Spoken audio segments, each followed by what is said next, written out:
Chapter 1. Father's Essay. On the Azure Planet, Summer Nation's Music Association, Qin Yong, as was his custom, brewed a cup of tea and leisurely sat before his computer. Despite his retirement, the esteemed elder, a top-tier composer of his generation, retained considerable clout within the entertainment industry. In the association, he was responsible for the review of musical works. It was expected that someone of his high moral standing would have gracefully exited the stage of his illustrious career, especially from such a foundational position. However, it is essential to understand that in Summer Nation, every song must undergo scrutiny by the Music Association prior to release. This process not only ensures copyright registration, but also serves to eliminate plagiarized works, with stringent controls in place. This stipulation meant that the Music Association had immediate access to all new compositions. Hence, to remain attuned to the latest musical trends and to unearth exceptional works or promising new talents, Qin Yong had intentionally arranged this role for himself, diligently keeping to his daily schedule, finding joy in his responsibilities. Let's see if there are any new songs registered today. After taking a sip of tea, Qin Yong skillfully opened the pending review list on his computer. The title Father's Essay caught his eye. In the parallel world of the Azure Planet, this song did not exist, and naturally, Qin Yong had never heard it. Despite his towering musical prowess, he found it impossible to gauge the quality of a piece merely from its title. What intrigued him, however, was the fact that it was a song dedicated to familial love. Qin Yong stroked his beard, a rare smile gracing his face. In an era dominated by romantic pursuits and unbridled desires, songs of this nature had become increasingly rare. He felt a surge of anticipation for this composition. Yet, upon seeing the applicant's name, his brow furrowed. Wen Yuan. The name evoked no familiarity. Since the submission for review required real names, there was no possibility of an alias. A newcomer? Qin Yong's enthusiasm waned slightly. It was not that he held disdain for newcomers, rather. Songs about familial love demanded deep emotional resonance and high standards in both lyrics and melody, which a novice might struggle to achieve. Shaking his head, he found his confidence in the song's quality diminishing. He then checked the song's plagiarism rate. Father's Essay, plagiarism rate, 0.1. This remarkably low figure indicated no likelihood of plagiarism. At the moment a work is submitted for review, the system's big data can compare melodies and lyrics to calculate the plagiarism rate. While not the ultimate standard for determining plagiarism, it certainly holds significant reference value. Let's see how it unfolds. Qin Yong mused as he clicked on Father's Essay.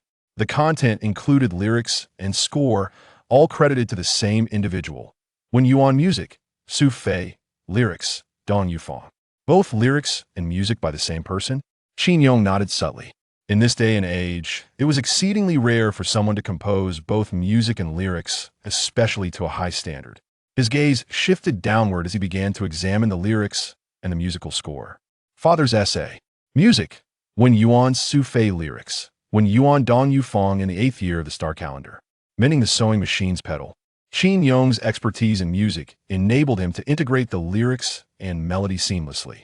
As he read the lyrics while following the score, he instinctively began to envision the tune. These lines are somewhat plain, merely casual chatter, yet entwined with the melody, they evoke a sense of simple warmth and serenity. A glimpse through the lyrics revealed a burgeoning fondness in Qin Yong's heart. It resonated well with his tastes. He continued to listen. Tomorrow, I must borrow more money from the neighbor. I struck myself twice. In contrast to the calm rhythm of the preceding lines, the subsequent verses dramatically elevated the emotional tone, particularly when paired with the stark simplicity of the words, causing Qin Yong to feel a rush of warmth from within, followed by a sharp pang in his heart. This stirred a distant memory. Young Qin Yong had not yet attained the fame he enjoyed today. Instead, he was suffocated by the burdens of life, and the singular word that encapsulated his existence was poverty. He was so impoverished that he could not afford to take his ailing young daughter to the hospital. He vividly remembered the panic and urgency in his wife's expression, as well as the frail visage of his beloved daughter, all etched in his mind. The deep sense of helplessness and guilt that arose within him as he gazed upon the bill was something he could never forget, leading him to strike himself in frustration. The echoes of those past events mirrored the lyrics he read at this moment. In that instant, Qin Yong was profoundly moved. This was a composition capable of rendering any father speechless. His initial skepticism regarding the newcomer's ability to evoke such resonance dissipated entirely. Was this not resonance? Were it not for the fact that his daughter now lived in happiness, and the guilt had faded with time, he believed he might have wept at the sight of these lyrics. It struck a deep chord within him. Qin Yong continued reading. These are words from my father's diary. The chorus, distinct from the verses that portrayed the father's perspective, shifted to the children's viewpoint, and the term diary facilitated a seamless transition between the two perspectives. The preceding content had originated from father's diary. What a clever structure! If the children felt a stir from the verses, they might struggle to fully empathize, yet the chorus elevated this sentiment to new heights. In other words, even if the verses failed to pierce the hearts of the children, the chorus acted as a sharp dagger, striking deeply. This will resonate universally. Qin Yong discerned at once that the entire piece, with its unadorned words, could evoke a shared experience between generations. Moreover, the melody was exquisite, flowing and expressive, heartfelt in its simplicity. The reason songs transcend language to become another form of communication is their ability to convey emotion even without understanding the lyrics. One can glean feelings and imagery from the melody. The tranquil comfort of the first 4 lines, the guilt and helplessness of the next 4, the sorrow of the chorus, and the regret of children wishing to care for parents who have already departed all intertwined seamlessly. Particularly poignant were the final 2 lines, tears flow endlessly and old as a shadow, which propelled the emotional intensity of the song to its zenith. Having reviewed countless songs, Qin Yong had reached a conclusion this song was undoubtedly of superior quality and destined to become a tear-jerking masterpiece. Upon hearing the prolonged note of tears flow endlessly, countless listeners would likely find themselves moved to tears. Yet, Qin Yong had not anticipated that the song's release would take a peculiar turn. The second stanza featured slight alterations. My dear mother departed from this world last year. A man who loves her wishes to bring her home. Upon reading this segment, Qin Yong could no longer contain his emotions, his eyes glistening with tears. The loss of parents, the marriage of a daughter, what could be more cruel for a man? Yet he had experienced both and understood the profound sorrow intimately. It struck deeply. Before long, as the music concluded and the lyrics came to an end, Qin Yong found himself lost in memories, unable to detach himself from the past. Though he had reached the age of grandfatherhood, who among us has not been someone's child? What an exceptionally rare and beautiful song. Just then, a notification pinged on his phone, and Wen Yuan eagerly picked it up. Congratulations! Your work father's essay has passed the review, and the copyright is now effective. You may officially release your work. Without hesitation, Wen Yuan gathered the prepared materials and rose to leave his rented room. He needed to convert this song into funds swiftly. Debts were long overdue with both the hospital and his landlord. Chapter 2. Encountering Obstacles, a Mysterious Call.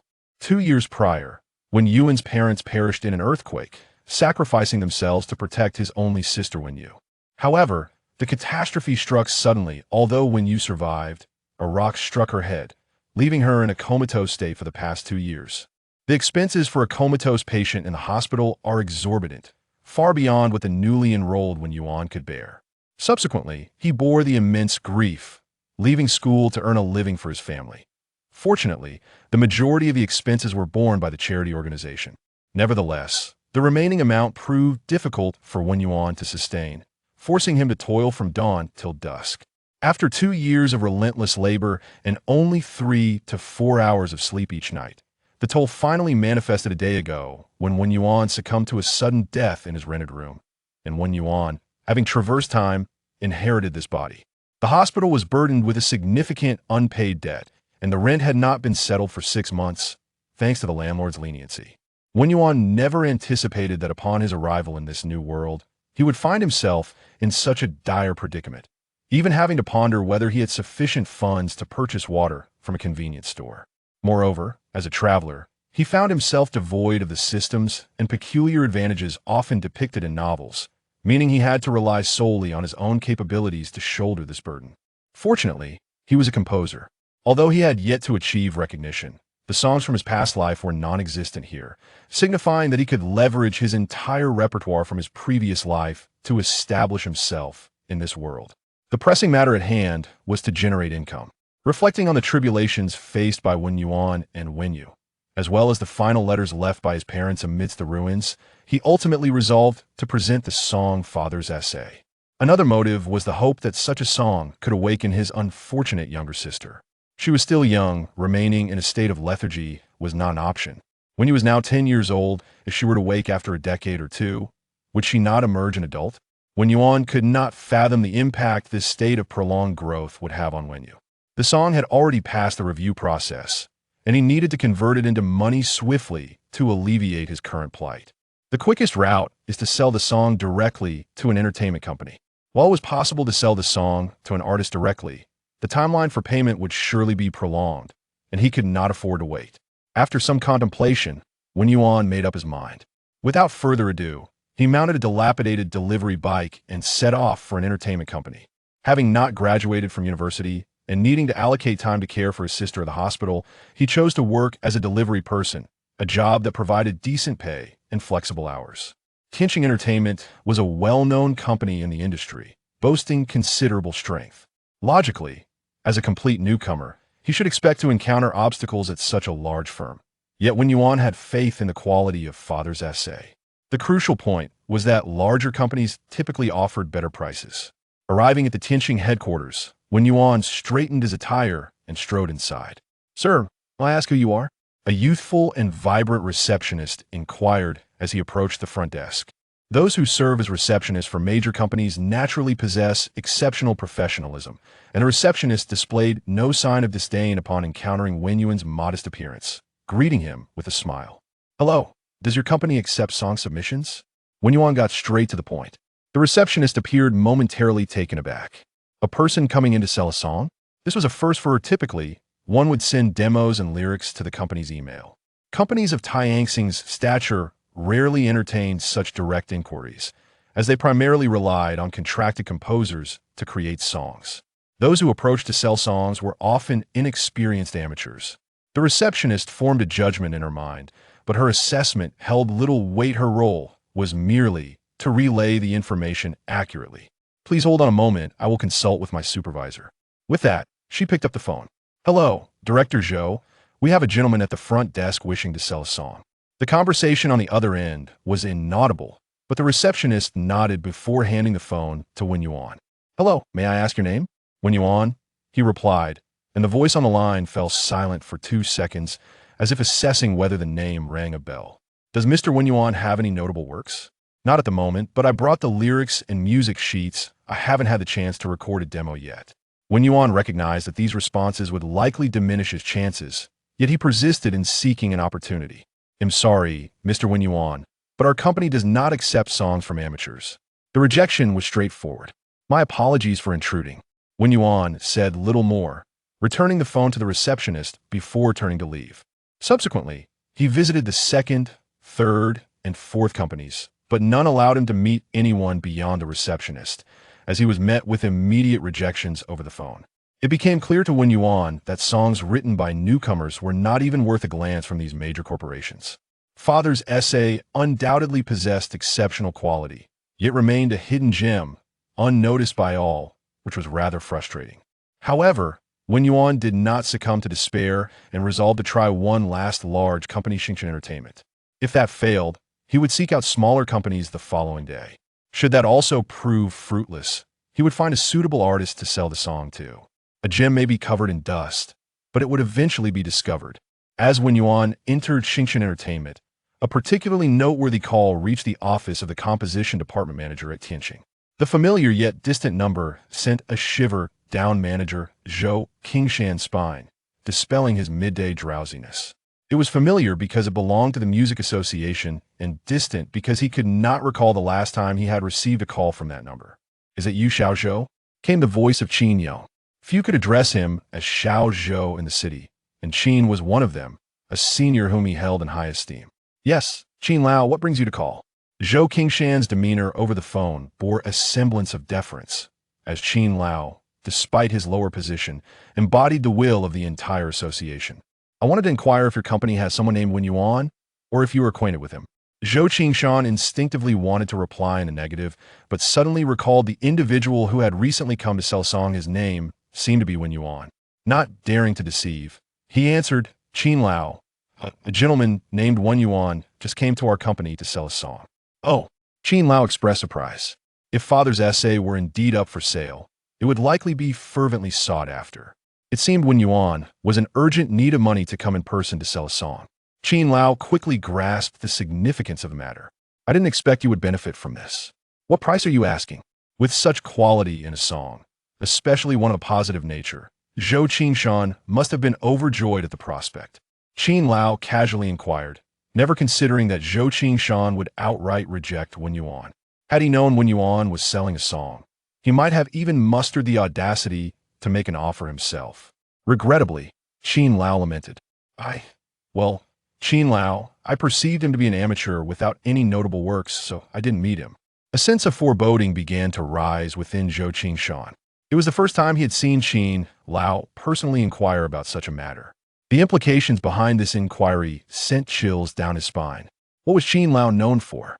Song review. He must have already evaluated the song Wen Yuan was offering, and given Qin Lao's esteemed status, could be considered a titan in the music industry's willingness to personally inquire indicated that the quality of this song had, in some sense, surpassed that of annual hits. Every year, there were selections for hit songs that represented the pinnacle of that year's music, yet Qin Lao had never before made a phone call regarding such songs. The thought struck Zhou Qingshan like lightning. He had unwittingly rejected a masterpiece, one he had not even glanced at. Chapter 3, he gave too much what? You haven't seen him? Haven't even looked at that song? Old Qin's incredulous voice rang out, clearly filled with anger. Such an exceptional piece of work presented to you, and you tell me you haven't even cast a glance? Zhou Qingshan was momentarily at a loss for words. The fact that he had disregarded a song so highly valued by Old Qin left him feeling a burning shame, compounded by profound regret. Unfortunately, I recall that you recently accepted a theme song for a television drama, and nothing could be more suitable than that song. After a long pause, Old Qin left behind a thought-provoking remark and then hung up the phone. Zhou Qingshan's actions elicited both amusement and frustration from Old Qin. It was infuriating that such an opportunity was squandered, yet amusing to consider that he might have a chance to secure the song himself. However, after much hesitation, Old Qin ultimately refrained from calling Wen Yuan, despite having his number in the review information, unless it pertained to review matters. It was explicitly stated that private contact was prohibited. Of course, Old Qin could have reached out without fear of repercussions, but he understood the potential ramifications of such actions on the Composers Association. To privately secure a promising song would be akin to embezzling from oneself. Moreover, in comparison to the song itself, Old Qin placed greater value on the newcomer Wen Yuan, which was the very reason he made an exception to inquire. Zhou Qingshan jolted awake upon hearing Old Qin's final words. He dared not hesitate and immediately dialed the front desk. Did that person named Wen Yuan leave any contact information? Zhou Qingshan's tone was urgent. The receptionist, slightly bewildered, responded. Wasn't he already turned away? Nevertheless, she answered truthfully. He left directly and did not leave any contact information. Zhou Qingshan felt a wave of despair. Without contact details, he would undoubtedly miss out on the song that even Old Qin was willing to breach principles for. Especially considering he had recently taken on the theme song for the series' parents, his anxiety intensified. What about the song? It was not left behind either, Mr. Zhou. 2 consecutive negative answers brought Zhou Qingshan to the brink of an emotional explosion. Heavy breathing could be heard on the line. However, after a prolonged silence, he ultimately suppressed the urge to vent his frustration at the front desk. This predicament was, in essence, of his own making. He could not blame others. It was unbecoming to unleash his frustrations on subordinates at his level. After hanging up, Zhou Qingshan promptly mobilized his team to frantically search for Wen Yuan. Yet, despite these efforts, he still felt quite distressed. Suddenly, an idea struck him. Perhaps I am not the only one being rejected? Wen Yuan must have encountered obstacles at other companies as well. Indeed, why should I be the only one suffering? Each and every one of you shall face the same fate. If I were to expose Old Qin's inquiry about Wen Yuan, I could imagine the chaos it would incite at those companies. Just picturing the dismayed expressions of those old rivals lightened Zhou Qingshan's mood considerably. Sharing joy doubles the joy. Sharing sorrow not only alleviates pain, but also yields joy. Brilliant. However, it was not the opportune moment. If he were to disclose this matter now, those companies would likely take it seriously, making it far more difficult to acquire the song later. Although Zhou Qingshan was momentarily thrown off balance by Old Qin's intervention, he was not foolish enough to offer his competitors an advantage. He resolved to wait until the dust settled before sharing this with his rivals. On the other side, Wen Yuan arrived at Xingchen Entertainment. In contrast to the outright rejections he faced at previous companies, here he was escorted into a reception room. At last, there was some progress, which brought a measure of comfort to Wen Yuan. It was impossible to deny that repeated setbacks had affected his mindset. Wang Defa, the deputy manager of the composition department at Xingchen Entertainment, had instructed the front desk to usher Wen Yuan into the meeting room upon receiving the call. He did not believe that an amateur could produce a remarkable song. Yet he admired the courage of an amateur daring to pitch a song to a large company like Xingchen, so he decided to meet him. Upon entering the reception room and seeing Wen Yuan, who appeared to be around 20, he was quite surprised. So young? Hello, I am Wang Defa, the deputy manager of the composition department at Xingchen, responsible for negotiations. He extended his hand toward Wen Yuan. Upon hearing the name, Wen Yuan couldn't help but twitch his mouth. The name was rather absurd. Hello, I am Wen Yuan. The two shook hands. I won't waste time on pleasantries. May I see the song? As long as the quality is there, the price is not a concern. Wang Defa got straight to the point. Wen Yuan nodded and handed over the lyrics and composition he had prepared. It was rare, having prepared 5 copies of his work at last. One was seeing the light of day. Wen Yuan couldn't help but smile ruefully. Nevertheless, he remained confident that once the song was reviewed, no one would refuse it.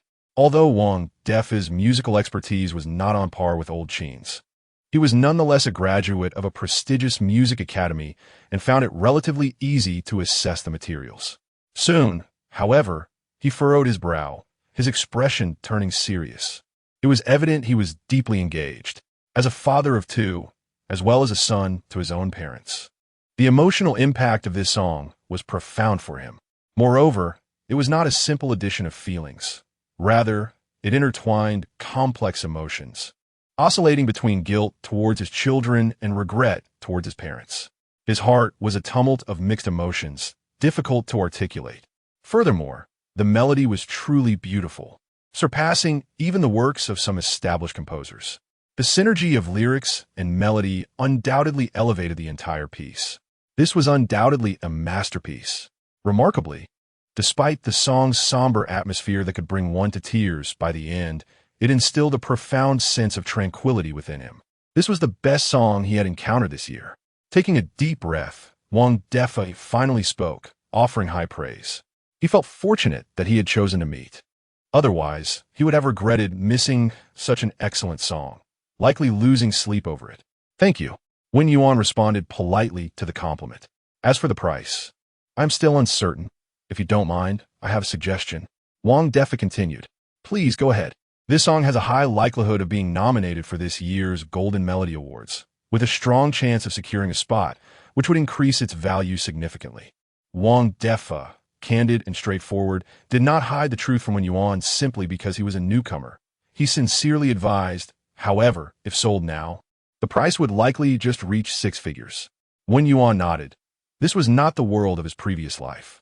According to the market value on Azure Star, 100,000 was already a considerable sum for a completely new composer. Many newcomers with excellent works were lucky to receive 50,000. This clearly reflected the quality of this song. As for waiting until after the awards to sell it, Wen Yuan dismissed the idea outright. He could not afford to wait in his current predicament.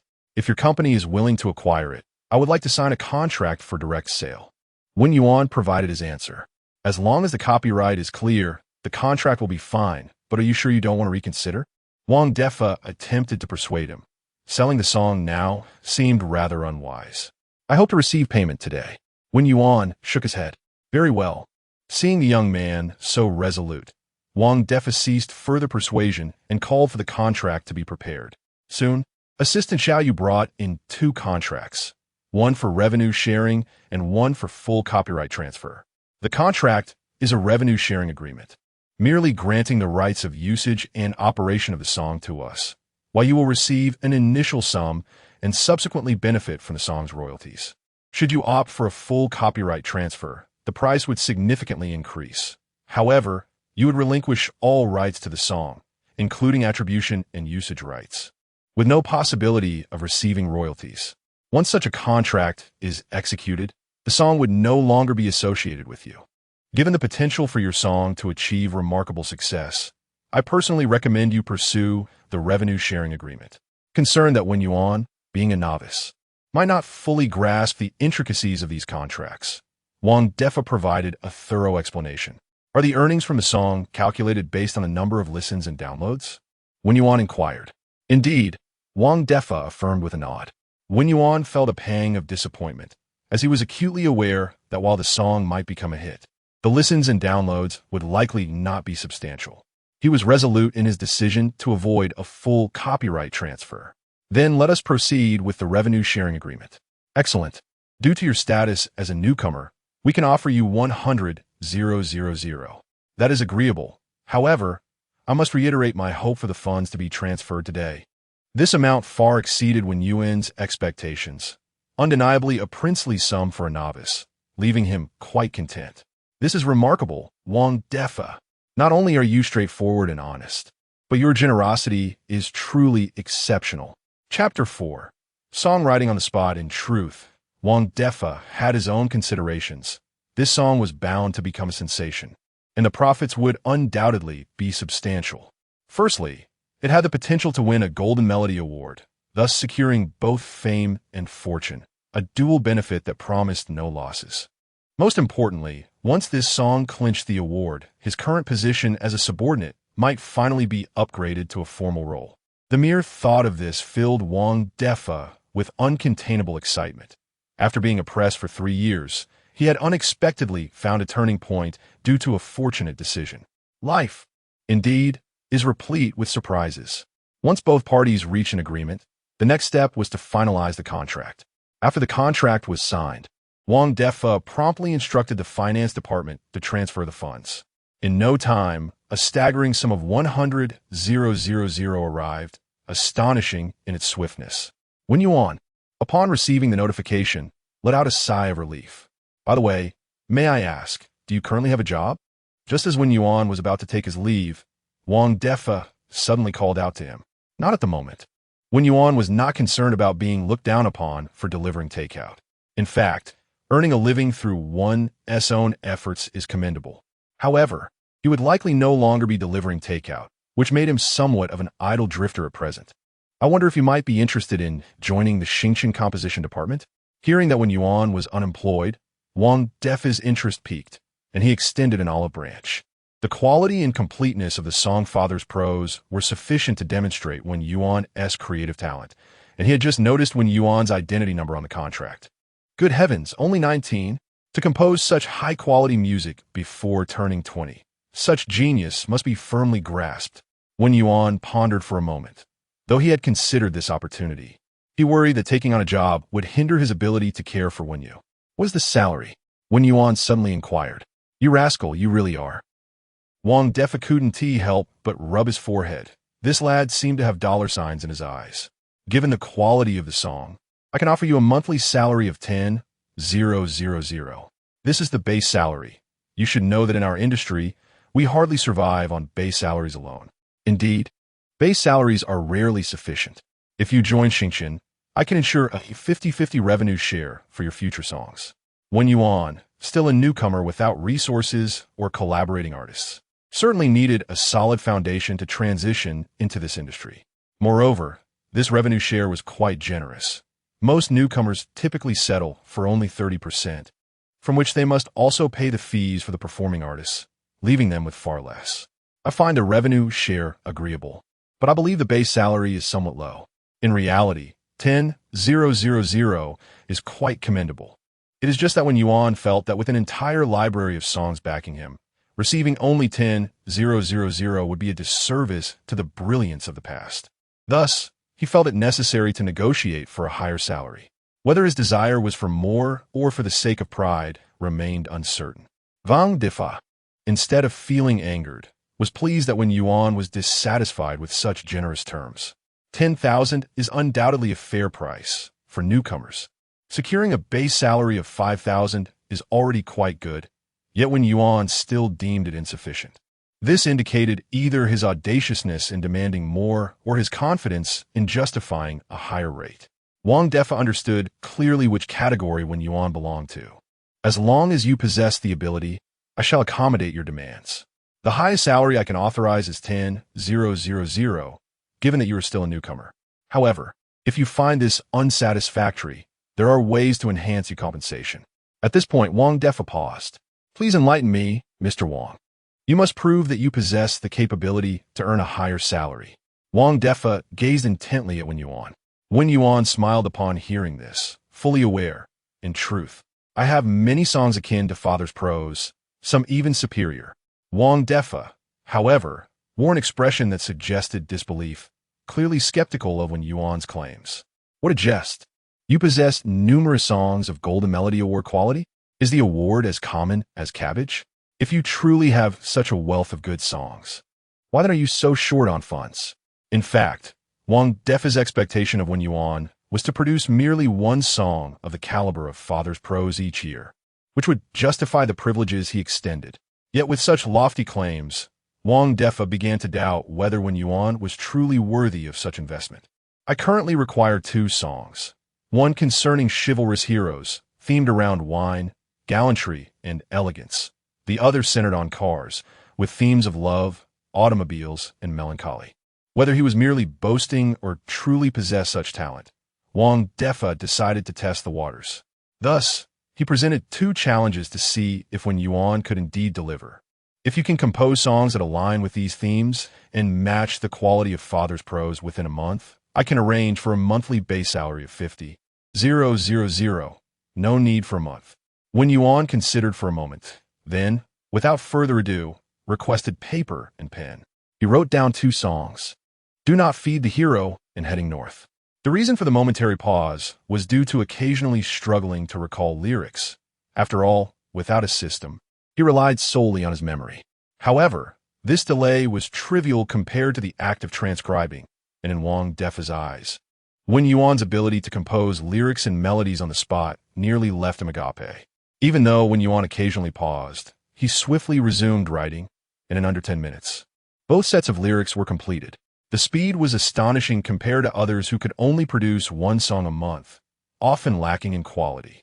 Could it be true? Did he genuinely have a plethora of material? Wang Defa had spontaneously shared the requirements for his 2 projects with Wen Yuan, and even if he had a cache of songs, such timing seemed improbable. Nevertheless, upon reading the lyrics of Do Not Feed the Hero, Wang Defa was convinced it was no mere coincidence. Such high-caliber lyrics produced in 10 minutes, no, even in 5, was simply unfathomable. The first lines evoked vivid imagery in Wang Defa's mind, particularly the impactful use of the word do not. On the collar, the evening glow is pinned, as the afterglow guides me with an old horse. What a splendid use of do not. The opening line sparked a vivid scene in Wang Defa's imagination, especially the choice of that single word, which elicited his admiration. The crafting of language was exquisite. Whether one used die or print, it would lack depth. Both are passive verbs. The collar is dyed, printed with the evening glow, while do not serves as an active verb. Yet the reality is that the evening glow appearing on the collar is passive. The single word do not transforms the passive into the active, elevating the artistic conception immensely. Wang Defa continued to read with rapt attention. Wen Yuan was confident that these 2 songs should sufficiently demonstrate his prowess. For the theme of chivalrous heroes, he recalled many songs, but when combining it with wine and elegance, Do Not Feed the Hero immediately came to mind. This song had been prominently featured in advertisements in his previous life, to the point of becoming almost hypnotic. Yet Wen Yuan later realized that the ancient-style lyrics were remarkably exceptional, leaving a lasting impression on him. As for Heading North, it was a renowned work of the illustrious Zhou Tianwang, accompanying countless youths through their formative years. In conclusion, based on the quality of these two songs, a base salary of 50,000 was all but assured for Wen Yuan. Observing that Wang Defa was still engrossed in the songs, Wen Yuan decided not to interrupt. He opened his phone and transferred half a year's rent to his landlord. As for the hospital expenses, he would have to wait until this matter was settled before addressing those costs. Time passed, and still absorbed in the songs, Wang Defa was abruptly pulled back to reality by the ringing of his phone. A call from Zhou Qingshan. Although they are peers, they frequently maintain contact, and their relationship is not as rigid as that among other colleagues, especially considering their numerous collaborations. Could it be that someone is targeting Wen Yuan? At this moment, the situation is exceedingly delicate. Having just discovered a gem, he finds himself approached by others, compelling him to exercise caution. Thus, without a second thought, Wang Defa outright rejected the call. While he has indeed acquired father's essays, Wen Yuan has yet to sign, and he wishes to avoid any complications. Wang Defa has already recognized the formidable potential in Wen Yuan's 3 songs. He understands that while a single song might be attributed to inspiration or luck, the exceptional quality of 3 consecutive songs is far beyond mere chance. It undeniably indicates Wen Yuan's innate talent for becoming a master of melody. Furthermore, he is merely 19 years old. Such prodigious gifts promise immeasurable future achievements. Therefore, even the slightest hint of an unforeseen development will be swiftly extinguished by Wang Defa without hesitation. Chapter 5. Please don't do this. I'm quite afraid upon hearing the beeping sound from his phone. Zhou Qingshan was momentarily taken aback. It was the first time he had encountered Wang Defa outright rejecting a call. Usually, out of courtesy and propriety, even during meetings, he would answer calls to explain and then hang up. However, this unusual behavior plunged Zhou Qingshan into despair. He had just received the news that, apart from Xingchen, all 3 other companies had unequivocally declined. Wen Yuan had emerged from the meeting in less than 10 minutes, clearly indicating their rejection, and like himself, they had not even glanced at the song. Yet, since Wen Yuan joined Xingchen, over 30 minutes had elapsed without a trace of him. All signs pointed to the song being secured by Xingchen. He had ultimately missed the opportunity. Indeed, reflecting on Elder Qin's attitude towards that song, Zhou Qingshan had no doubt that anyone who had listened to it would refuse it only if they were a fool. But was Wang Defa a fool? Clearly not. The thought made Zhou Qingshan feel an overwhelming urge to spit blood. How could the fool be himself? Nonetheless, even if the song were sold to Xingchen, he could still seek collaboration, although the cost would undoubtedly be considerable. Yet Elder Qin had explicitly stated that the song was most suitable for parents, and no matter the price, he had to acquire it. Even if it was merely the right to use it, he needed to secure Wen Yuan quickly. Delays could lead to unforeseen changes. Zhou Qingshan's call had heightened Wang Defa's sense of alertness. Teacher 1, I will have someone prepare the contract immediately. Having witnessed Wen Yuan's 3 compositions, Wang Defa was thoroughly impressed, even changing his mode of address. Mr. Wang, please don't do this. It frightens me. Wen Yuan could hardly bear the glimmering gaze from Wang Defa, which even carried a hint of ambiguity. This sudden shift in attitude caught him off guard, and being called teacher felt somewhat uncomfortable to him. I have seen these 2 songs. Not Feeding the Hero is undoubtedly a masterpiece in both lyrics and melody. While Northward Journey has an exceptionally captivating tune, its sorrowful and lingering notes are bound to resonate widely. Once these songs are released, they will surely become a sensation across the land. You are indeed worthy of being called teacher now. If a single song could offer Wang Defa hope for promotion, then 3 consecutive masterpieces would surely seal the deal.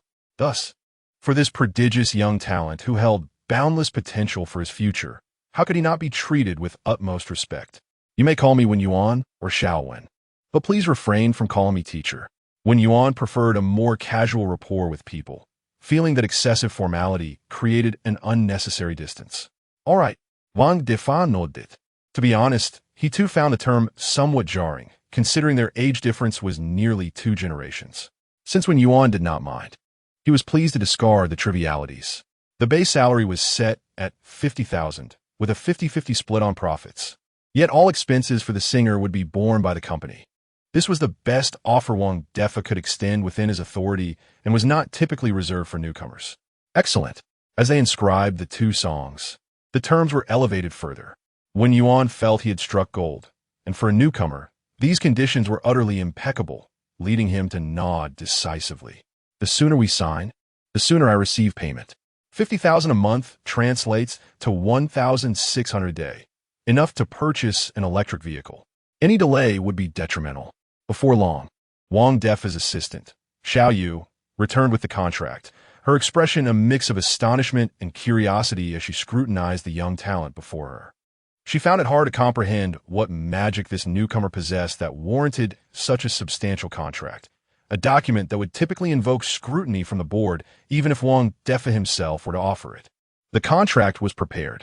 Wang Defa reviewed it thoroughly before handing it to Wen Yuan. After a careful examination, Wen Yuan found no discrepancies.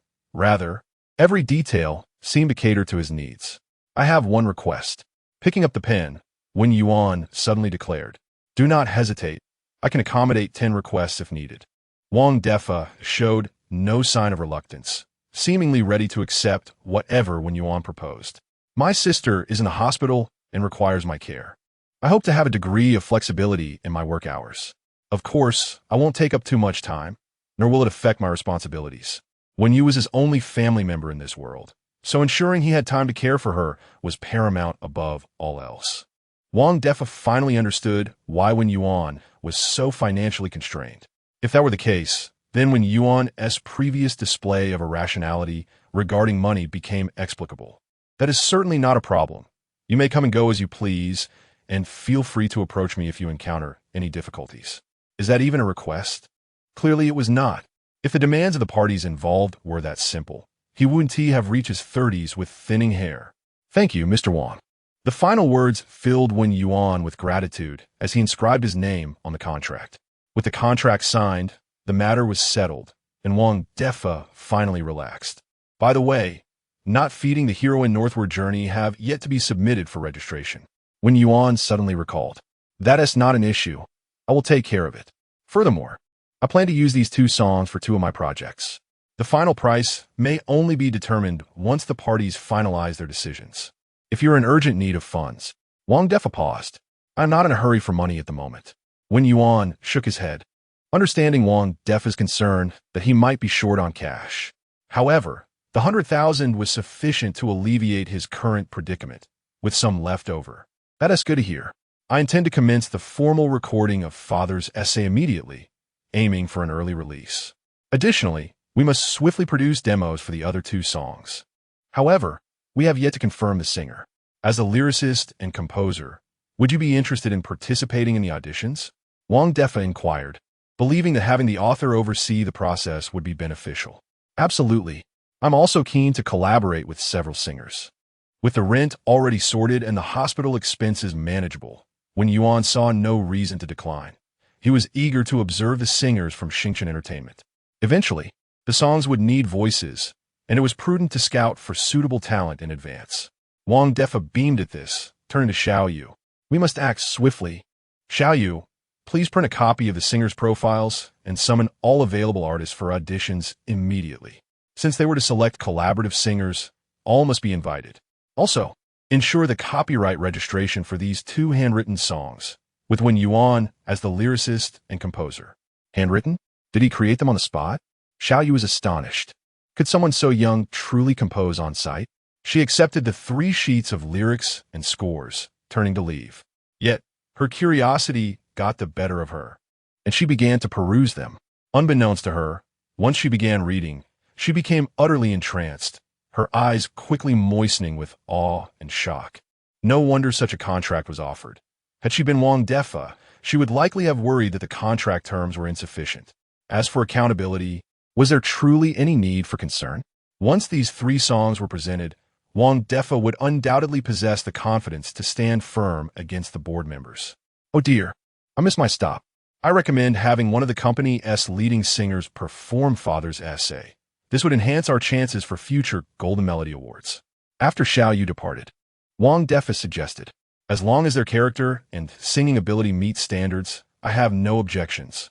Wen Yuan nodded, as he was unfamiliar with the company's artists, making Wang Defa's judgment more fitting. After all, the payment for the singers would not come from him. There were indeed several leading singers in the company. However, he was surprised when Wang Defa directly entrusted the decision to him. This unexpected trust after just one meeting was astonishing. It seemed those 3 songs had truly captivated him. Indeed, regarding the arrangement of these 3 songs, do you wish to undertake it yourself or entrust it to the company's arrangers? Ordinarily, this question would be superfluous, as most composers solely focus on the melody, leaving the lyrics and arrangement to others. However, given that Wen Yuan is both the lyricist and composer, Wang Defa felt it necessary to inquire about his thoughts. I shall handle it myself. For a song, the arrangement holds significant importance. Wen Yuan harbors concerns that an external arranger might alter the essence and style of the piece. Thus, it is more fitting for him to take charge of this aspect. Very well, I will escort you to the starry recording zone. Wang Defa's eyes sparkled at Wen Yuan's response. A dual talent in both lyrics and composition is impressive enough. And now he wishes to arrange as well? What manner of prodigy are you? Despite not having officially commenced his position under Wang Defa's guidance, Wen Yuan successfully arrived at the starry recording level. Indeed, the entire 8th floor is dedicated to recording studios, which not only boast lavish decor, but are also equipped with a plethora of facilities and instruments. Meanwhile, Xiaoyu delivered a set of singer profiles, her gaze fixed on Wen Yuan, imbued with a fervent desire, akin to a hunter eyeing its prey. Unintentionally, Wen Yuan glimpsed that fiery intensity and involuntarily shuddered. It was a gaze that seemed almost predatory. Chapter 6. He is truly considerate. I could cry upon receiving the artist's information. Wen Yuan briefly glanced through it, and a rather unexpected name caught his eye. Cheng Ling, a popular second-tier female singer, has now retreated to the 3rd tier. Her representative work, Fulling, showcases her exceptional vocal skills, and in just 3 short years since her debut, she had already demonstrated first-tier potential. However, she suddenly vanished from the limelight a year ago, her popularity plummeting to an all-time low. Although she made a comeback 6 months ago and released new works, she has remained lukewarm at best. This summary of Cheng Ling was noted in the material. Wen Yuan's surprise stemmed from the fact that Cheng Ling had made several donations to Wen Yu, a detail known to few. As Wen Yu's older brother, Wen Yuan was naturally aware of this and thus held a deep impression of her. He never anticipated encountering her here. Wen Yuan wished to find an opportunity to personally express his gratitude, but considering Cheng Ling's assistance over the past 2 years, a simple thank you felt utterly insufficient. Perhaps a coronation as a queen of music would be more fitting? Wen Yuan contemplated this idea. Cheng Ling had risen to fame by performing on the streets, later signed by Jinghua Entertainment. At that time, her outstanding appearance and melodious voice garnered her immense popularity. However, after a fallout with the upper management at Jinghua, she was sidelined for 6 months. She was subsequently signed by Xingchen 6 months ago, but her popularity had significantly waned, and she had failed to regain her former glory, which was indeed a pity. Wang Defa noticed Wen Yuan's distraction and revealed some hidden truths. Do you know why she was sidelined? He inquired. Wen Yuan was curious. What else could it be? Just the usual scandals of the entertainment industry. Wang Defa replied nonchalantly. This kind of thing happens daily, but if the female party does not consent, then it becomes a different story. Wen Yuan nodded, acknowledging that such matters were unavoidable in the entertainment sphere. From Wang Defa's tone, it seemed he had considerable experience. Perhaps feeling in good spirits today, Wen Yuan teased, "You seem quite knowledgeable about this." Wang Defa nearly spat out his drink, exclaiming, "You mustn't say such things. I have a tigress at home. Even if I had the intent, I lack the courage." He wore a guilty expression. "Yet you," he continued, "will undoubtedly receive many advances. You must be prepared, both mentally and physically." Wen Yuan responded with silence. "Mr. Wang, you mentioned I could choose the singer. Is that still valid?" Wen Yuan shifted the topic, not wishing to linger on personal matters. "Of course, it holds true. Men do not deceive other men. But wait, do you mean to?" Wen Yuan nodded. "I plan to have Cheng Ling sing Father's Prose and not Feeding the Hero." This was a critical time for Cheng Ling, as she desperately needed outstanding works to re-enter the public's eye. This timely assistance would certainly be extended by Wen Yuan, who had ample confidence in his ability to elevate Cheng Ling to a queen of music. Wang Defa was puzzled as to why Wen Yuan had chosen a singer whose popularity had faded. Cheng Ling's current standing likely did not even reach the second tier. If she were to sing, it would likely detract from our chances at the Golden Melody Awards, he mused. The selection criteria for the awards take into account popularity and resonance, where first-tier artists evidently hold a significant advantage. Yet, having reached this point in the conversation, Wang Defa could not refuse. No problem. However, I assent not feeding the hero, a song with a chivalric theme, more suited for a male voice? Snowy Red Plum, a heroine among women. Have you considered that perhaps a female voice could yield remarkable results? Wen Yuan countered. Besides, the vocal transitions in this song would suit a female voice better. Perhaps I have grown accustomed to the female rendition from a previous life, which is why I believe it to be superior. All right, we shall proceed as you suggest. Wang Defa, although surprised by the direction of events, recognized that catering to this young genius was far more important than any awards. The fleeting gains and losses were trivial in comparison. After all, who said that a has-been singer could not win a Golden Melody Award? Is the Golden Melody Award truly that significant? Wen Yuan perceived a hint of unease from Wang Defa and inquired. To be honest, he did not care much for such accolades. If he genuinely wished to win awards, he could easily release a top-tier song, such as Night Marriage, which would undoubtedly secure victory with little effort. Wang Defa candidly admitted, it would significantly bolster my chances of promotion. However, he added, nevertheless, Father's prose possesses substantial thematic depth, which could enhance our chances of winning. Moreover, the other two songs also hold potential for awards. Understanding now, Wen Yuan recalled Wang Defa's earlier offer of assistance whenever needed, solidifying his decision to lend a hand. My choice of Cheng Ling is somewhat self-serving. Since it will impact your promotion, I shall also compose another song as a safety net for the Golden Melody Awards. Listen closely, this is what confidence sounds like. It seems as if winning a Golden Melody Award would be as easy as reaching into a pocket, he thought. The audacity and self-assurance were, astonishingly, for himself. Wang Defa was immediately moved, his heart swelling with gratitude. He is truly too considerate. I could weep. He completely forgot the self-soothing he had just engaged in. Then I shall entrust everything to you, Teacher Wen Yuan. Please refrain from calling me teacher. Very well, Mr. Wen Yuan. While awaiting the assembly of the singers, Wen Yuan also took the opportunity to draft the arrangements for the three songs. This was a task he was well versed in, and it was quite simple to replicate previous work. When Wang Defa beheld the arrangements, he was once again struck by their professionalism and completeness. The melody, the introduction, the harmonies, the breaks, astonishing. He was only 19 years old. How could he possess such profound musical acumen? It was indeed extraordinary. Yet, I absolutely adore it.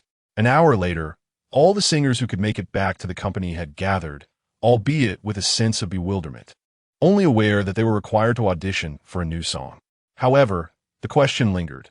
Whose song warranted such elaborate arrangements to summon all the singers, even the first-tier artists? Typically, the company's composers had fixed partnerships with their singers, and it was rare for all artists to be called for auditions. First-tier singers were even less likely to appear, as their songs were typically crafted by leading arrangers. The situation at hand clearly indicated the presence of a heavyweight composer behind the scenes. With this realization, the singers began to fill with anticipation. Yet, upon entering the conference room, they were met with the sight of Wang Defa and a young man, seemingly in his 20s, whom they did not recognize. Wang Defa, the head of the composition department, had never written a song, so the heavyweight composer they had envisioned could only be this young man. Looking at the youthful figure, the group felt a sense of unease, their expressions turning peculiar. A composer so young? I've never seen this person before. He must be a newcomer. I expected a renowned composer to be behind this, but it's just him? Why should a newcomer summon first-tier singers for auditions? Even second- or third-tier artists seem unworthy. Their expectations were instantly dashed, akin to arriving at a five-star hotel only to be served a mere bun. The stark contrast between their anticipations and reality led to a wave of sarcasm among the group. Most of the voices belonged to second- and third-tier singers and their agents. While the first-tier singers at the front remained silent, their expressions far from pleasant. They had taken time out of their busy schedules to audition, expecting quality works, only to be met with a newcomer. What could a newcomer possibly create? It felt akin to an insult, leaving them deeply uncomfortable. However, these grievances were whispered in private and remained unexpressed openly, for they were individuals of some stature. Even if they felt dissatisfied, they would not be foolish enough to voice their complaints publicly. Chapter 7. To stay or to leave. That is Chengling Wang Defa pointed towards a corner. Wen Yuan followed his gaze and saw a woman dressed in a white dress, appearing to be in her mid-20s, with a beautiful face marred by a hint of weariness and melancholy. As if sensing Wen Yuan's gaze, Chengling looked up at him, and he smiled and nodded. However, at that moment, Chengling did not recognize Wen Yuan. Everyone, please quiet down. Now that everyone is here, Wang Defa stood up. I understand that you all are busy, so I will get straight to the point. After a brief pause, he introduced, the person beside me is the newly signed composer, Wen Yuan. The reason I have gathered you all here is that Mr. Wen is currently seeking suitable singers for collaboration. He continued, next, I would like each of you to perform a solo audition. The choice of song is open, but please make sure to showcase your vocal skills and unique sound. A solo performance allows us to truly assess a singer's abilities and vocal tone, which is why Wen Yuan and I have decided on this method for the auditions. As Wang Defa's voice fell, the meeting room fell into an abrupt silence. Indeed, a newcomer. And to have frontline singers auditioning for a newcomer? A solo performance? What a joke. While they were capable singers, did this newcomer truly have the qualifications to listen? This was entirely beyond their expectations. Some found the situation absurd, far exceeding their anticipations, while others began to revel in the spectacle, adopting a demeanor of amusement. Such arrogance. Let us see how this unfolds. Yet, amidst the unusual, a small group sensed an intriguing undercurrent. Was Wang Defa a fool? Certainly not. If he dared to summon all the singers, including even the proud frontline artists, there must be a substantial reason and confidence behind it.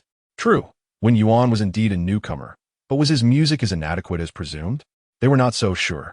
Conversely, if this newcomer composed songs that could even captivate frontline singers, then everything before them made perfect sense. Observing Wang Defa's beaming expression and Wen Yuan's calm demeanor, their suspicions only grew stronger. Given this, they could not afford to miss the opportunity today. The atmosphere remained silent for nearly a minute, thoughts swirling among the crowd, yet no one stepped forward. Just as Wang Defa was about to designate a singer, finally, a frontline singer seated in the front row stood up. Mr. Wang, I have a commitment shortly, so I want to partake in this gathering. Let the opportunity be given to the company's new trainees. Without waiting for Wang Defa's consent, he left the meeting room with his manager. Soon after, the second and third frontline singers followed suit. Mr. Wang, I have a flight to catch. I have a performance tomorrow morning. Mr. Wang, I have a concert. Auditioning for a newcomer was a blow to their pride, and they deemed it a waste of time, so they chose to leave. The sudden exit of several singers rendered the atmosphere palpably awkward. However, 3 frontline singers seated at the very front remained seated, patiently waiting. As for the second and third tier singers and the trainees, they did not leave. There was nothing they could do. Frontline singers held a superior position in the company and could largely disregard Wang Defa's authority, but they could not afford to do the same. Observing this scene, Wang Defa couldn't help but smirk inwardly. Usually indulging you all was one thing, but flaunting your status before Wen Yuan? No, today you must learn your place. Wen Yuan, on the other hand, displayed no outward reaction, his expression as tranquil as ever. Perhaps having faced some setbacks today, he had already anticipated the unfolding events.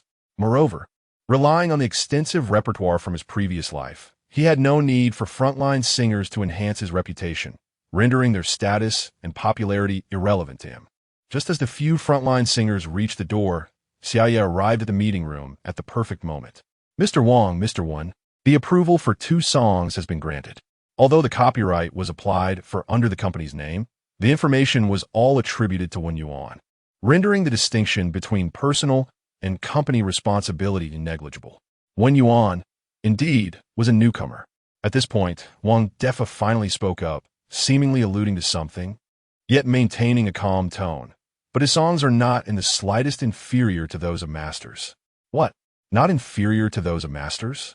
In an instant, this statement detonated like a heavy bomb in the hearts of the assembled singers, sending ripples of astonishment throughout. Everyone was stunned, even those who were leaving halted in their tracks. In the realm of composition on the Azure Star, there exists a hierarchy: bronze, silver, gold, diamond, master, and sovereign. These correspond to the tiers of singers: fourth tier, third tier, second tier, frontline, master, and king or queen. However, the status of composers is elevated above that of singers, implying that most frontline singers perform songs of gold level, with diamond-level songs being rare and master-level compositions are entirely out of their reach. Hence, upon hearing Wang Defa proclaim that the songs were not inferior to those of masters, one can only imagine the profound shock that resonated within them, a clear dimensional drop. Everyone involuntarily turned their gaze towards a young man on stage. So young. Could he really compose songs of master level? Such mastery, without years, perhaps even decades of immersion. How could one possibly achieve this? Seeing this, Wen Yuan could not help but shake his head. Was it truly appropriate to exalt him so before so many?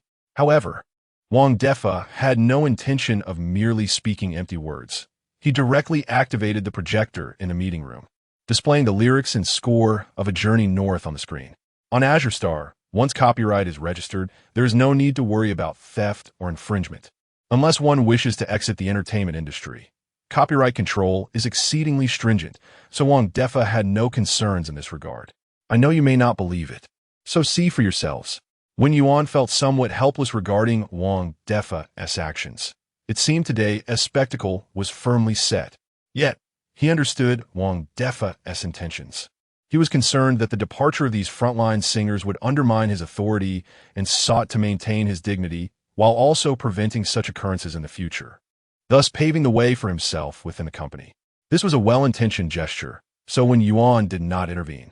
A Journey North music, Wen Yuan, Zhou Jiluan, lyrics, Wen Yuan, Fong Wenshan, in the rearview mirror of the world. I chase with my gaze, only to hear the sound of your tears. In just a few lines of lyrics and melody, a sense of poignant melancholy began to rise. A tremendous question surged within their hearts. How could such a simple melody evoke such profound sorrow? However, despite their confusion, it was undeniable that this alone was the hallmark of masterful artistry. To capture the listener from the very first note, what else could define a master? The line "only to hear the sound of your tears" was particularly stunning, employing synesthesia as a rhetorical device, conveying a dual meaning. To hear tears is to hear the sound of weeping while simultaneously visualizing the tears, rendering the entire scene vividly three-dimensional, further deepening the sorrowful ambience. Exquisite. The crowd watched eagerly, as there was no time to savor the moment. They quickly ran through the entire song, yet remained immersed in that melancholic atmosphere and melody. This song presented no significant challenge to sing, ensuring its potential for widespread popularity. Moreover, its hauntingly delicate melody could evoke and release the infinite sorrows within people's hearts. This was a truly formidable prospect, for this meant that the song's resonance index would undoubtedly soar, destined to become a hit across the land, securing its place on KTV's must-play song list, thereby transforming it into a universally sung pop anthem. Upon contemplating this, the singers present, who discerned the latent potential of this song, were filled with an exhilarating sense of anticipation. Unanimously, they conceived a singular thought: regardless of the circumstances, they must secure this piece. Even Cheng Ling, seated in the corner, had her eyes sparkling with fervor, her face radiant with excitement. Yet, could such a magnificent song truly belong to her? Observing the three individuals at the forefront, nearly bursting with enthusiasm, Cheng Ling felt a pang of despondency and despair. The most elated among them were undoubtedly the three prominent singers who had not departed. As soon as the song was unveiled, they recognized that their gamble had paid off. The question was not whether they were worthy of such a piece. Rather, it was about whether this song was worthy of them. However, to speak candidly, they were the most formidable and popular talents present. If not bestowed upon them, to whom else would it be granted? They had struck gold. In that instant, the trio reveled in their fortune. Conversely, The most disheartened were those lingering at the doorway. They undoubtedly recognized the immense potential of Journey North, perceiving it as a work capable of elevating their careers to unprecedented heights, a masterpiece, an existence they scarcely dared to dream of. Yet, they had just inadvertently shattered their own prospects of acquiring such a remarkable piece. In a moment of self-sabotage, they could only lament their foolishness. Now, the dilemma before them was clear: to depart or to remain. Chapter 8. May I audition? To leave would mean missing out on a masterpiece, while staying would shatter their pride into a million pieces at a grand showcase of talent. Their egos forbade them from remaining, yet the song was undeniably enchanting. In that moment, several of them felt tears brimming with regret. Observing their predicament, someone nearly burst into laughter. Moments ago, they had been aloof, only to find themselves suddenly unable to reach such heights. A swift slap in the face, indeed, as they faced the mocking expressions of others. The leading singers were filled with indignation. After all, it was merely a masterful song. They had never imagined they could sing it, so why not pretend they hadn't seen it? Moreover, even if they were willing to put aside their pride and try to secure a chance, would Wang Defa and Wen Yuan consent? Clearly they would not. Better to preserve a shred of dignity. Yet, just as they began to leave, a gasp echoed through the air. This ancient melody was exquisite. The screen, unbeknownst to them, had shifted from a journey like the North to no feeding for heroes. They halted in their tracks, their eyes irresistibly drawn to the stage. No feeding for heroes composer.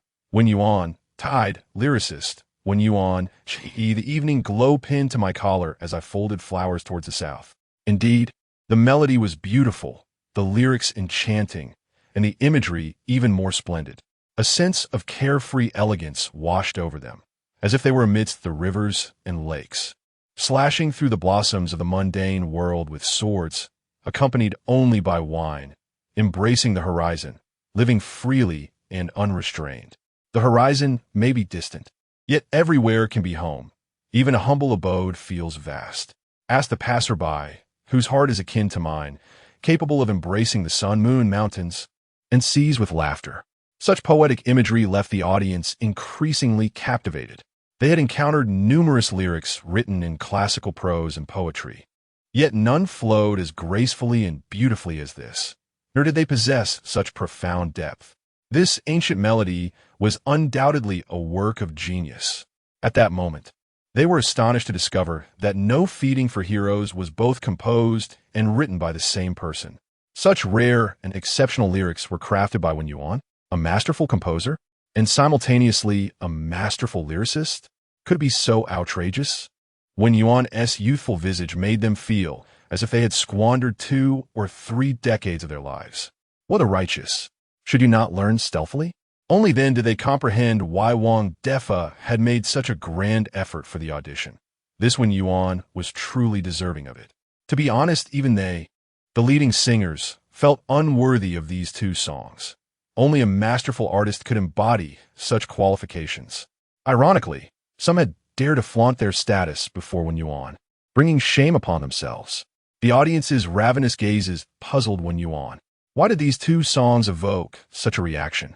In truth, the development of Azure Star Entertainment was far below that of Wen Yuan's previous life, which explained the overwhelming awe of the singers upon hearing these 2 songs. From their previous disdain to their current reverence, it was evident that their perception of Wen Yuan had undergone a dramatic transformation. Wang Defa nodded in satisfaction. This was the effect he sought. So now, could the audition commence? He then spoke softly. As his words fell, everyone rose, anxious not to miss a beat. Even knowing there were 3 other leading singers present, they felt no fear. What was there to fear? Missing out on these 2 songs would be truly terrifying. Thus, regardless of the outcome, they had to give it their all. Furthermore, Wang Defa had clearly stated that Teacher Wen would select the singers to collaborate with. Even if they could not secure these 2 songs, making a good impression on Teacher Wen would be immensely beneficial. So let us start from the front row. Zhao Liyun, you go first. Wang Defa designated one. He was quite optimistic about the 3 leading singers seated in the front row. After all, they possessed talent and, more importantly, discernment. Wang Zong, Teacher Wen, I am Zhao Liyun. The others took their seats, and Zhao Liyun bowed, showing no airs of celebrity. It was no joke. With these two songs unveiled, he dared not act aloof. Moreover, the presence of a master like Wen Yuan filled him with respect. I was once a peaking opera singer, and over the years, I have fortuitously become a leading singer thanks to my vocal foundation. Listen, how humble. The word fortuitous opened up his perspective. I would like to present my renowned song, Rain. Rain falls lonely, gently cascading upon completing the song. His foundation was solid, and a segment of operatic tone was quite precise. No wonder he had become a leading singer. He indeed had the talent and uniqueness. However, the song was somewhat lackluster, perhaps wasting a fine voice. At that moment, Wen Yuan realized that the entertainment level of Azure Star was inferior to that of his previous life. Otherwise, a mediocre song could not possibly be a leading singer's signature piece. Wen Yuan took up his pen, marking Zhao Liyun's profile and writing down operatic tone. He had songs that required such tone and could collaborate in the future. At some point, the few leading singers who had left returned. But they did not sit in the front row. Instead, they took seats in the back. They understood that if they truly left, they would irreparably offend Wen Yuan, a composer of masterful caliber, leaving no room for redemption. By staying, they might still have a chance to shine. What's this? The great singer, Qian Isn, rushing to a gig? Wang Defa quipped after Zhao Liyun's audition. The other singers nearly burst into laughter, especially the last remark, which nearly caused them internal injuries. The singers squirmed in their seats, yet they managed to hold their tongues, realizing that any words would only worsen their predicament. Thus, silence reigned. After a brief interlude, the auditions resumed. Two more leading singers, though proficient, lacked distinctiveness, so Wen Yuan did not mark them. Then the second-tier singers began their auditions, yet Wang Defa did not call on Cheng Ling. Since she was already predetermined, there was no need for an audition. She would be taken to the recording studio to familiarize herself with the songs. However, Wang Defa's plan led Cheng Ling to believe she had no chance to audition, leaving her feeling even more disheartened, questioning whether her initial choices had been wise. Did the old grievances of Jinghua still linger in the stars? Seeing Wang Defa skip over Cheng Ling to call on other singers, her assistant was as anxious as a cat on a hot tin roof. Finally, as the second-tier singers completed their auditions, Xiaoya entered the conference room. Wang Zong, the arrangements for the 3 songs are nearing completion. The accompaniment will be ready shortly. Good. Take Cheng Ling to the recording studio to familiarize herself with the songs. Once the accompaniment is ready, we'll start recording. Let us aim to complete the demo tonight. All right. Wen Yuan was quite surprised. The arrangement is ready? So soon? Indeed, Wang Defa replied with a chuckle, quite pleased with himself. The instruments are ready, the musicians available. Even the string ensemble is prepared. The recording engineer, mixing engineer, and mastering engineer are all in position. Seeing Wang Defa's knowledgeable demeanor, Wen Yuan couldn't help but give a thumbs up, such is the advantage of a large company. It was like a song production assembly line. Why the hurry to record the songs? Wang Zong. From writing to recording in less than a day, with no preparation time. This seems rather rushed, Wen Yuan inquired. You may not know. Wang Defa paused to deliberate before continuing. The contract I provided you is beyond standard, so I must give the higher-ups an explanation. Nothing is more persuasive than these 3 songs. Wen Yuan pondered, this does not seem to bode well. Why does Mr. Wang appear so exhilarated? Wang Defa's smile widened. The mere thought of those old fellows facing accountability tomorrow, and the image of me throwing 3 songs right in their faces, sets my blood racing. These antiquated individuals deserve a good dose of reality. Nothing could be more exhilarating.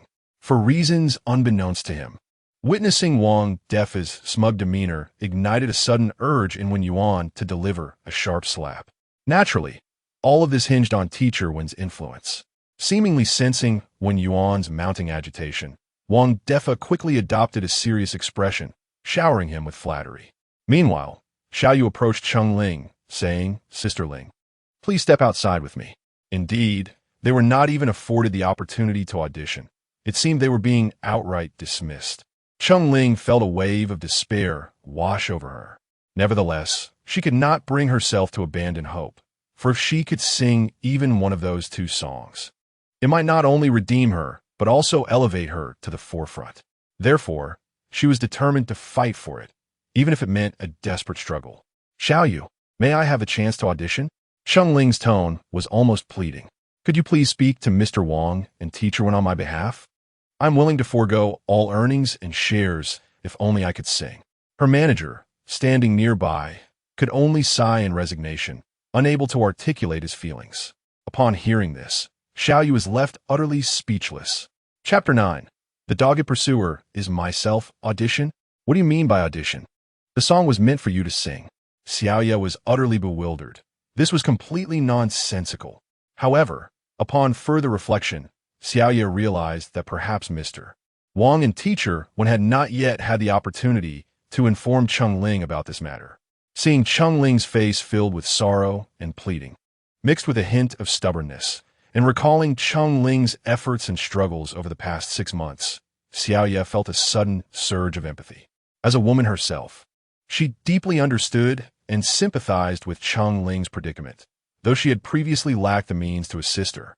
Now, however, despite not knowing why Teacher Wen had chosen her, it was undeniable that it had directly pulled Cheng Ling from the abyss. The two songs could hardly be described as timely assistance. They were akin to delivering an entire summer amidst a winter's chill. Xiaoyu took Cheng Ling's hand and gently said, Sister Ling, there's no need for an audition because Teacher Wen has specifically requested that you sing these two songs. What, specifically me? Cheng Ling's eyes widened in disbelief, her mind a whirlwind of confusion. It felt as though something within her was on the verge of exploding with emotion. Yet all at once, it was too sudden and surreal, causing her to question if she had misheard. Beside her, the manager wore an expression of incredulity. Specifically, Cheng Ling? When did she and Teacher Wen even cross paths? This was their first meeting with Wen Yuan, and they hadn't even auditioned. How could she be selected? And for 2 songs? Not just any 2 songs, but the unfed hero and Father's Prose, Xiaoyu elaborated. Father's Prose? Could it be another song by Teacher Wen? Wait, did he really request that I sing? The surreal sensation left Cheng Ling feeling dazed. Xiaoyu, are you certain that Teacher Wen specifically asked for me? You must be sure there's no mistake. She sought reassurance. Yes, Sister Ling, he specifically asked for you.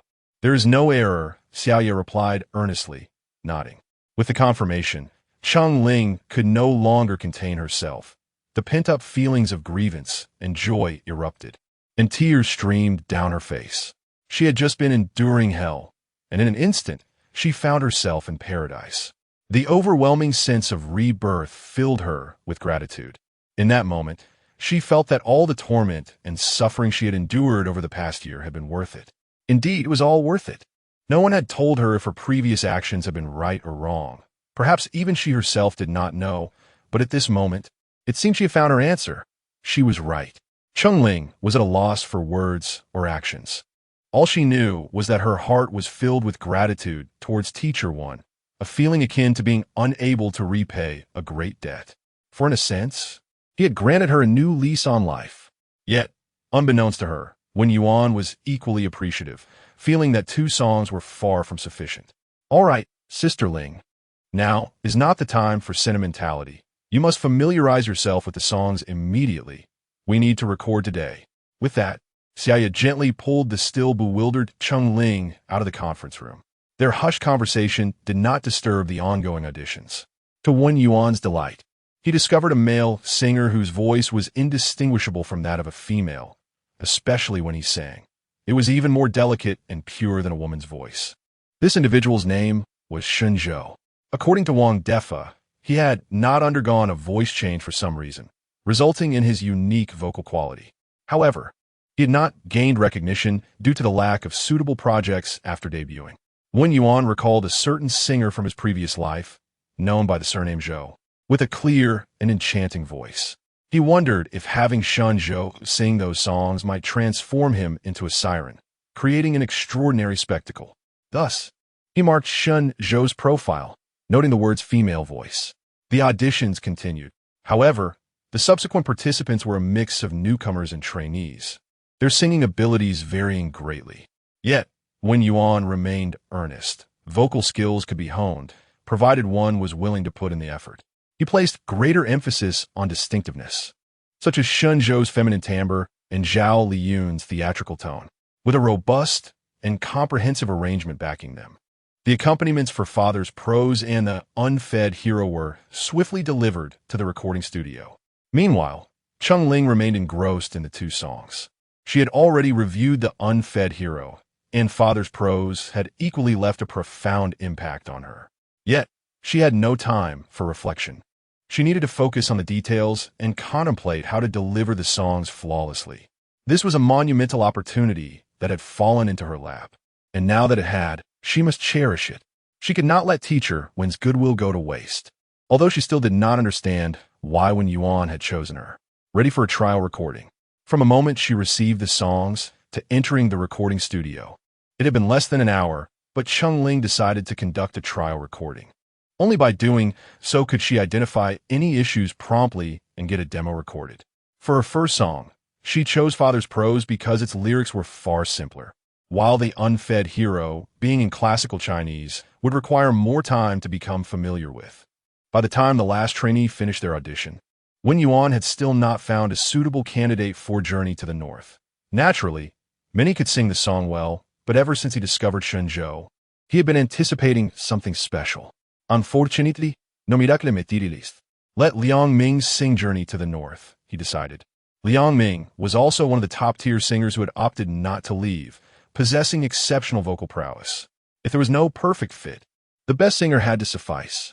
All right, Wang Defa nodded, fully supporting Wen Yuan's decision. As for the few individuals seated in the back row, Wang Defa did not grant them any opportunities. One even attempted to express a desire to audition, but was promptly silenced by him. It truly echoed the adage. Just moments ago, you disregarded me. Now, you find yourself out of reach. Still hoping to climb higher? Not a chance. Today's auditions conclude here. Liang Ming remains, and the rest may leave. Do not be disheartened if you are not selected. Teacher Wen has already taken note of your talents, and I believe there will be opportunities for collaboration soon.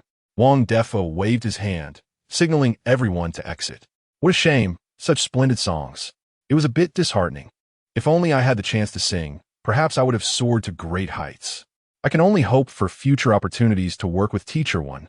Though they felt a twinge of regret, there was little they could do, and the crowd departed reluctantly. The few first-tier singers in the back exchanged glances, sharing a bittersweet smile before exiting the conference room with a sense of resignation. These individuals, who should have basked in glory, left in utter disarray. Put in the effort to familiarize yourself with the songs. We need to record the demo today. Once everyone had departed, Wang Defa handed Liang Ming the lyrics and score for Journey to the North. Mr. Wang, your words are too heavy. Recording Teacher Wen's song is my honor. I am overjoyed and cannot possibly say it is a burden. Upon hearing this, Liang Ming awakened to the reality.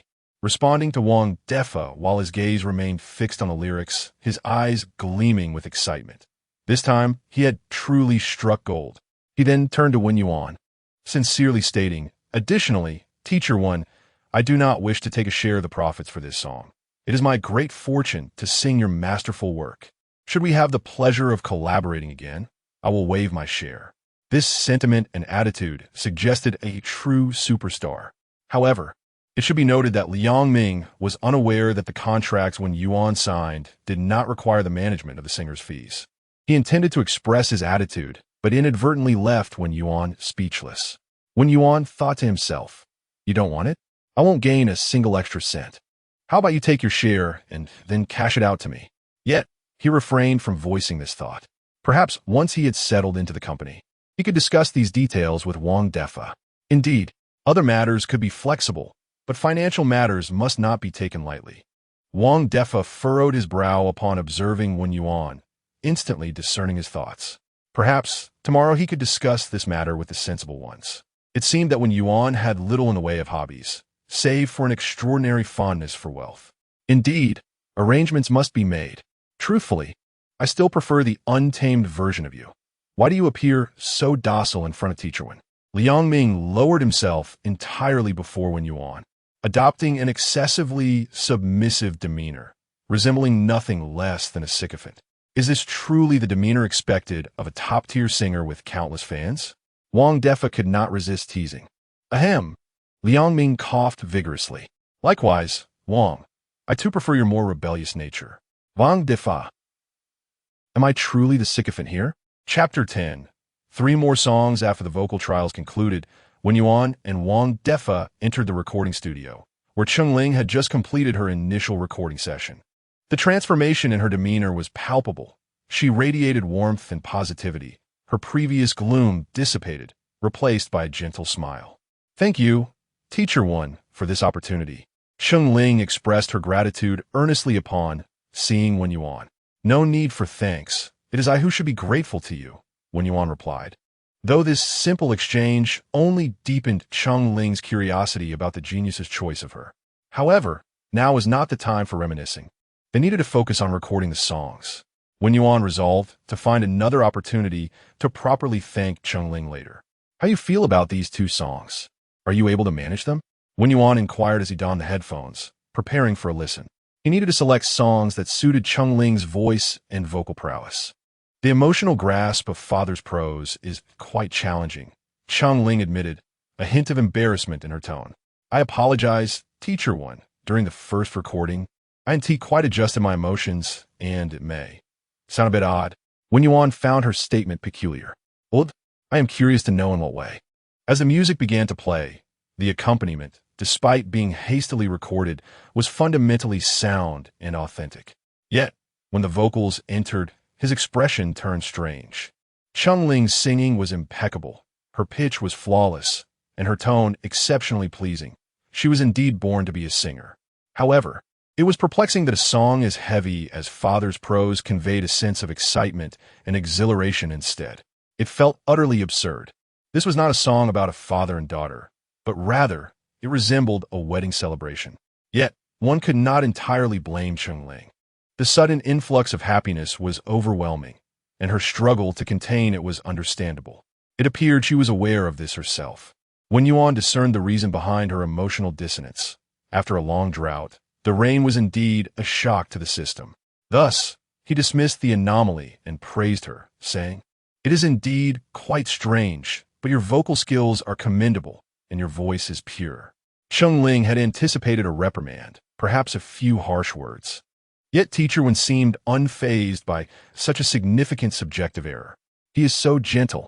The main section is from the father's perspective. Yet you must convey the emotions of a daughter upon discovering her father's diary. Moreover, tears flow endlessly is the emotional climax of the song. You must handle this prolonged note with care. I understand, Teacher One. Chengling nodded thoughtfully. Although the recording was somewhat rushed, there was no need to hurry. She should first adjust her state before recording again. Very well. Shortly thereafter, Wen Yuan entered the adjacent recording room, where Liang Ming was familiarizing himself with the song. Please guide me, Teacher One, Liang Ming respectfully requested. For Journey North, you need to convey a sense of languor. Do not force sadness. For the high notes, envision the heart-wrenching sensation of being betrayed. Although the song is melancholic, it ultimately expresses a sense of liberation from all burdens. In terms of singing, Wen Yuan was not as proficient as Liang Ming and Chengling. His insights stem from countless listens to the original versions. The thought of betrayal made Liang Ming's lips twitch. While the phrase was rather crude, it instantaneously evoked the heart-wrenching emotion he needed. The notion of liberation from all burdens. Reflecting on his own shame, he thought, how many times have I hurt you? Even in letting go, one feels no burden, only tranquility in the heart. Now I understand. Liang Ming's comprehension of the entire song deepened sharply, illuminating the path forward for his interpretation. Thank you for your guidance, Teacher Wen. As Chengling and Liang Ming settled into their respective rhythms, Wen Yuan refrained from further interruption, leaving the rest to them. He took a pen and paper, moving to the conference room to begin composing. He had already envisioned suitable songs for today's artist and intended to write them down. Though the current funds were sufficient to alleviate immediate concerns, ongoing expenses for Wen Yu demanded a continuous influx of capital. He needed to prepare adequately for future contingencies. Wang Defa observed the youthful figure bent over his desk in silence. This marked the 3rd song of the day, and it appeared there would be 3 more. Such prolific and high-quality output left one to ponder how other songwriters might survive. Fortunately, he was not reliant on this profession. Otherwise, he might find himself out of a job. He felt fortunate to have signed this prodigy today. Had he missed the opportunity, his life might never know peace again. 30 minutes later, Wen Yuan handed Wang Defa 3 sets of lyrics and scores, including the arrangement. Mr. Wang, please apply for copyright for these 3 songs. Wang Defa nodded, his hands trembling slightly as he accepted the sheets. The quality of these 3 songs was uncertain, but he felt an inexplicable mix of anticipation and trepidation. He was unsure why fear gripped him, yet the sensation was unmistakable. Perhaps it was simply that all that had transpired today had exceeded his comprehension, leaving him momentarily at a loss. The song My Dream was tailored specifically for Cheng Ling. While the first 2 songs were excellent, they did not suit her as perfectly. What she needed most was a piece that could articulate her stance and character, allowing the audience to genuinely re-accept her. This song needed to be released promptly, as soon as the other 2 were recorded. Romance of the 3 Kingdoms was intended for the operatic Zhao Liyun, and The Great Fish for Xinzhou. When to record and release was left to Mr. Wang's discretion. Pausing, Wen Yuan then inquired seriously, "Additionally, Mr. Wang, how much do you think these 3 songs are worth?" Wang Defa replied, "As expected of you, just when I am in awe of your talents. You pull me back to reality with a reminder of the mundane. It's as if you fear I might forget the practicalities of life." Yet, a touch of earthly concern was welcome. Otherwise, Wang Defa might entertain the notion that Wen Yuan was a celestial being descended from the heavens. After signing the contract, every song would not only yield royalties, but the company would also offer a price based on quality for operational and usage rights. This was why Wen Yuan posed such a question. Wang Defa did not respond immediately, but perused the 3 songs. Though he was mentally prepared, he was still astonished by their quality. These 3 songs were bound to be hits, equally as stellar as the previous trio. Moreover, the lines and romance of the 3 Kingdoms fit Zhao Liyun perfectly, while the chant in The Great Fish would undoubtedly astonish many for Xinzhou. My Dream, as Wen Yuan had indicated, was crafted specifically for Cheng Ling.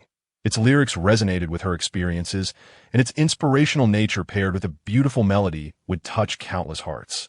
Wang Defa inhaled deeply, ready to express his thoughts, yet found himself at a loss for words in front of this young talent. Where had this prodigy emerged from? Could it truly be that he was a divine being?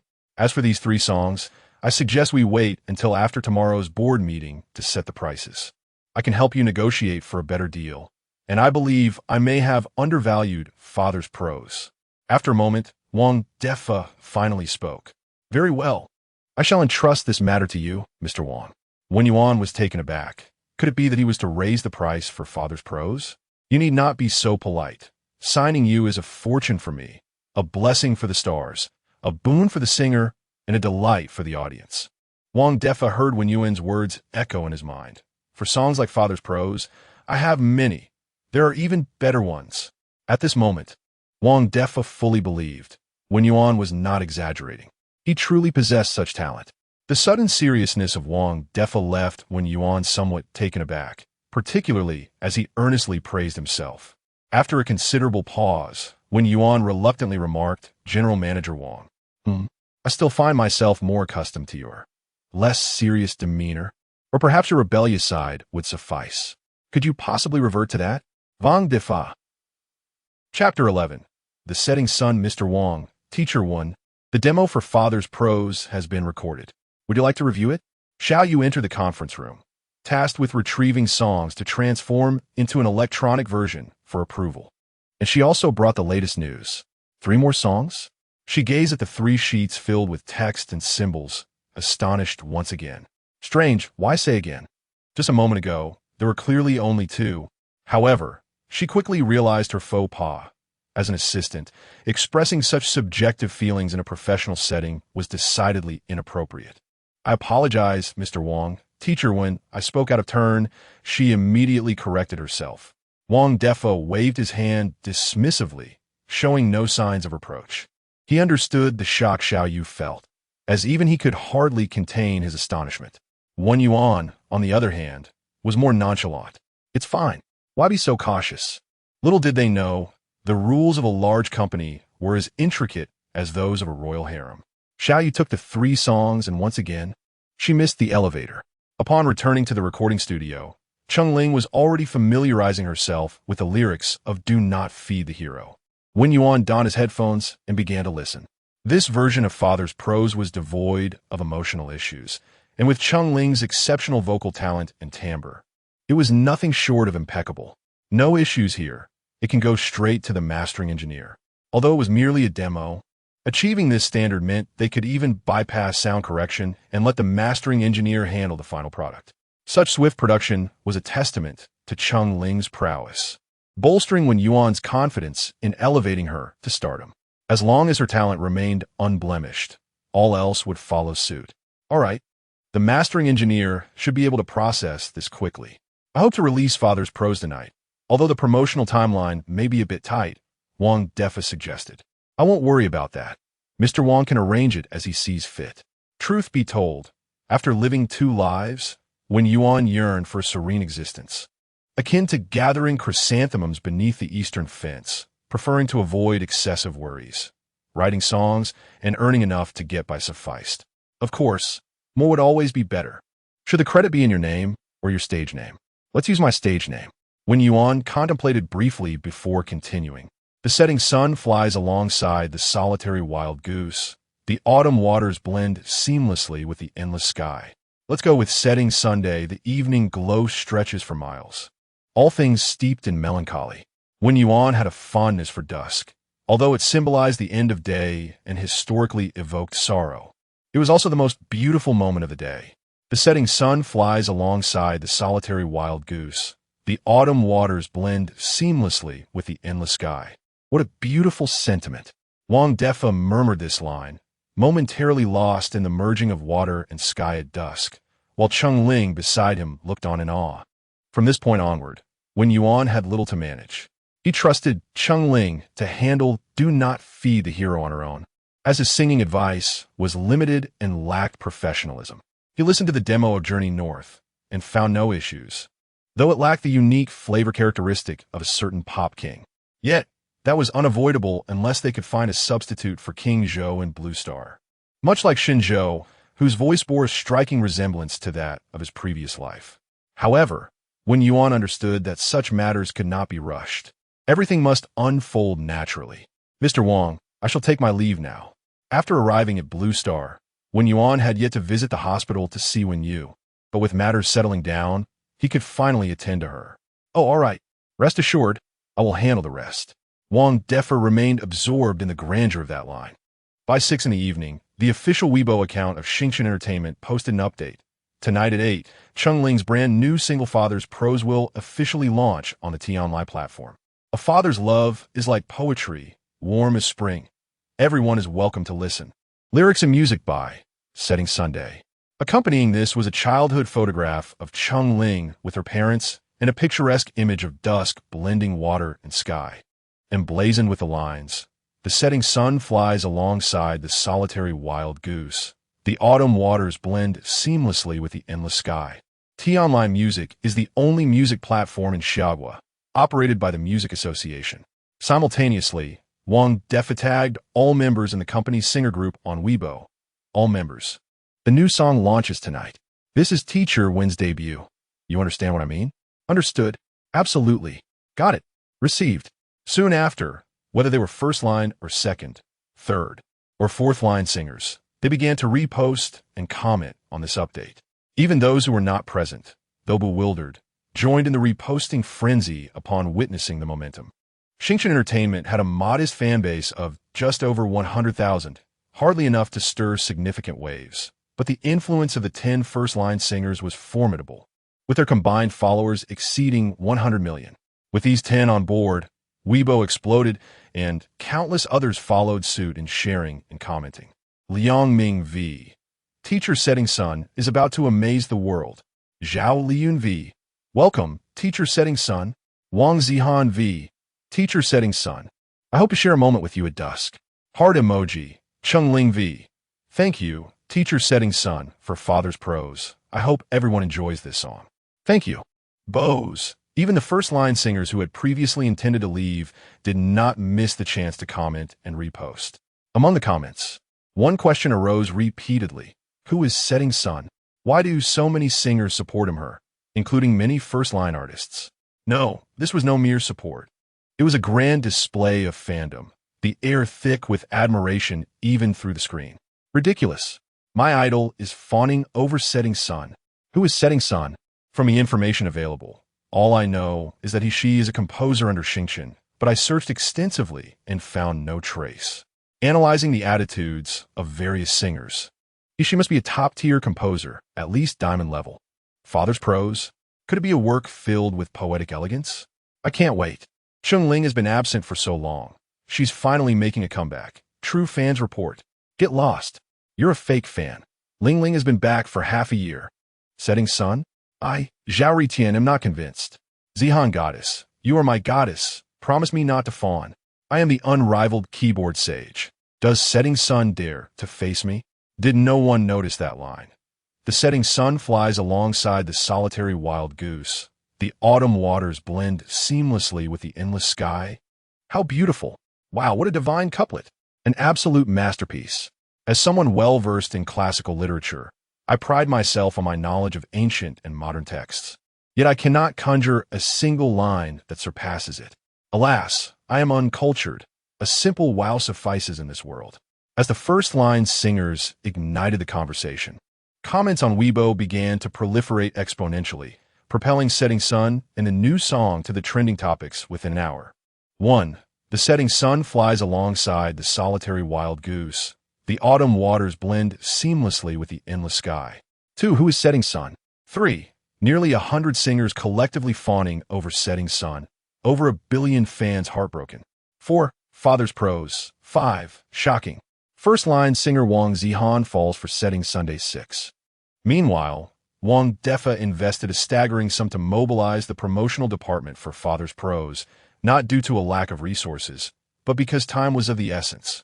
He wished to invest more to truly elevate Wen Yuan's presence. Yet time was not on his side.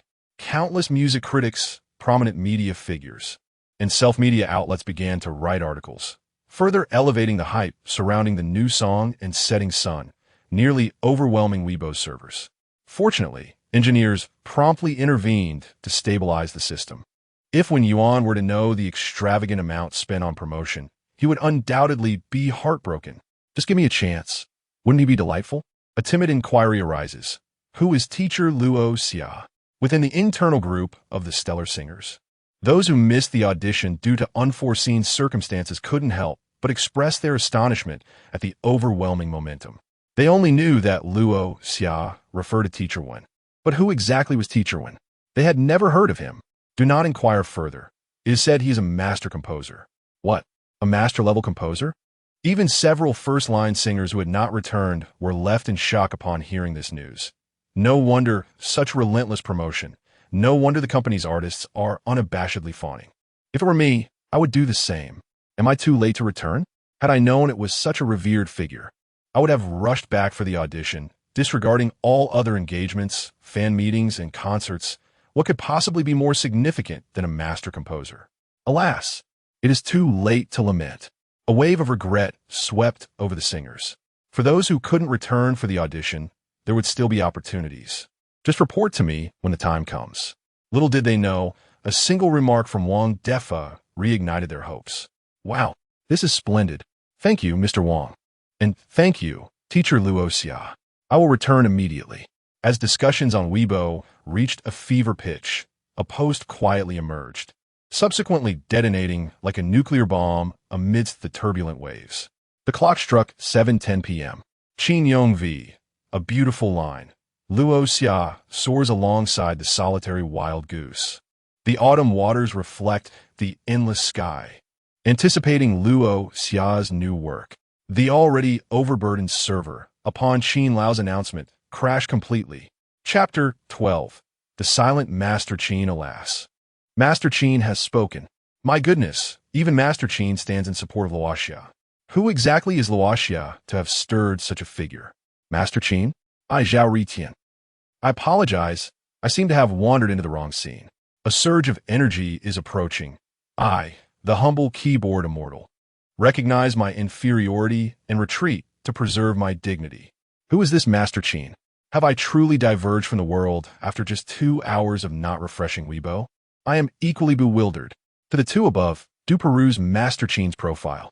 Qin Yong, a national treasure of the Summer Kingdom, a titan in the field of composition. Best composer from 1985 to 1993, a consecutive winner. Annual Golden Melody Award recipient from 1984 to 1996, a consecutive winner. World Golden Melody Award recipient in the years 1997, 1999, 2005, and 2008. One of the most influential composers in the Summer Kingdom. Ranked 3rd among the top 100 composers in the Summer Kingdom. Ranked 10th among the world's top 100 most influential composers. What a celestial being is this? The sheer magnitude of these achievements leaves me awestruck. My titanium alloy eyes have been dazzled. Mother queries why I'm kneeling while browsing Weibo. Yet, just as they wish to continue expressing their shock and reverence through comments, the Weibo page freezes, the server crashes entirely, and this occurs less than 3 minutes after Master Qin's post. Wang Difa, observing the frozen dynamic of Master Qin on the webpage, smacks his forehead. Of course, Master Qin oversees song reviews at the Music Association, so undoubtedly, he has already reviewed all 6 songs written by Wen Yuan, including the 5 from today and 1 prior. It is likely that this esteemed elder has been thoroughly astonished by Wen Yuan's prodigious talent. I wonder if Master Qin's heart can withstand such excitement. Wang Defa chuckled to himself. However, for such a giant as Master Qin to support Wen Yuan is undoubtedly to his delight.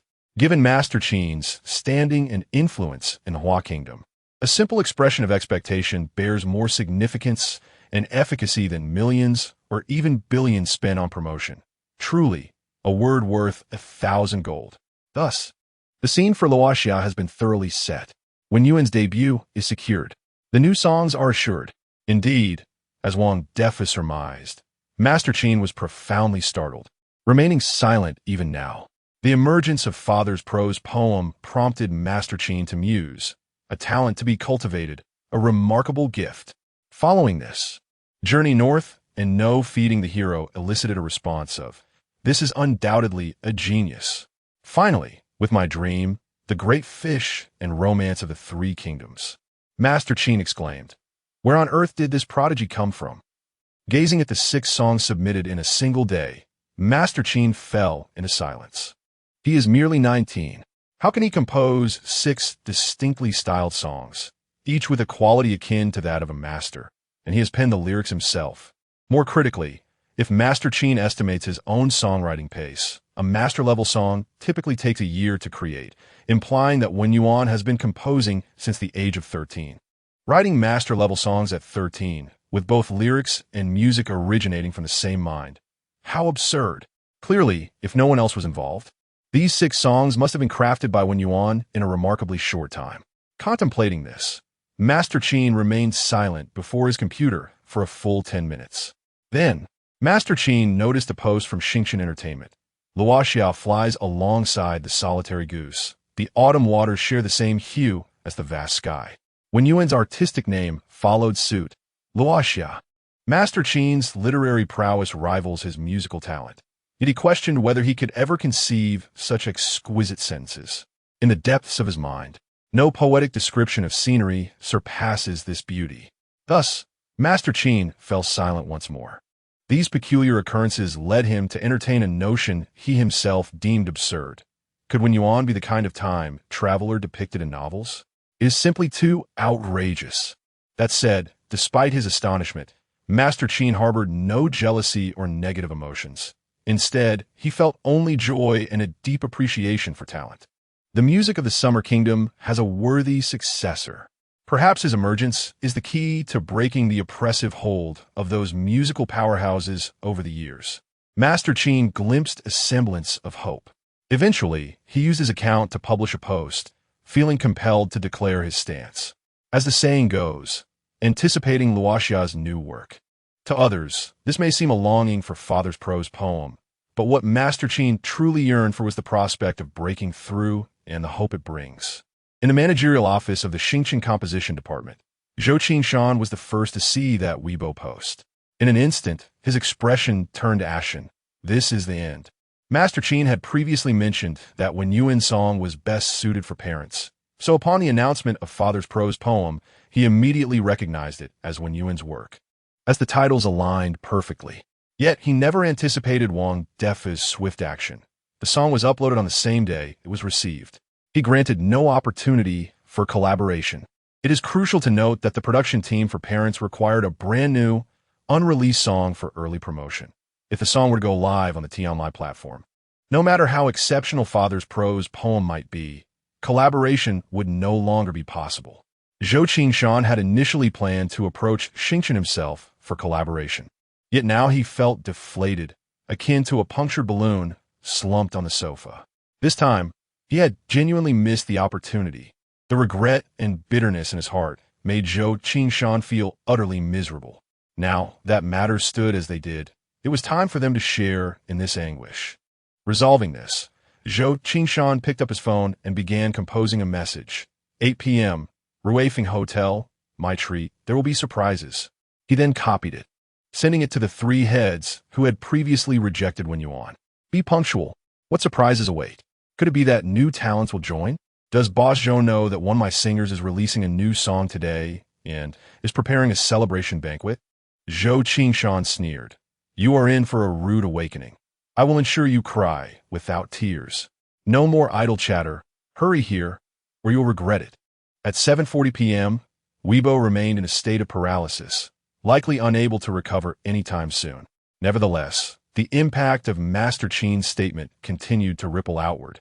Ruifeng Hotel, while not highly ranked in the entirety of Shenzhen and merely achieving a 4-star rating, held a special place in Zhou Qingshan's heart due to his frequent visits in earlier years.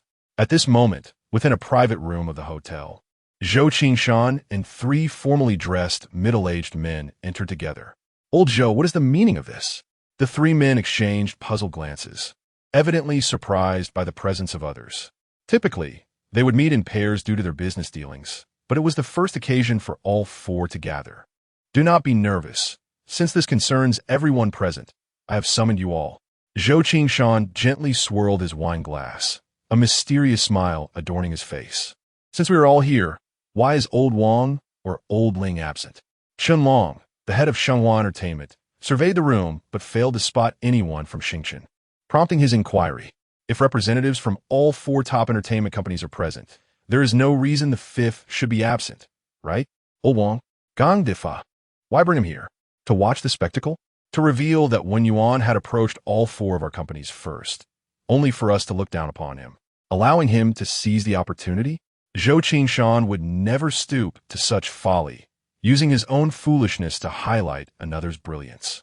If Wang Defa were aware of the thoughts swirling in Zhou Qingshan's mind and the intricacies involved, he would likely have knelt down immediately, exclaiming, how trivial, how limited in vision.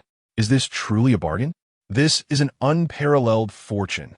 I am profoundly grateful for the benevolence of the 4, to have such extraordinary talent placed in his hands. What else could that be but a miraculous gift? Indeed, he ought to bow down before them a few more times. Zhou Qingshan gazed at the 3 individuals before him, a cold smile curling at the corners of his lips. These fools remain oblivious to the magnitude of what they have forfeited. Yet in truth, Zhou Qingshan, who had not encountered the other 5 compositions by Wen Yuan, was equally unaware of what he himself had missed. He believed he had lost a single song, unaware that he had overlooked an entire repertoire. Chapter 13. Tears unceasing to my knowledge. Old Ling has departed abroad for business, while Old Wang is likely occupied with promoting his new song. Li Yu from Ding Tai Entertainment remarked sarcastically, TSK, TSK. What spectacle! The W blog has been rendered inoperative. This time, Xingqian is truly formidable. That washed-up singer Chungling? And who is that composer Luoxia, emerging from who knows where? Scoff Peng Dinghai from Wangchao Entertainment. Just a paper tiger. It is only with the backing of the entire Xingqian roster, particularly those first-tier artists, that they have garnered such attention. If it were truly an exceptional piece, would it fall to a fated star to perform it? Li Yu and Chen Long nodded in agreement, finding merit in his words. A worthy creation would never be entrusted to Cheng Ling. Conversely, what sort of masterpiece could possibly be given to her? Viewed in this light, both Cheng Ling and Luoxia seemed insignificant. However, at 8 p.m. tonight, my first-tier artist Ming Zhe will release a single, one crafted by a diamond-level composer. When that happens, the quality and metrics will undoubtedly eclipse Cheng Ling's efforts. All this current hype and traffic would merely serve as a garment for me. As he spoke, a knowing smile crept across Peng Dinghai's lips. Indeed, since Cheng Ling and Luoxia were not worthy of the spotlight, the collaboration between first-tier artist Ming Zhe and a diamond-level composer would surely dominate the charts, without question. The collective efforts of Xingqian to generate traffic and heat would ultimately benefit only Peng Dinghai and Ming Zhe. Peng, your foresight is truly commendable. This strategy is brilliant. Engaging in mutual flattery, Liu and Chun Long chimed in. Then let us extend our congratulations to Peng in advance. Well said. Tonight's second round is on me. Peng Dinghai's smile widened. Observing the expressions and exchanges among them, Zhou Qingshan could not shake the feeling that he was watching a troupe of jesters. Metrics and quality overshadowing? He nearly laughed aloud. If the songs favored by Old Qin could be eclipsed by a diamond composer's work, he might as well retire from the entertainment industry and take up bricklaying. Zhou Qingshan's mind was clear as glass, yet he remained silent. Continue basking in your arrogance. I await the data once the songs are released. I am eager to witness your folly. What he longed for was precisely the spectacle of their disgrace. Speaking of Cheng Ling, Chun, do you have any thoughts? Liu suddenly recalled, turning to Chun Long of Shenghua. After all, it was Shenghua that had signed Cheng Ling, and it also had been Shenghua that had placed her on ice. Given Cheng Ling's current surge in popularity, Shenghua would surely be reluctant to witness this spectacle. Do not look at me like that. Cheng Ling's situation had nothing to do with me. While I have an affinity for such matters, I also adhere to principles. I have no interest in artists unwilling to engage. Chun Long gestured overhead. These trivial matters are not my concern. However, I suspect that woman will never rise again. Zhou Qingshan nearly laughed again at this. It was true that Shenghua's upper echelons would not allow Cheng Ling to reclaim her standing, as evidenced by her predicament over the past 6 months. Yet, who could have anticipated that Old Qin himself would step forward to support Wen Yuan? If Cheng Ling were to sing Wen Yuan's song, suppressing her would equate to suppressing Wen Yuan. Given Old Qin's current regard for Wen Yuan, he would never allow such a thing to transpire. If Shenghua's higher-ups possessed any wisdom, they would never dare to provoke Old Qin. With Old Qin as a stabilizing force, Cheng Ling would surely navigate this challenge unimpeded. Coupled with the song's quality and her innate talent, Zhou Qingshan had no doubt that Cheng Ling would undoubtedly rise anew. These fools likely remained oblivious to Old Qin SW blog post. Otherwise, they would never dare utter such statements regarding metrics overshadowing or Cheng Ling's inability to rebound. Indeed, Old Qin's post had rendered the W blog inoperative within 3 minutes. It was no surprise they were unaware. However, this worked to Zhou Qingshan's advantage. If they were all aware, he would have no opportunity to witness this farcical spectacle unfold. Zhou, you summoned us yet remained silent. What is the meaning of this? A toast is in order. I am most curious about the surprise that warranted our gathering. It is time for the reveal, is it not? The three raised their glasses, directing their attention to Zhou Qingshan, who had exhibited peculiar behavior today. Patience, Zhou Qingshan replied, lifting his glass. Since tonight, President Peng has a new song debuting. Let us first witness that. Downing his drink, Zhou Qingshan retrieved his notebook and opened the T-Online platform.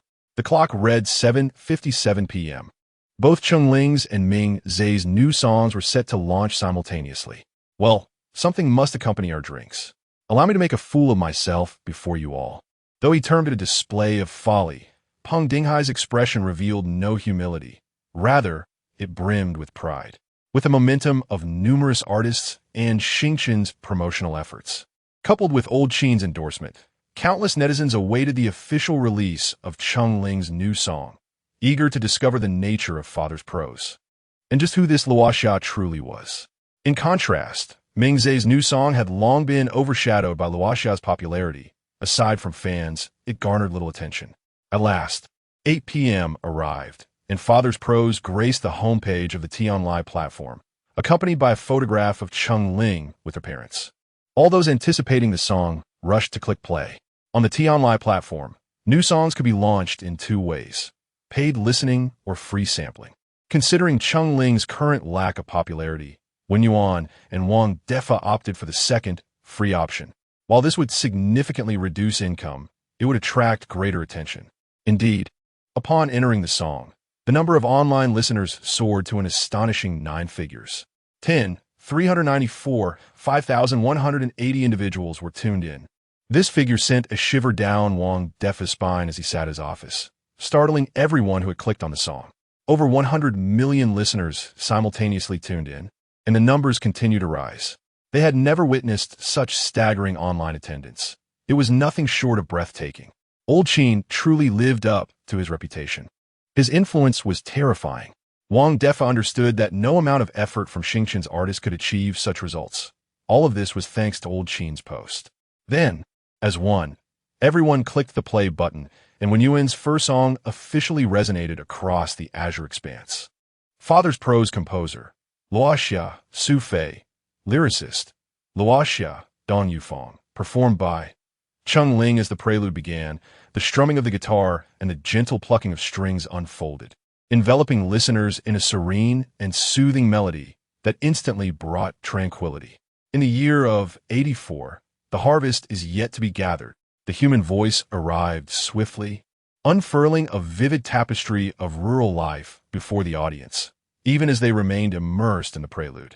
Due to the W-blog outage, many held their breath, finally finding an outlet for their pent-up excitement. With the T-Online platform's live comment feature, listeners could share their thoughts in real time. After the first 4 lines, many eagerly expressed their feelings. Simple words, mundane daily life, yet they evoked unparalleled comfort, reminiscent of sleeping in one's father's embrace as a child. I cherish this tranquil simplicity. At this moment, I hold my daughter. She sleeps soundly, but my arm is numb. Envious. Through smiles, tears of envy fall. Chung Ling's vocal prowess remains exceptional. It's beautiful. It must be noted that the warmth conveyed in just these 4 lines had already won hearts. Chung Ling's deliberately lowered vocal tone added to its magnetism and allure, enhancing the song's overall appeal. No one anticipated the sudden shift that followed. Tomorrow, I shall borrow some money from my neighbor once again. I struck myself twice in frustration. If the first 4 lines evoke the simple comforts of rural life, the latter 4 starkly unveil the harsh reality of financial struggle, brutally candid. Pain burrows deep within. I struck myself twice. These simple phrases, intertwined with Chung Ling's melancholic melody, conjure an image of a father grappling with the harshness of reality, filled with helplessness and guilt. In that moment, a wave of warmth surged through their bodies, raising goosebumps upon their skin. This was a profound resonance from the depths of the soul. For reasons unknown, it struck a chord, bringing a slight sting to the eyes. In my childhood, when my family was impoverished, perhaps my father felt this same helplessness. As a father, I fully comprehend the guilt of wanting to offer the world to my daughter, but being unable to do so. Suddenly, I recall my father's last words, "I'm sorry. My child, I lack the means to provide you with a prosperous life. Do not blame your father." I was overwhelmed with tears. The earlier verses had everyone reveling in the simplicity of pastoral life. Yet the subsequent lines cast a heavy pall over the atmosphere, causing many to stifle their tears. For those hearing it for the first time, the emotional impact of Father's Prose poetry was undeniably profound, further intensified by the fervent comments flashing across the screen, leading many to succumb to their emotions. These words were extracted from my father's diary. Decades later, I found myself weeping uncontrollably, while my father had aged into a mere shadow of himself. The chorus revealed a conspicuous void in the barrage of comments, for at that moment, the tears began to flow.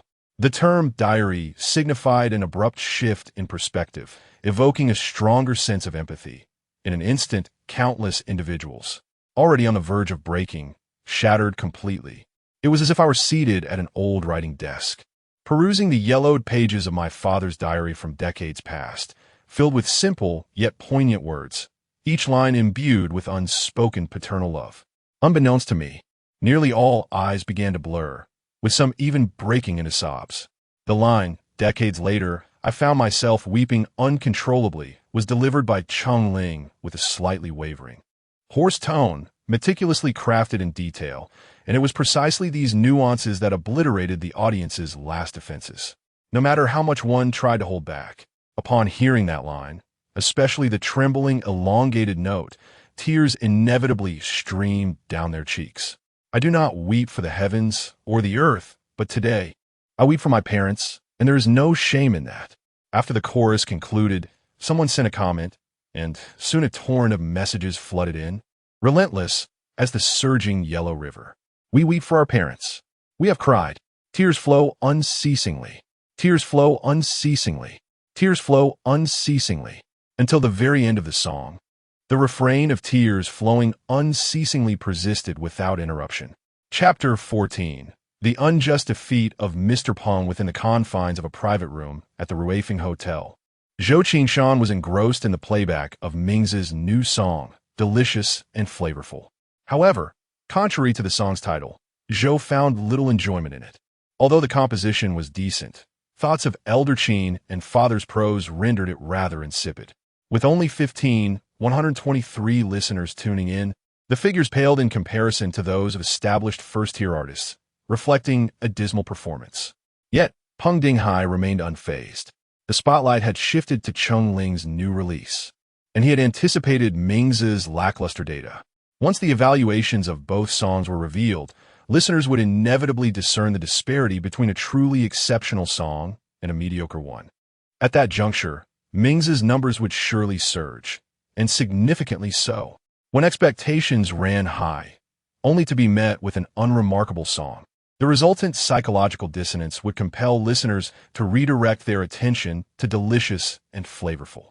The latter merely needed to possess a modicum of quality to attract the current wave of attention and popularity, ultimately elevating Ming's and, by extension, himself.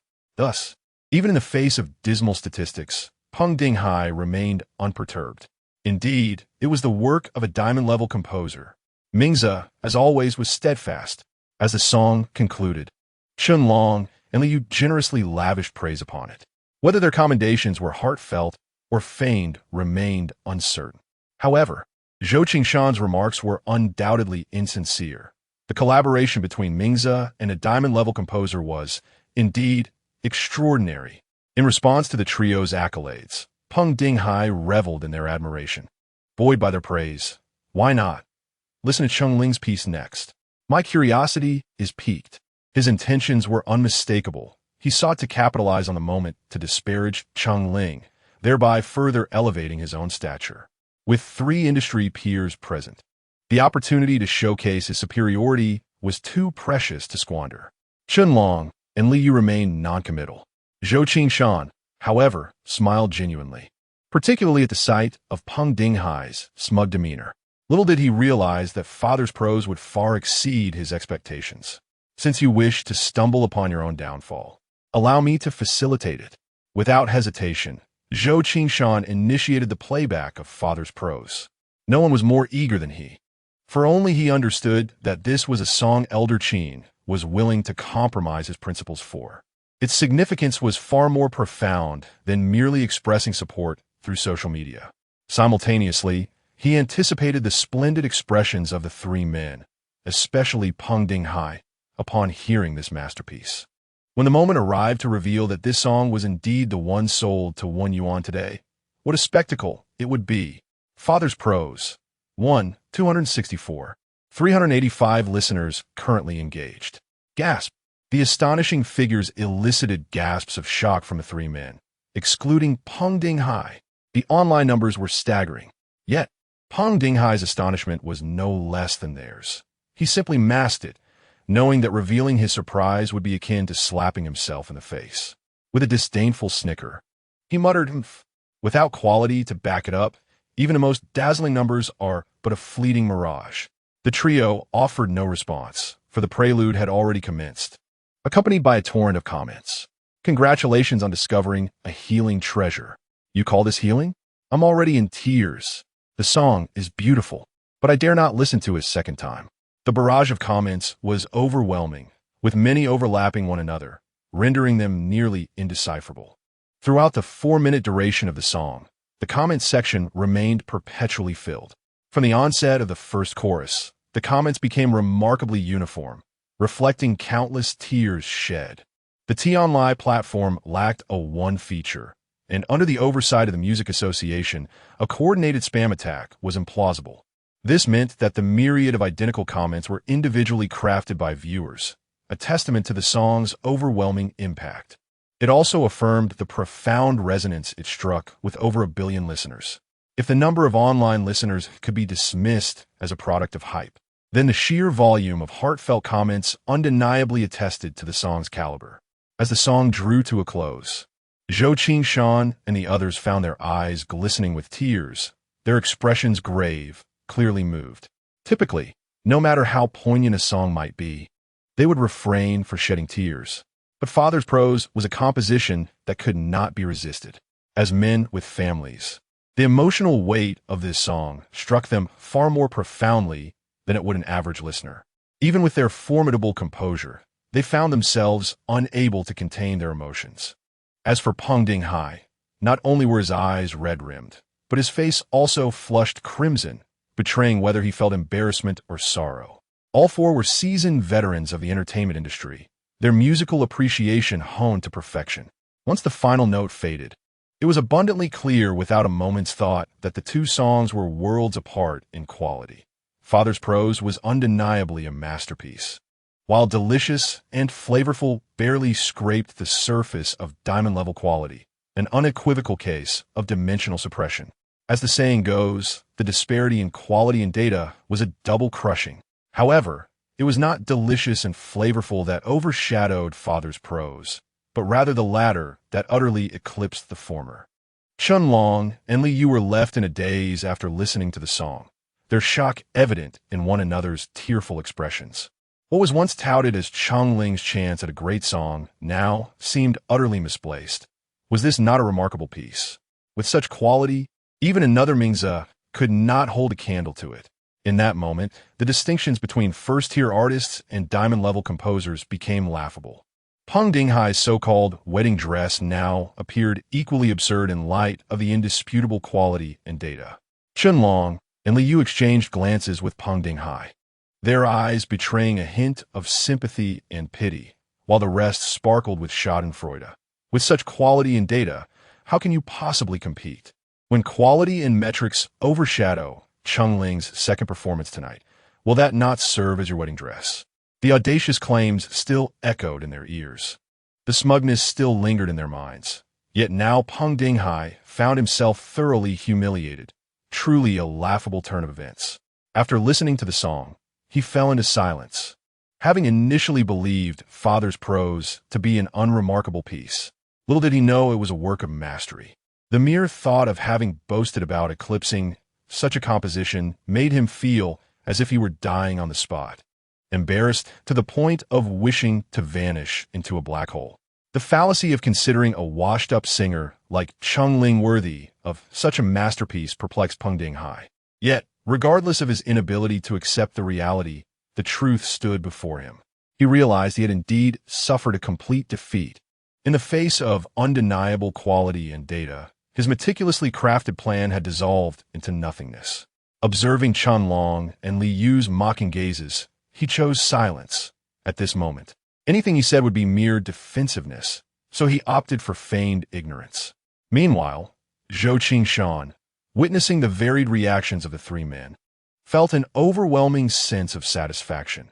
No wonder Elder Qin was willing to break principles for this song. It has left these three utterly dumbfounded. Especially Peng Dinghai. Where was the earlier arrogance? Where was the earlier self-satisfaction? Where was the earlier disdain? How is it that just a few minutes have passed, and you resemble a frostbitten eggplant, wilted and dispirited? You ought to rally your spirits. I have always preferred your rebellious and lofty demeanor. Yet, despite the lightheartedness of the moment, Zhou Qingshan maintained an outwardly composed facade. However, he recognized that the performance of his companions was nearing its conclusion, and it was time for him to take the stage. After a lengthy pause, noticing that none of the three were inclined to speak, Zhou Qingshan cleared his throat and softly remarked, "In truth, General Peng's defeat is not without justification." "Oh, what do you mean by that?" Before Peng Dinghai could respond, Qianlong interjected. Zhou Qingshan surveyed the trio, hesitated briefly, and continued, "It is because of the song essays of a father that even Elder Qin has expressed his anticipation." At this revelation, the three were taken aback. Elder Qin? Which Elder Qin? Could it be the renowned one? Thanks to the pressure from the Tianlai platform, Weibo had now resumed its function. Zhou Qingshan accessed Weibo on his computer and uncovered Elder Qin's latest post. Qin Yong V. What a beautiful line. The setting sun and solitary wild geese fly together. The autumn waters and the long sky share a hue. I eagerly await the new work from Luoxia. Indeed, it was Elder Qin Yong. The three were utterly astonished when had this ethereal figure emerged. Moreover, he had astonishingly chosen to endorse Luoxia. It is worth noting that Elder Qin's open support for anyone is unprecedented. Not even the King of Melody has ever enjoyed such an honor. The mere thought of this sent chills down their spines. Who exactly is Luoxia, and what merits does he possess to elicit such regard from Elder Qin? Chapter 15. The twilight is indeed the falling clouds. It is no wonder that a once popular singer and an obscure composer could garner such remarkable attention. With the esteemed support of Elder Qin, even a pig could ascend to the heavens. Qianlong exclaimed. Yet, he was acutely aware that if the quality of their work were not exceptional, how could Elder Qin have personally intervened? In this light, it was evident that President Peng had indeed lost without justification. With a masterful piece coupled with Elder Qin's endorsement, as long as the vocal performance was satisfactory. No matter who sang, Mingzi stood no chance of victory. Liu also analyzed, his brow furrowed in thought. Elder Qin's appearance held profound significance. Upon hearing this, Peng Dinghai felt somewhat relieved. Indeed, with a masterful song and Elder Qin's assistance, anyone who dared to compete would be doomed. Could it be that President Zhou had already been aware of Elder Qin's involvement? Qianlong observed the faint smile on Zhou Qingshan's face and could not help but inquire. Could this be the surprise that President Zhou had mentioned? Surprise? This is merely the appetizer. Zhou Qingshan subtly shook his head. Peng Dinghai and Liu turned their gazes towards Zhou Qingshan, sensing that his peculiar demeanor hinted he might have known all along, intentionally setting a trap for them to fall into. It was possible that Elder Qin's announcement had been made before 8 o'clock, and he might have seen it but chose to remain silent. Reflecting on his earlier demeanor, Peng Dinghai's anger surged. Did he truly think he could toy with me? Zhou Qingshan spread his hands, feigning innocence. Please, everyone, do not be agitated. I only just saw it myself, and merely wish to offer a friendly reminder. As for your accusations, President Peng, that is quite unjust. No one forced you into your previous actions. You sought to show off, and when it backfired, you direct your frustration at me? What sense does that make? In a single retort, Peng Dinghai was rendered speechless. Chen and Li too found themselves at a loss for words. Indeed, regardless of whether Zhou Qingshan had prior knowledge of Elder Qin's announcement, Peng Dinghai's current predicament was entirely of his own making, and he could blame no one else. As for Zhou Qingshan's claim of just discovering it, the two remained skeptical.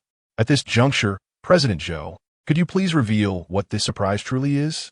For some inexplicable reason, Qianlong felt an unsettling dissonance in the air today, particularly with Elder Qin's unexpected appearance adding to the intrigue. Yet, he could not pinpoint what was amiss. I wish to ask all of you, what do you think of the song Falling Clouds? Zhou Qingshan did not respond directly to Qianlong, but instead shifted the conversation. There is nothing to say. It is a masterful work that leaves one in awe. Have you ever encountered a song that could move all four of us to tears? Losing to such a song, I concede willingly. The three responded, each offering high praise. Although Peng Dinghai felt a sense of reluctance, the quality of the song was undeniable. Indeed, it is an exceptional piece that is hard to come by. Zhou Qingshan sighed softly, a complex feeling stirring within him. Have you ever contemplated the possibility of obtaining such a piece? If given the chance, I would willingly pay 500,000. Liu exclaimed, slapping the table. If Wen Yuan were to hear this, he would likely be utterly dismayed. Why didn't you say so earlier? What a loss. Nonsense. Can a masterful piece be measured in monetary terms? Chun Long countered, pointing out that all master composers are typically indifferent to wealth. If money could buy such brilliance, those top-tier singers would have become masters long ago. Hearing this, Zhou Qingshan found himself curious about how much Wang Defa had paid for Father's Prose. Was 100,000? Given his straightforward nature, it should not be too low, but considering Wen Yuan's status as a newcomer, it likely wasn't exorbitant, probably not exceeding 100,000. If it were the work of a true master composer, it would start at no less than 7 figures. With this thought, Zhou Qingshan sighed again. A song purchased for a mere 100,000, yet with Elder Qin's endorsement, it has acquired immeasurable value. Had I been more humble and prudent at that time, perhaps this lucrative deal could have belonged to me. Looking at the 3 before him, Zhou Qingshan found himself at a loss, uncertain whether to laugh or cry. The output of masterful works each year is exceedingly scarce, and they are predominantly tailored for the top-tier stars. I have never dared to dream of obtaining such a piece. Peng Dinghai still could not fathom how Cheng Ling had managed to secure this song. Masterful works are typically reserved for masterful singers. The 2 consecutive questions indicated that the 3 held Father's Prose in extremely high regard, even deeming it a rare treasure. This made it easier for Zhou Qingshan to enact his plan. The more they valued the song, the more they would suffer upon learning that it was the very song they had rejected today. The pain would shift, and this was Zhou Qingshan's premeditated strategy. Now that the preliminaries had been sufficiently set, it was time for the main event to commence. Ladies and gentlemen, Zhou Qingshan composed himself and continued. Do you recall the newcomer who came to sell a song today? I have a vague recollection. I believe his name was something like Wen. Liu furrowed his brow deeper, realizing that something was amiss. Why was Zhou Qingshan bringing this up? As it seemed utterly unrelated? His name is Wen Yuan.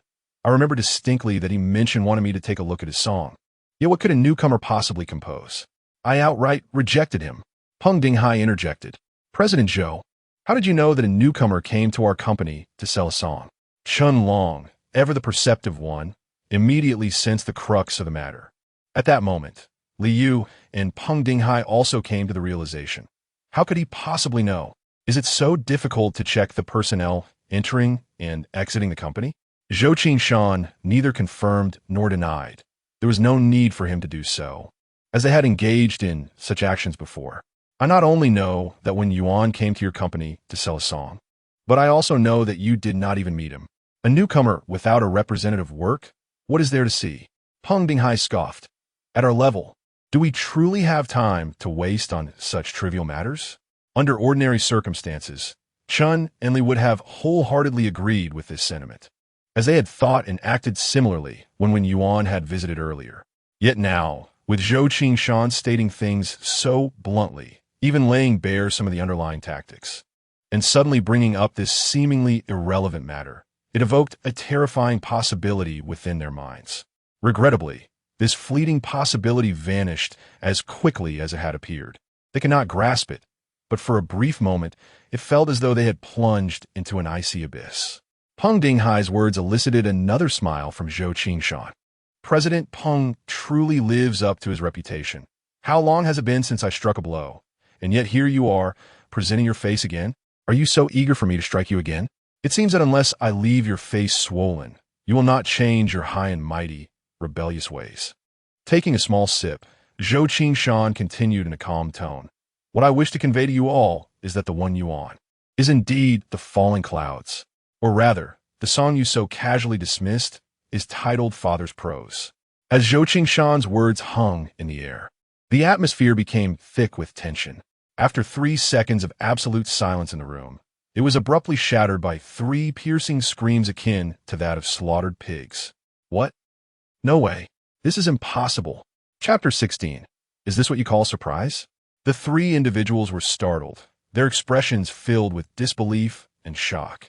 The very song they deemed a waste of time, one that was being sold at their doorstep, was none other than the masterpiece that captivated the audience and won over the esteemed Qin.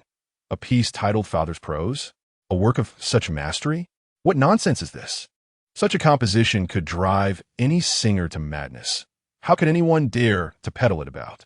Do you think it is as trivial as cabbages sold on the street? Shoot and tea, I, in leisurely anticipation, wait for those singers to come knocking at my door? As Peng Dinghai pointed out, Wen Yuan's demeanor had become so humble that he was merely hoping for a glance at a song. Could it truly be father's prose in his possession? If I had such a song, I would have the confidence to throw it in the faces of those singers, who would then be grateful to me. Why should I demean myself in this manner? Zhou Qingshan's words were met with countless doubts within the hearts of the three. Not only was the reversal too sudden and astonishing, but the entire situation was utterly absurd. Yet, as they gazed at Zhou Qingshan, he wore a calm and serious expression, devoid of any hint of jest or folly. What, do you not believe me? Sensing their unwavering scrutiny, Zhou Qingshan saw through their thoughts. Do you think I would risk offending your three companies by making such a jest? After a brief pause, he continued, I might as well reveal that Wen Yuan's first stop was actually at Tianqing. Like you, I have yet to see Wen Yuan's face. This matter can be easily verified, so there's no need for me to conceal it. I might as well admit it openly, for you will find out sooner or later. In this way, he too became a victim of this entire affair, albeit a self-inflicted one, thus sharing this mutual plight. The three would not only come to believe in Wen Yuan's affiliation with Luoxia, but would also harbor no resentment towards themselves. This was the escape route Zhou Qingshan had carved for himself. Otherwise, to truly provoke the three and offend three top entertainment companies would be a loss too great to bear. Ultimately, he was merely here to share in the suffering, not to play the fool. Indeed, Zhou Qingshan's words caused the three to furrow their brows tightly, their minds beginning to churn. It was inconceivable that Zhou Qingshan would take such a considerable risk to jest. He must possess a certain perspective on the larger picture. Moreover, even if it were a jest, he would not place himself in jeopardy. Who would dig a pit to bury themselves? Hence, what Zhou Qingshan previously stated could not be mere jest, but rather the truth. This meant that the newcomer Wen Yuan was indeed Luoxia, and the very song they had rejected today was truly father's prose. At this realization, their mental states collapsed in an instant. Had a pie from the sky fallen right into their laps, yet they mistook it for mere bird droppings? At this moment, they felt like the most foolish fools on earth, especially upon recalling Elder Qin's attitude and the current data of the song. The three felt an overwhelming urge to spit blood. Slap! Slap! Qianlong immediately gave himself 2 slaps, as if to say, how could you be so foolish? Then he silently lit a cigarette, his expression complex. Liu remained silent for a long while. After a deep sigh, he too lit a cigarette. Give me one, said Peng Dinghai, who typically did not smoke, seemingly in need of an outlet for his frustrations. As the smoke began to swirl, the three collectively fell into silence, regret festering within them, their hearts growing increasingly heavy, just as Zhou Qingshan felt the weight of his own unease. Observing the trio's collective gloom, Zhou Qingshan's heart was already rejoicing, and a carefree smile adorned his face. Indeed, sharing in suffering not only alleviates pain, but also brings forth joy. Brilliant! As Zhou Qingshan unabashedly reveled in their misfortune, the three felt an impulse to curse, yet the thought that he too had rejected Wen Yuan rendered them lethargic. After a prolonged silence, Liu finally spoke, his voice weak. Mr. Zhou, yes? Is this what you call surprise? Ha!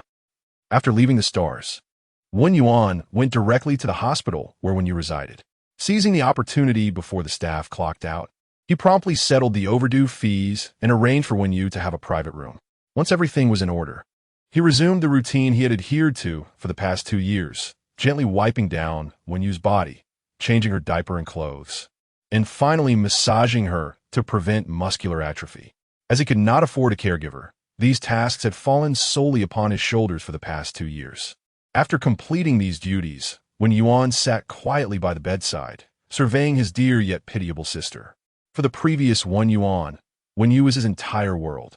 Having lost their parents, the very essence of his existence revolved around her. Now, as a time traveler, although he had his own aspirations, it was undeniable that Wen Yu remained his sole family in this world. Regardless of his pursuits, caring for and awakening Wen Yu took precedence. As he reminisced about the lively, kind-hearted little girl who had always saved the best treats and toys for him, often coaxing him to hold her, A gentle yet resolute expression graced Wen Yuan's face. He retrieved a tattered diary, and, as was his habit, began to read the blood-stained words inscribed within. This diary had been left behind by his parents amidst the ruins. In their final days, they penned their last messages, filled with remorse and love for their children, along with cherished memories.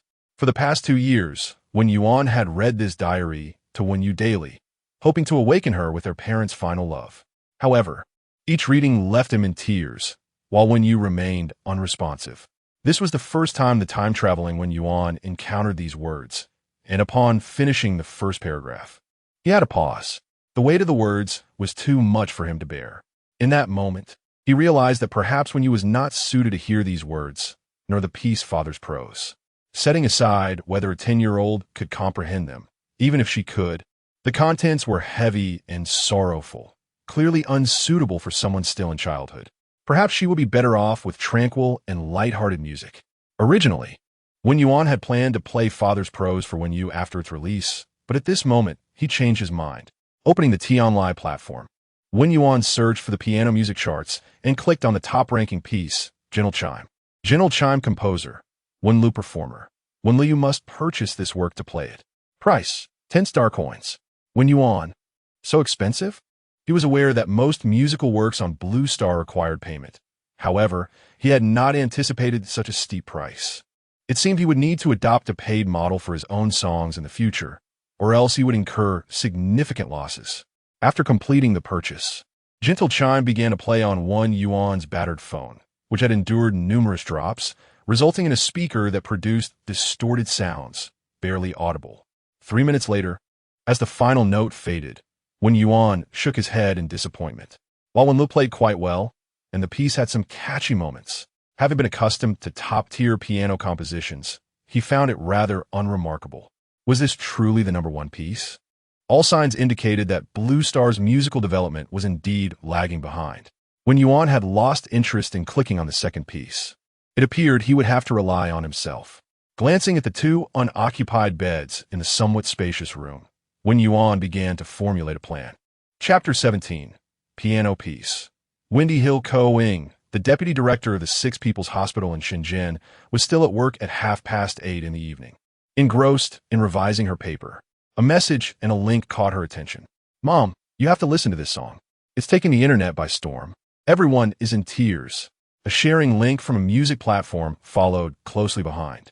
Upon realizing it was from her daughter, a warm smile spread across the face of the elderly Ko, and she clicked on the link. A song that could bring tears? As she pondered, she found herself unable to recall the last time such an emotion had washed over her. Perhaps it was a long time ago.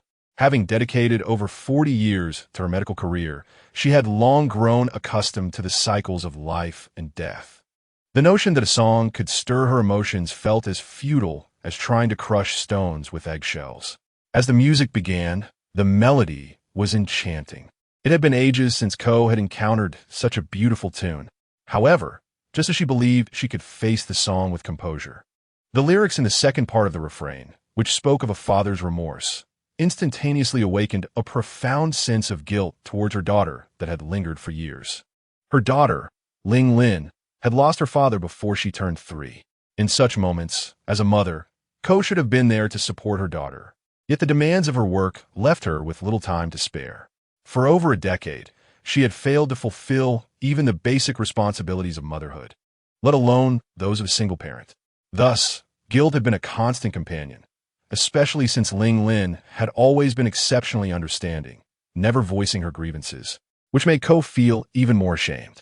Upon hearing those poignant lyrics, tears welled in her eyes, and she felt an overwhelming wave of sorrow. She owed her daughter far too much in this lifetime. Ling Lin must have heard this song too. She must be feeling terribly upset, for in her memories, she could barely recall her father's visage. This thought pierced Ko's heart with pain. Then, the mention of a diary in the chorus sent another tremor through her heart, and a vivid image of a blood-stained, dusty diary emerged in her mind. It was a diary written by parents buried beneath the rubble, which later became a son's sole solace and a brother's hope for his sister. The image of the brother, weeping daily over the diary while tirelessly striving to care for his sister, combined with the guilt surging within her for her daughter, stirred Ko deeply. For some inexplicable reason, she felt that this song resonated with the experiences of the brother and sister, chronicling similar sentiments of parental guilt and love. Perhaps the author had been inspired by their plight. However, such details seemed insignificant now, as she suddenly felt an intense desire to be with her daughter. Before heading home, she decided to visit that little girl. If her brother had finished his work, she would check on him too and tell him not to overexert himself. Yet, when Ko rushed into the familiar room, it was empty. Panic surged through her, quickly followed by immense relief. Could it be that Wen Yu had awakened? Xiaoli, where is Wen Yu? Is she awake? Ko inquired, turning towards the nurse's station, desperately seeking confirmation of her hopes. Director, Xiaoyu hasn't woken up yet. The harsh reality struck her like a blow, filling her with a profound sense of loss. Then where is she? Wen Yuan just cleared all the fees and transferred her to a single room, room 501. Cleared all the fees? Transferred to a single room? Ko was taken aback. The outstanding medical expenses for Wen Yu were nearing 6 figures. Where had Wen Yuan found such money? That child, he wouldn't have resorted to extremes, would he? A terrifying thought crossed Ko's mind. Under such immense pressure, it was not impossible for Wen Yuan to take drastic measures. Realizing this, she hurried to room 501. Her urgency almost drove her to burst through the door, but when she glimpsed inside, her movements halted abruptly. There was Wen Yuan, seated at an electronic piano. Although the room was soundproofed, his fingers danced over the keys, clearly engaged in playing. Ko gently pushed the door open and entered quietly. The sound of the piano resonated throughout the room. Even with the soft pedal, it was not suitable for Wen Yu. Thus, Wen Yuan had opted for an electronic piano that allowed him to easily adjust the volume. Yes, he intended to play gentle melodies for Wen Yu during his visits to aid in her recovery. Since he could not rely on the compositions of the Blue Star, he would take matters into his own hands. In his previous life, his piano skills far surpassed his compositional abilities, while he was not a renowned pianist. He often performed on grand stages, and playing pieces was well within his capabilities. After adjusting the volume to a suitable low level and familiarizing himself with the electronic piano, he began to play. Although he was uncertain of the effectiveness of music therapy, it was an immediate course of action he could take.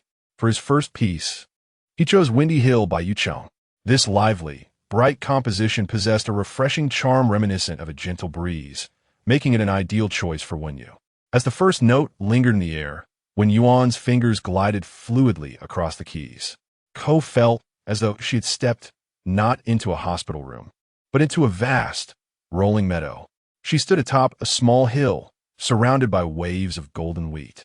The gentle caress of the breeze bringing with it the delightful fragrances of flowers and earth, invigorating her spirit.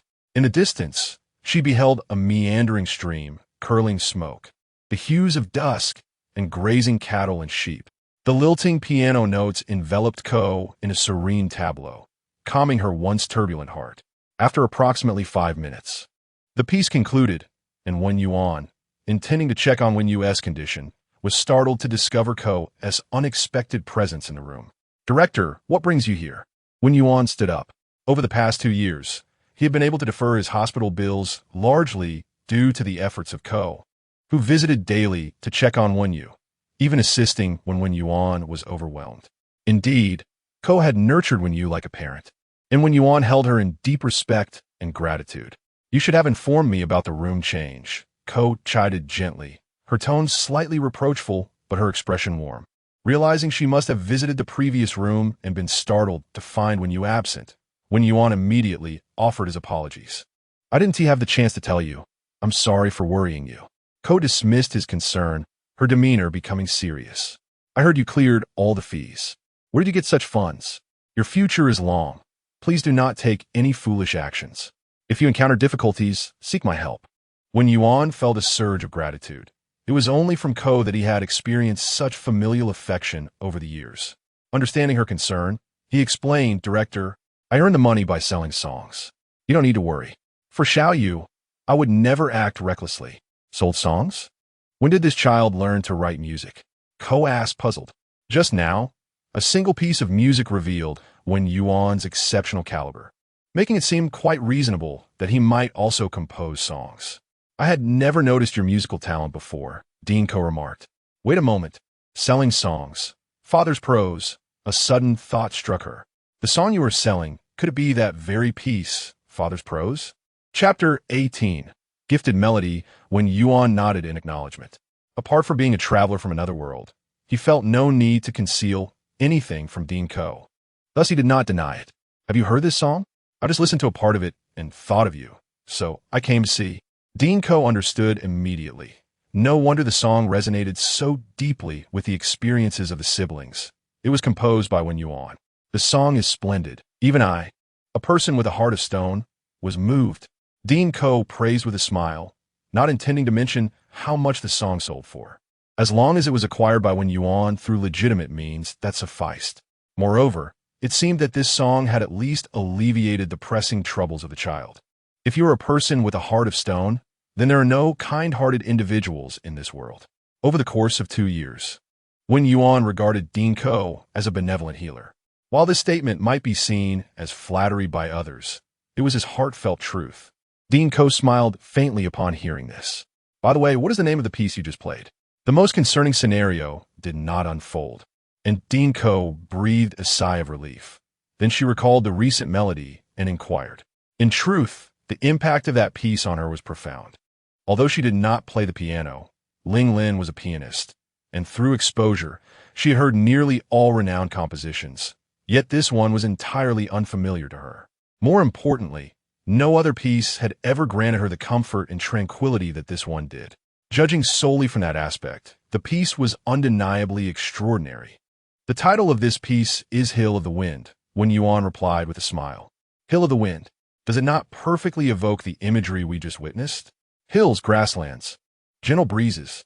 The music is aptly named. Do you have a sheet music for this piece? You know Ling Lin has loved playing the piano since childhood. She would undoubtedly be very interested in it. The thought of her daughter immediately crossed Dinko's mind. For Ling Lin, who valued the piano above all else, a quality composition would serve as a far more effective comfort than any words could provide. It seemed this could help her emerge from her current suffering.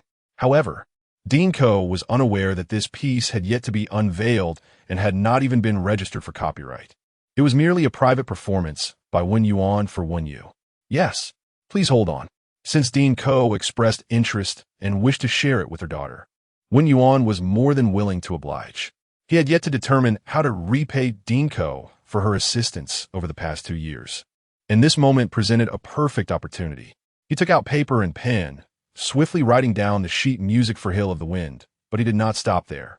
He pulled out his phone to search for something and subsequently wrote down the sheet music for canon as well. This canon is quite lovely too. I believe Sister Lin would enjoy it. Wen Yuan handed over both sets of sheet music. Dinko nodded in surprise, accepting them without hesitation. For at that moment, she had no inkling of the significance of these two pieces. She merely assumed Wen Yuan had sourced these compositions to play for Wen Yu. Had she known that Wen Yuan had gifted her 2 pieces capable of shaking the very foundations of the piano world, she would undoubtedly have refused them. Additionally, Dean, I wish to inquire. I plan to play the piano for Xiao Yu daily. Will that aid in her recovery? Wen Yuan voiced his concerns. The previous EEG conducted on Xiao Yu indicated that her condition improved with musical stimulation, so your actions will certainly have a positive effect. Moreover, light music like Hill of the Wind promotes the reticular activating system, aiding in brain recovery. Dinko continued to reassure him, with a brother like you, I believe Xiao Yu will surely awaken, but do not rush the process. And do take care of yourself. Thank you for your concern, Dean. I will be mindful. Wen Yuan nodded. Meanwhile, Ling Lin was practicing in her home piano room, playing the recently released Father's Prose. However, the essence of this piece lay in its lyrics. Although it sounded beautiful on the piano, it ultimately lacked much of its intended meaning. Halfway through, she lost interest. She longed to listen to Father's Prose once more. But the mere thought of her deceased father robbed her of the courage to press the play button. Similarly, countless netizens shared her reluctance to replay it. They could only fervently retweet and comment to express their current emotions. Unfortunately, Ling Lin still dared not glance at the comments, which brimmed with heartfelt reflections and numerous genuine stories, burdens she could not bear. Perhaps she could only continue to rely on the piano for companionship. But what should she play? The thought of the poignant melody of Father's prose rendered her indifferent to the pieces in her mind. Yet, Father's prose was unsuitable for the piano. In an instant, she found herself caught in a vicious cycle. Frustrated, she reluctantly opened Weibo, where the trending topics had already changed significantly. 1. Father's prose brings tears to the entire internet too, a song rated 9. 9. Yet deterring countless netizens. 3. Analysis. The overnight sensation Father's prose may be forgotten by the next day. 4. Can washed-up singer Qing Ling make a comeback?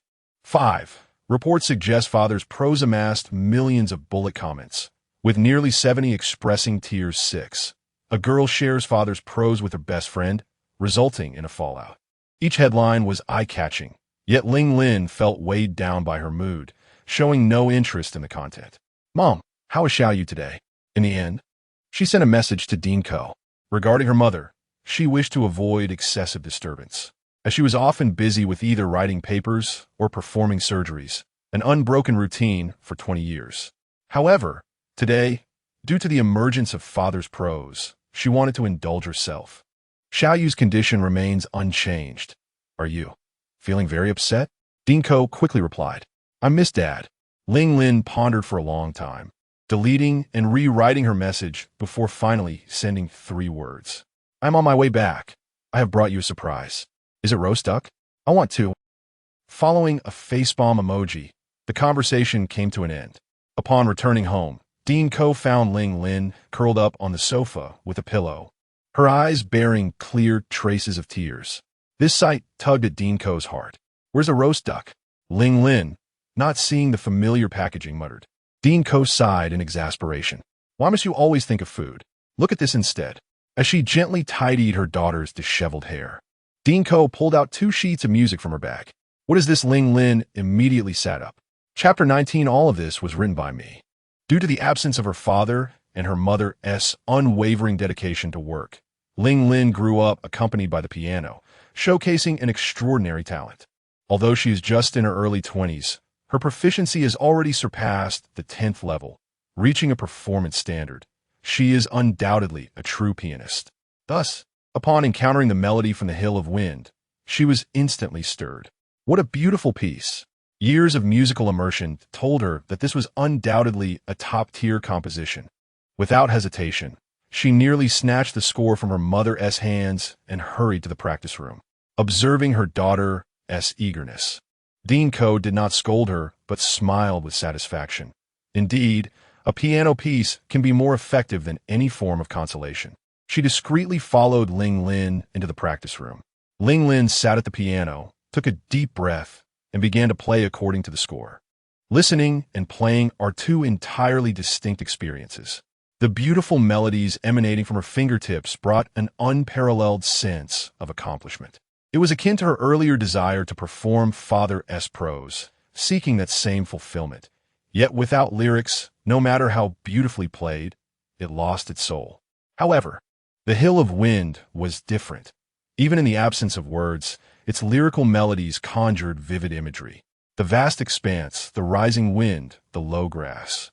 A refreshing sensation enveloped her, akin to the cool breeze of air conditioning on a sweltering summer day. Ling Lin became immersed in the music. Despite not being familiar with the score beforehand, she played with remarkable fluency. The euphoric sensation mingled with a profound sense of achievement surged within her, momentarily allowing her to forget her pain, the clamor of the world, and everything else. Dinko closed her eyes, relishing the tranquility brought by her daughter's performance. Yet, she discerned a distinction. Although they played the same piece, Wen Yuan's interpretation was different from Ling Lin's. Wen Yuan's playing was more forceful, while Ling Lin's was more tender. This was not merely a difference between genders. The former represented a broad-minded exhilaration, while the latter embodied a gentle clarity. It was natural, as even the same twilight scene could evoke feelings of sorrow in one and joy in another. Every individual is an independent consciousness. However, one thing astonished Dinko. In comparison, Wen Yuan's piano proficiency seemingly surpassed Ling Lin's. It was known that her daughter had been playing since childhood and had become a recognized pianist by the age of 20, regarded as a prodigy within the field. Yet here was Wen Yuan, who had never touched a piano before, at the same age, effortlessly outshining Ling Lin. Indeed, even as an amateur piano enthusiast, she could easily discern the difference in skill. This implied that Wen Yuan's prowess was likely not only greater than Ling Lin's, but visibly so. This was rather extraordinary, not making a sound, yet astonishing everyone. Perhaps it was Ling Lin's first attempt, and she was still unfamiliar with it. This was the only explanation Dean Ko could muster. It was not that she was protective of her daughter, but the situation was indeed peculiar. While she was not overly surprised by the creation of Father's Prose, as it stemmed from Wen Yuan's personal experiences, piano performance required extensive time to master, not merely inspiration to achieve instant success. However, one must wonder with such talent, why was Wen Yuan not playing the piano? Why exhaust herself daily? The more Dean Ko contemplated, the more perplexed she became. As the piece concluded, Ling Lin's face radiated astonishment and delight. Throughout her journey, the lack of accessible lyrics had rendered many unable to resonate with pure music, resulting in a considerable decline in the popularity of instrumental pieces, including piano compositions. The intentions of the composer often seemed lost on the audience, creating an insurmountable chasm. This was art, they would say. Yet, in truth, what is deemed art if it cannot be embraced by the masses? This was Ling Lin's reflection as a pianist. She yearned for piano compositions to be more widely accepted, feeling a deep sense of helplessness, as this dilemma was beyond her ability to resolve. However, the Hill of Wind ignited a glimmer of hope within her. This piece could resonate even with an ordinary individual, even if one could not visualize the imagery. The mere melody could provide comfort and freshness, and that was sufficient. With this thought, Ling Lin's previously tranquil heart could not contain its excitement. A piece capable of evoking resonance implied it would become a sensation. This could potentially break the indifference most audiences had towards pure music. This was of great significance.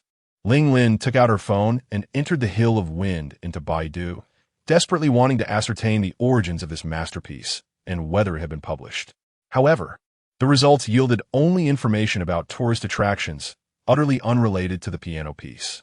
Could it be a new composition? Indeed, if it had been published, it would have gained worldwide recognition by now. There was no way she could have missed it. "Mom, where did you get this score?" she asked, turning to Dean Ko. "This was given to me by Wen Yuan," Dean Ko replied. "Wen Yuan? Xiao Yu's brother?" "Yes. Could you please ask him where this piece came from?" At that moment, Ling Lin had yet to realize this was Wen Yuan's creation. She had not even considered that possibility. Seeing her daughter's urgency, Dean Ko did not hesitate and immediately called Wen Yuan, placing the call on speaker. "Hello, Dean." Wen Yuan's voice came through. "Xiaowen, are you resting?" Dean Ko was concerned about interrupting him. "Not yet, Dean." Did Ling Lin enjoy those two pieces? From her expression, it was evident she not only liked them, but was profoundly impacted. After a pause, Dean Ko continued. "She wants to know where those two pieces originated." Silence enveloped the line for a few seconds, but ultimately, Wen Yuan decided to reveal the truth. "Dean, those two pieces were both composed by me." Upon hearing this, both mother and daughter were utterly stunned. Chapter 20. Don't forget, there are two pieces, both composed by Wen Yuan. The two were struck with astonishment, especially Ling Lin, due to her involvement in the industry, was acutely aware of the challenges faced by pure music in a niche market. She understood the profound significance represented by the piece Hill of Wind. This was undoubtedly a composition that could gain acceptance from the majority, serving as a stepping stone for greater awareness and appreciation of pure music. Simply put, if her intuition was correct, this piece could very well become a milestone in the popularization of pure music. Yet, the notion that such a significant work was penned by Wen Yuan, a person who had never been involved in music, seemed implausible. How could she accept this? However, in Ling Lin's mind, Wen Yu's brother was grounded and honest, never one to speak falsely or boastfully. If Wen Yuan claimed he wrote it, it was possible he merely transcribed the original score without having composed it. Thus, Ling Lin confirmed, "Are you implying that both pieces are your original creations?" The emphasis on original intensified her inquiry. "Sister Ling is also on the line?" Wen Yuan was unaware that Dean Ko had activated the speakerphone, with Ling Lin present beside him. These two pieces were composed for Xiaoyu, and I planned to play them for her during my leisure time. I was just worried that Sister Ling might not like them. Like them? Of course, I would cherish such works. Who wouldn't he feel blessed to behold them? Yet, this was not merely a matter of preference. Wen Yuan's words left Ling Lin momentarily speechless. But soon, she comprehended. If these compositions were created for Xiaoyu, it made sense. Wen Yuan's feelings for Wen Yu were undoubtedly the purest and most genuine, and such emotions could inspire boundless creativity and potential, making the creation of such a piece entirely plausible. In truth, whether it be poetry, songs, or music, they are all mediums for expressing feelings. Only the most sincere emotions can yield the most remarkable works. However, if it were to be a gift to herself, Ling Lin could never accept it. I truly appreciate these two pieces, but I cannot accept them without recompense. After a moment of silence, Ling Lin declined Wen Yuan's offer. Initially, she intended to refuse outright, but considering the potential ripple effect of Hill of Wind, her reason dictated that she could not allow this opportunity to slip by. Wen Yuan had anticipated this outcome, since Sister Ling appreciates them. And I happen to be in need of funds. How about you purchase these two pieces? After all, keeping them would be of little use to him, and at most, he could play them for Xiaoyu. There was no way to gift them outright due to copyright issues. It would be unreasonable to claim they were merely found without any registration. Thus, this approach seemed the only viable way for Ling Lin to accept the two compositions. Wen Yuan felt a sense of helplessness. He merely wished to express gratitude to Dean Ko and Ling Lin for their assistance over the past 2 years and their care for Xiaoyu. Yet he found himself entangled in a negotiation. All right. Upon hearing Wen Yuan mention his financial need, Ling Lin immediately acquiesced. Not only could she assist Wen Yuan, but she would also acquire the pieces. What reason did she have to refuse? However, Ling Lin soon found herself perplexed. How much should she offer for these pieces? A low price would be inappropriate. Yet Wen Yuan's status as a composer was not particularly elevated, limiting the potential price range. Hill of Wind could be the key to whether pure music would be embraced by the public, a crucial element in breaking its long-standing obscurity. This significant work's value was difficult to gauge. Perhaps it would be best for him to state a price? Ling Lin wrestled with the decision for a while. Pure music not being accepted by the public? Wen Yuan picked up on the underlying message, which surprised him. In his previous world, while pure music had lower popularity than mainstream songs, most people acknowledged its value. Ling Lin's implication was unmistakable. On the Azure Star, pure music held a rather awkward status, even to the extent of being unrecognized by the masses. Was it truly that dire? Wen Yuan's memories did not contain such information, and he had not taken the time to investigate the current state of pure music, leaving him unaware of its plight. To him, Hill of Wind was merely a higher quality piano piece compared to those on the T-Online platform, and he never anticipated Ling Lin would regard it so highly. Given this perspective, determining a price proved challenging. A low offer would be too transparent, while a high one would contradict his original intention. After some contemplation, Wen Yuan decided to forego upfront payment in favor of a slightly higher percentage of future royalties. If pricing was difficult, why not leave it to the market? I will not require an upfront fee. How about a 60-40 split of future royalties? If you are waiving upfront fees, then I will forego future royalties. Wen Yuan. Ling Lin's interest in this composition was not motivated by monetary gain, but by its significance. Since Wen Yuan needed money, she would gladly accept it without charge. For Xiaoyu, this is settled. I will bring the contract tomorrow. Upon hearing Xiaoyu's name, Wen Yuan, who had initially intended to negotiate, ultimately conceded. It was enough that he could assist Ling Lin. There was no need to dwell on trivialities. By the way, have you applied for copyright? Not yet. Why are you dawdling? After hanging up, Ling Lin cradled Hill of Wind, her face radiant with uncontainable excitement and joy. She wondered how this piece would astonish those who looked down upon pure music, even those who had never listened to a complete pure music piece. With this thought in mind, Ling Lin returned to the piano, diligently practicing. She was still unfamiliar with the piece. Although she could read the score, achieving the desired effect required deep familiarity with the composition. Only then could she truly infuse her emotions into it. Don't forget, there is another piece. Dinko observed his daughter, who cherished Hill of Wind, and offered a timely reminder. Oh yes, there is another one. Hill of Wind was so exceptional that she had overlooked the existence of the other piece. Linglin paused, then picked up another score. Canon. The title seemed peculiar. This piece, too, was composed by Wen Yuan, but she had no idea how it would measure up. Linglin began to scrutinize the score. Yet, after less than a minute of examination, she seemed to realize something and began to compare the score meticulously. What compositional technique is this? Chapter 21. Canon. This is a duet score, which requires two pianos and two individuals to perform rather than a four-hand arrangement. Of course, this is not the reason for Linglin's astonishment. She is well acquainted with both duets and four-hand performances. What truly amazes her is that the melodies of Piano 1 and Piano 2 are identical, merely offset by a single measure. To illustrate more clearly, Piano 1, 321766567. Piano 2, 0000003, 217, 6567. What compositional technique is this? The melody of Piano 2 continuously pursues that of Piano 1, culminating in a harmonious blend at the final chord, followed by the conclusion. Such an arrangement is unprecedented for Linglin.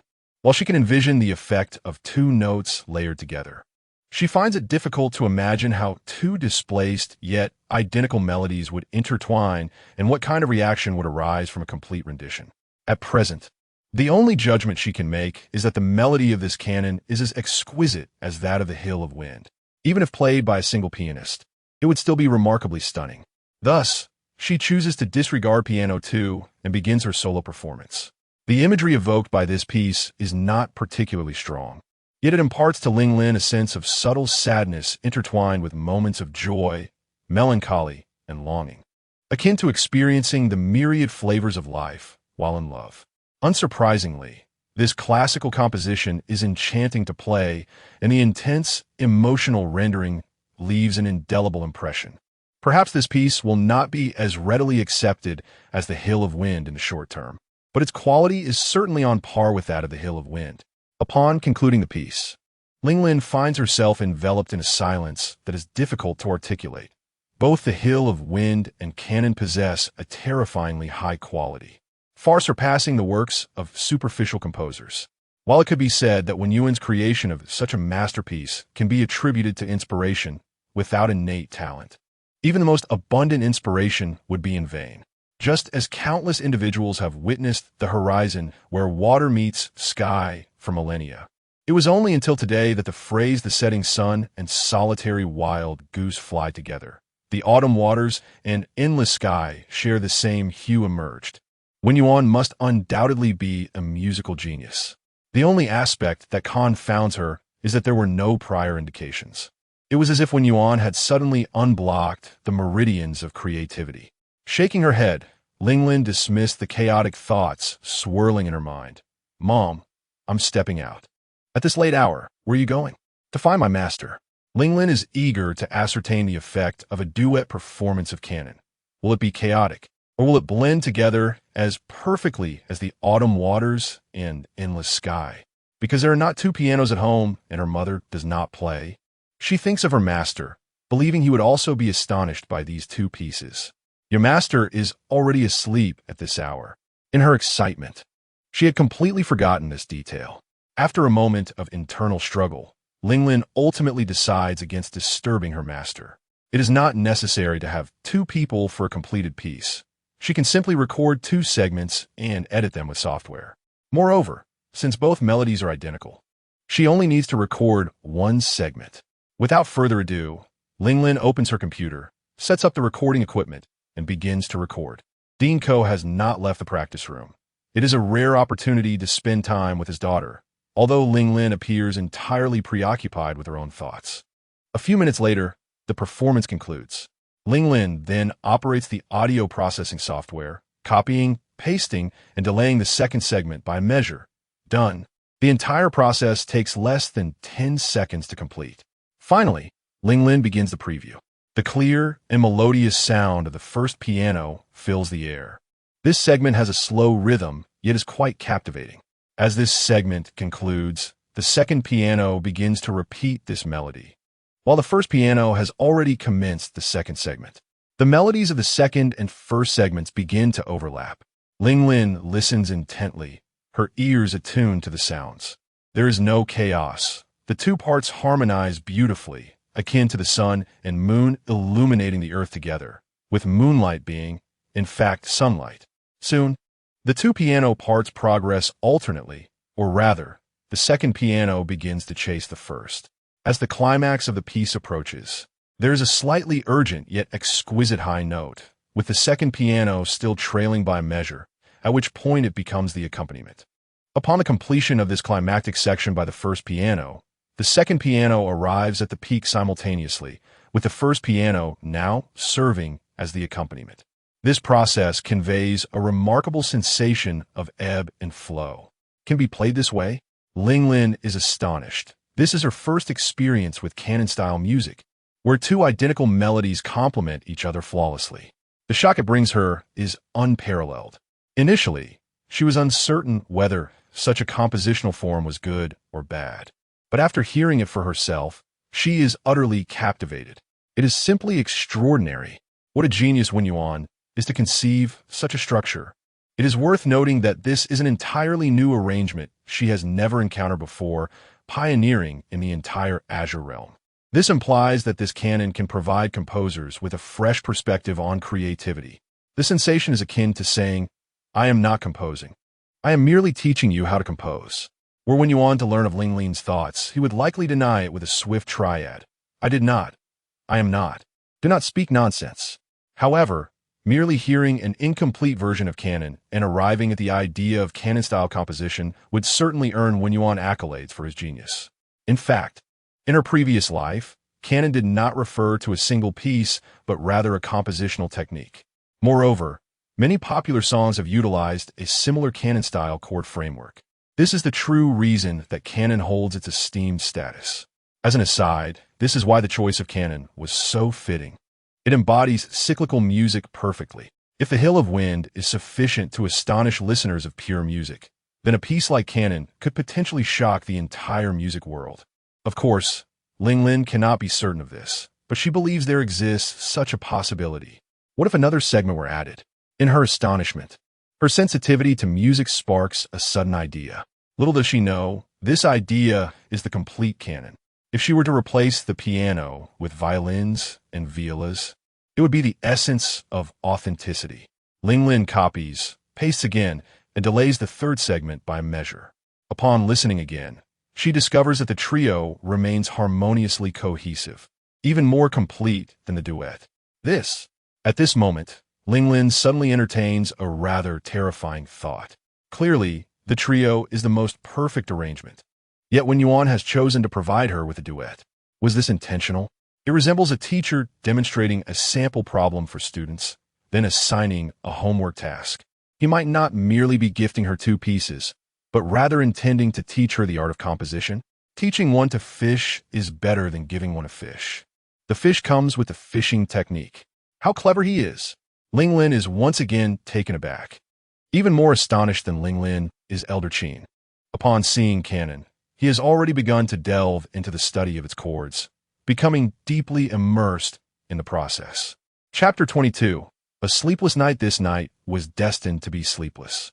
In a rendition of canon, Elder Qin discovered a vast expanse of possibilities, especially within the chords of 1, 5, 6, 3, 4, 1, 4, 5, which sparked a torrent of inspiration, leaving him unable to return to slumber. Linglin shared a similar fate. But her muse was not the chords. Rather, it was a novel approach to composition that compelled her to experiment tirelessly, oblivious to the passage of time. Wang Defa had been preoccupied since the release of Father's Prose, meticulously monitoring the song's data and the public's response. Once the demos for Do Not Feed the Hero and All the Way North were completed, he promptly sent them to the client, engaging in fervent negotiations to secure more for Wen Yuan amidst the client's astonished reactions. Concurrently, he kept a vigilant eye on Shenghua's every move, knowing that with Cheng Ling's soaring popularity, the previously dismissive Shenghua would be unable to remain passive.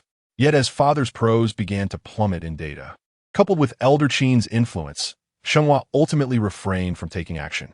Wang Defa found himself in a bittersweet predicament regarding the erratic performance of Father's Prose. It was not due to a lack of quality. On the contrary, scoring an impressive 9 out of 10, it had reached its zenith. Ironically, the very excellence that made it heart-wrenching deterred listeners from revisiting it, leading to a steep decline in numbers. The better the quality, the worse the data, a phenomenon Wang Defa had never encountered before. On this night, he chose not to disturb Wen Yuan, as he was currently at the hospital, deciding it would be prudent to wait until the following day. Meanwhile, Cheng Ling remained busy in the recording studio, dedicating considerable time to perfecting the demo for Do Not Feed the Hero due to its challenging lyrics. Subsequently, Wang Defa handed her My Dream, and without a moment's pause, she began to record through the night. With 3 top-tier pieces now in her possession, her mind was consumed with a singular thought. What merit do I possess to deserve this? Zhou Qingshan and his companions drank themselves into a stupor, particularly the latter 3, whose foolish behavior, mistaking a pie for bird droppings, haunted them like a nightmare. Countless listeners of Father's Prose found themselves in emotional turmoil. Undoubtedly, the song was exquisitely beautiful, yet the heavy lyrics rendered them reluctant to listen a second time. After experiencing this piece, other songs seemed rather insipid in comparison.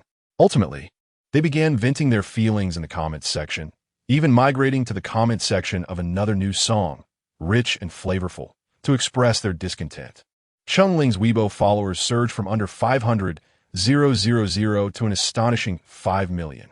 With no songs to listen to and the user Luoxia unregistered on Weibo, coupled with an anonymous comment urging Cheng Ling to release a new song to repay my tears, a flood of similar remarks ensued, causing Cheng Ling's Weibo to drown in attention. Meanwhile, the instigator, Wen Yuan, submitted registrations for Wind Hill and Cannon, played a few more melodies, and then chose to lie down on the hospital bed, seemingly oblivious to the significant ripples his actions had caused. Occasionally, he glanced at the data and comments for Father's Prose, everything unfolding as anticipated. He had listened to the demos for Do Not Feed the Hero and All the Way North, finding no issues. Ultimately, after watching several episodes of a singing competition, he succumbed to slumber. For him, 3 matters loomed large. 1. Awaiting Xiaoyu's awakening. 2. Elevating Cheng Ling to stardom. And 3. Seeking Zhou Tianwang. Almost forgotten was the aspect of finances. The first 2 endeavors were not matters to be rushed, while the latter 2 were urgent, especially finding Zhou Tianwang of the Azure Star. He had no demands for other artists, but for this one, he desired authenticity. In the dreamscape of the night, he faintly heard the phrase, "Ah, not bad." The following day at 7 a.m., Wen Yuan awoke, not out of desire to continue sleeping, but rather due to the relentless biological clock of his body. Resigned, he rose to tend to Wen Yu, wiping her face, administering nasal feeding, and turning her over before playing the electronic keyboard, improvising as inspiration struck. After ensuring Wen Yu was well cared for, Wen Yuan took a shower, donned a freshly purchased outfit, and prepared to head to Xingshan for work. It was the first day. Tardiness was not an option. However, as he opened the door, he was met with a pair of dark-circled eyes that rivaled a panda's, fixed intently upon him. Goodness, had I only slept a few hours? Was it the apocalypse? A zombie outbreak? It was then he recognized the pale visage belonged to Ling Lin. "Sister Ling, have you come to see Xiaoyu?" Wen Yuan inquired tentatively. "I came to find you." Ling Lin shook her head, her body swaying slightly. "Come in and sit." Seeing her frail demeanor, Wen Yuan feared she might collapse at the threshold. "Has the copyright registration yielded results?"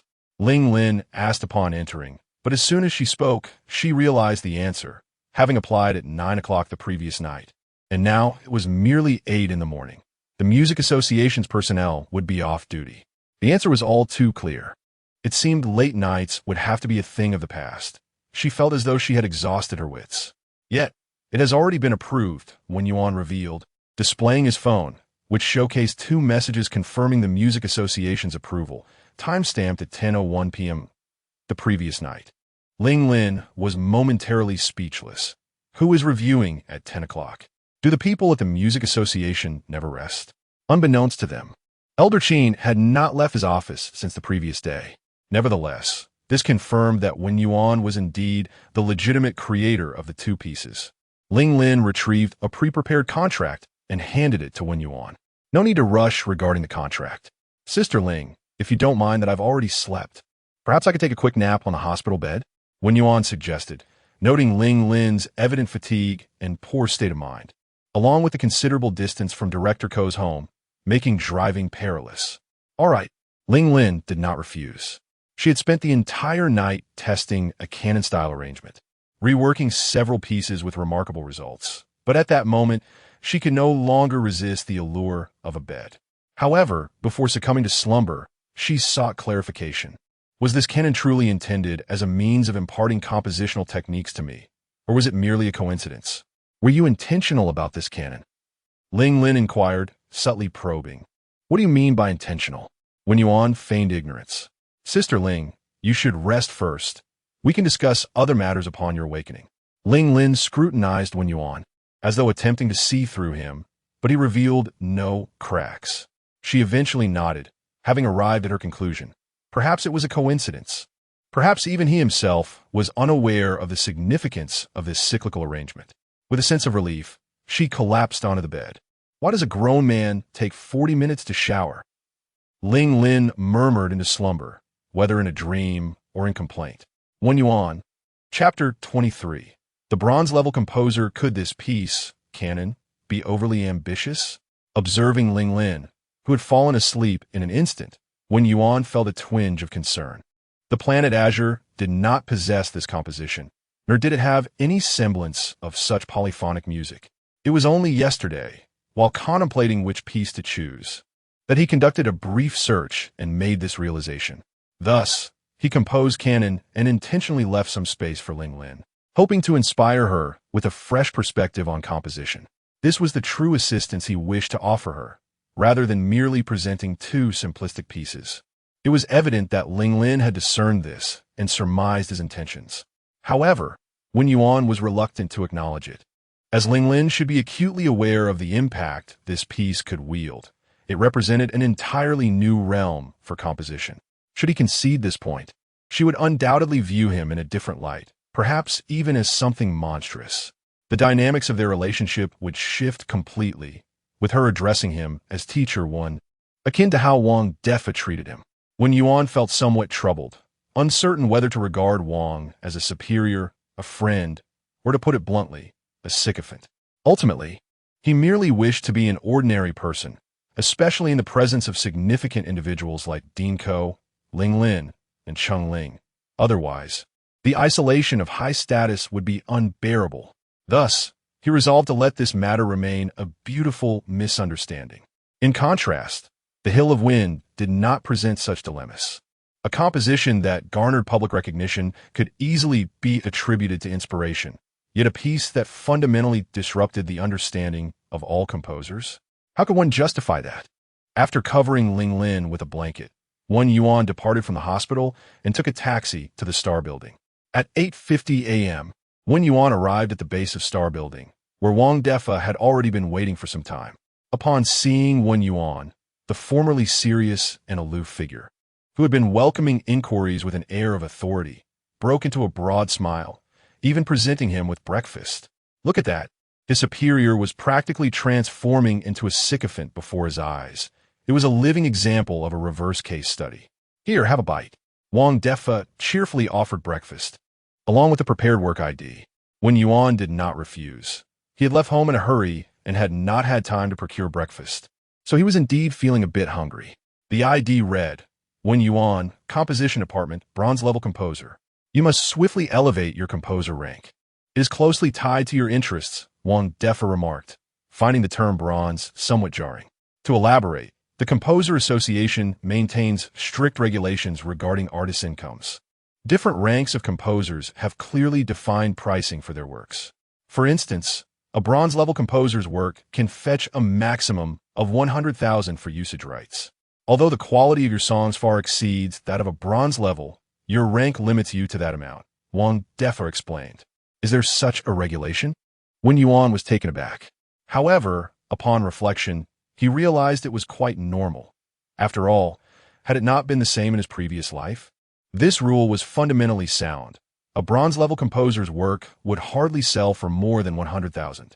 If it could reach 50,000, that would be remarkable. Who would have anticipated the arrival of such an anomaly as himself? Wang Defa had intended to say oddity, but suddenly felt the choice of words was inappropriate and quickly revised his statement.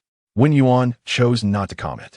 Yet, yesterday's contract for Father's Prose had indeed reached 100,000, indicating that Wang Defa had already offered the maximum. If it were to be calculated at a master level, 100,000 would surely not suffice. Initially, Wen Yuan found it peculiar. Wang Defa should have recognized the master-level quality long ago, yet had only offered 100,000. Now it made sense. He could only blame his low rank. However, he merely found it curious, not dwelling on it further. Wait a minute. Does this mean my remaining songs will suffer significant losses? Wen Yuan suddenly thought of his other songs, feeling a pang in his heart. Given the immense popularity of Falling Sunset, it seemed that under its name, those songs could command a respectable price. Yet now it appeared that notion might be in vain. No need for concern.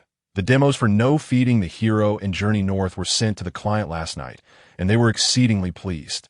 The prices were already negotiated. No Feeding the Hero garnered an offer of 500,000 for usage rights, while Journey North received an offer of 600,000. Wen Yuan was bewildered. Wasn't there supposed to be a clear regulation? Regulations are rigid, but humans are adaptable. Wang Defa chuckled. However, we shouldn't push this too far, as it carries risks. Hence, we cannot reach the normal standards of a master level. As for the final 3 songs, internal company procedures will be much simpler, but we will have to wait for today's board meeting to determine the final prices. Wen Yuan understood, under-the-table dealings. This way, while he might incur some losses, they would not be substantial. Profit. Then, sensing Wen Yuan might misunderstand, Wang Defa adopted a serious demeanor and said, "The price for Father's Prose is the highest on record. And since we signed a contract before realizing your remarkable output and quality, we didn't consider the risk of raising the price. Had we known you were so extraordinary, we would have increased it several-fold. Please don't think I'm trying to shortchange you. However, it's not too late. I will do my utmost to negotiate further for you." Wang Defa appeared quite cautious. Wen Yuan found this amusing. Of course, he understood that Wang Defa feared this matter could create a rift between them, hence his earnest explanation. Little did he know that securing 100,000 had alleviated Wen Yuan's immediate concerns, a significant favor, and he harbored no resentment towards Wang Defa. "All right, I appreciate your efforts, Mr. Wang," he said, patting Wang Defa on the shoulder, signaling him to remain composed. Seeing that Wen Yuan exhibited no signs of discontent, Wang Defa felt relieved. He knew that if Wen Yuan were to misinterpret the situation, his trust would be irrevocably shattered, and he would lose the chance to rely on such a valuable ally. This would mean the promising future he had just glimpsed would be completely obliterated. Fortunately, matters had not escalated to that extent. Wen Yuan was generous enough to overlook it. "Rest assured, I will handle it. However, the board meeting does not commence until 10 o'clock, so we have time. Let me take you to your composition studio." "Great. Goodness, why do I feel that, Mr. Wang is so anxious around this young man? Could he be some sort of corporate heir, given how intimidated Mr. Wang appears?" Some employees of the company, observing Wen Yuan and Wang Defa, became curious about the young man, especially given Wang Defa's cautious demeanor, which left them utterly astonished. When had they ever seen Mr. Wang exhibit such humility? Chapter 24. Would you care to join us in the search for fallen clouds? Within the confines of the elevator, Wen Yuan retrieved his phone and briefly perused the pertinent information regarding the composer ranking system. Since his own interests were at stake, it became imperative for him to prioritize the enhancement of his compositional status. Bronze-level composer. One may automatically ascend by publishing a complete original work. Silver-level composer. To achieve promotion, one must create a silver-level piece and have a total of 5 original works. Gold-level composer. One must produce a gold-level piece with 10 original works in total, 5 of which must be silver-level and must have been in the industry for over a year. This requires verification by the Music Association before receiving a gold-level certification. Master-level composer. To qualify for elevation, One must create 3 master-level works recognized by the Music Association, possess a total of 100 original works, including 10 diamond-level pieces, have at least 1 Gold Song Award, and have been in the industry for over 10 years. Each year, the Composer Association selects one individual with the highest influence for promotion. Wen Yuan mused, "Is this akin to cultivating immortality?" He had not anticipated the complexity of the advancement process. The requirements for works were manageable for him. However, the stipulation regarding industry tenure effectively dashed his hopes for a swift ascension. As a newcomer, the prospect of waiting a decade to attain master-level status was daunting. 10 years, coupled with the limitations imposed by composer rankings. How much would he have to endure? Would this not be the end of his aspirations? Is there a shortcut to expedite my advancement? Wen Yuan pondered, increasingly disheartened by the lengthy wait. Indeed, Wang Defa replied, after a moment's contemplation, "In 6 months, there will be a competition organized by the Music Association called Summer Country Composers. Securing the championship will afford you the opportunity for a direct elevation, as the judges will assess your true abilities, potentially granting you the highest diamond-level ranking. Moreover, the champion receives a cash prize of 5 million. At the mention of 5 million, Wen Yuan's eyes sparkled with interest. 6 months? That is indeed a time frame I can accept. It seems I must participate in this Summer Country Composers event." As they spoke, the two arrived at the 18th floor, the Composers Department. Wang Defa guided Wen Yuan past the communal office to a secluded workspace. "This is the composing room prepared for you." Upon entering a spacious room of nearly 50 square meters, Wen Defa noted its emptiness, devoid of furnishings. "The facilities are rather outdated, but I had it cleared out this morning to provide you with a completely new setup. The space is ample enough to accommodate some of your preferred instruments." Wang Defa's enthusiasm was palpable as he continued, "If you have any specific requests regarding the decor or equipment, feel free to discuss them with me or Xiaoya. We will arrange everything. It may take some time before you can officially use it, but for now, you need not come to work. You can engage with your colleagues in the composers department, and I'm sure you'll find them delightful, or you may explore the recording area. Simply do as you wish." Wen Yuan, perplexed, queried, "It's only my first day, and you're telling me I need not come to work?" However, he was somewhat taken aback by the unexpected privilege. Just days prior, he had been braving the elements delivering takeout, and now he found himself seated in a luxurious 50-square-meter private office.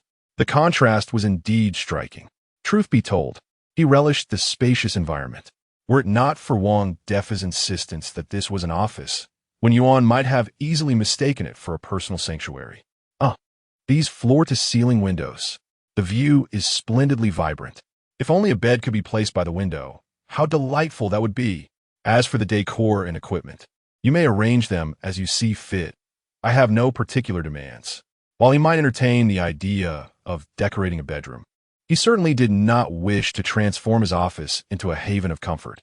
At most, he would incorporate a few favorite instruments to tinker with at his leisure. "Has President Wang truly assigned me such an expansive office? This seems excessive, does it not?" Wen Yuan jested. "Excessive? I would gladly relinquish my own office for you." Wang Defa laughed. "Certainly, I would not wish to usurp President Wang's position." With a glance at the time, Wang Defa added, "I had intended to discuss further matters with you, but it seems time does not permit. I shall seek you out after my meeting. Await good news." "Very well. It's a pity I cannot accompany you to the board meeting. It would be quite gratifying to witness the expressions of those old-timers." After Wang Defa's departure, Wen Yuan lingered only briefly before exiting the independent office area. As he passed through the communal office, he noticed a lively discussion taking place, piquing his curiosity enough to draw him in. "I assert that Falling Clouds must be the pseudonym of a master-level composer." "Not necessarily. Once one reaches master level, what need is there for a pseudonym? Do you think this is akin to writing fiction and playing the fool? Perhaps they simply prefer to remain incognito. However, a master-level composer emerges only once a year. I am too familiar with their styles to believe that essays of father aligns with any of them. I suspect it is a diamond-level composer on the brink of ascendance or one who has previously faltered." "That makes sense. But does our company boast a diamond-level composer who writes both lyrics and music?" "To my knowledge, we do not. Perhaps it is a newly signed artist?" "Yesterday, President Wang summoned all the singers for auditions. This suggests that it might be a newly signed composer. I attempted to gather information about Falling Clouds from those singers. Yet they all maintained an astonishing silence. Infuriating.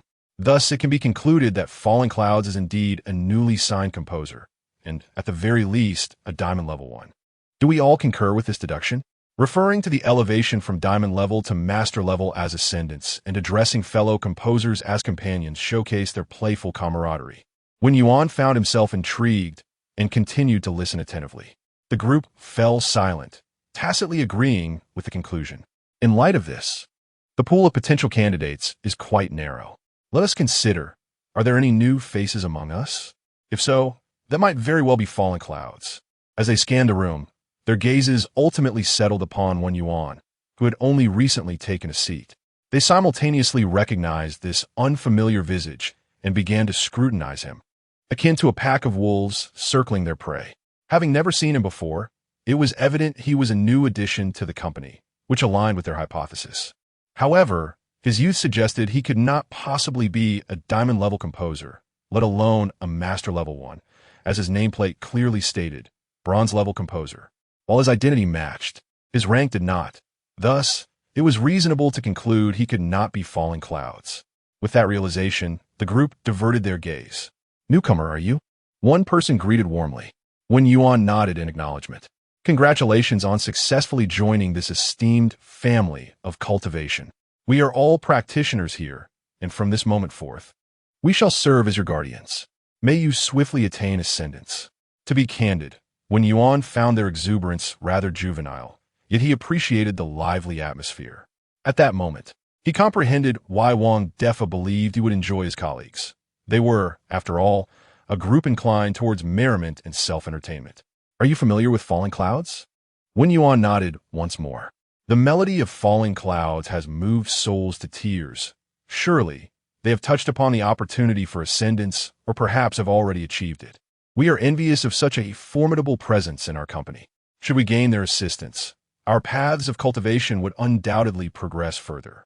Alas, we remain oblivious to the true identity of Falling Clouds. Would you care to join us in the search for Falling Clouds?" "Certainly. It promises to be quite entertaining." And Wen Yuan readily nodded in agreement.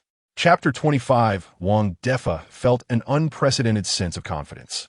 In the past, attending board meetings often meant enduring scoldings or delivering reports, each time fraught with trepidation. However, this time, he could boldly present himself before those seasoned executives. The board meeting had been hastily convened the previous evening, and only 5 relatively idle directors, along with Lu Mingyan, the assistant to the chairman of Xingchen, were present. By the time Wang Defa took his seat, the others had already settled in, making him somewhat tardy. Under normal circumstances, he would never dare to arrive at such a precise moment, let alone allow any lapse in detail. Yet today, he brimmed with self-assurance. To him, this gathering was not a matter of accountability, but rather a stage for him to claim credit.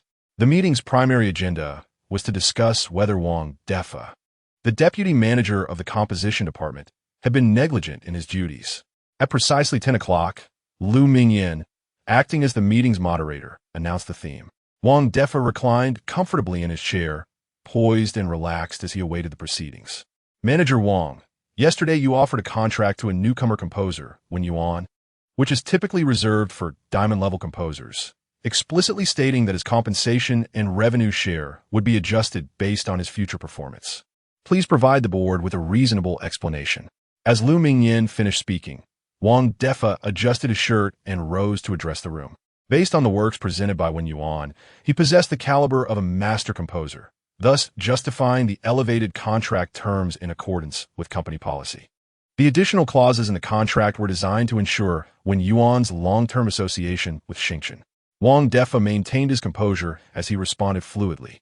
However, the company has clear regulations stating that contracts of such significance require prior approval from superiors before implementation. How do you account for this? Given the potential risk of Wen Yuan being poached by other companies at that moment, I acted swiftly to prevent the company from losing a master composer. I had no time to report upwards and had to make an immediate decision. I did this for the sake of the company. This was the implication behind Wang Defa's words, which he deemed entirely reasonable. Concurrently, he projected a screenshot onto the screen, showcasing his refusal to answer a call from Zhou Shan, the manager of the composition department, right before the signing. This evidence was undeniably compelling. At this juncture, an elder gentleman in his 50s or 60s interjected, "You assert that Wen Yuan possesses master-level talent. How do you substantiate this claim?" Ladies and gentlemen, please observe the trend of the hot topics on Weibo from last night. Following the company's announcement of Wen Yuan's upcoming release of Essays from Father, the song Falling Sunset and the new song maintained their positions at the top. Subsequently, the esteemed Qin Yong publicly expressed support for Falling Sunset, which is associated with Wen Yuan, causing the topic to peak and ultimately leading to the collapse of Weibo. A trend graph appeared on the screen as Wang Defa began to elaborate. This is the data trajectory following the official release of Essays from Father. At the moment of release, the song garnered an astonishing 100 million listeners, which surged to a peak of 130 million within the next 10 minutes. The barrage of comments and reviews flooded in, overwhelmingly positive, with a staggering rating of 9. This data transcends the standard level expected of a masterwork. Shortly thereafter, he displayed screenshots of reviews from renowned music media outlets. The Music Association of Xia Country remarked, "The most sincere lyrics, the most beautiful melody, the truest emotion. Essays from Father is a masterful piece that awakens true love within the hearts of listeners." The music craftsman stated, "A masterful work celebrating paternal love, evoking tranquility and deep reflection." Love Music commented, "The song Essays from Father has gone viral. Upon reflection, there are no more songs to be heard."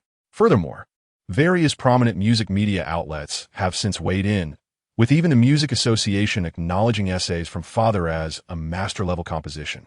It was evident that Wang Defa grew increasingly animated, his excitement mounting as he spoke, as if he were not extolling Wen Yuan, but rather himself. The elder nodded. "We were also astonished by Old Qin's endorsement. We have no doubts regarding the master-level quality of Essays from Father. However, to assert that producing a single masterwork equates to possessing master-level talent is a gross generalization. Some lesser composers may, on rare occasions, experience a surge of inspiration and create masterful pieces. Though such instances are infrequent, they are certainly not unheard of. To use one song as proof is evidently insufficiently persuasive." This assertion was not unfounded. If composing a single master-level piece qualified one as a master composer, then the world would be rife with them. Many individuals might create master-level works through fleeting inspiration, yet their other compositions could very well be subpar. This is precisely why the Music Association selects only one master composer each year. Yet, when had Wang Defa ever claimed that this was the sole work? This retort simmered within him, but ultimately he refrained from voicing it. Although he now felt emboldened, he would never dare to truly confront the directors. If he were to speak that thought aloud, it would be satisfying in the moment, but he would likely find himself swiftly dismissed, with no place to lament his fate. Knowing he could not be so confrontational, he opted for a gentler approach. Of course, it is possible that Wen Yuan wrote Essays from Father purely out of inspiration, which indeed does not suffice to prove his master-level capability. But what if he were to produce 2, 3, or even 4 such works? The screen shifted once more, revealing a chat screenshot with a client. "Director Chun, the demo you requested is ready for your review. Would you like to listen?" "Oh, Mr. Wang, you're so quick. You managed to complete it in just a few days? You're not just finding any old song to pass off, are you? I assure you, there is no song more suitable for your production tender hero than this one. I must ask, how does it compare to your company's Essays from Father?" I was drooling over the quality of that song. If I could get something even a quarter as good, I'd be thrilled. I want to leave you in suspense. This song is also a creation of Wen Yuan. "What? A work by Wen Yuan?" Said it to me immediately. Not until I get the chance to listen to it. 5 minutes later, "Brother, don't play with me. After filming, my budget can't accommodate such a song. Facepalm, I only need a song of golden level quality. And you've given me a master level piece. How does the song strike you, Director Chun?" "Absolutely a divine melody. I'm utterly enchanted. It fits my new drama perfectly. But I genuinely can't afford it right now. How much budget do you have left?" "Right now, I can only scrape together 400,000 which is all I have. Let us make a deal. I'll sell you the usage rights for this song at 500,000. Wait, Mr. Wang, are you serious?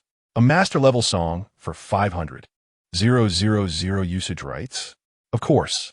I'll prepare the contract tomorrow. I'll do everything I can to gather another 100,000. This song is a must-have. However, Wen Yuan is still classified as a bronze-level composer, so I may need your assistance in handling things. Vang Difa, you're pulling a fast one on me. A bronze-level composer's work is not worth such a price. At most, it's 100,000. That is why I need your help. How is that pulling a fast one? You didn't really think you could settle for 100,000, did you? That still doesn't justify 500,000. That's just too much. If it weren't for the urgency, do you think I would offer it at 500,000? Just say it. Do you want or not? A moment of silence. Director Chun gritted his teeth. I want it. Chapter 26. A triad of melodies 5 days prior. Director Jinghua sought out Starry Sky to customize the theme song for his latest drama, Gentle-Hearted Hero, requesting a piece that encapsulated the essence of chivalric heroes, imbued with elements of wine and flirtatious charm. Thus, Unfed Hero was born, crafted by Wen Yuan as a response to this vision. The chat records, which I trust the esteemed directors have perused, revealed Director Chin's profound satisfaction with the song, even dubbing it a divine melody, expressing his willingness to go to great lengths to acquire it. Today, I have brought a sample of this song for your esteemed appraisal. As Wang Defa initiated the playback of Unfed Hero, it was evident that the directors, accustomed to indulgent pleasures and lacking in musical expertise, were nonetheless captivated by its profound impact. This ancient-style song, with its exquisite lyrics and melody, was enough to astonish even seasoned musicians, transporting the listeners into a realm of fresh experiences. The song unfolded with lyrics presented in classical prose, enhancing its chivalric ambience while remaining accessible in meaning, thus elevating its grandeur without losing its relatable essence. As the melody progressed, Lu Mingyan's eyes sparkled with increasing brilliance. As the assistant to the chairman of a music company, her musical acumen was undeniable, on par with Wang Defa, and it was this very expertise that rendered her increasingly entranced. Several times, she nearly gasped in astonishment. Yet her professional demeanor transcended Wang Defa's. She remained composed in this setting, unwilling to commit any faux pas. The brilliance of the composition and lyrics struck her profoundly. The captivating flair of the words felt alive. Coupled with a seemingly tender yet powerful female vocal, it offered her an auditory feast of unprecedented proportions. The fusion of femininity and the essence of chivalry presented a unique charm. In her mind's eye, she envisioned a heroine clad in white, galloping at dusk, unsheathing her sword to right wrongs, then toasting with comrades before disappearing into the horizon. How liberating. The directors, all past the half-century mark, were equally astonished. They could scarcely recall the last time they had encountered such enchanting music, and the invigorating lyrics transported them back to their fiery youth, when they feared neither heaven nor earth, emboldened by an indomitable spirit. The camaraderie of toasting with brothers and sharing laughter over worldly matters was truly exhilarating. Yet, in the present, they felt a sense of serene detachment, as if having seen all the world had to offer, letting bygone days fade into the wind, leaving only gentle breezes and scattered clouds. As the chorus emerged, complemented by a splendid melody and perfectly timed transitions, each individual present felt a shiver of delight course through them. Wang Defa, uncertain of how many times he had listened to this song, experienced a familiar rush of clarity and exhilaration with each rendition, invigorating his spirit. The final lyrics marked the conclusion, serving as both a poignant thematic note and the origin of the song's title. With the sun and moon in my heart, and mountains and seas embraced, I revel in life and death alike, drinking deeply, galloping forth. This is the essence of a hero. Lu Mingyan's chest heaved as she absorbed the song's essence, utterly captivated by its brilliance. The song surpassed even the works of renowned masters, its lyrical quality soaring to extraordinary heights. If Father's prose evoked oppression and melancholy, then Unfed Hero stood in stark contrast, embodying openness and exhilaration. She marveled at how Wen Yuan could create such disparate styles. In this moment, she comprehended why Wang Defa had so irrationally offered Wen Yuan such extravagant terms. Were she in his position, she would have done the same without hesitation. For these two songs alone, Wen Yuan was undeniably worthy. While inspiration is ubiquitous, the ability to manifest it is rare, and Wen Yuan exemplified such genius. The five directors glimpsed their own journeys from youth to the present in the song, though they might lack the expertise to analyze or evaluate its intricacies. How many works are capable of evoking such profound resonance? Even disregarding all else, the melodious allure of the composition assured its viral success. Fire signifies profit, a notion they found most appealing. The directors exchanged subtle nods of approval. I trust you have discerned the quality of this song. This is Wen Yuan's second piece. Perhaps you feel it insufficient to substantiate his mastery. Let us now proceed to the third. One song alone had left them reeling. Wang Defa felt a surge of satisfaction within. Patience, there are two more to come. Director Wang's encounter on a narrow path was a project in which several directors had invested significantly. Wang Defa spoke candidly, as internal board meetings demanded honesty, and this matter was widely known. The film, boasting an investment of $200 million and 2 years of production, was now in post-production, with promotional activities already underway. A week ago, director Wang approached me, commissioning the esteemed composer Yu Ming for a promotional piece, with a staggering offer of $1 million, themed around cars, sorrow, and love. You provided 2 drafts, neither of which met the expectations. What followed were screenshots of my conversation with director Wang, echoing sentiments similar to those expressed regarding Unfed Hero, showcasing absolute endorsement and price negotiations. Wang Defa proposed $600,000, acknowledging that $500,000 was nearing the limit, yet he expressed a desire to adequately respect teacher Luoxia, hinting at potential creative maneuvers to secure an additional $100,000. Once more, I invite your discerning ears to experience the piece. As One Road North played, the audience was abruptly transported from the previous carefree exhilaration to a realm of profound sorrow.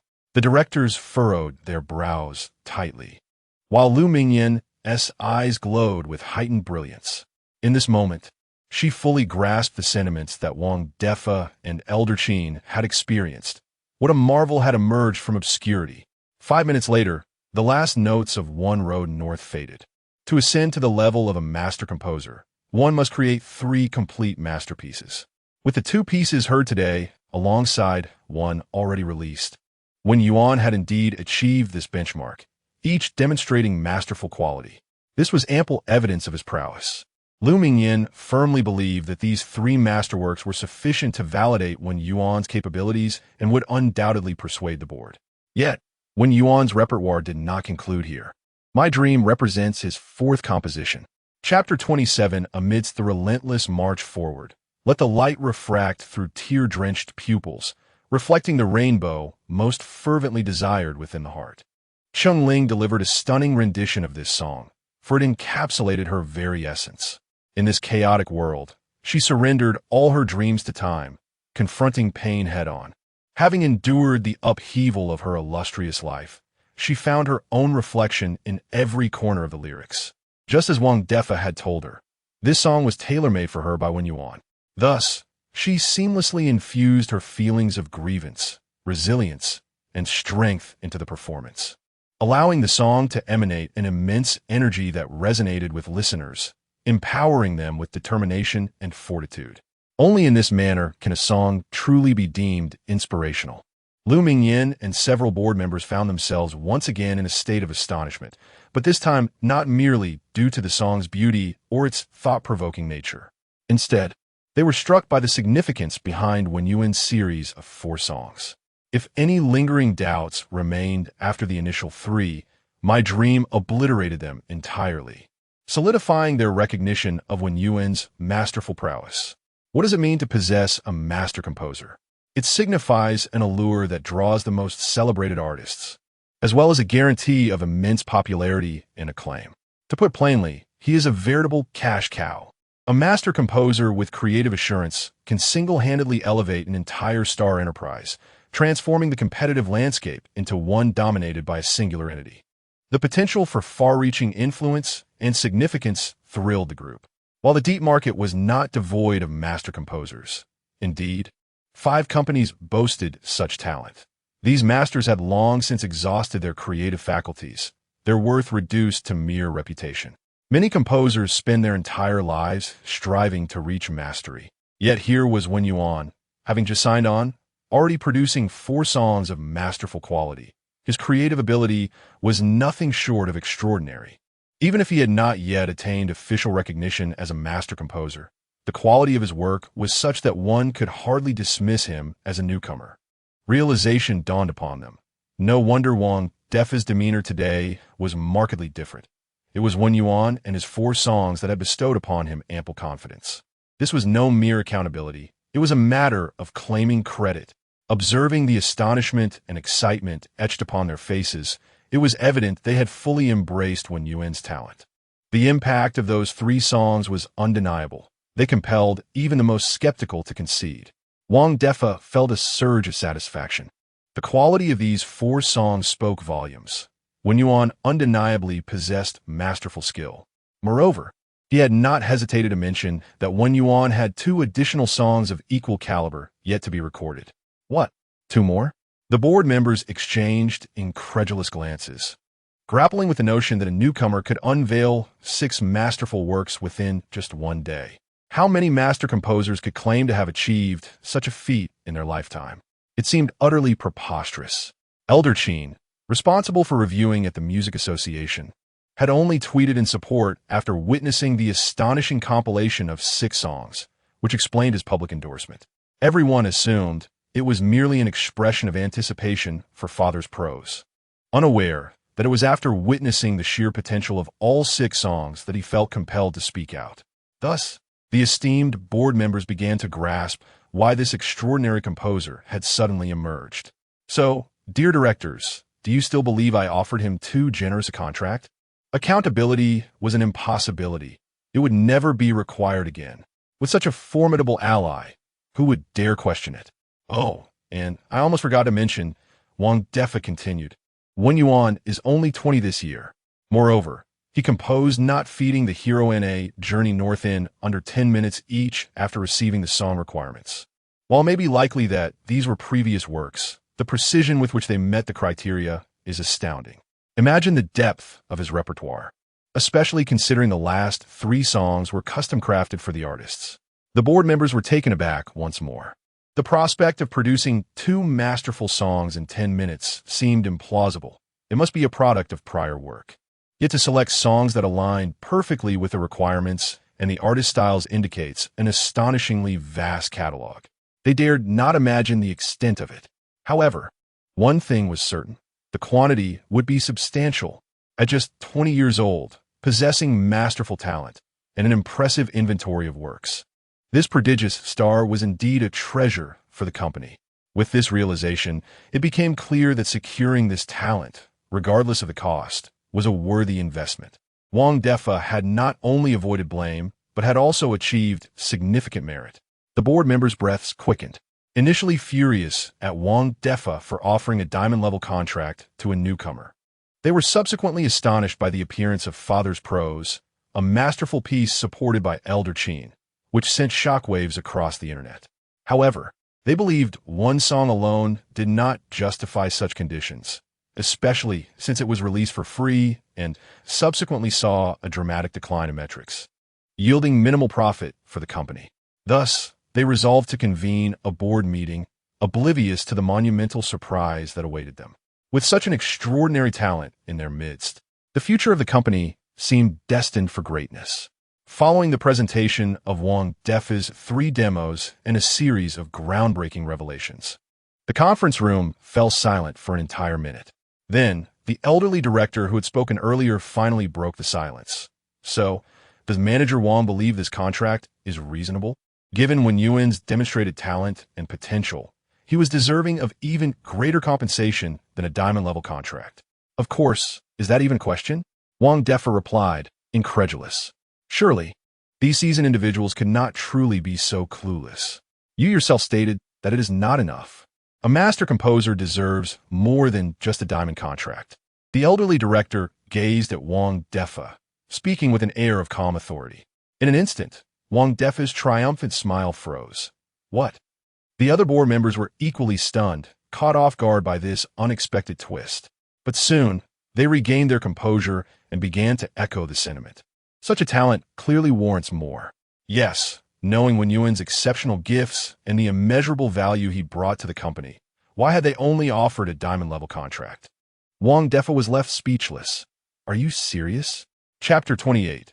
Successfully completing the mission, Wang Defa could hardly fathom the audacity of these old fellows, who so brazenly turned the tables on him. Just a moment ago, they were questioning why the conditions were set so high.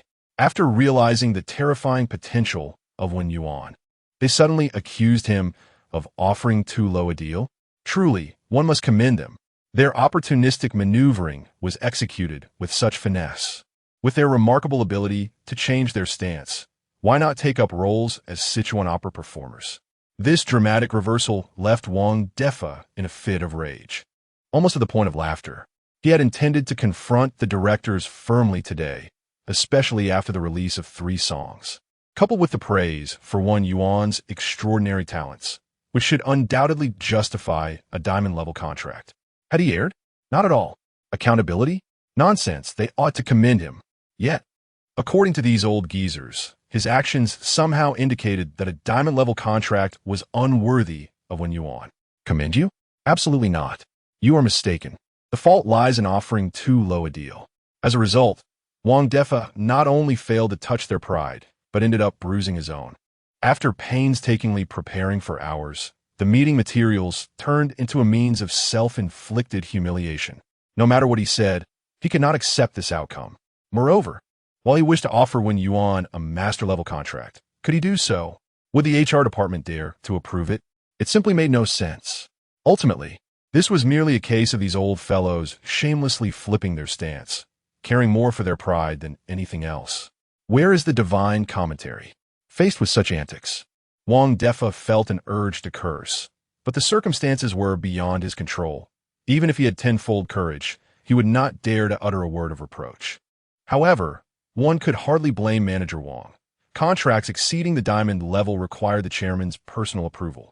In that urgent moment, securing Wen Yuan, this prodigy, was indeed a significant achievement. The old director smiled faintly. He understood well that Wang Defa was not at fault and had even contributed immensely to the company. His earlier comments merely serving to provide the board a way to save face. Yet, he would not overdo it, knowing full well that Wang Defa was the primary contributor to the entire affair. In a sense, he had opened a bright door for the company. The influence of a master composer on the company's strategy was profound. Thus, a full board meeting must be convened to discuss whether Wen Yuan should receive master-level treatment, awaiting the chairman's final decision. As for Wang Defa's commendable performance in this matter, it would also be a topic of discussion later. Upon hearing this, Wang Defa felt considerably more at ease. Now, that was more like it. If they attempted to place this baseless responsibility on him, who would he turn to for justice? Let us conclude today's meeting here. I must promptly organize and plan this matter. Additionally, Manager Wang, please ensure that the demos for the last 2 songs by Wen Yuan are recorded swiftly. Wang Defa nodded and then remembered that the pricing for Wen Yuan's 3 songs had yet to be determined. He spoke up. Aside from Father's Prose and the other 2 collaborative songs, the prices for the remaining 3 have not yet been established. This matter is rather urgent. How much do the directors think is appropriate? Wang Defa was particularly attentive to Wen Yuan and would not forget this matter. Moreover, were they not just complaining about the low treatment? Therefore, he decided to pass the issue on to them, expecting they would adhere to the standards of a master. Otherwise, would they not be slapping their own faces? Regardless of whether it was through salary or bonuses, in any case, they must price according to master standards. Furthermore, any additional benefits for Wen Yuan should also be generously considered, striving to meet his requests as much as possible. The old director, without a moment's hesitation, acknowledge that this prized gem must be well taken care of. You are now solely responsible for all matters concerning Wen Yuan. Ensure that no errors occur. As the songs are gradually released, his talent will inevitably come to light, and trouble may arise. It is imperative that you prepare in advance. Understood. Wang Defa nodded with delight. Despite being quite vexed, securing a master-level prize for Wen Yuan made it all worthwhile. As for the matter of the singer not receiving a share, they could simply allocate what was originally meant for the singer to Wen Yuan instead, striving to meet his demands. With this assurance, everything would be far more manageable. Following this, the meeting concluded abruptly at the insistence of the old director. Meanwhile, Wen Yuan was being enthusiastically ushered into the office prepared for him by Wang Defa by several eager colleagues, attempting to motivate the newcomer. Wen Dao, you see, this is the office of the greatest independent composer at Xingchen. TSK, I saw it still furnished last night, and this morning it was entirely cleared out. Needless to say, it was certainly prepared for Dao Lu. It seems renovations are underway. Dao Lu must have quite the standing. One bespectacled colleague patted Wen Yuan's shoulder, encouragingly saying, once you reach the platinum level, you will have your own independent office. If you can achieve diamond level, you might even sit here. Wen Yuan nodded, smiling but remaining silent. He glanced at the man's name tag, Lin Jia. That is not a certainty. Remember, this office was specifically designated for Master Lu, who unfortunately is too old to come into the office, hence it has remained vacant. Does that imply only master-level composers are entitled to such a space? Has Dao Lu already attained enlightenment? Not necessarily. Perhaps the higher-ups have recognized Dao Lu's capabilities and allocated this room accordingly.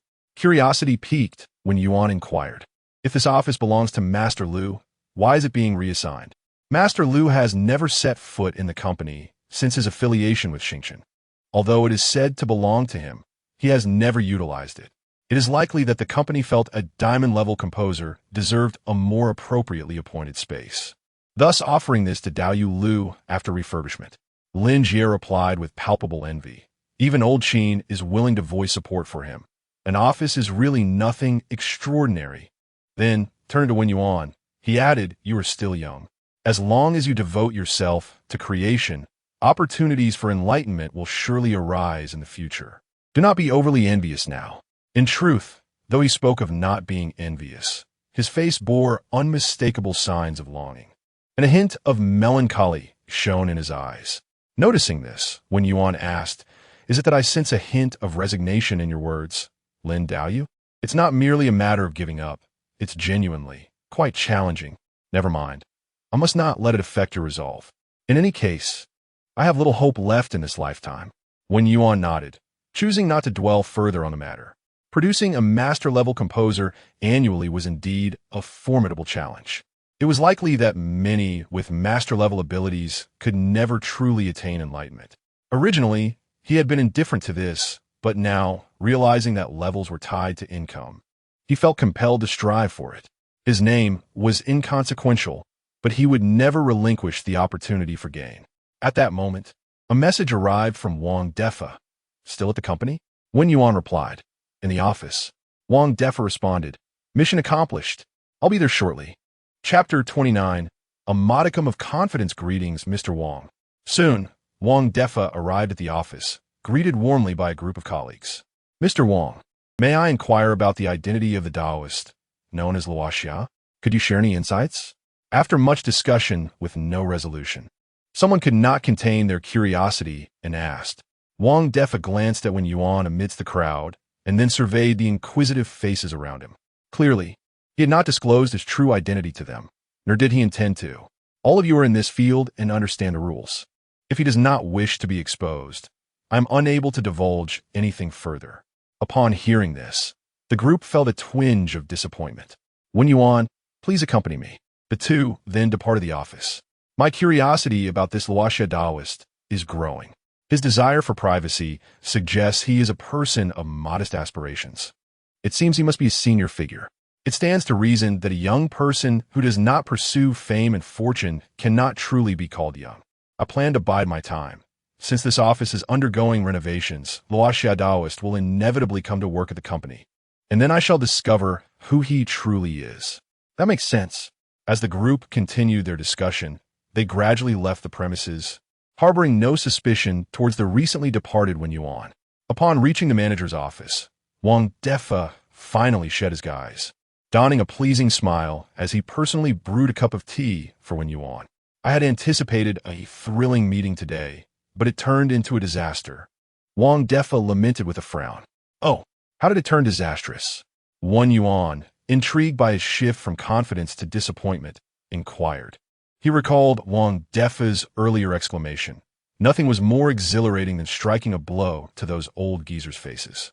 Wang Defa succinctly recounted the events of the meeting, particularly expressing his frustration when a group of board members turned against him. Did they really say that? Wen Yuan's face brightened with amusement upon hearing the twist of the tale. It was no wonder Wang Defa felt so dejected. He had been dealt a harsh blow by his own actions. Wang Defa nodded, muttering, "Those old foxes." Suddenly, Wen Yuan pondered deeply, falling silent. Why did that old board member suddenly change his stance? What could be his intention? Something felt amiss. Yet, realization dawned upon him, and a sense of admiration arose within him. With utmost seriousness, Wen Yuan remarked, "You ought to express your gratitude to that old fox, especially the one who spoke first. He has effectively saved your life." Wang Defa felt a chill run down his spine. "Don't scare me. How could this be considered saving my life? If what they said is true, that your signing is a great merit for Xingqian, and you leverage that merit against the board, do you know what that is called? Hubris. If that is the case, what follows is likely to be a dismantling of bridges and a hiding of birds." Wen Yuan's respect stemmed from recognizing the old board member's far-reaching perspective. While having merit is welcomed in the company, arrogance is intolerable in a large corporation like Xingqian. Should that occur, Wang Defa would undoubtedly find himself ousted. This would be tantamount to killing the goose that lays the golden eggs and would severely tarnish the company's image.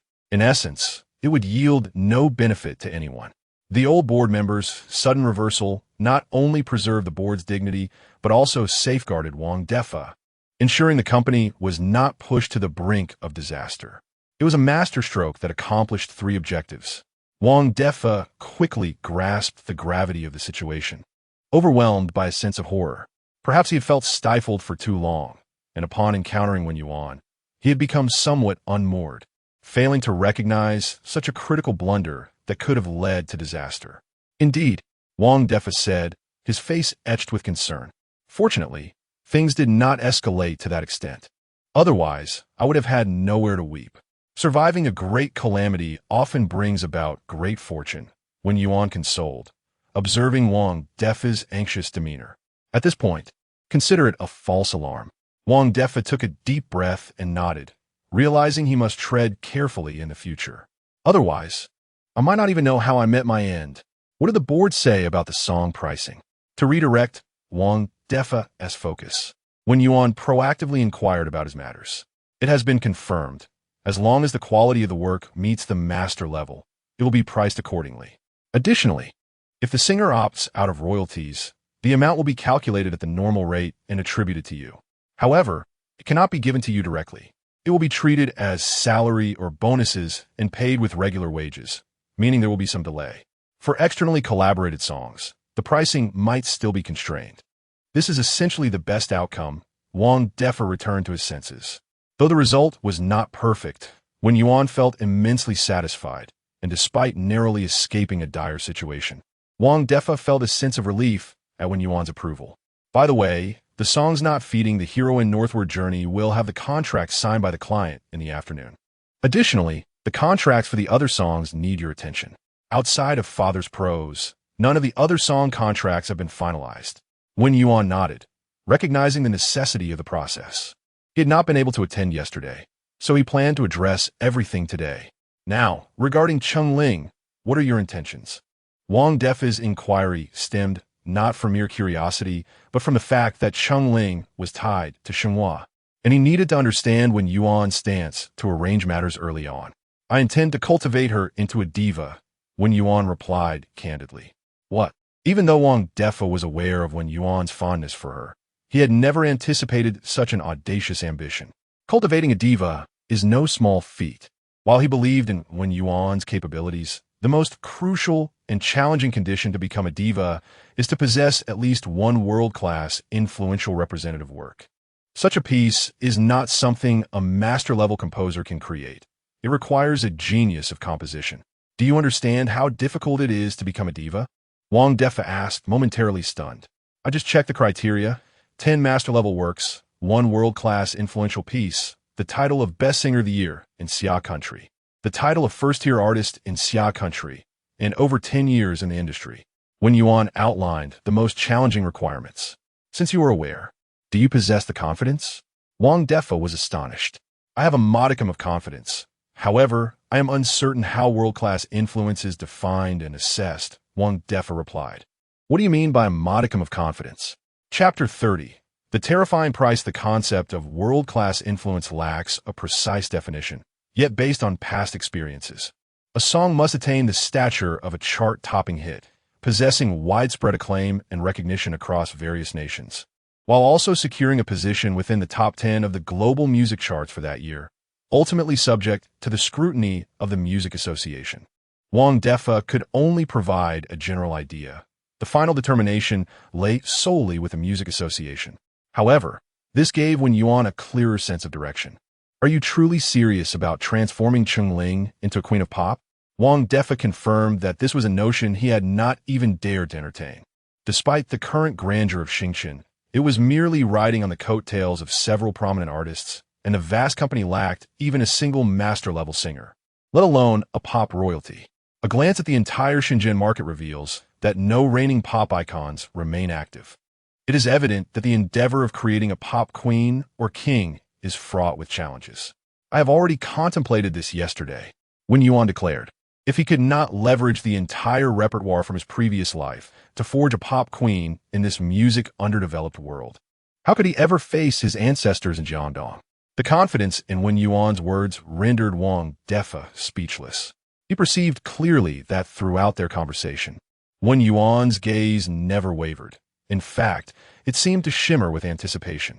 This made Wang Defa feel a tinge of shame. If he was unafraid, why was he being cowardly? If this endeavor succeeds, it would yield immense profits. If it fails, there would be no loss. Viewed through any lens, it was a venture worth pursuing. I understand. Wang Defa, inspired by Wen Yuan, resolved to lend his support to both Wen Yuan and Cheng Ling presently. Cheng Ling's most significant obstacle was Jinghua, and this hindrance must be thoroughly eradicated beforehand. Wen Yuan was well aware of the intricate rivalries within the entertainment industry. Once Cheng Ling began to rise, Jinghua would undoubtedly attempt to thwart her progress, employing all means necessary, be it orchestrating smear campaigns or deploying internet trolls. Thus, addressing this potential threat was of utmost urgency. There is no need for concern. With Elder Qin's presence, Jinghua cannot stir up trouble, Wang Defa reassured, believing this to be a minor issue. The primary reason Jinghua had yet to act was Elder Qin's stance.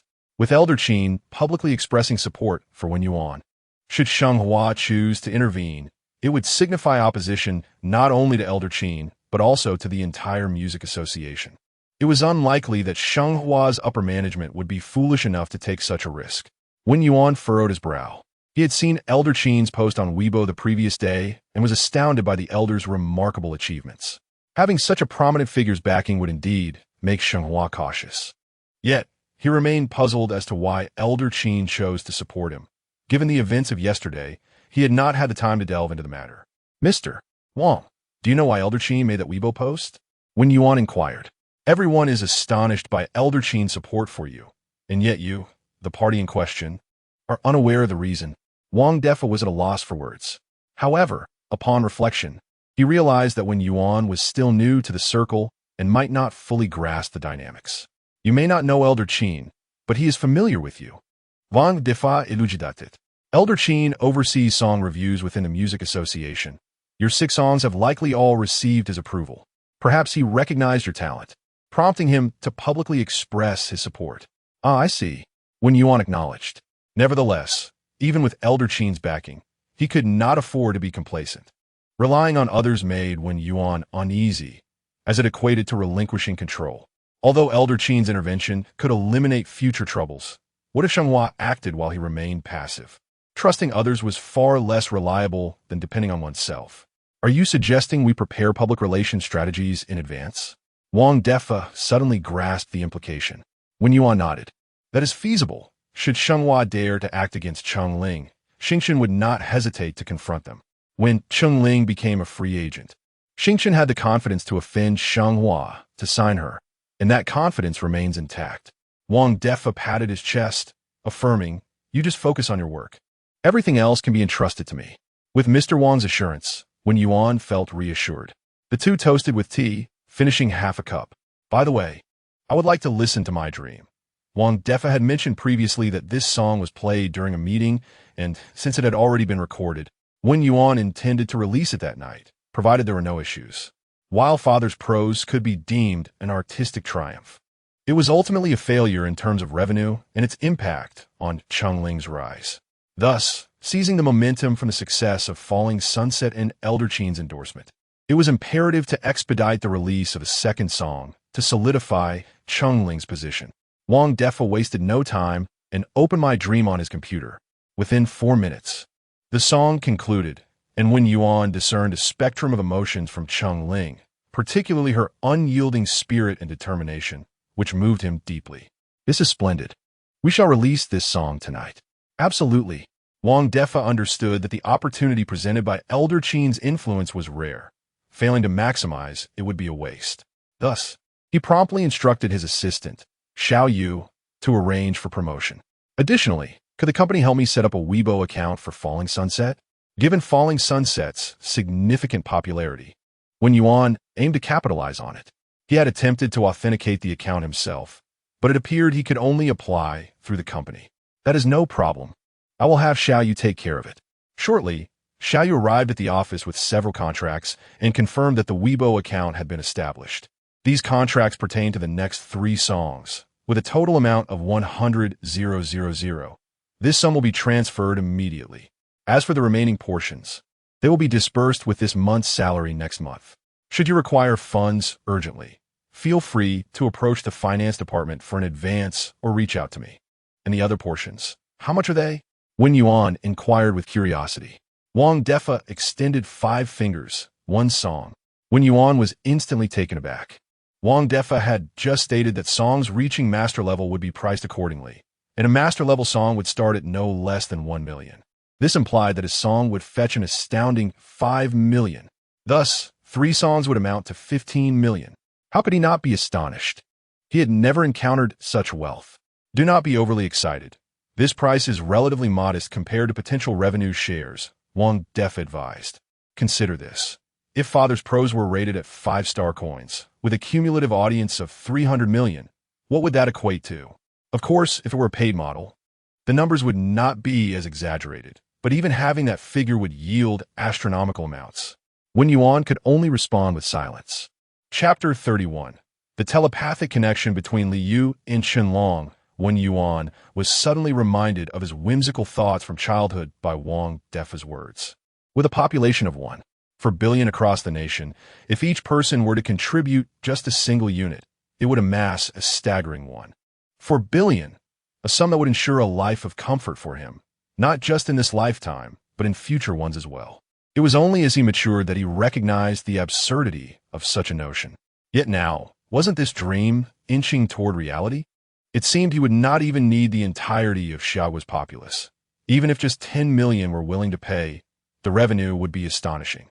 5 million, in light of such potential income, was indeed a trifling sum. Reflecting on this, Wen Yuan shook his head, realizing it was unacceptable to dismiss even 5 million so lightly. Such arrogance could lead to one's downfall. Of course, he would not claim the entirety of the earnings, as the song's royalties would also be shared among the company and the artist. Does it seem like money is easy to earn? Wang Defa observed Wen Yuan with amusement. Sensing his navet, perhaps only wealth could transform this prodigy into a semblance of normalcy. Despite the seemingly effortless influx of cash, Wen Yuan remained skeptical. Had fate not played such a grand joke on him, he might still be toiling away in obscurity. In fact, he had once started as a lowly composer, acutely aware of the hardships inherent in this profession. In his previous life, he had spent 6 months crafting a single complete song, which ultimately sold for a mere 20,000, averaging around 3,000 a month, an income far less than what he had earned delivering takeout. Compared to his current situation, the contrast was staggering. However, this was merely the just reward for his labor, as the market value of masterful compositions was exceptionally high, due to their rarity. Even prominent figures like Qin Lao could only produce one such piece annually at their peak, making this income entirely reasonable. Wang Defa remarked, "Perhaps only you, this prodigious talent akin to a production line, could churn out 6 such works in a single day." This comment brought a sense of relief to Wen Yuan. If he could not attain this income from the finest selections of his previous repertoire, then perhaps he should indeed consider a more drastic course of action. He planned to adopt a paid model for the song My Dream. The decision to offer Father's Prose for free stemmed from Wen Yuan's desire to pave the way for Chengling. Though this resulted in a substantial loss of income, he deemed it a worthy sacrifice. Despite his apparent obsession with wealth, he would not hesitate to forego what was necessary. Now that he had garnered attention and laid the groundwork, he felt ready to experiment with a paid model. Wang Defa nodded in agreement. "What price do you consider appropriate?" Typically, master-level songs range from 5 to 10 stars. 5 stars seems suitable. Chengling is still in the phase of building her popularity, so we shouldn't set the price too high. Excellent. Do you intend to discuss your plans to elevate Chengling to stardom with her first? Wen Yuan contemplated for a moment. Let us not mention it to her just yet. Wang Defa immediately grasped Wen Yuan's intent. You wish to alleviate her of unnecessary pressure? Wen Yuan acquiesced. Informing Chengling now would only disrupt her mindset. It's better to let things unfold naturally. Though he initially hesitated to inquire further, curiosity got the better of him. Why do you treat her with such care? While Chengling might be free of pressure, the burden was entirely on Wen Yuan's shoulders. The challenge of crafting a star was immense, and the associated stress was palpable. However, unbeknownst to Wang Defa, Wen Yuan's only concern was selecting songs, a pressure that hardly registered. Chengling once saved my sister's life. Wen Yuan did not elaborate, yet he refrained from concealing the truth. During the early days of Wen Yu's hospitalization, she had faced numerous life-threatening situations, and without Chengling's donations, Wen Yu likely would not have survived. Wen Yuan himself would not have endured either. Some debts of gratitude can be repaid, but some kindnesses are owed for a lifetime. Wang Defa felt a jolt within his heart, left momentarily speechless. As the Starry Promotion Department commenced operations, the marketing teams of Dingtai Entertainment and Jinghua Entertainment were already in full swing. Wen Yuan's foray into selling songs had cast a long shadow over Li Yu and Chen Long, yet the two were utterly unprepared for the dismal outcome of Father's Prose. Upon its release, the song boasted over 100 million online listeners, but when they awoke from their drunken stupor the following day, the count had plummeted to fewer than 100,000, a classic case of a promising start followed by a dismal finish. While they were acutely aware of the song's quality and the reasons for such a decline, a sense of euphoric relief washed over them. The fervor surrounding Qin Lao and Luo Xia remained unabated, and with listeners starved for new music. Their enthusiasm was at an unprecedented high, leading to an even greater surge in interest. They recognized this as a monumental opportunity awaiting their grasp. How peculiar. Why say again? They mused. If a new song were to be released now, bolstered by the existing fervor, it could soar to unprecedented heights. How could they not be overjoyed? Thus invigorated, Li Yu and Chen Long hastily moved the release of the songs they had scheduled to today, determined not to miss this opportunity after the debacle of Father's Prose. Wen Yuan had caused them harm, it was now his heat that might salvage them. Indeed, it was true that only the right remedy could cure the heart's ailment. Their downfall was Wen Yuan, and so too was their ascent. Truly, the ancients did not deceive me. As noon struck 12, Dingtai Entertainment tweeted, "Tonight at 8 p.m., Fan Chi's new song Power will officially debut on the T-Online platform. No heartbreak, just pure energy. Stay tuned." Jinghua Entertainment similarly announced, "Tonight at 8 p.m., Bai Qingyue's new song Jingle will also premiere on the T-Online platform. No tears, only tenderness. Stay tuned." The simultaneous postings, strikingly similar in tone, subtly referenced father's prose. The opportunistic nature of this was glaringly evident. Liu and Chun Long simultaneously spotted each other's tweets, muttering curses under their breath before bursting into laughter. Despite the distance separating them, an unspoken understanding resonated between them. Well, none of us can be certain if we can fully capitalize on this wave of enthusiasm. Having another person to share the load is quite welcome. Liu even sent a text to Chun Long. What a coincidence. You're here to clean up the mess too. Cheers to our collaboration. Chun Long responded with a knowing smile. Cheers to our collaboration. May the best prevail. Indeed, under the immense momentum. Both tweets were soon inundated with comments, especially since Fan Chi and Bai Jinghua were both popular first-tier artists, prompting countless listeners to express their anticipation.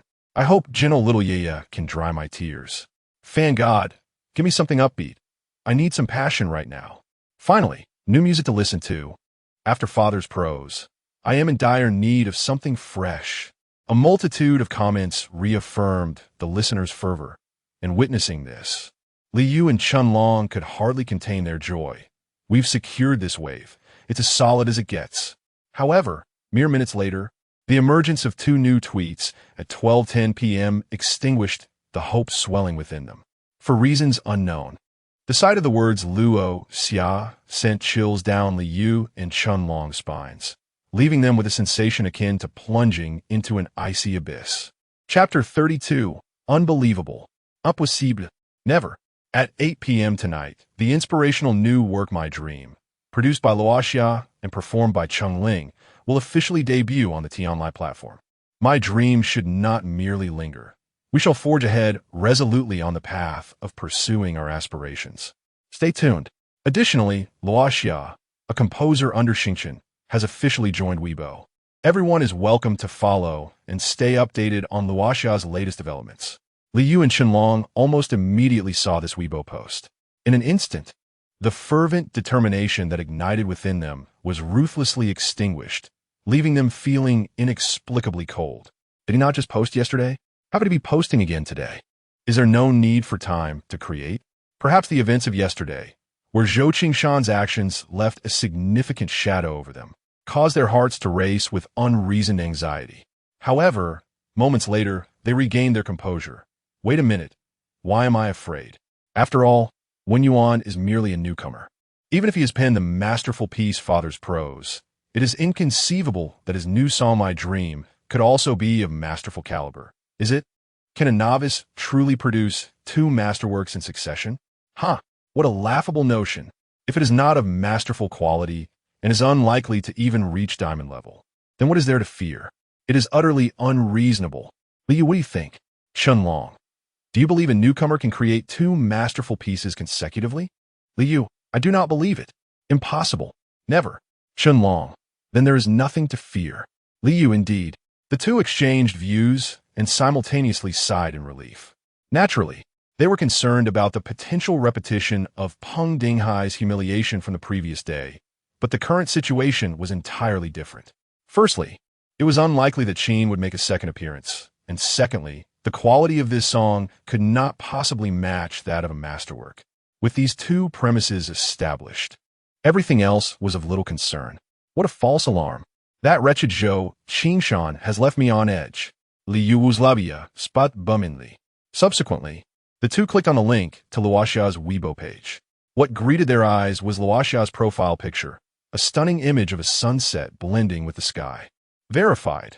Composer under Xingqian Entertainment, representative work Father's Prose followers. 124 below was the sole post. Luoxia, the new work My Dream will be available at 8 p.m. tonight. I hope this song brings strength and courage to all my friends. Thank you.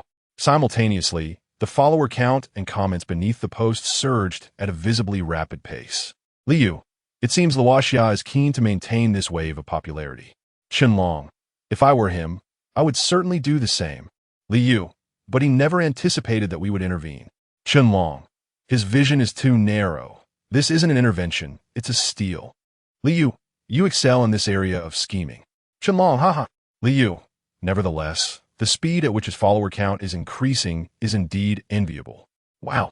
In less than a minute, It has reached 500,000. Qianlong. The influence of Old Qin is certainly not to be underestimated. Luoxia has essentially taken off with his support. Liu. This wave of popularity will likely gravitate towards Luoxia's new song. Qianlong. That is inevitable. But once the audience realizes that Luoxia's second song is merely mediocre, they will naturally be drawn to us. Liu. Indeed, who would have thought that in the end, this wedding dress was prepared for the two of us? Ha! Qianlong. Speaking of wedding dresses, I can't shake the feeling that this scene feels oddly familiar. Liu. Peng Dinghai's wedding dress plan was not flawed. It merely faced an unfortunate circumstance. However, our present situation is unlike yesterday's, so there is no need to fear a repeat of Peng Dinghai's disgrace. Qianlong. Now I can relax, just afraid of repeating his missteps. Qianlong. Relax. Do not dwell on such ominous thoughts. Come, let us toast in advance. Liu was labia, Tsaros.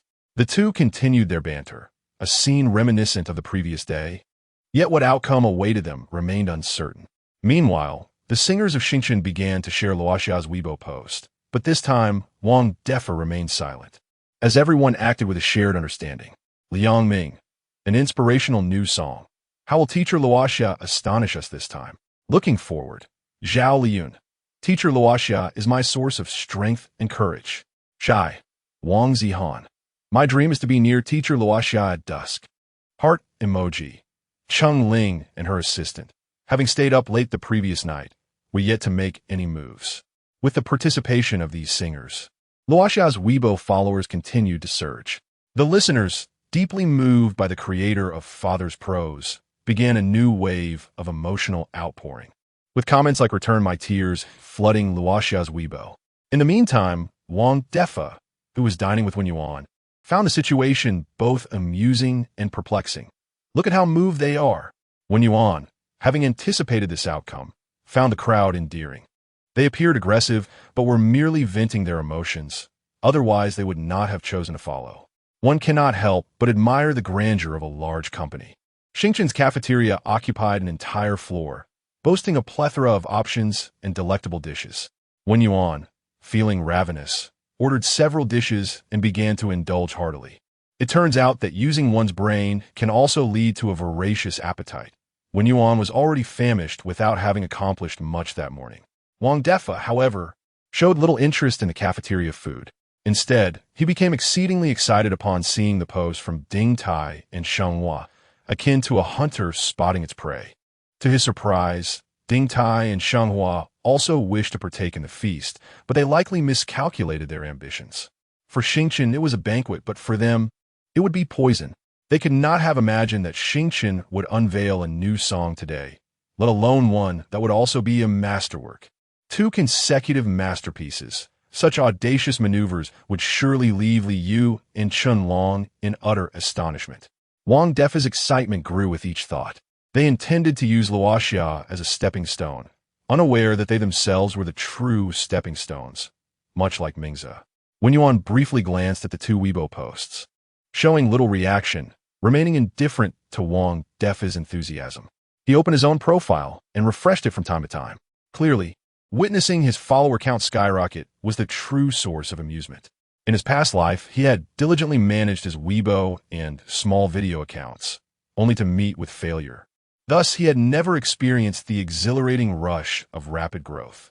This was a newly registered account, and within just 10 minutes of posting, he had already amassed over 1 million followers, a number that continued to swell, while private messages and comments overflowed. Wouldn't it be lucrative if I ventured into advertising? A composer of a song worth 5 million, and you suggest engaging in advertising? Why not suggest raising pigs instead? Wang Defa was left utterly speechless. Chapter 33. Zero-cost purchase. If you find yourself in need of funds, feel free to approach the finance department for an advance. Given your 3 songs, you could indulge yourself to your heart's content. You are currently the leading composer at Xingqian, and more importantly, a composer recognized personally by Mr. Qin. Advertising on your Weibo would be beneath your dignity, wouldn't it? Moreover, how much do advertisements even cost? You really ought to reconsider this approach. Wang Defa advised, fully aware of Wen Yuan's obsession with money. He had no doubt that this little financial enthusiast could indeed do something as foolish as throwing away a watermelon to pick up a sesame seed. Wen Yuan was not oblivious to these concerns, yet the thought of his Luoxia account surpassing 5 million followers made him covetous. This was a veritable treasure trove. If not utilized wisely, would it not be a waste? Nevertheless, it would be unwise to consider advertising at this juncture. It would be prudent to wait until Luoxia had truly established itself in the hearts of the audience. Rest assured, I am quite capable of discerning such pros and cons. With that, Wen Yuan picked up a chicken leg and began to eat. Wang Defa let out a sigh of relief. By the way, I heard that the office assigned to me is that of the master composer, Mr. Liu. Wen Yuan suddenly recalled today as office matter and inquired. Officially, it is allocated to Mr. Liu, but he has never used it, and at present there are no better alternatives, so it was chosen for you. Wang Defa responded, feeling that the diamond-grade office was rather cramped. Hence he made the decision to free up the only master-level office. I have no particular need for such a space. It would be better to leave it for Mr. Liu. It would be improper to occupy it. You needn't worry. I have already reported this to the company, and it has been approved. Wang Defa thought Wen Yuan was merely being fastidious, perhaps disapproving of the arrangement. In truth, I dislike overly quiet environments. Being alone in such a large office would be terribly dull. Perhaps a position in a communal workspace would suffice. The thought of working without anyone to converse with sent a shiver down his spine. The colleagues I met today were quite interesting, and it was rather easy to interact with them, making it a perfect way to pass the time. A communal workspace? But what about your creative process? Wang Defa shook his head vigorously, clearly unable to accept the suggestion. In his understanding, a tranquil environment was the guarantee of creativity, which is why independent offices were allocated to composers starting from the platinum level. Placing Wen Yuan in a noisy communal area would directly affect his speed and quality of work, a consequence that neither he nor the company could afford. Wen Yuan was momentarily taken aback. Was he truly concerned about this? Wasn't that a bit of an overreaction? At that moment, his mouth full of chicken, he mumbled, "Creation? I don't need to create. Wang Defa." He opened his mouth but found himself at a loss for words. If it had been anyone else making such an audacious claim, he would have slapped them without hesitation. A composer who does not need to create? What a joke. Yet, in the face of Wen Yuan, he fell silent. After all, he had witnessed the creation of 5 songs without any creative process involved, all done before his very eyes. Although they were stockpiled, once a sufficient quantity had been amassed, there was indeed a certain confidence in not needing to create. Oh well, let it be. Wang Defa reluctantly accepted reality. Then we shall proceed as you suggest. In the afternoon, Wang Defa noticed Wen Yuan's phone was in a deplorable state, and he promised reimbursement, encouraging him to purchase a new phone and perhaps some musical instruments. No restrictions whatsoever. This announcement filled Wen Yuan with immense excitement. He ventured into a shopping mall, boldly selecting a top-tier domestic phone, and on a whim, he also replaced his beloved little motorcycle. Thus, he officially retired 2 trusty companions that had accompanied him for many years. Adhering to the principle of never wasting, he purchased a plethora of items such as a computer, headphones, instruments, and even several outfits for Wen Yuan. After all, it wasn't his money being spent. This extravagant zero-cost purchase experience was nothing short of splendid.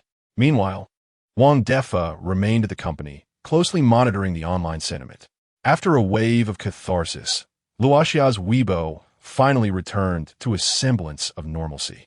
Netizens were no longer fixated on Father's Prose and had shifted their attention to the new song My Dream. The follower count stabilized around 10 million. At this moment, the trending topics on Weibo were 1. Luoxia's new song My Dream to be released at 8 p.m. 2. Can the new song supported by Mr. Qin match the caliber of Father's Prose? 3. With 3 songs launching tonight at 8 p.m., which will emerge as the top contender. 4. Is Luoxia's new song meant to inspire, or is it melancholic? 5. Is Shanghua's decision to release a new song now a strategic counter to Chongling? All appeared relatively normal. Shenghua had yet to make any moves. However, Wang Defa remained vigilant, having already prepared the public relations team. Should Shenghua attempt any underhanded tactics, Xingchen would retaliate fiercely regardless of the cost. Around 2 o'clock, Wen Yuan returned to Xingqian, burdened with numerous packages.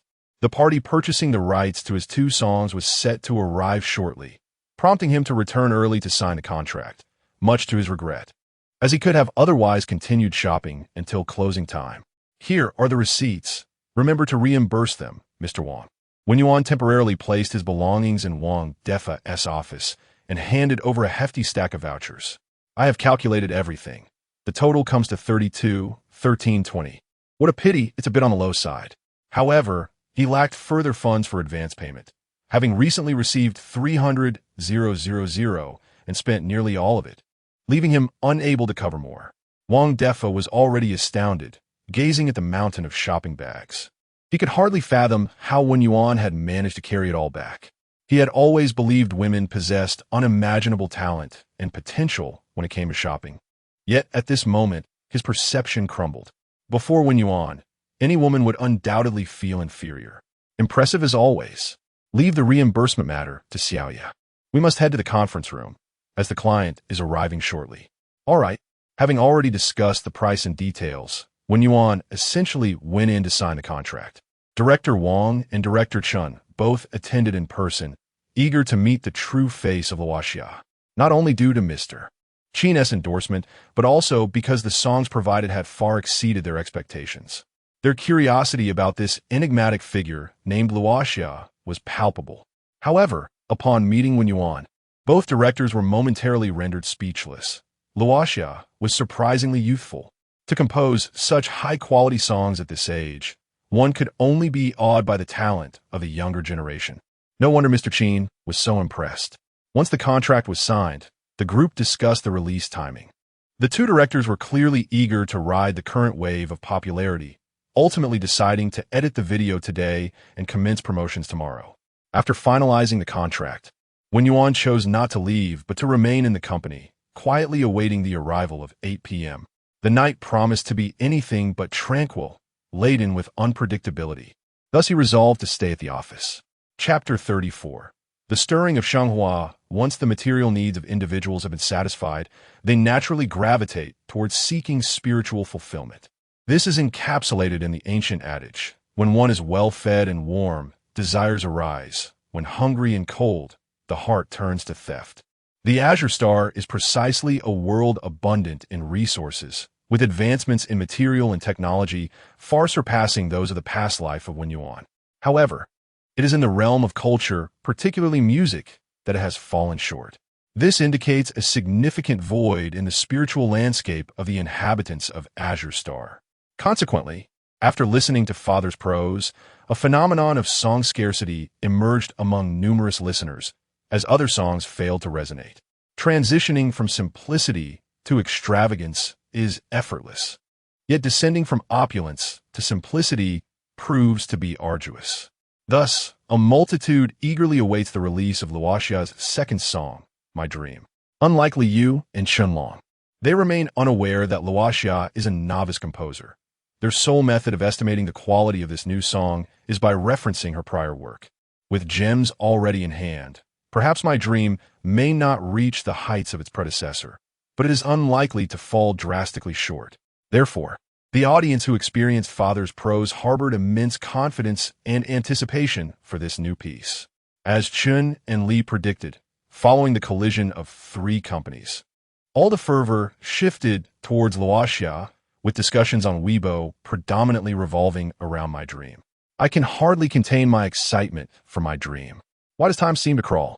I only wish this song is as melodious as Father's Prose, yet without the heart-wrenching sorrow. I've shed enough tears. With the postgraduate entrance exam underway, I could use a little motivation. In light of this situation, Chun and Li felt a tinge of envy. Yet like Peng Dinghai, they remained unperturbed, firmly believing in the supremacy of quality. The 2, skeptical of Wen Yuan's ability to produce 2 masterpieces consecutively, were oblivious to the gravity of the situation. As the clock struck 6 p.m., Cheng Ling and her companion arrived at the company, and after discussions with Wen Yuan and Wang Defa, they published an update. Cheng Ling posted, I sincerely apologize for the inconvenience caused by Father's Prose. Since everyone desires a new song as compensation, to demonstrate our sincerity. We have prepared 2 new songs. The inspirational single My Dream will debut tonight at 8 p.m. on the T-Online platform, and the second, a traditional piece, will serve as the theme song for the TV drama tender Heroic Spirit, officially presented to you tomorrow morning at 10 a.m. We hope these 2 songs will bring you satisfaction. Our gratitude extends to teacher Loasha for these 2 stunning works. Though the previous comments from fans urging for a new song were merely expressions of frustration rather than reproach, this update essentially acknowledged Chung Ling's oversight. It indicated a swift arrangement for compensation, presenting not 1 but 2 songs, a display of genuine intent. This undoubtedly heightened the audience's goodwill towards Chung Ling. Wait, 2 songs? Did I read that correctly? A traditional song? My heavens! It's been ages since I've encountered such a genre. Anticipation is building. With 2 songs brimming with sincerity, I am utterly enamored. Honestly, I only commented out of trend, urging for a new song and never expected it to materialize, let alone 2. Chung Ling is truly a fan's delight. With such an attitude, I have become a devoted supporter. As expected, this update swiftly garnered over 1 million likes, and Chung Ling's fanbase began another surge in growth, with comments overwhelmingly positive. Beautiful, melodious, and humble. Who could resist such a perfect idol? Yet, this wave of fan attraction undeniably stirred the nerves of Shenghua's upper management. At 6:30 p.m., Shenghua's director, Wen Yuan, entered Chen Long's office. "What is your perspective?" Lu inquired, his hands resting on his knees. Though father's prose started strong and waned, Chung Ling has undeniably re-entered the public's view through that song. Furthermore, her recent update has crafted a flawless idol image, and given the current fervor, one could argue she is on the rise. Chen Long assessed the situation accurately, noting that Chung Ling's popularity had far surpassed that of typical first-tier artists. Regardless of tonight's outcome, she would be the primary beneficiary of this wave of enthusiasm. If she truly rises, what will become of my reputation? What will remain of Shenghua's dignity? After a pause, Lu seemed to have made a resolution. He then asked, "If we act now, will it cause trouble, especially with old Qin involved?" At this inquiry, Chen Long felt a surge of frustration. That old coot can do as he pleases. Why involve me? If all goes well, fine.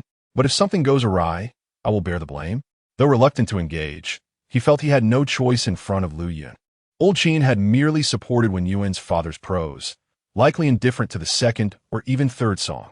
As long as they handled things discreetly, it should not disturb him. Of course, this is just my speculation. Ultimately, Lu Dong, you must decide whether to proceed. Let us entrust the materials prepared yesterday to a third-party PR firm to manage. It should suffice to bring her back down to earth. Wen Yuan made his decision to delegate the task, ensuring that even if old Qin intervened, he could extricate himself unscathed. Those materials, are you certain Chung Ling possesses no evidence? Chen Long cautioned. The so-called materials were merely taken out of context.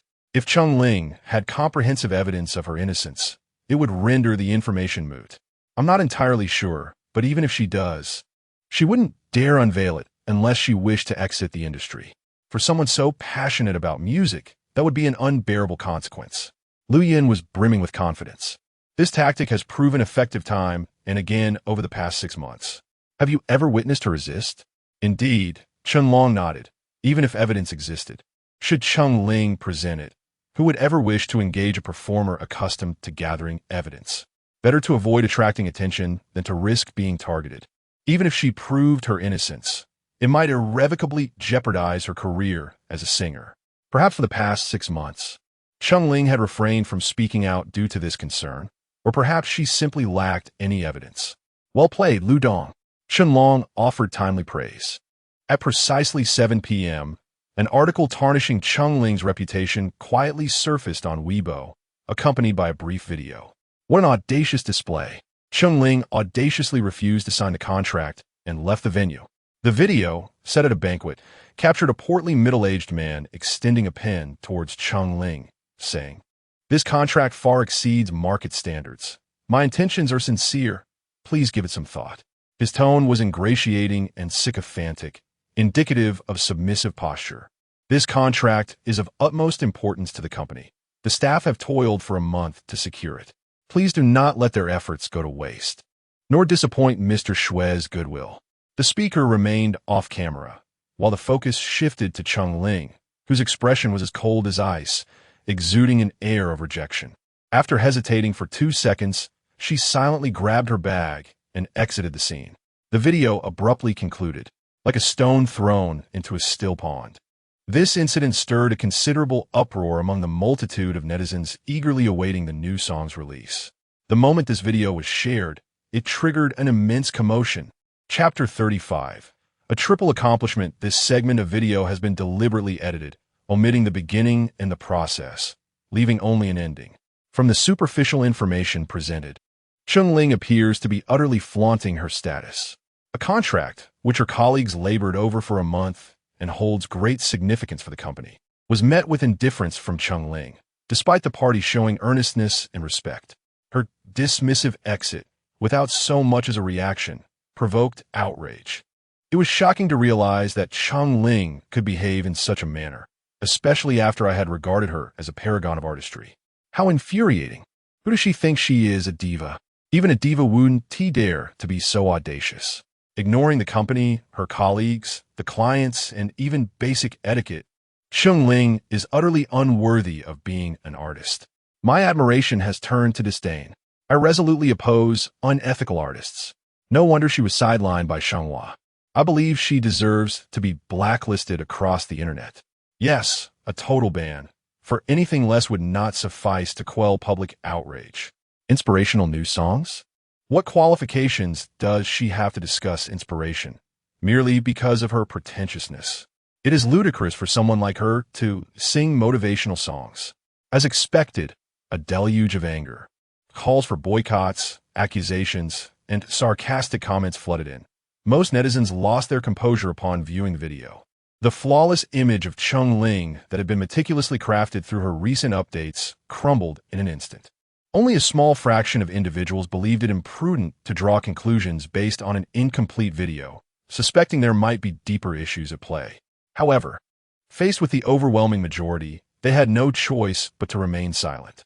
To voice their opinions would undoubtedly label them as apologists for Cheng Ling, leading to a collective backlash in a scenario where they would be left speechless. Meanwhile, Wen Yuan and 3 others sat in Wang Defa's office.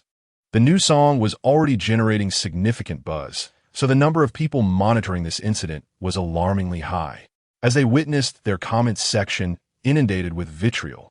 Despite Wen Yuan having prepared for the storm, Cheng Ling still felt a sense of panic. It had escalated too far for her to manage. "Teacher Wen, do we really need to release the evidence?" Cheng Ling inquired, casting a hesitant glance at Wang Defa. Ever since Director Liu from Jinghua began to harass her, she had become cautious, discreetly gathering evidence for potential contingencies. For instance, she had covertly recorded audio during the incident captured in the video. However, as Liu Yun had suggested, Cheng Ling had never dared to present this evidence. Once revealed, how would Wang Defa perceive her? How would Xingqian view her? What would the entire entertainment industry think? Even if they understood her predicament, would anyone truly be willing to accept her, knowing they were dealing with a ticking time bomb? It would be tantamount to completely sabotaging her singing career. When she arrived at the company at 6 o'clock, Wen Yuan had inquired about the details of the situation, and it was only because of her absolute trust in him that she dared to mention the evidence. Still, faced with such a formidable challenge, she felt uncertain. Rest assured, Xingqian will not only disregard the evidence, but will also spare no effort to resolve Shenghua's obstruction, Wang Defa reassured her. He was acutely aware of Cheng Ling's concerns. To be frank, had it not been for Wen Yuan, he would have unhesitatingly expelled Cheng Ling from Xingqian upon learning of the evidence. A person who constantly carried a recording device was undoubtedly a liability. Yet now that he recognized Cheng Ling's significance to Wen Yuan, he dared not entertain such thoughts. After all, she was the future diva.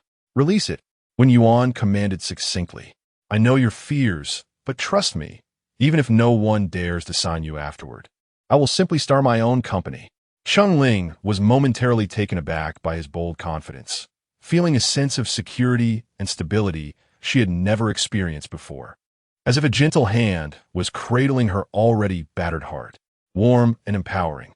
However, for Cheng Ling, this was a moment of deep emotion, while Wang Defa, upon hearing this, was startled into a jump.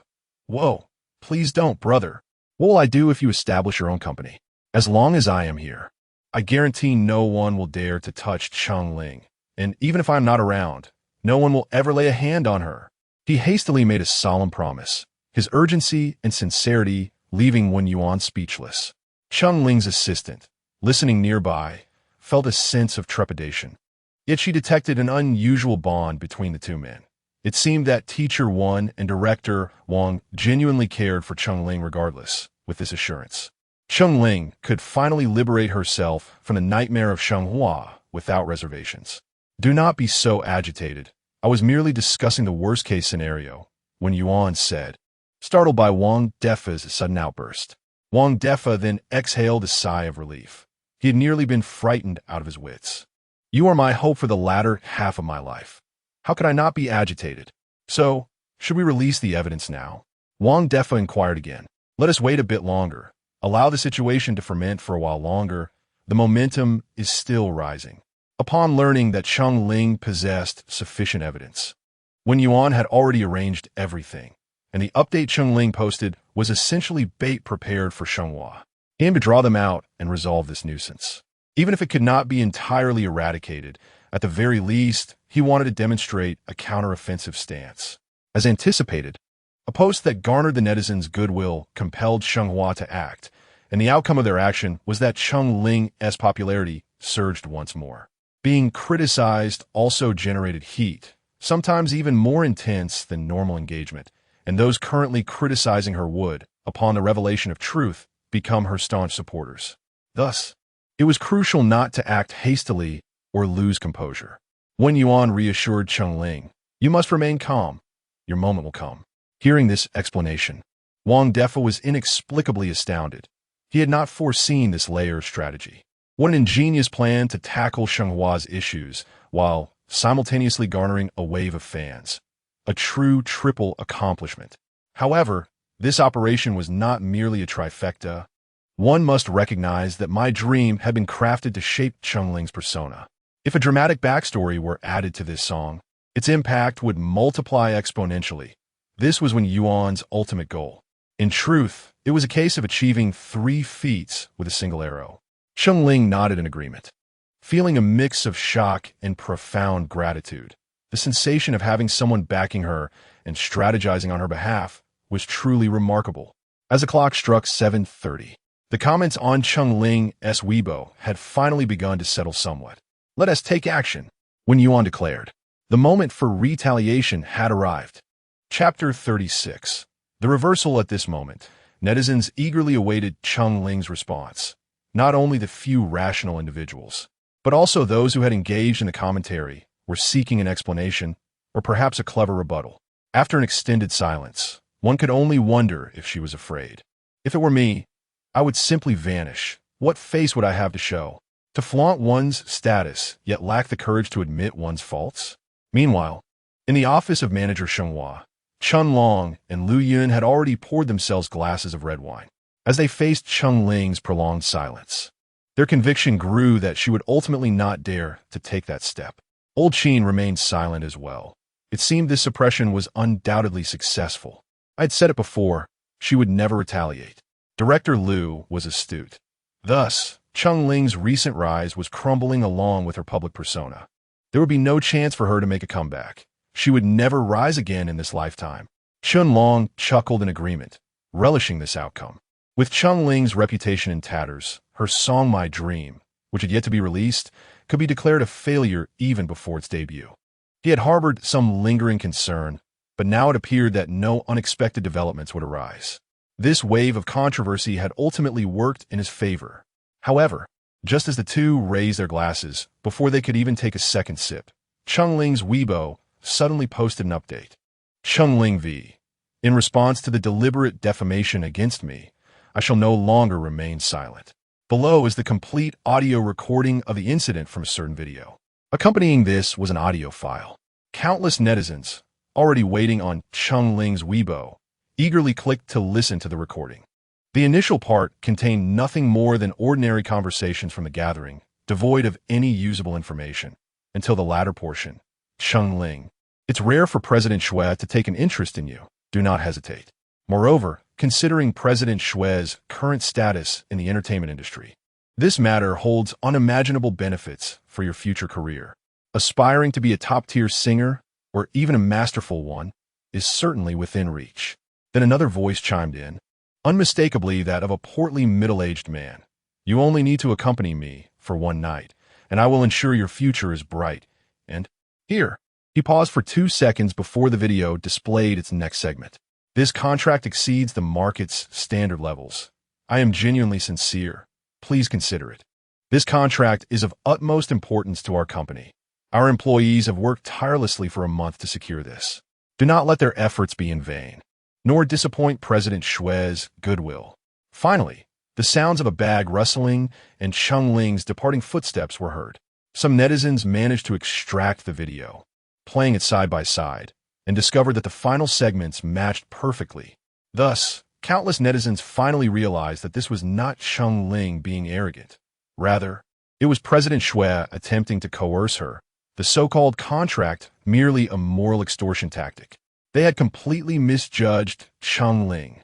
What was even more difficult for them to accept was that many of them had gone on a Weibo to berate her, only to realize they had condemned the true victim of the entire situation. The thought of this caused an uproar among netizens. Damn it, that despicable editor deliberately cut out the crucial parts. Such malicious intent.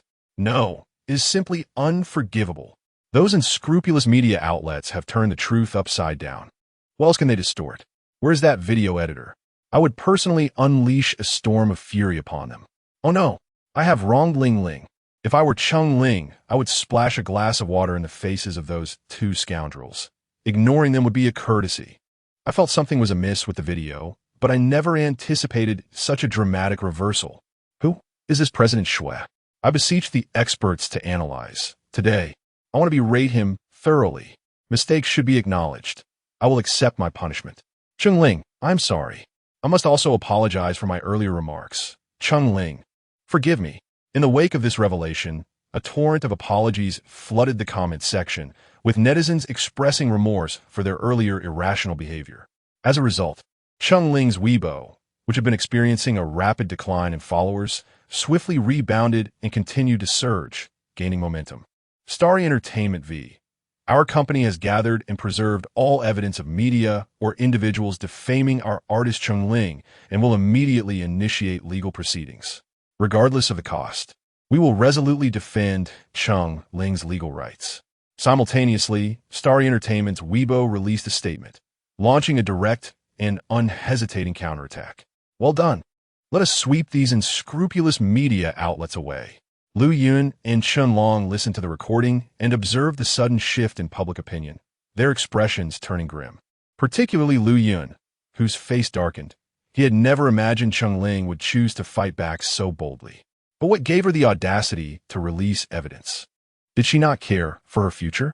Lu Yuan felt a tinge of bitterness, yet faced with such evidence, he found himself powerless to counteract. Very well, let her have this one. We will reconsider our strategy. Chen Long nodded, relieved that Sheng Hua had not been involved, or else they would have faced further complications. At that moment, President Shui called. Initially, his character in the video appeared unblemished. However, with the release of the recording, his true colors were laid bare for all to see. It felt as if he were being scorched over an open flame. Moreover, this calamity had befallen him without provocation. He had been minding his own business when disaster struck. Thus, President Shui was understandably infuriated. The architect of this chaos was none other than Lu Yuan. Upon answering the call, President Shui unleashed a torrent of curses. Lu Yuan, damn you. You've caused me a great mess. The entire internet knows about my predicament now. And my wife wants a divorce. If you don't resolve this issue, I'll marry your wife. Calm down, President Shui. I will handle it immediately. Lu Yuan, clearly overwhelmed by President Shui's wrath, dared not provoke him further. After hanging up, he hastily messaged a board member at Starry Entertainment, hoping to quell the situation with an offer that was too good to refuse. At this point, revealing the truth was no longer paramount. The immediate priority was to pacify President Shui's fury, especially since those who needed to know the truth were already aware, rendering secrecy unnecessary. The board member, one of those present at the meeting earlier, pondered Lu Yun's message and subsequently texted Wang Defa. What is going on with Chengling? Wang Defa replied. To put bluntly, she is a close relative of Wen Yuan. The board member was taken aback and quickly responded, I'm busy. Lu Yun countered. Is it worth it for a washed-up singer? The board member retorted, what do you know? Leave me alone. In a fit of rage, Lu Yun smashed his phone to pieces. Damn it. The developments unfolded precisely as Wen Yuan had anticipated, devoid of any surprises. As the clock struck 7:50, the song's release was imminent. He picked up his phone and published a Weibo post, closely followed by Chengling's own update. Chapter 37. My Dream. The song My Dream was composed after a thorough understanding of Chengling's experiences. Although we are mere mortals subjected to the harshness of reality, our dreams serve as the spiritual pillar that elevates us to the realm of the divine, regardless of the difficulties and adversities we encounter. As long as we harbor our dreams, we shall believe that there will come a time when the winds will break the waves, and we will sail through the vast seas.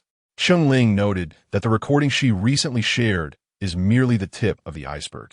Since joining her previous company, she has faced various forms of harassment, both overt and covert, often laced with threats and temptations. In her past, she was too timid to resist, leading her to live in a perpetual shadow of oppression for the past couple of years. Her unwavering passion for music has been the sole reason for her endurance thus far. It is only with the full support of teacher Luoxia and her current company that she has found the courage to confront her past struggles and indignities. My Dream is a piece tailored by teacher Luoxia based on her experiences. The song not only signifies a farewell to the past, but also heralds a fresh beginning filled with dreams. She hopes everyone will embrace it, as you are indeed. Her dream. These two Weibo posts undoubtedly provide My Dream with a background story that resonates deeply with the audience, heightening their anticipation for the song and endowing it with a newfound soul distinct from its predecessor. It turns out that Chengling was sidelined by Jinghua due to her non-cooperation. She, a victim, still had to endure suppression and retaliation. What a tragedy. To protect herself, yet face such isolation, she has endured, making her own struggles pale in comparison. The phrase "there will come a time when the winds will break the waves" has become my motto henceforth. The spirit of fearlessly soaring towards the heavens is something I cherish deeply. At last, My Dream graced the homepage of the T-Online platform at precisely 8 o'clock. A coveted recommendation slot purchased by Xingchen. By this moment, netizens, having grasped the entirety of the situation, felt an overwhelming eagerness for the song. Even the price of 5-star coins did little to dampen their enthusiasm. The number of online listeners surged to 52, 945, 48, 31. This figure was notably less than Father's Prose, primarily due to the absence of the unparalleled influence of the esteemed Qin Lao, and the fact that this release adopted a paid model. Wang Defa had initially estimated that 10 million listeners would be a remarkable achievement. Yet within moments of the song's release, over 50 million had already purchased it. This remarkable surge in popularity was a timely boon for Jinghua, and Wen Yuan's arrangements were impeccably timed. Without such twists, many would likely have waited for evaluations before deciding on their purchases. With over 50 million purchases at a rate of 5-star coins each, the immediate revenue soared to 260 million, a staggering figure even after accounting for taxes and platform fees. Wen Yuan could only marvel at the unexpected turnout, while he anticipated a larger audience than estimated. He never imagined it would be this extraordinary. What a windfall! My Dream, composed by Luoxia, Andy Love, and penned by Luoxia, Zhang Liang and Wang Haitao, is performed by Chengling. As the prelude begins with a brief piano segment, akin to Father's Prose, the vocals arrive swiftly. Keep moving forward. The first lines immediately capture attention, particularly the sliding notes, which are not merely evident, but distinctly intentional, leaving a memorable impression. Chengling's delivery is smooth and fluid, providing an immensely pleasant listening experience. However, the audience can discern a sense of fatigue in the phrase, "keep moving forward," reminiscent of a weary traveler exhausted from a long journey through the desert. It is only with the final sliding note that a flicker of resilience emerges. a testament to perseverance amid exhaustion. The second line carries an even weaker breath, not from weariness, but rather an air of disdain, culminating in a languid sliding note that conveys a sense of contempt, a contempt for Shenghua's actions. The listeners reflect on this, acknowledging the madness of the world. The subsequent line further confirms their thoughts. Embrace the pain, entrust all dreams to time. In the face of such despair, one can only hold on to dreams and wait for time to heal. However, how has one endured the past year or more? A wave of inexplicable sympathy washes over them. Fly with all your heart if you wish to soar. This section sees a notable increase in tempo, and the tone shifts to one of clarity, radiating a determination and courage to seek rebirth amidst adversity, evoking deep emotions. Reality may render one vulnerable and disappointed, but must never extinguish one's dreams. Even birds do not take flight effortlessly.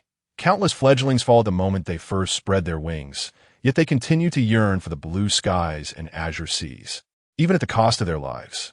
By now, the audience senses that the groundwork for the main melody has been laid, and Ling's repressed emotions seem on the verge of eruption. The main melody is already captivating, and the continuous sliding notes have left them in awe. How enchanting will the chorus be? The anticipation builds. Let the light refract through tear-dampened pupils, reflecting the rainbow that resides in our hearts. Luoxia and Ling do not disappoint. The exquisite melody, delicate and soaring high notes, combined with Ling's emotional crescendo, send chills down the spines of all who listen. When comparing solely the melodies, this song surpasses Father's prose. The lyrics here are thought-provoking. Tears, when shed, refract light, transforming the scene into a kaleidoscope of colors. Akin to a rainbow, tears represent suffering, while rainbows symbolize beauty. These two diametrically opposed emotions are inherently interlinked. It is because of tears that one can behold a rainbow. Or perhaps it is through suffering that one learns to appreciate beauty. Adversity is not to be feared. Rather, it is the trials that render life more vibrant. Some listeners immediately recognize this connection, eagerly sharing their insights, while others gaze in astonishment at the profoundness of the metaphor. What a brilliant double entendre in metaphor. Take me to the sky that holds you, for you are my dream. The concluding lyrics resonate with Ling's final Weibo line, "You are my dream." At this moment, the audience finally comprehends the depth of her words. Ling's perseverance is rooted in her love for music, but even more so in her gratitude towards her fans and listeners. It seems she is expressing gratitude towards herself. Yet, what is this inexplicable sweetness? Is this the artistic way a singer cherishes her fans? How delightful. Chapter 38. I also have a surprise in the second part of the chorus. The lyrics are independent. Ling sings with unwavering emotion, resonant and powerful. With determination and courage, she advances without looking back. Through rain and wind, she forges ahead. Coupled with Ling's experiences, at that moment, everyone is profoundly moved by her resilience over the past year. A powerful force arises within their hearts. It has been proven that a universally recognized backstory can significantly enhance the emotional impact of a song. Gaokao, press on. Graduate school, keep it up. For the future wife, give it your all. To the guys ahead, take it easy. You can't just add fuel recklessly. Haha, I'm dying of laughter. As the song progresses, a barrage of comments encouraging oneself begins to flood in. Within 4 minutes, the first batch of listeners quickly finishes the song, yet most immediately start a loop. For unlike Father's prose, my dream inspires a vigorous drive, and one listen is utterly insufficient for such a high-quality motivational song. Many also begin sharing it with friends, recounting its intricate background. Try this song. Did you know the singer was once suppressed and hidden by Shenghua? Upon hearing such a tumultuous story, many join the army of listeners. In the Shenghua office of the composition department, Wen Yuan has vanished, while the frontline singer by Jinghua arrives punctually at 8 o'clock. She has spent nearly 2 months preparing for tenderness, naturally caring deeply about its data and performance, especially coinciding with the rising popularity of Elder Qin. She is curious whether she will experience a breakthrough under such a tremendous opportunity. As for the recent trivial matters of the company, she is utterly unconcerned. Which song would you like to hear? Chen Long inquires. The beauty before him is no less than Cheng Ling, yet unlike the latter, Bai Qingyue possesses a sufficiently robust background, which even he must regard with caution. I've already listened to Fan Qi's song, Let Us Hear My Dream. Bai Qingyue is utterly unreserved. She is quite interested in this rising star. Yesterday's father's prose left her thoroughly astonished. Such a high-quality song is a rarity even for her esteemed father. Now, with the second song following closely, she is curious about its quality. But while anticipation brews, she believes this song cannot possibly be a masterpiece. A sentiment echoed by Chun Long and Li Yu. Both belong to the first group of listeners to my dream. However, from the very first line, they sense something is amiss. The quality of this song seems to exceed their expectations. As the song progresses, their expressions evolve into two extremes. Chun Long initially frowns, and the deeper he goes, the more pronounced his furrow becomes. By the time the chorus arrives, disbelief is etched across his face. Another masterpiece? How is this possible? Bai Qingyue, initially shocked, soon transforms into a state of inexplicable delight, and after the chorus concludes, her expression is one of sheer excitement. Another masterpiece. Who is this Luoxia? There are no concrete standards for judging the level of a song. Typically, it requires a comprehensive evaluation based on market performance, ratings, and reviews. However, for those steeped in the entertainment industry for years, such complexity is unnecessary. They can rely on experience and intuition to make their judgments. Thus, having listened to only half, both conclude that my dream is undoubtedly another masterpiece. Chun Long is utterly shattered. Wen Yuan is a newcomer, yet this newcomer has produced two masterpieces in a row. Even in fiction, an author would likely be criticized for such an improbable scenario. This is absurd beyond comprehension. Faced with such a song, how can he compete, let alone share in the spoils? Bai Qingyue's song will undoubtedly be rendered obsolete, and even achieving 1/10 of normal revenue would be fortunate. Originally intended to generate income for the company, this song now threatens to diminish profits by 90%. How can he explain this to the company? More distressing is that at this moment, he suddenly recalls how yesterday he had mocked Peng Dinghai, only to be fiercely slapped in the face by Wen Yuan. The current scene eerily mirrors last night's events. The same disdain, the same plans for a wedding dress, and ultimately, the same stinging slap, transforming him into a version of Peng Dinghai. Last night, he viewed him as a mere clown, yet in the blink of an eye, he has become that very clown himself. What a fitting retribution. It can be said that just as Chun Long reveled in schadenfreude last night, he now feels an equal measure of discomfort. Damn wedding dress. If anyone mentions those two words again, I swear I'll lose my temper. Tenderness is doomed. Bai Qingyue pays no mind to Chun Long's ashen face. When she utters this line, there is no hint of disappointment, as if the song she sang has nothing to do with her. I'm quite curious if tomorrow's ancient-style song will also be a masterpiece. She seems to be speaking to herself, then turns and leaves the office, her eyes shining with the thrill of newfound discovery.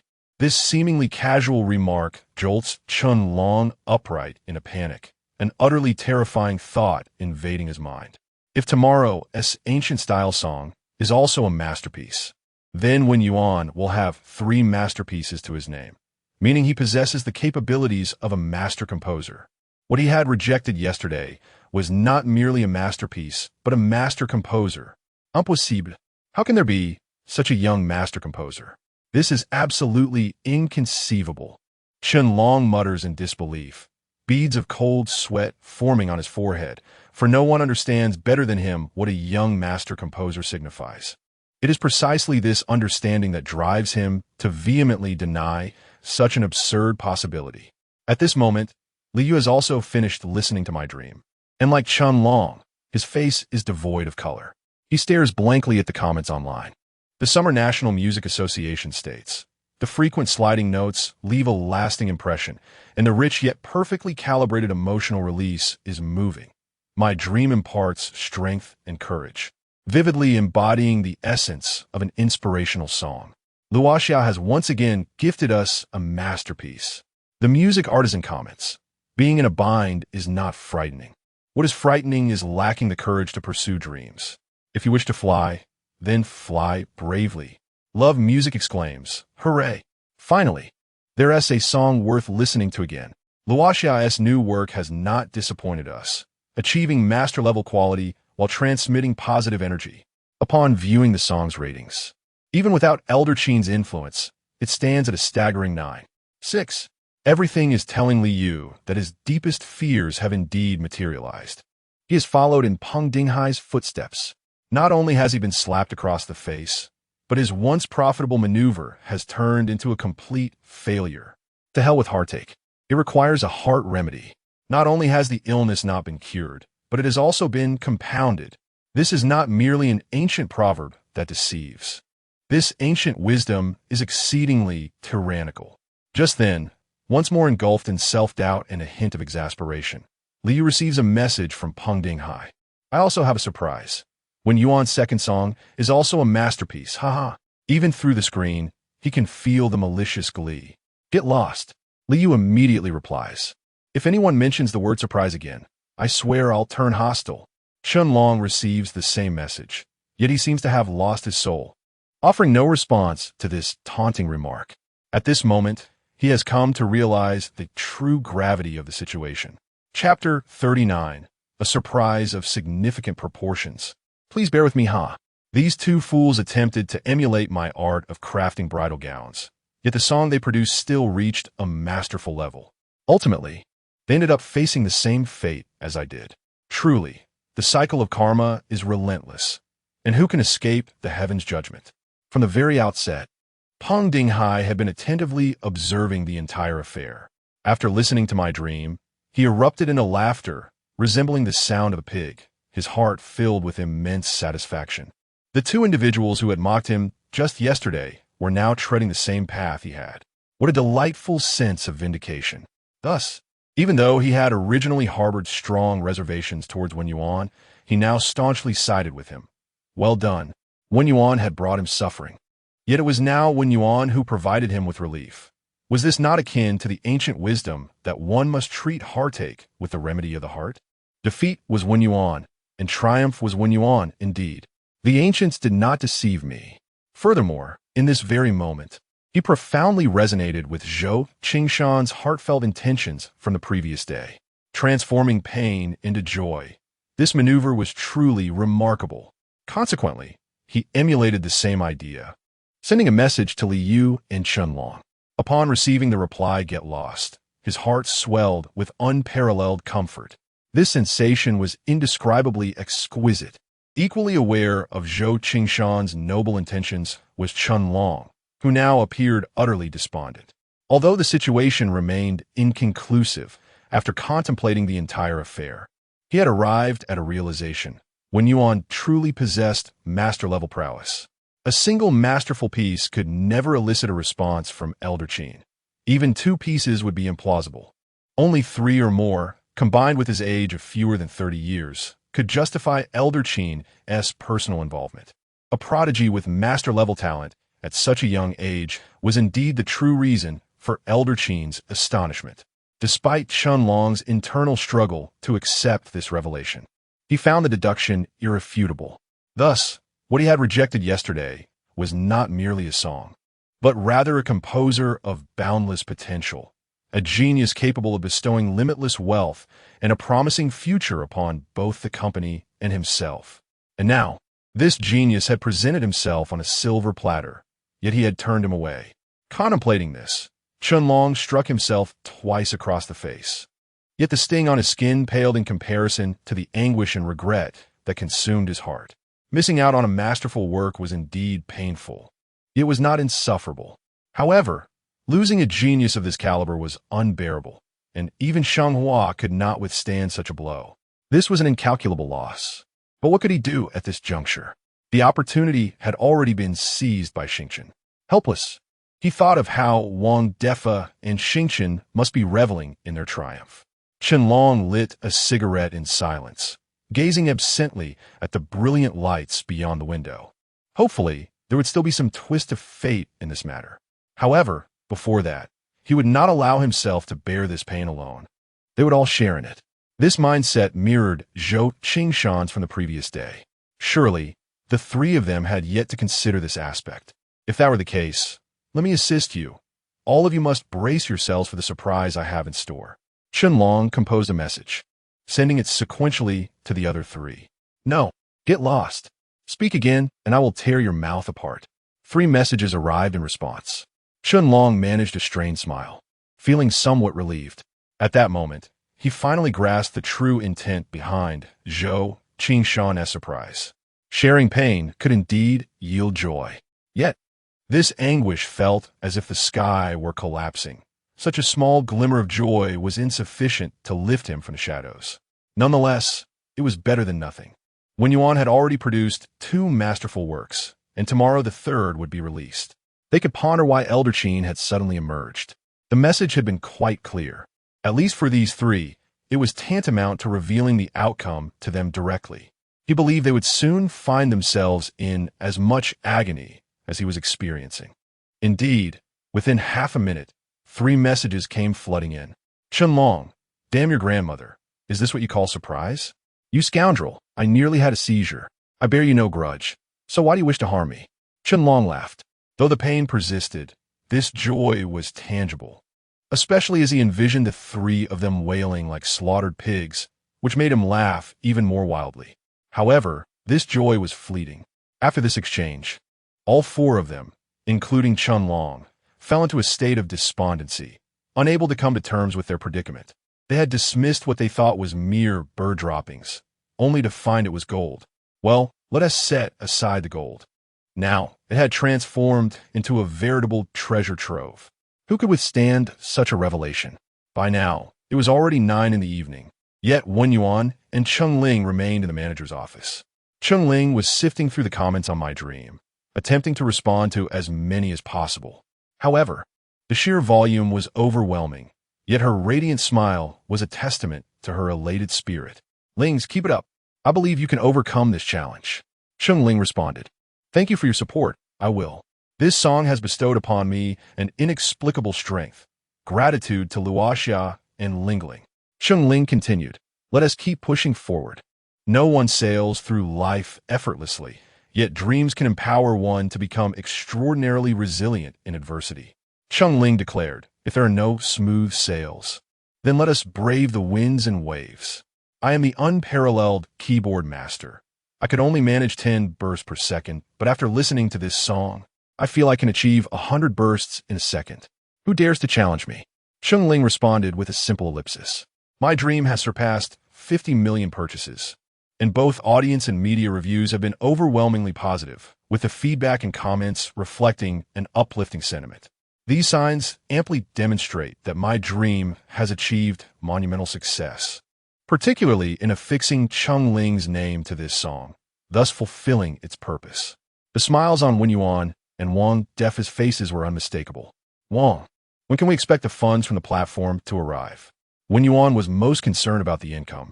Wang Defa explained, the Tianlai platform settles accounts once a month, specifically on the 20th. Moreover, the platform will retain a fee of 5%, alongside applicable tax rates. Wang Defa elaborated on the rules of the Tianlai platform. Despite restrictions on income from copyright sales, there were no limitations on revenue generated through direct audience purchases. Wen Yuan nodded. This was indeed good news. Regarding my dream, even after subtracting the shares, platform fees, and taxes, he would still receive around 10 million, a figure that, if restricted, would have been a true disaster. Of course, such astronomical sums left Wen Yuan in a state of astonished disbelief. This was income earned from the entirety of his past civilization. Indeed, it was no small matter. In the end, he could only comfort himself with that thought. At that moment, a private phone call rang through the office landline. Noticing the unfamiliar number, Wang Defa frowned but did not dwell on it. Hello, who is this? I am Qinyong, came a robust voice from the other end of the line. Chapter 40. The unexpected visit of Elder Qin. Elder Qin? How could he be calling? And from his personal number no less. Wang Defa was momentarily taken aback, instantly rising to his feet. Elder Qin, what brings you to call? His tone was tinged with astonishment. I was hoping to reach Wen Yuan. Initially, I intended to contact him directly, but considering he is a composer under Starry Sky, I thought it prudent to go through you first, came the response. How could this be intrusion? It is an honor to receive your call. Wen Yuan is right here with me. I shall have him take the call. It was evident that Elder Qin sought Wen Yuan. Who else could possibly warrant such attention? Wang Defa pondered. The use of a personal number was indeed intriguing. No need for that. I have just arrived at the base of Starry Sky. I wish to meet him. What? You're downstairs? Please hold on. I will come out to greet you. Wang Defa exclaimed, his heart racing with shock. Elder Qin was a figure of renown residing in Kyoto. The fact that he had traveled such a distance to meet Wen Yuan was nothing short of remarkable. What could possibly compel Elder Qin to make this journey? Very well. With that, Elder Qin ended the call. Chung Ling, you may return to rest, Wang Defa instructed before turning to Wen Yuan. Elder Qin is here in Shenzhen specifically to see you. Let us go welcome him. Understood. Wen Yuan nodded. This venerable figure had contributed immensely to the music of Xian Nation, and that alone commanded his respect. Yet, he felt a twinge of confusion. Why did this esteemed elder wish to meet him? The two soon arrived at the entrance of the company, where an elderly gentleman with a head of white hair stood alongside a young woman. Greetings, Elder Qin. They approached with utmost respect. This was Wang Defa's second encounter with the national treasure of a composer. The last meeting had occurred a decade prior at an international music summit, a brief and fleeting encounter. For Wen Yuan, this was his first meeting with Elder Qin, who appeared remarkably amiable, dressed in a traditional Zhongshan suit. Though his hair and beard were silver, his complexion was vibrant, and his deep-set eyes sparkled with brightness. Elder Qin nodded in acknowledgement, and then turned to the young man before him with a warm smile. You must be Wen Yuan? Wen Yuan inclined his head. Indeed, I am a younger generation. Truly impressive. Your 8 compositions have left this old man quite astonished. At that moment, Wang Defa, who was leading the way, almost stumbled. 8 compositions? When had this fellow produced 2 more? Yet he refrained from speaking, knowing that Elder Qin had come to see Wen Yuan. It was only fitting that he extend the courtesy of a call to maintain decorum. Time is of the essence, hence the urgent request. I hope the elder will not take offense, Wen Yuan expressed apologetically. Upon entering a conference room, Wang Defa busied himself with preparing tea. Offense is hardly warranted. In fact, I would welcome more from you. Though I may be advancing in years, I can still shoulder a bit of pressure, Elder Qin replied, his smile broadening, his eyes glimmering as if probing whether Wen Yuan had more to offer. Wen Yuan contemplated this. In the presence of Wang Defa, he felt at ease to boast and occasionally act out of character, as he knew Wang Defa held genuine regard for him. However, facing this eminent figure, he understood the necessity of restraint. Revealing too much could invite unwarranted complications. After all, the tallest trees attract the fiercest winds. To be frank, those 8 compositions represent my entire repertoire. I currently have no more, Wen Yuan admitted. Elder Qin nodded, neither affirming nor denying his statement. Wen Yuan then shifted the conversation. Elder, have you had the chance to review the 2 piano pieces? Wen Yuan had presumed Elder Qin's focus was solely on songs. Yet his mention of 8 compositions indicated he had indeed reviewed the piano pieces. The piano pieces were not originally my responsibility, but my colleague in charge of pure music review recognized them as your creations and brought them to my attention.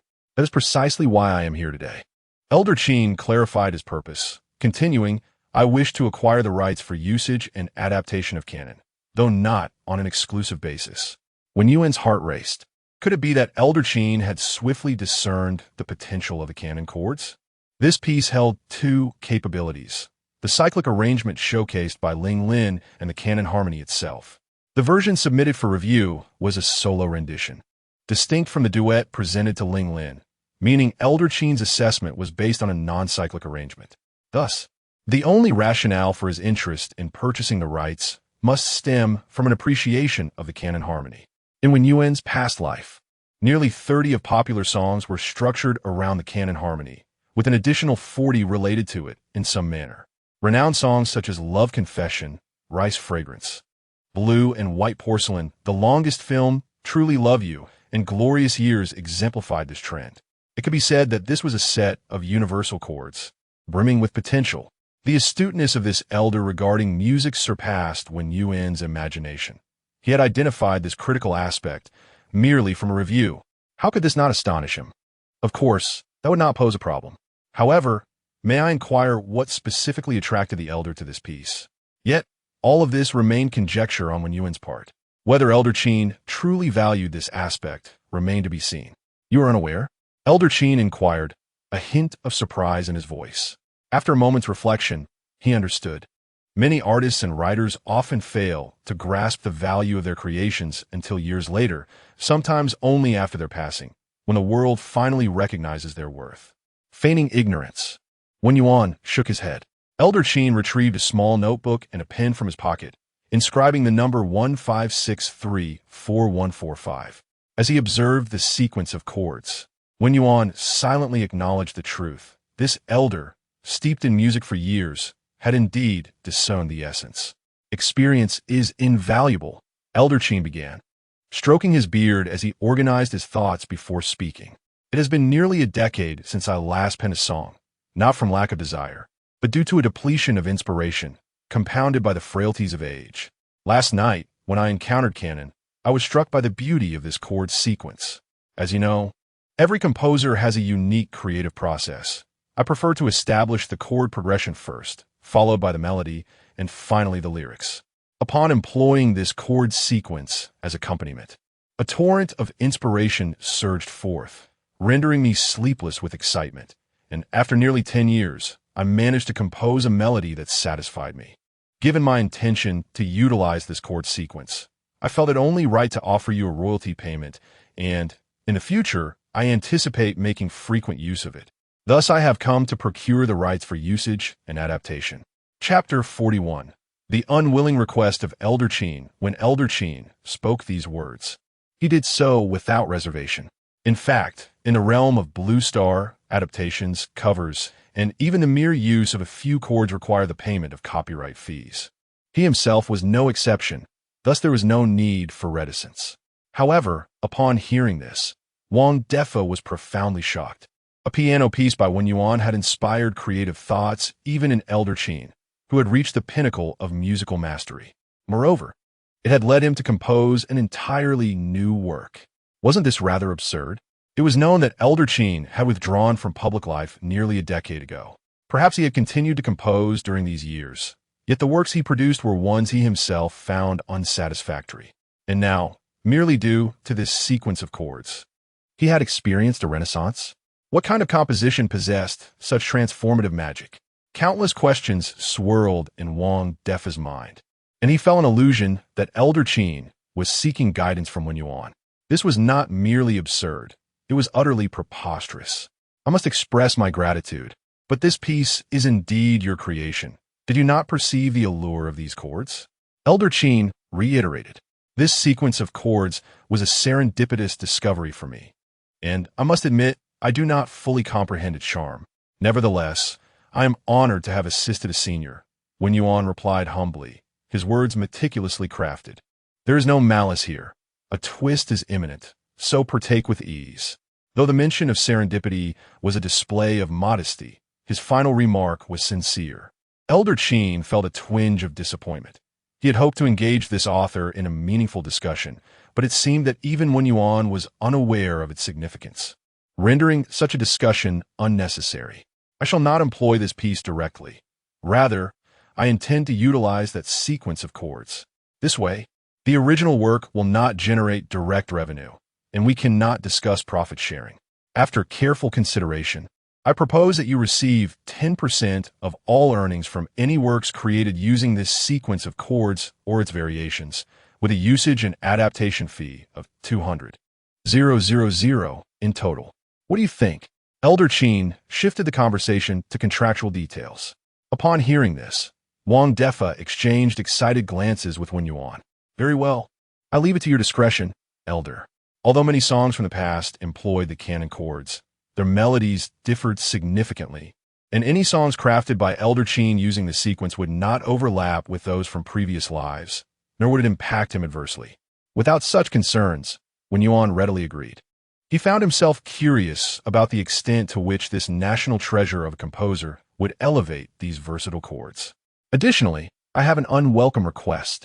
As he spoke, Elder Qin hesitated slightly. Please go ahead, Senior. I shall exert my utmost efforts if it is within my capacity. Upon receiving Wen Yuan's affirming response, Elder Qin rifled through his notebook, finally pausing at a page inscribed with 2 lines of poetry. Indeed, these lines are from your pen. The setting sun and solitary wild geese fly together. Autumn waters blend with the vast sky. It is truly enviable to possess such literary talent. My recent composition lacks lyrics, and the melody leans towards the ancient style. After much contemplation, I have decided to shamelessly request your assistance in crafting the lyrics. With your literary prowess, I am certain it will be extraordinary. Elder Qin's gaze was penetrating. Not only were these 2 lines impressive, but the lyrics of No Feeding Heroes also left Elder Qin in awe. Although he could produce such elevated verses, it would require an inordinate amount of time, especially since he currently lacked the energy to undertake both composing and writing. Wen Yuan, who had already exhibited remarkable literary skill, was undoubtedly the best choice. With Elder Qin openly admitting to his shamelessness, Wen Yuan found it impossible to decline. However, he felt compelled to express that his lyricism was rather ordinary. If he were to write them himself, it would surely invite ridicule. Do you require the lyrics in classical Chinese? Wen Yuan did not hastily agree, intending to first grasp the specific requirements before making a decision. Elder Qin nodded. For an ancient style, classical Chinese would be more fitting. My piece is not yet a finished product, so there are no strict demands regarding structure or word count. You may unleash your creativity, and I shall revise the melody based on your lyrics. If I am free to create, then that simplifies matters considerably. I could easily adapt a timeless masterpiece from my previous life. Wen Yuan mused, feeling resolute. Very well, I shall do my utmost, and I hope, Senior, that you will not be disappointed.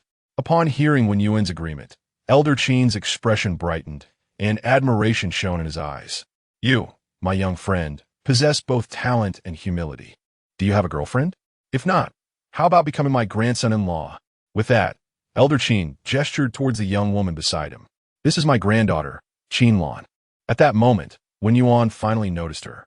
Dressed in a light-colored qipao that complemented her figure, she appeared to be in her early 20s. Her hair, elegantly styled, cascaded down her back, revealing a playful end, and her beauty radiated a subtle elegance akin to a lotus flower, fresh and serene. Truly, she was a gentle and refined lady. Meanwhile, Qinlan regarded the young man before her with unabashed curiosity. Ahem. Excuse me, Senior. Do you have any specific themes in mind for the lyrics? Despite her striking demeanor, she exuded an approachable aura, yet Wen Yuan was preoccupied and chose to redirect the conversation. Although Elder Qin's remarks seemed jocular, he was indeed serious. However, broaching such a topic at their first meeting felt somewhat abrupt. Thus, he refrained from dwelling on it. At my age, I have lost interest in many things, yet my love for wine remains unwavering. A theme centered around wine will be most fitting. Excellent.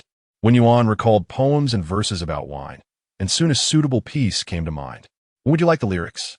The sooner the better, as I need them to compose the music. Understood. I shall expedite the process. Wen Yuan did not intend to produce the lyrics immediately. After all, a timeless masterpiece was at stake, and to write it on the spot might overwhelm Elder Qin. I shall eagerly await your work. It was evident that Elder Qin was quite looking forward to it. While not every line needed to reach the heights of those 2 lines, achieving the caliber of No Feeding Heroes would be more than sufficient. Now that personal matters were settled, there was a pressing matter to address. With that, Qinlan understood and retrieved a document from her bag, presenting it to Wen Yuan. Do you know the television drama Parents? Elder Qin inquired, turning to Wang Defa. I am familiar with it. The production team paid a substantial sum to commission a theme song, which was ultimately secured by Tianqing. Wang Defa recalled with a hint of regret. Chapter 42. Theme song of Parents. When Yuan received the materials and began to peruse them, the contents outlined the general plot of the television series Parents. This work is anchored in the perspective of a pair of parents, narrating the arduous struggles of the previous generation at the dawn of the Xia nation, subtly reflecting the remarkable transformation of the Xia from weakness to strength. The children of these parents, initially oblivious in their youth, come to understand everything as they mature, resolutely following in their parents' footsteps to fulfill their unfinished dreams. Wen Yuan was somewhat moved. The poignant and heroic era echoed his past life, stirring a warm current within him, reminiscent of the spirit of sacrifice and dedication. The series is, in fact, a meticulously crafted script funded by the government, celebrating the selfless contributions and relentless efforts of the ancestors, thus possessing profound historical and educational significance. Initially, he was unaware of the intricate details until he received a call from Zhou Qingshan of Tianqing Today. Now, he seeks my assistance in finding a suitable theme song, and I have recommended you, though I'm unsure of your interest.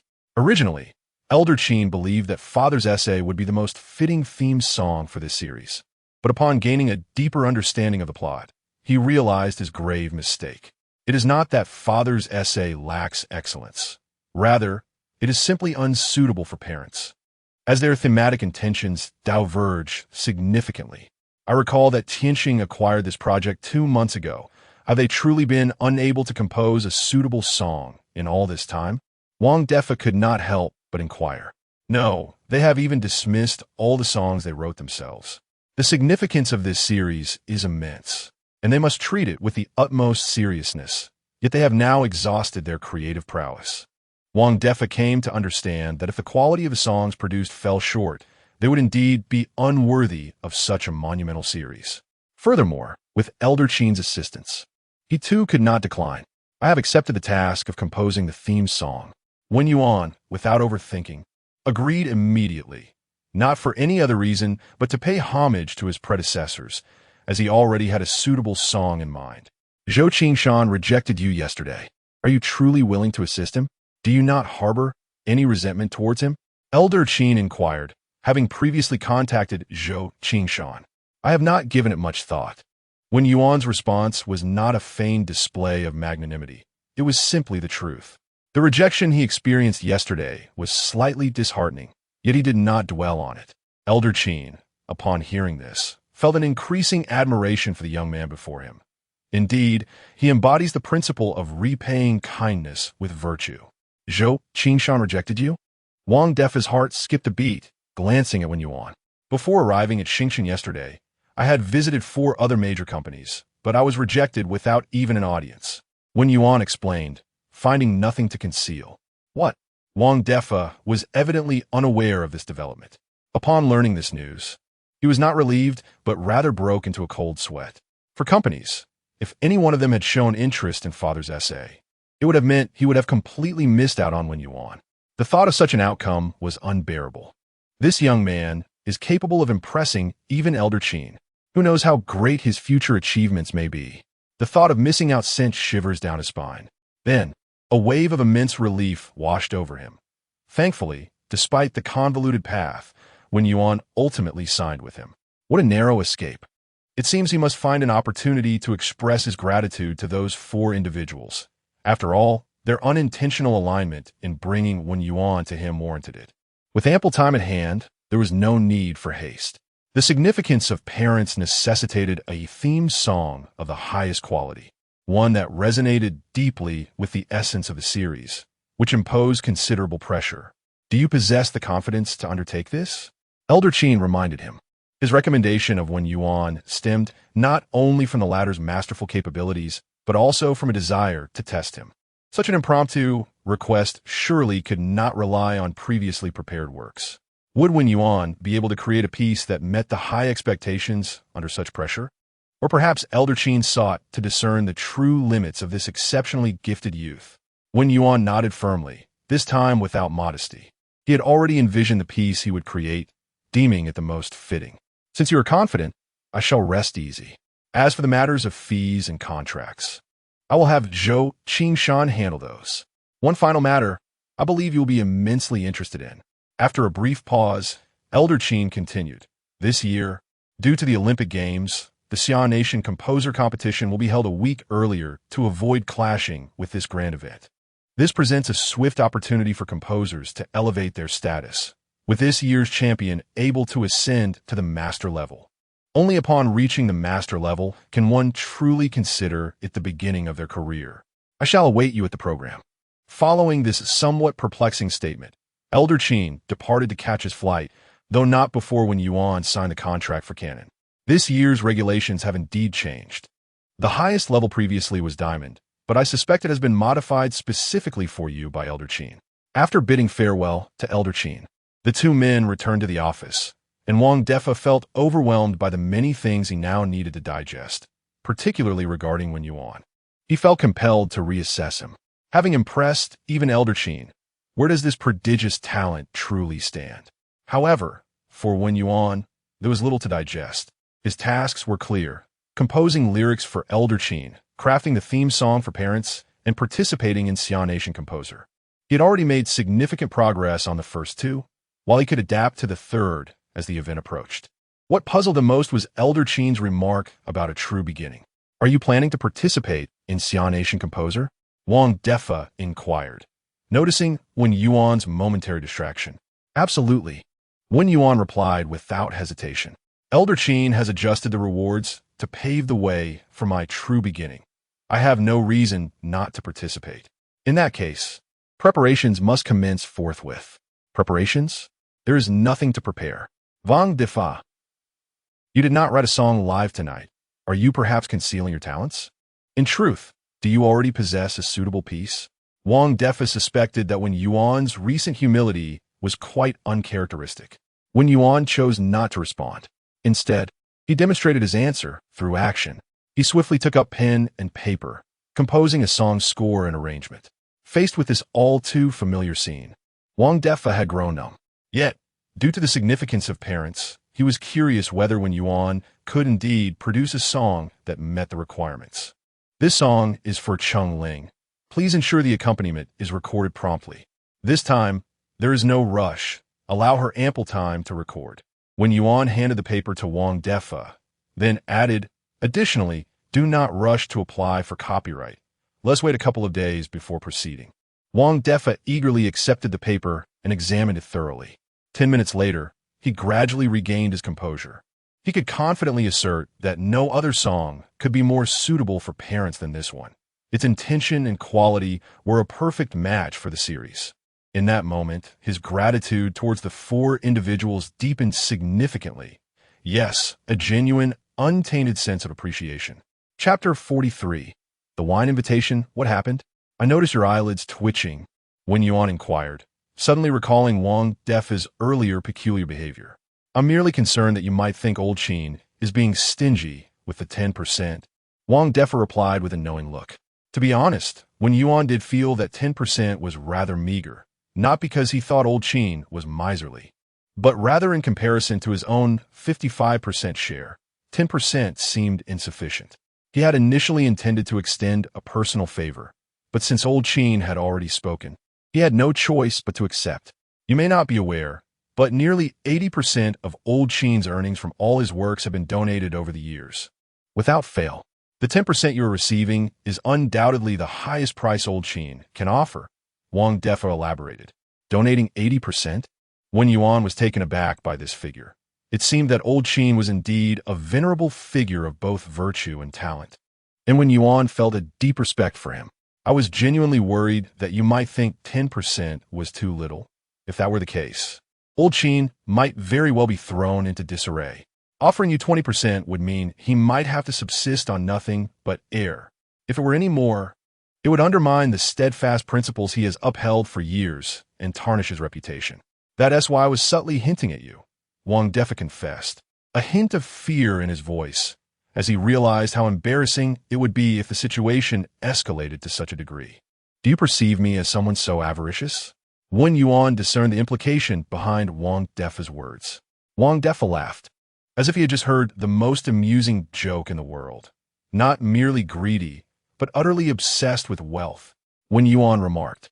"I'm quite curious about what kind of melody canon is that could rejuvenate Old Qin like this. It is evident to me that his true intention in coming here was to collaborate with you on that set of chords. However, with your concealment of talent, Old Qin has lost interest." Wang Defa felt a pang of disappointment. "While I understand your hesitation, with someone of his stature, you need not hold back. He is a pioneer and leader of modern music in our nation, as you must have seen today, amiable, polite, and humble despite his accomplishments. More importantly, Old Qin is a lover of talent. Otherwise, he would not be engaged in the foundational review work at the Music Association. The more you showcase your excellence, the more beneficial it will be for your future development. Opportunities to present oneself like today are coveted by many. Wen Yuan fell silent. From their brief encounter today, his impression of Old Qin was exceedingly positive. However, his identity as a time traveler was undeniably sensitive. He had to remain cautious in front of someone as musically astute as Old Qin, especially since he had previously been unaware of Old Qin's character. His cautiousness was entirely justified. I suspect that inviting you to write lyrics and compose music is Old Qin's way of testing you. He likely sees you as a potential successor, or perhaps as a successor to our national music, Wang Defa asserted with conviction, believing that Wen Yuan's displayed talent warranted such a role. I have no interest in being a successor. I prefer a simple and tranquil life. Wen Yuan shook his head. But you must understand, once a person possesses sufficient ability, they're destined to be anything but ordinary. They will inevitably bear some responsibilities. This is not a moral imposition, but rather a calling. Our nation boasts a 5,000-year history, during which our culture once flourished unparalleled, with no rivals. Yet, due to isolation and other reasons, our music and culture now lag significantly behind other countries. In the past, we had pillars like Old Qin to support us. But now the older generation of composers has lost their creative drive, resulting in frequent provocations from Western countries in the music sphere, while we, stagnant in development, are powerless to retaliate, forced to endure in silence. Consider this. Even if no one demands anything of you, would you truly stand idly by when you possess the strength to fight back? This discourse stirred something within Wen Yuan, creating ripples in his heart. If, as Wang Defa suggested, the music scene in their country was indeed being trampled upon, he could not remain a mere bystander. After all, their nation was a continuation of the lineage of Yin and Huang, the descendants of the dragon, and the descendants of the dragon must not be dishonored. At that moment, Old Qin and Qinlan were aboard a plane. "Grandfather, do you believe Wen Yuan when he says he has no stockpiles?" Qinlan asked, both feeling fatigued after a long journey, yet unable to sleep. Qingyong closed his eyes to rest and shook his head. "If you had a substantial stockpile, would you reveal it all at once?" Qinlan understood in her heart. The 8 pieces submitted for review were merely what he needed at the moment. As for how many stockpiles he truly had, she could not ascertain. However, even if he does have stockpiles, it is unlikely he would coincidentally possess anything fitting for parents, Qinlan added. Qingyong remained non-committal.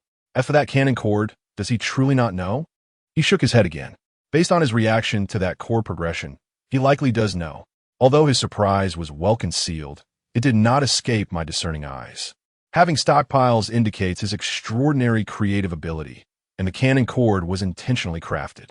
With such remarkable talent, why does he not inform him of the current state of our music scene? He could be the hope for breaking the impasse. Qinlan was puzzled. We cannot take it for granted that he should do anything. We must wait until he is truly prepared. That will be the right moment. Now is too early. Old Qin observed Wen Yuan's composure. "I see. Please assist me with something. After you disembark, greet Sheng Hua on my behalf and inform them that if they engage in any more underhanded actions, I shall not be lenient," Qin Yong instructed. Understood. Qinlan recognized this was to clear obstacles for Wen Yuan. 2 hours later, the plane safely landed at Kyoto Airport. Upon disembarking, Old Qin opened his phone and a message from Wen Yuan immediately appeared. Upon reading its contents, Old Qin's pupils contracted sharply. "Wen Yuan, Senior, I have completed the lyrics, and the theme song for parents has been submitted for review." Having grasped the current state of the music scene, Wen Yuan truly understood the meaning behind the phrase, "Only when one reaches master level can one consider it a true beginning," leading him to change his mind and no longer conceal his talents. Wen Yuan, these lyrics are an ancient poem themed around wine. I invite you to appreciate it. Invitation to wine. Do you not see, Li Bai? Do you not see the waters of the yellow river come from the heavens, rushing towards the sea? never to return? Do you not see? The bright mirror in the high hall mourns white hair, morning like black silk, evening turned to snow. When one is successful in life, one must indulge fully. Do not let the golden goblet be empty in front of the moon. Heaven has bestowed me with talent. It must surely be of use. Even if I squander 1,000 gold, it will return again. The sounds of bells and drums, exquisite feasts, pale in comparison. I only wish to remain drunken and never awaken again. Throughout history, sages have all been lonely. Only drinkers leave behind their names. 5 flower horses, cloaks worth 1,000 gold, call the boy to exchange for fine wine, to drown the eternal sorrow together. From the opening lines, do you not see? An overwhelming and bold spirit surges forth, and throughout the poem, the rhythm and tone reflect an extraordinary atmosphere. Even silent reading evokes an unrestrained and soul-stirring sensation. Furthermore, this ancient poem is rich in language, exuberant yet composed. Within this boisterous text, there is depth and profound emotion, akin to the turbulent waves of pent-up anger within the wine-soaked dialogue, expressing sorrow and rage in a wild manner. The extravagant numbers of 1,000 gold, 300 cups, 10,000 in wine, and 1,000 gold cloaks elevate the boldness of the poetic spirit to new heights. As old Master Qin perused the text, his hands trembled uncontrollably, and his countenance bore an expression of astonishment. The profound thoughts embedded within, the mature artistic techniques employed, and the grandiose momentum of the work left him at a loss for words to adequately describe the breathtaking beauty of this ancient poem. Even as the passengers disembarked, both he and Qin Lan remained seated, utterly unperturbed. One must revel in life's triumphs. Surely, my talents are destined for greatness. This poem is undoubtedly an eternal masterpiece, destined to endure through the ages. Qin Lan, lost in reverie, murmured, her eyes brimming with wonder. What is the upper limit of this literary brilliance? This question incessantly echoed in her mind. Xiaolan, please cancel all my appointments and visits. I must dedicate myself entirely to composing music for this piece. During this time, I must not be disturbed by anyone. Qin Yang's expression was one of unprecedented seriousness and gravity. Qin Lan nodded, understanding her grandfather's determination not to squander this divine work and to give it his all. Subsequently, Qin Yang dialed Lu Yun's number. Initially, he had intended for Qin Lan to handle this matter, but he had since changed his mind. Hello, who is this? This is Qin Yang. Old Master Qin? I am calling for a reason. I trust you understand my intent. Lu Yun, utterly astounded, replied, I understand. Rest assured, Old Master Qin, it will not happen again. Chapter 44, in conclusion.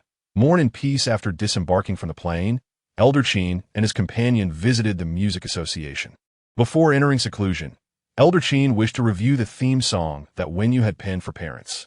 Shortly after they boarded the flight, Wen Yuan sent a message, and upon estimation, Elder Qin realized that within a mere hour, Wen Yuan had already submitted the song.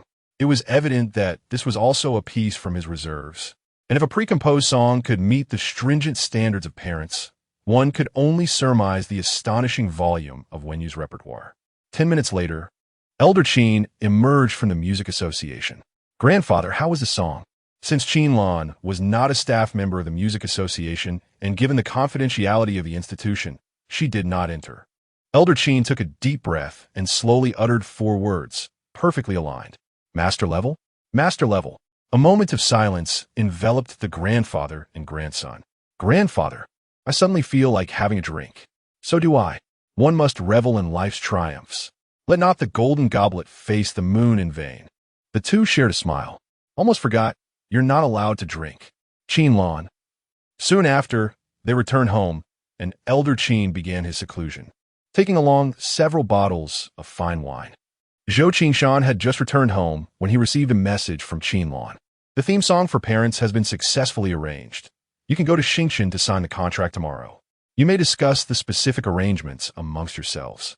Upon seeing the message, Zhou Qingshan's gloomy expression shifted slightly. Thank you, Elder Qin and Miss Qin, for your assistance. You're welcome. We also hope parents can achieve greater artistic heights. By the way, I heard that all 4 companies turned down Wen Yu. The mention of those 2 words pierced Zhou Qingshan's heart like a sharp blade. Yes, not sure what else to say, but in any case, mourn in peace. Zhou Qingshan. Was that theme song written by Wen Yu? Indeed. Master level? Master level. Zhou Qingshan. The sensation was excruciating. After leaving Xingqian, Wen Yu hurried back to the hospital. Fortunately, Ling Lin had spent the day in the ward caring for Wen Yu. Otherwise, he would not have felt at ease leaving the company. When Wen Yu returned to the ward, Ling Lin was still there, seated at the electronic piano, playing the newly released My Dream. You, did you rob a store? Seeing Wen Yu laden with bags, Ling Lin was startled and quickly helped him unload. No, the company had a zero-cost purchase promotion. I just took a few extra. Wen Yu was quite exhausted. He had taken a taxi back, fearing that he would not have made it if he had ridden his electric scooter. Wang Defa had intended to drive him home, but Wen Yu refused, knowing he had many matters to attend to. Just a few extra? Ling Lin was speechless. You've packed your body to the brim. There's not a single spot left to store anything. And you call that just a few? These are all major brands. They're worth quite a bit. Which company is this lavish? Ling Lin was astonished by the bags. I currently work at Xingqian. Xingqian? That explains it, a truly extravagant entertainment company.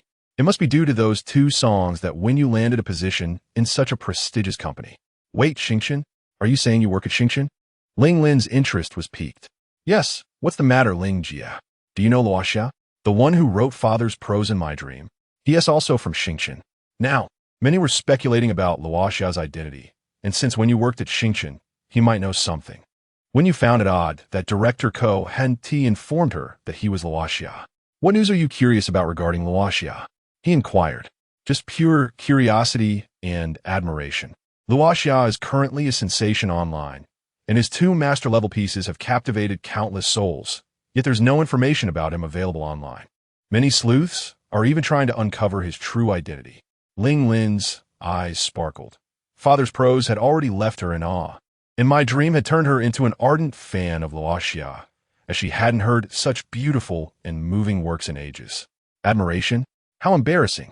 Wen Yu chuckled, stroking his chin only to realize his beard was gone. Actually, am Luoxia? The air momentarily froze before a burst of laughter broke the silence. Uffed. Ling Lin couldn't hold back and laughed out loud. If you're Luoxia, then I'm the world-renowned pianist Beifan. When did this guy learn to spin such tall tales? He used to be so honest. Could it be that after entering a big company and gaining wealth, he has begun to act so outlandishly? Indeed, once a man comes into money, he becomes corrupted. Even Wen Yu isn't immune to this curse. No, this trend must be curbed swiftly. Even though you've entered a big company and come into wealth, you must not forget to stay grounded and certainly not boast. Ling Lin, a year or 2 older than Wen Yu, assumed the role of the elder sister admonishing her younger brother. Wen Yu found her words both amusing and exasperating. At that moment, Director Ko finished his tasks and came to check on Wen Yu before preparing to leave for the day. Xiaowen, congratulations on your new songs, great success. Upon seeing Wen Yu, Director Ko extended his congratulations. I listened to your My Dream. It's rare to find such an inspiring song. Truly uplifting. Thank you for your kind words, Director. New song success? You're My Dream. ISNT My Dream, a work of Luoxia? Does this mean Wen Yu is indeed Luoxia?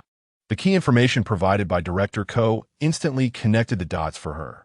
In the next moment, Ling Lin's face flushed crimson. Recalling her earlier admiration for Luoxia and her lecture to Wen Yu, she felt utterly embarrassed. I won't disturb you. I'll take my leave. Ling Lin could hardly bear to stay any longer, feeling too shy to face Wen Yu, and she didn't even have time to bid farewell to Director Ko before she dashed out the door. Hey, what is the rush, child? Director Ko was left puzzled. However, after taking just a few steps outside, Ling Lin suddenly had a bright idea. Wen Yu's Hill of Wind. That must be Luoxia's Hill of Wind. With Luoxia's soaring popularity, why not capitalize on it? With this, how could Hill of Wind not attract listeners? Would this door swing wide open? Having thought of this, Ling Lin no longer cared about feeling embarrassed. She hurriedly returned to the room. I want to release Hill of Wind tomorrow, crediting the composer as Luoxia. What do you think? Absolutely. Wen Yu nodded. Great. I'll go back and record the final product immediately. The following morning at 8 a.m., when you tidied up everything, preparing to head to the company. Meanwhile, countless netizens eagerly awaited Luoxia's ancient-style piece, set to launch at 10 o'clock. Chapter 45. Journey to the North. It seems that songs of the ancient style have not emerged for quite some time, primarily due to the inherent difficulty in crafting them well. Often, the melody fails to resonate, or the lyrics fall short, rendering this genre quite niche today. Personally, I have a fondness for ancient-style music, and with another song from Luoxia, I hope he continues to astonish and revitalize this genre. Have you noticed that Luoxia has already produced 2 masterful songs? If this one is also of that caliber, it would signify that he has met one of the essential criteria for becoming a master composer. Isn't it obvious? Luoxia is already a master composer. If the 3rd song is also of the highest quality, I can't help but wonder if he is indeed the king of melodies. Releasing 3 masterful pieces in 3 days is no small feat, and even the esteemed Qin Laosher is impressed. However, the drama Gentle Heroic Bones has quite a narrative twist. I heard that the director even sold his house to complete the filming, and they could hardly afford any decent actors, resorting instead to newcomers. How could they afford to purchase masterful works for the theme song? Perhaps this one isn't of that caliber after all? While that may seem plausible, I firmly believe that Luoxia will not disappoint us. As long as the male lead is not overly effeminate and the female lead possesses talent, it suffices. Nowadays, those popular stars are increasingly delicate, which is truly disheartening. Amidst their fervent discussion, 2 Weibo posts emerged, stirring the atmosphere. Journey to the North. The film Journey to the North will officially release its first trailer today at 10 a.m., and the theme song Journey to the North, also by Luoxia, will debut simultaneously, performed by singer Liang Ming. We hope everyone enjoys it. Additionally, the crew has decided to commence an early screening tonight at 8 p.m. Tickets are now available on various platforms. Luoxia, Liang Ming wow. Yet again Luoxia. Why say again? There's even another song. I am enamored. Releasing 2 songs in 1 day. Luoxia. How can other composers survive? Even my pet pig is in awe, claiming it can't compete with such prolific output. By the way, has anyone figured out how to help a depressed pig? I urgently need advice. Perhaps buy a pair of loudspeakers to play Luoxia's songs on repeat. Healing the heart requires a remedy for the heart. Goodness, such creativity in your suggestion. If you sprinkle some cumin, it would be even more fragrant. Am I drooling? Although I suspect you might be mocking Luoxia, I find it utterly hilarious. Soon after, Liang Ming also posted on Weibo. Liang Ming, let me share a secret. When Luoxia asked me to sing this song, he wanted me to convey the heart-wrenching feeling of being betrayed. Although I, Liang Fifan, have never experienced such betrayal, I still managed to evoke a deeper anguish than that. Thank you, Luoxia, and the crew of Journey to the North. Luoxia, Journey to the North, haha. Truly, you are remarkable, Liang Fifan. The enigmatic betrayal? How could it be more heart-wrenching than actual betrayal? How long have you been experiencing this? At this moment, having no betrayal is better than having one. I never imagined Liang Fifan would achieve such profound artistry. I shall dub him the king of betrayal. As Liang Ming saw his comments being inundated with references to the king of betrayal, his expression darkened. He had merely intended to lighten the mood while praising Luoxia. Yet he inadvertently tarnished his own reputation. A miscalculation. Luoxia, a friendly reminder. Watch the trailer for Journey to the North first. Then view the promotional video for Gentle Heroic Bones. Additionally, I have prepared a surprise for everyone tonight. As public sentiment swelled, Wen Yuan also shared a post. Journey to the North is evidently quite melancholic, whereas Not Feeding the Hero offers a more uplifting sentiment. Since both songs are launching simultaneously, utilizing Not Feeding the Hero to balance the sorrow of Journey to the North seems most appropriate. A surprise? I have a bold idea. I feel the same. Could it possibly be another new song? 3 songs in 1 day. If I were a composer, I might as well switch careers and become a singer. My mother forbids me from associating with the bizarre. To the individual who recently mentioned raising pigs, how is your pig doing? It's beyond saving. Preparations for its final arrangements are underway. Now the question is braised or stir-fried better? I'm anxiously awaiting responses. The oil is already sizzling. As for Wen Yuan's final remark about a surprise, netizens quickly speculated, though they did not anticipate that it would not be a song, but rather a piano piece. By this time, it was nearing 10 a.m. Wen Yuan did not seek out Wang Defa, but instead seated himself in the designated public office area. His colleagues remained unusually quiet, paying little attention to the newcomer, all eagerly awaiting the forthcoming two songs, which mark Luoxia's third and fourth compositions. As composers, they understood the significant implications of this moment. At the stroke of 10, the trailer for Journey to the North appeared prominently on various video platforms.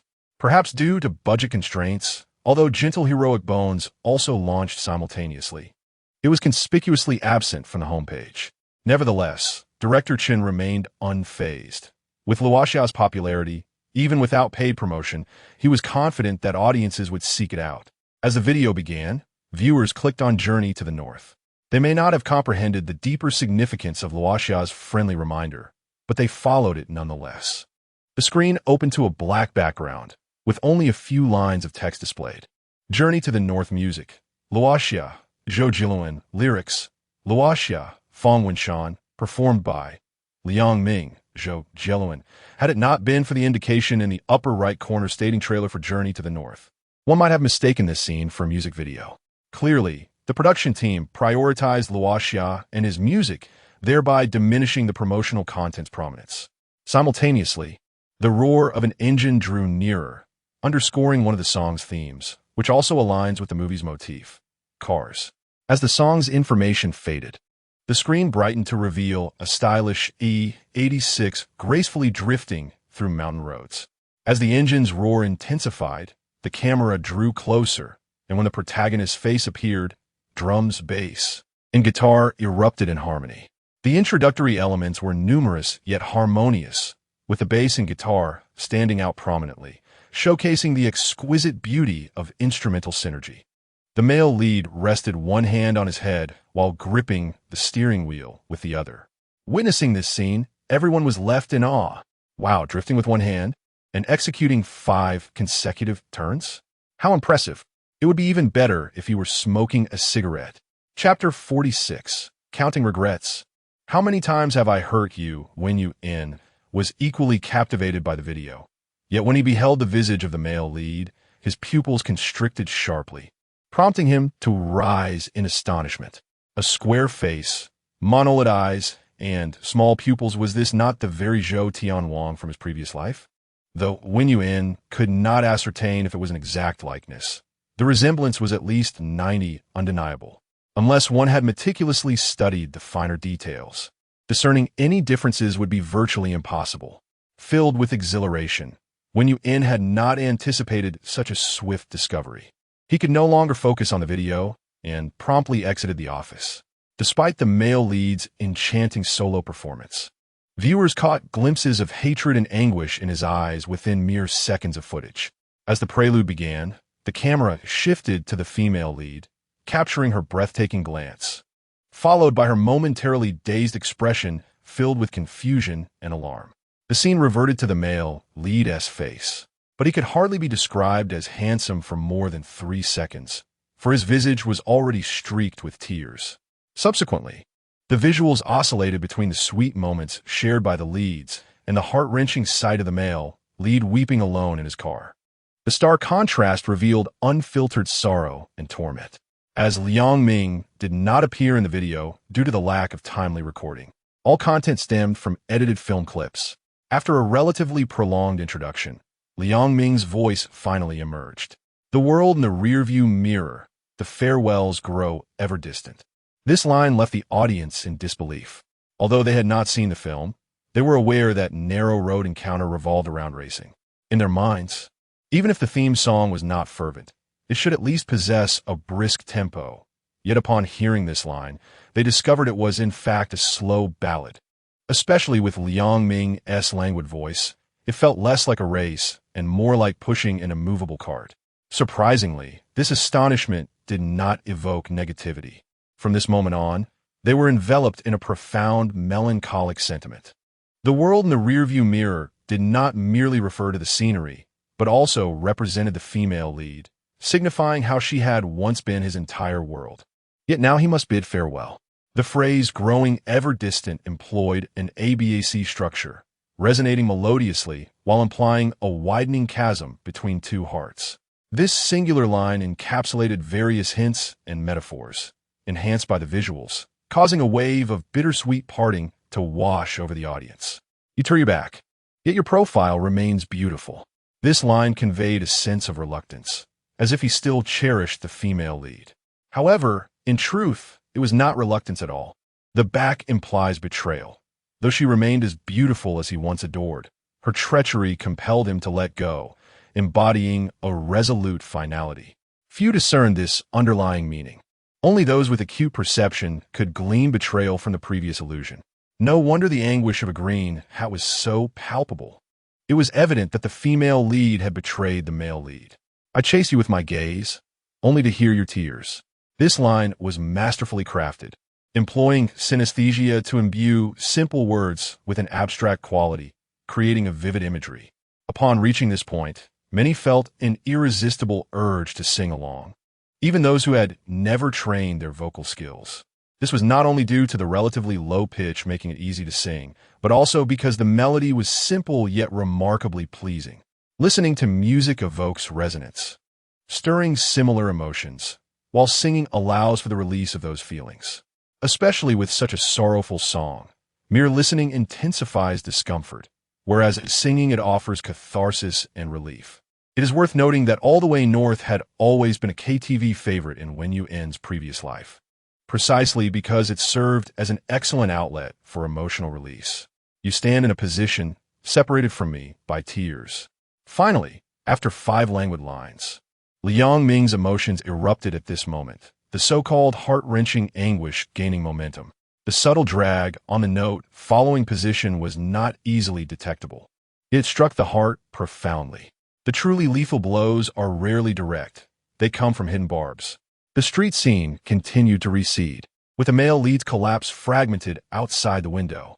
The pronounced drag on recede was striking, and within these 2 lines, several high notes were reached, with Liang Ming's voice tinged with a hint of hoarseness and exhaustion, instantly allowing the audience to experience the heartache of betrayal. Thus concluded the chorus, transitioning almost seamlessly into the verse. Unlike most songs where the chorus is pitched higher than the verse, All the Way North defies this trend. Following the heart-wrenching anguish of fragmented outside the window, the line, I journey northward, leaving behind the season of you, offered a moment of tranquility, as if taking a breath. The subsequent line, you say you are so tired, resonated with tenderness, aligning perfectly with the sentiment of exhaustion. Undoubtedly, Liang Ming found himself once again wearing the green hat, the heart-wrenching feeling surging forth, particularly on the elongated note of who, which was utterly agonizing. The wind blows on a mountain road, and the past is all my fault. At this juncture, countless listeners were reminded of the most frequently uttered phrases during breakups. It's all my fault. But was there genuine remorse? Not at all. Accepting all blame merely serves to instill greater guilt in the other party, allowing oneself to feel justified. The subsequent line further substantiated this notion, counting regrets. How many times have I hurt you? If I have not hurt you numerous times, why then must I bear all the blame? This is paradoxical, yet not erroneous. It embodies a true sense of relinquishment and magnanimity. The concluding lines of the song serve as an exquisite culmination. Regardless of how oppressive and sorrowful the atmosphere may be, the ultimate message is one of acceptance. This exemplifies the art of rising after a fall taken to its zenith. As the song neared its conclusion, particularly with the visuals impeccably aligned, the audience found themselves deeply enraptured. They suddenly felt an overwhelming desire to sing this song at KTV. And when they reached the lines, the wind blows on a mountain road, the past is all my fault, counting regrets, how many times have I hurt you? They were sure to experience a profound release from their innermost sorrow. Many composers, upon hearing this, were utterly astonished. The resonance index of All the Way North was off the charts, its infectious quality overwhelming. How did Luoxian manage to pen such a breathtaking masterpiece? The entire song spanned 5 minutes, and once everyone finished watching the video, they could not help but press the replay button. Some even began to sing along spontaneously. Chapter 47. Have you been possessed? The song A Journey North conveys a sense of liberation following betrayal, a fresh beginning after letting go. Some may interpret north as a symbol of sorrow, but that interpretation is misguided. The protagonist remains within the confines of a vehicle, which signifies departure. After leaving a season spent with someone special, where does one go? The answer is to journey northward, towards a new world devoid of that person. The true essence of this north lies in a beautiful and pristine future. However, whether it is about finding closure or embarking on a new life, these sentiments merely reflect the emotional undertones of the song.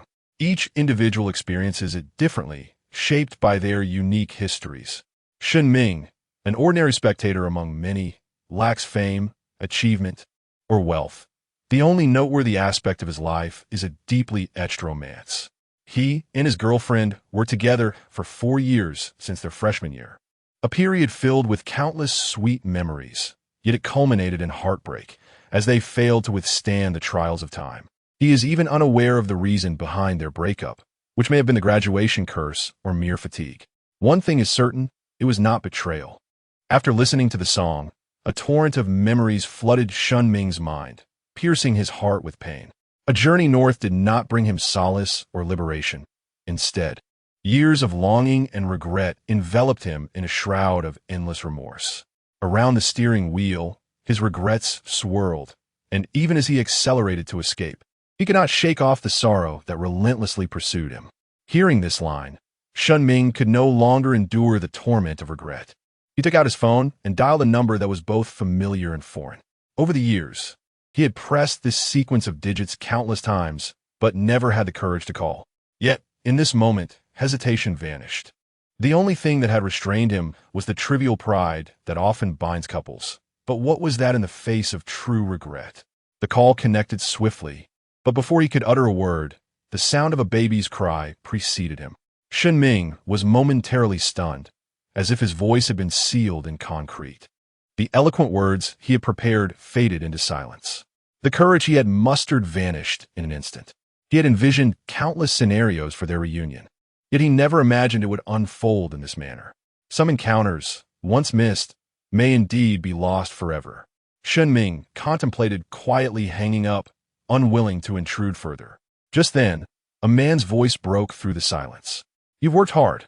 Let me change the baby's diaper." Shen Ming was once again taken aback, as the regret in his heart transformed into fury at that moment. The voice belonged to none other than his college buddy, Chen Yang, a brother with whom he once shared a bed, now seemed to have undermined him, and they even had a child together. How could Shen Ming bear such a betrayal? The dual betrayal from both a brother and a lover was not merely heart-wrenching. It was akin to having one's heart torn asunder. He was on the verge of unleashing a torrent of curses when he heard, "Hello, is this you, Shen Ming?" A gentle voice reached him, laced with uncertain joy.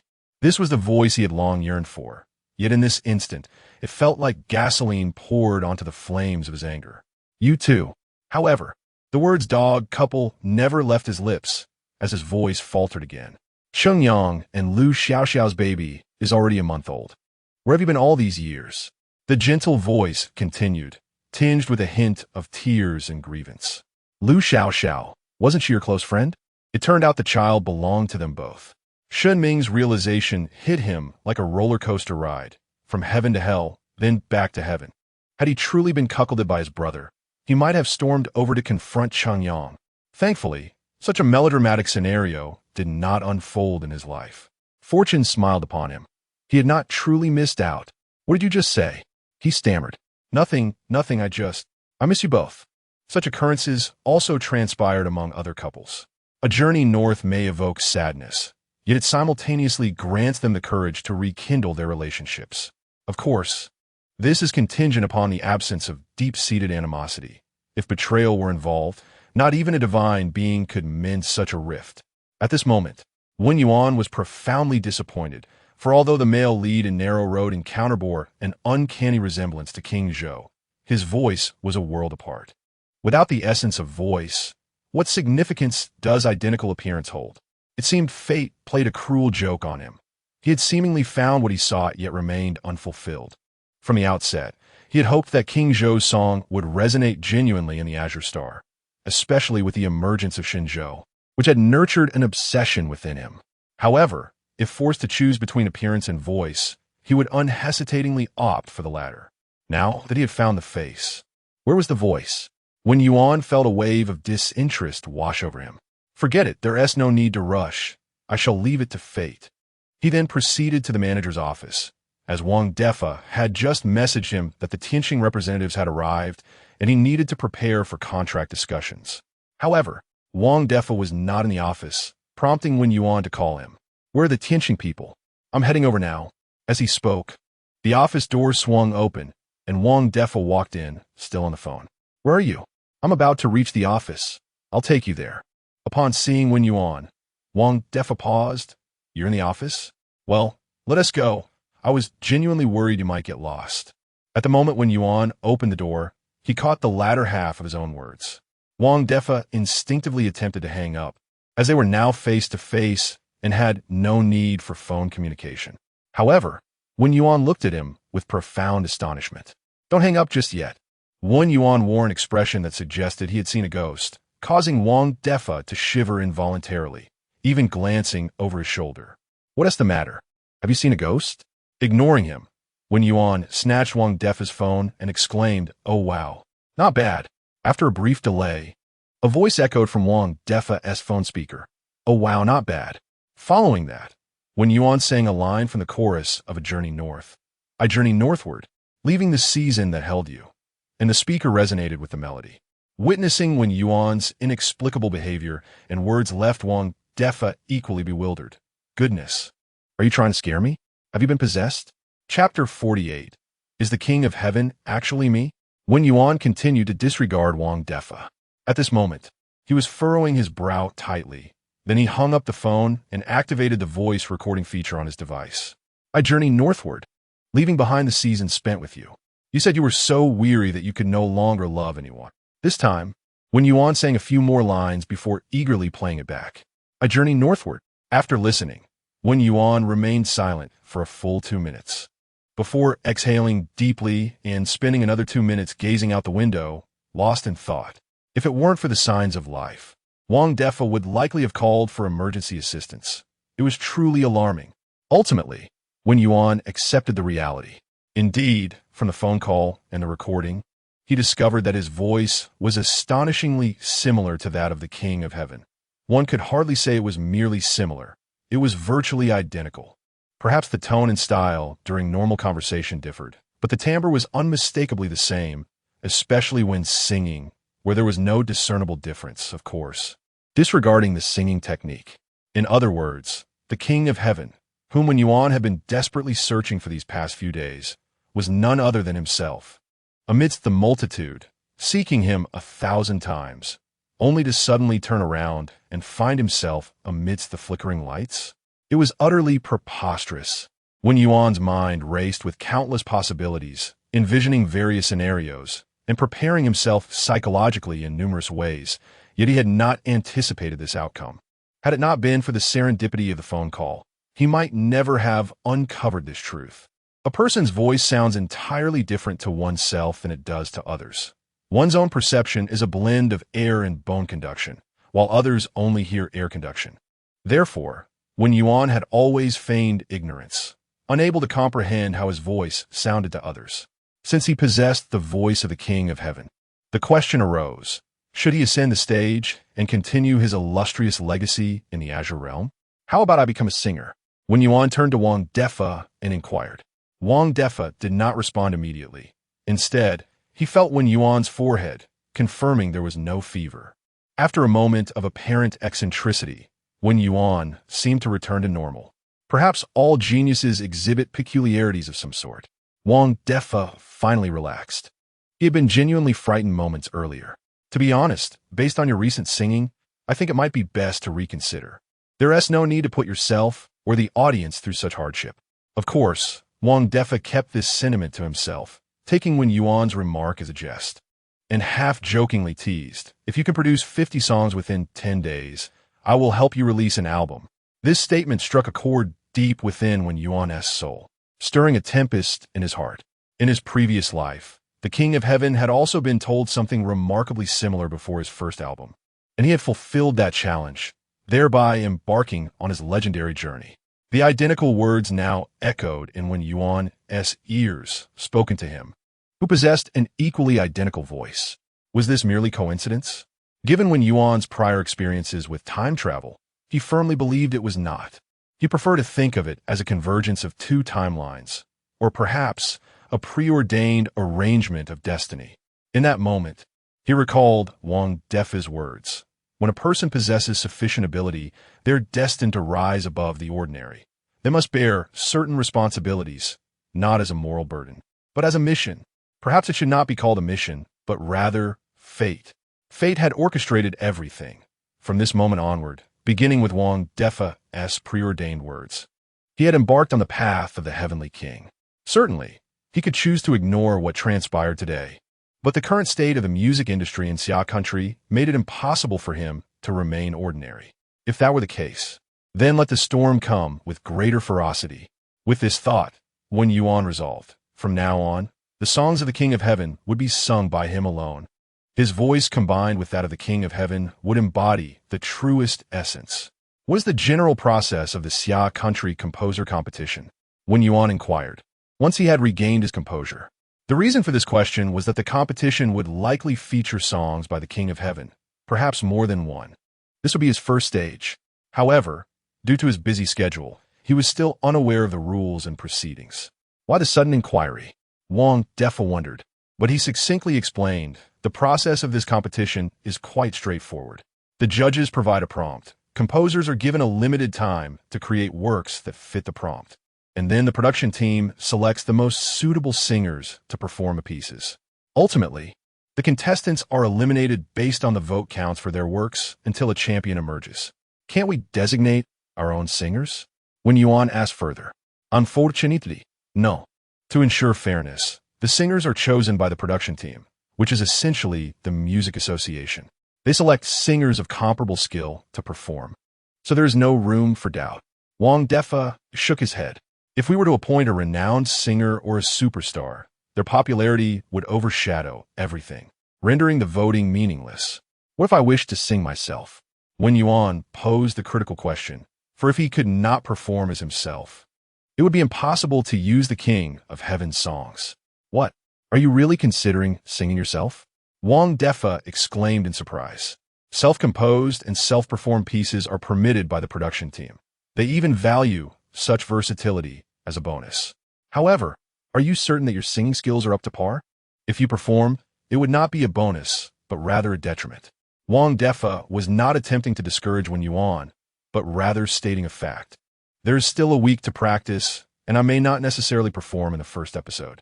Although time is tight, it might still suffice. Wen Yuan nodded, relieved that self-composition and performance were allowed, without Wang Defa needing to say it.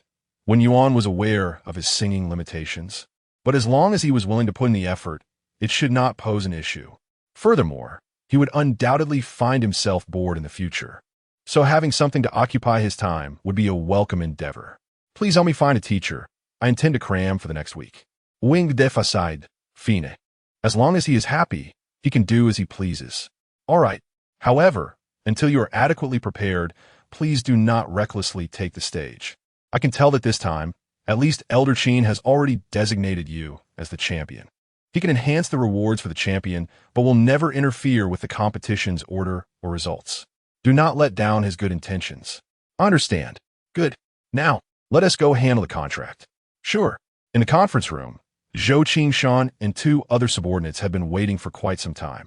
To be frank, he was rather reluctant, even resistant, to meet Wen Yuan and Wang Defa. Yet, the theme song for parents was far too significant, and he simply could not ignore it. Chapter 49. On the notion of chivalry. Apart from the three representatives from Tianxing, there were two delegates from the parents' production team, one of whom was notably significant. He was the scriptwriter, Bu Chun. Parents was a labor of love for Bu Chun, and no one in the production team understood the essence of the drama better than he did. Thus, it was only natural that he became the direct overseer of the theme song. For the past 2 months, despite exhausting all his creative resources, Tianqing had been unable to produce a suitable piece, leaving him utterly drained. As the premiere date of the television series loomed closer, his anxiety escalated. However, the significance of this drama transcended his personal investment. It was a tribute to the nameless heroes who selflessly contributed during a tumultuous era. Therefore, despite the dwindling time, he insisted on maintaining high standards, preferring quality over quantity. This morning, he received a call from Zhou Qingshan, informing him that a song was finally in the works, which filled him with elation. Yet, he was unexpectedly brought to Tianqing, leaving Bu Chun somewhat bewildered. "Mr. Zhou, what brings me to Tianqing?" At that moment, Bu Chun was unaware that Zhou Qingshan had sought help from Elder Qin. After a poignant statement from Qin Lan last night, "In any case, take care," and with Wen Yuan crafting a masterful work that met the requirements in less than a day, Zhou Qingshan had spent an entire night in despair, utterly preoccupied with the situation, leaving Bu Chun out of his thoughts entirely.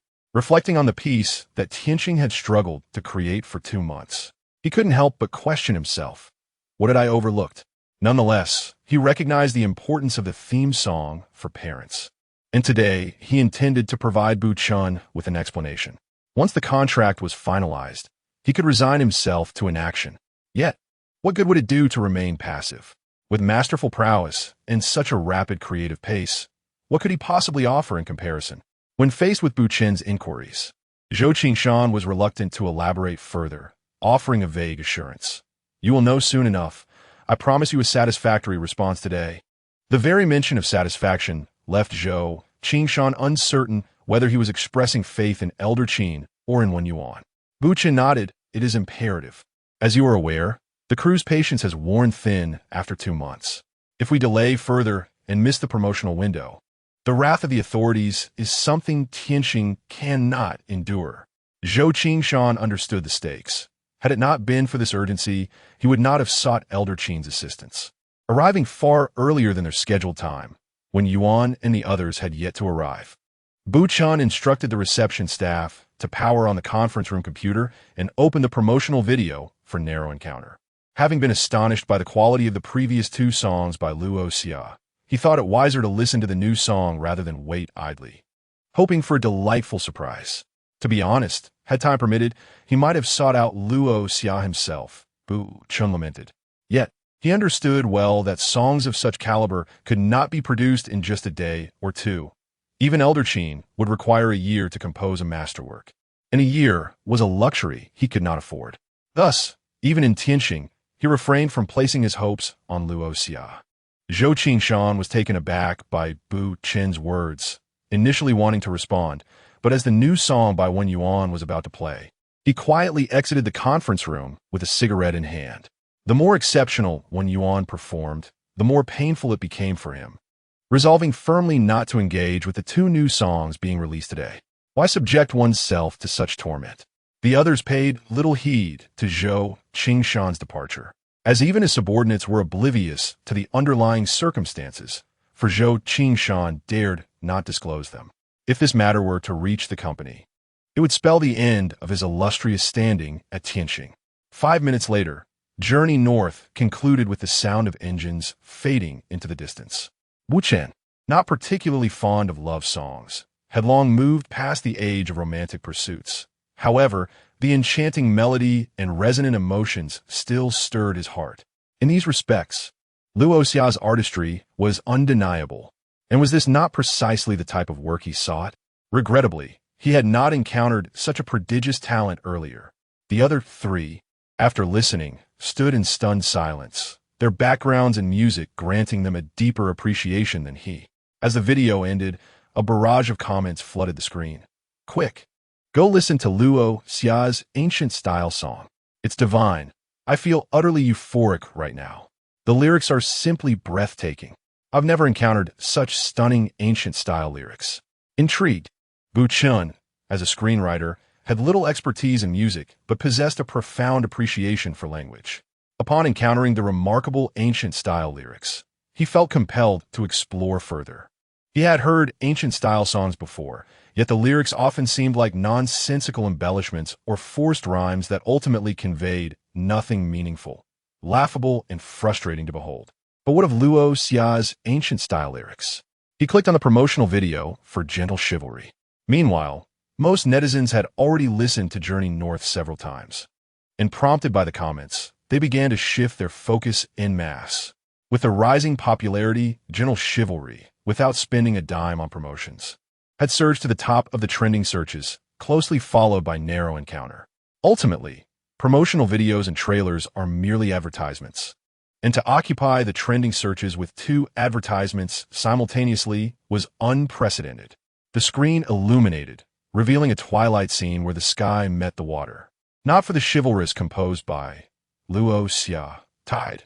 Lyrics by Luo Xia, Qi, performed by Cheng Ling. Similar to Narrow Encounter, this was presented almost like an MV, with a note in the upper right corner stating, "Theme song for the television series Gentle Chivalry."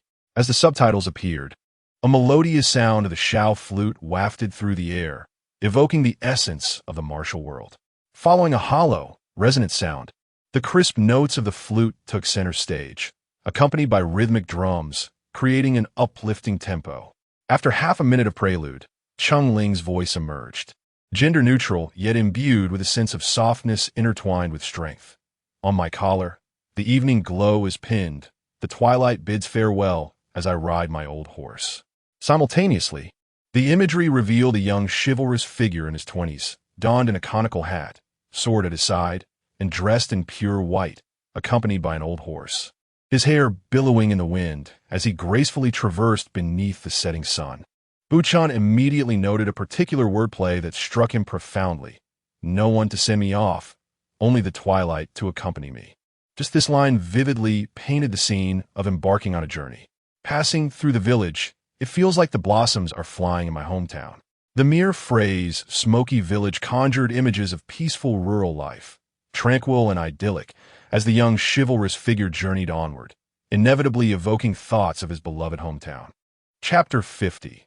The heart-stirring melody, the rhythm preceding the word flower is tight and the notes are brief, only elongating slightly at the final character, which imbues the melody with subtle undulations. It is precisely this quality that captures the vibrancy and grace of the falling petals, as if a delicate bloom cascades rapidly to the ground before gently swaying downwards. Upon hearing this, everyone cannot help but exclaim, "What a marvelous melody!" For a song to gain recognition, it must possess moments that resonate deeply with the heart, and this particular instance has undoubtedly captivated many. Indeed, at this point, numerous listeners feel an irresistible urge to add this song to their playlists. Drunk with the wind, sipping tea, the note for wind is drawn out, accompanied by a slightly delayed reverb, evoking an ethereal sensation.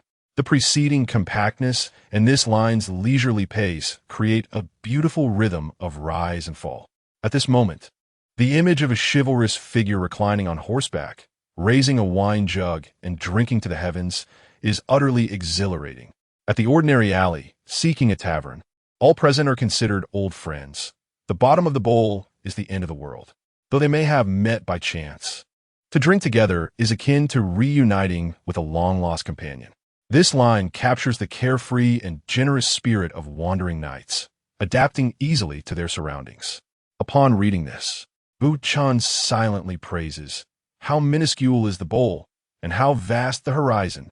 The phrase "the bottom of the bowl is the end of the world," though seemingly exaggerated, suggests a scene of conversing about life and the universe once the bowl is emptied.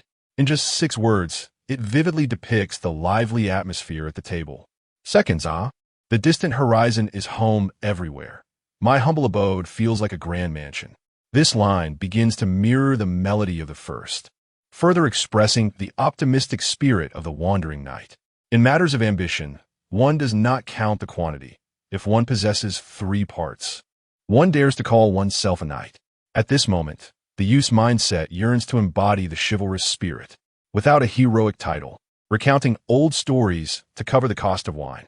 The word cover is performed with a theatrical tone, as if a fleeting glance has momentarily left everyone breathless, utterly captivated. This marks the second heart-stirring moment in the song. If the first merely sparked an impulse, this instant compels listeners to unhesitatingly add the song to their playlists. Yet, it is too late, for the chorus swiftly follows, turning flowers towards the south, greeting the spring breeze and red wax. My affection is as boundless as my love for the world. The first two lines sound particularly crisp and refreshing. Although the parallelism is not perfect, it flows beautifully. And by the third line, the words affection and boundless ensnare 99 of listeners in a melodic embrace.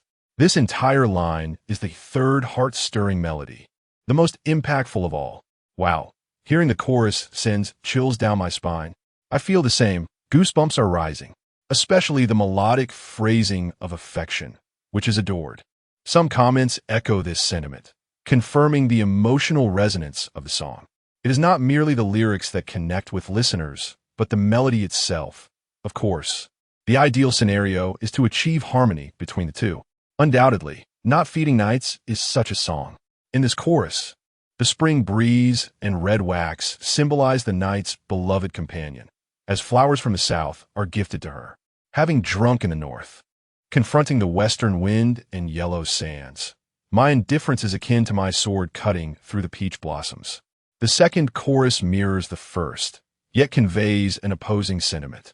Cutting peach blossoms signifies severing ties with worldly attachments, forsaking a beloved to wander the world, transforming passion into indifference.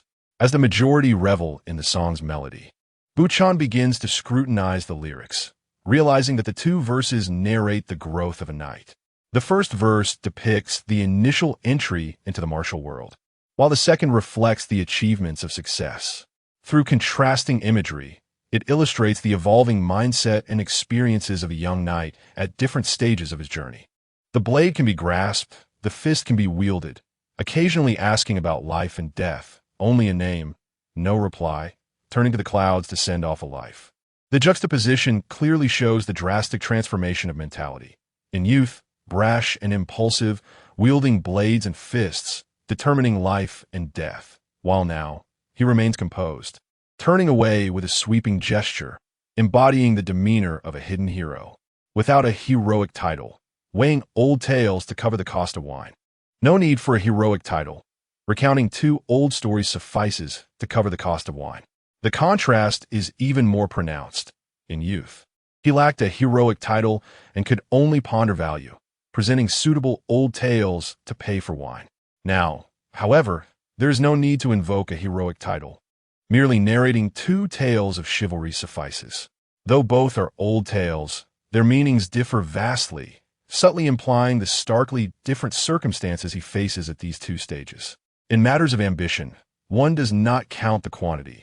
If one possesses 3 parts, one dares to call oneself a knight. Ask the passerby, whose breadth of mind resembles mine, as I embrace both sun and moon, mountains and seas.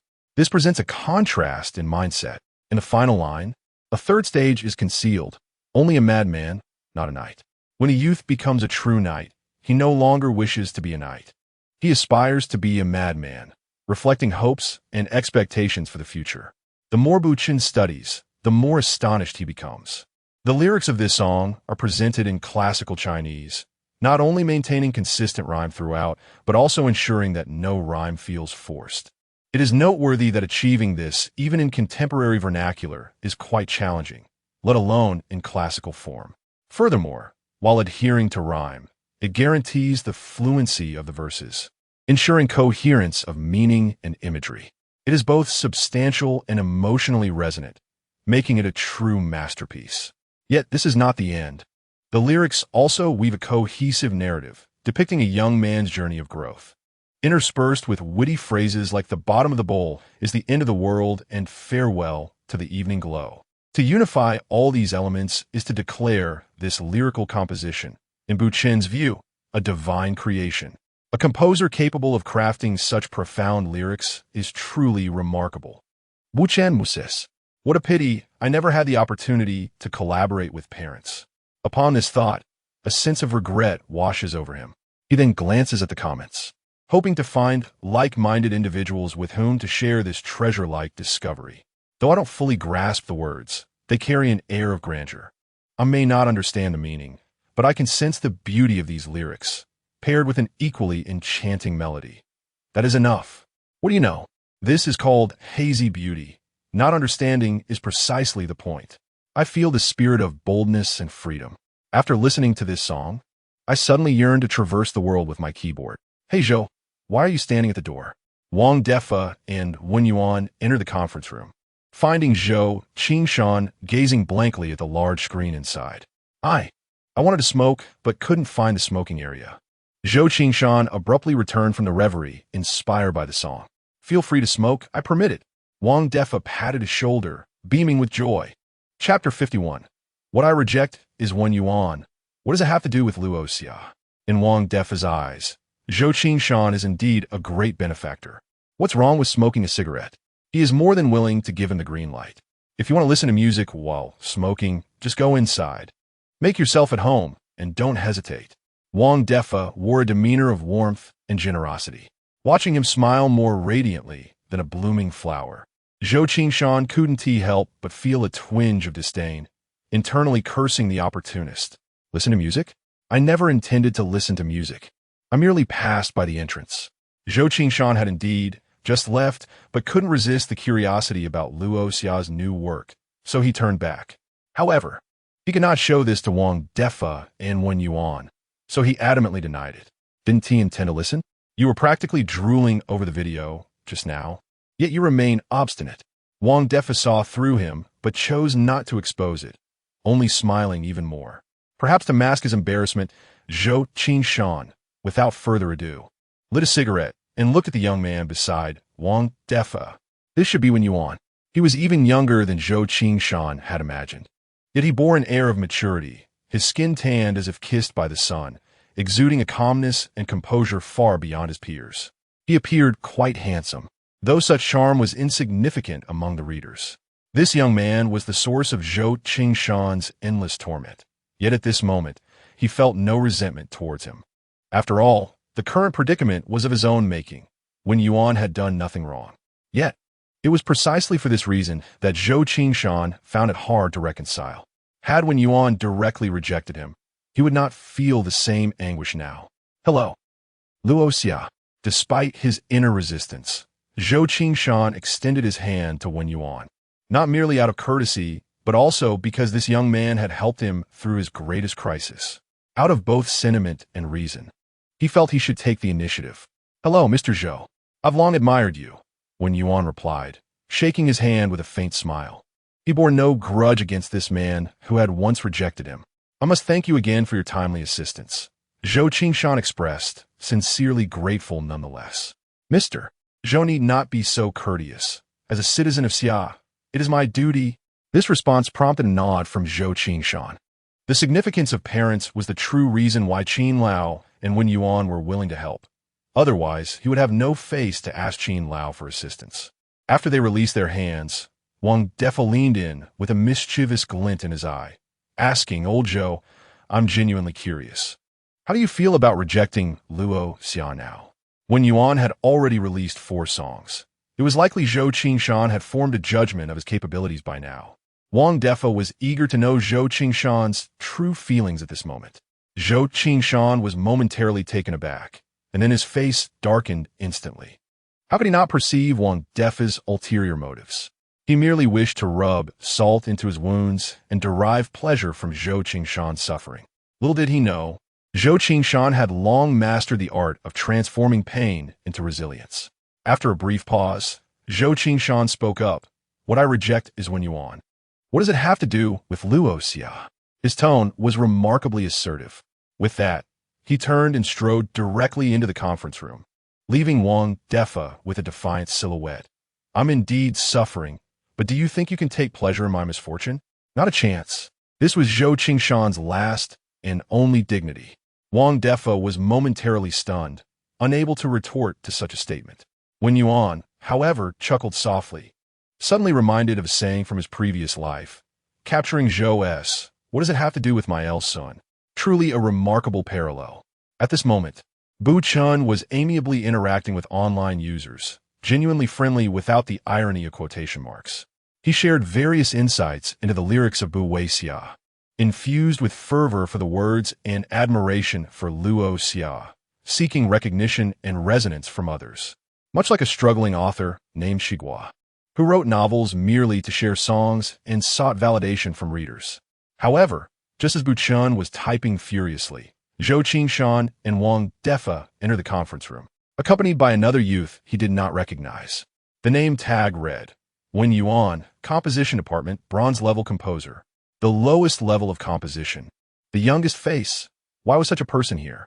It was not that he looked down upon bronze-level composers or youth, but the theme song for parents required at least a diamond-level composer. Wen Yuan's presence seemed incongruous. Could this be the satisfactory answer Zhou Qingshan mentioned? At this thought, Bu Chen's anger flared up instantly, but he quickly regained his composure.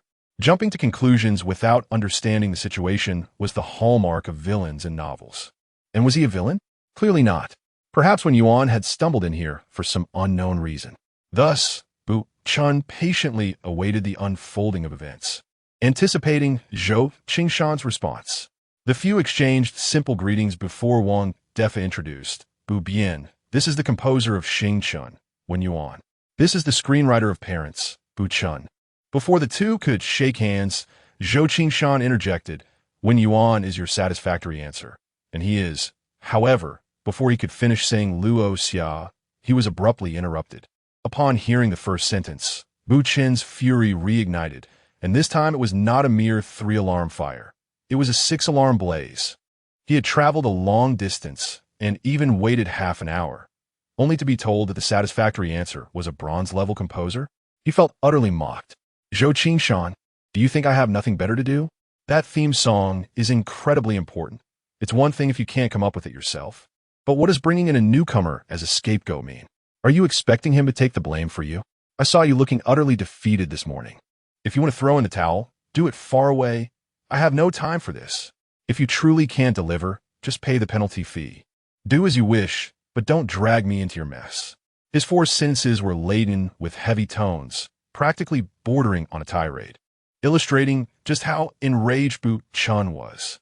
Although this anger was directed solely at Zhou Qingshan, Wen Yuan and Wang Defa were equally taken aback by this sudden outburst. What on earth had transpired to evoke such deep animosity? Both were left bewildered. Zhou Qingshan stood there, having been publicly berated, his face darkening to a near dripping point. Chapter 52. Fulfilled? What do you mean by that? Are you looking down on Wen Yuan? Zhou Qingshan was already feeling miserable, and now, being insulted, directly ignited his anger. Don't change the subject. I'm talking about you, not Wen Yuan. Bu Chen's chest rose and fell. He was not one to lose his temper, especially in front of so many people. However, Zhou Qingshan's actions were intolerable. If he couldn't provide a solution, that was understandable. But to shift the blame onto others was utterly unacceptable. What have I done? Do you think you are the only one who has worked hard? In your eyes? Is everyone else just slacking off?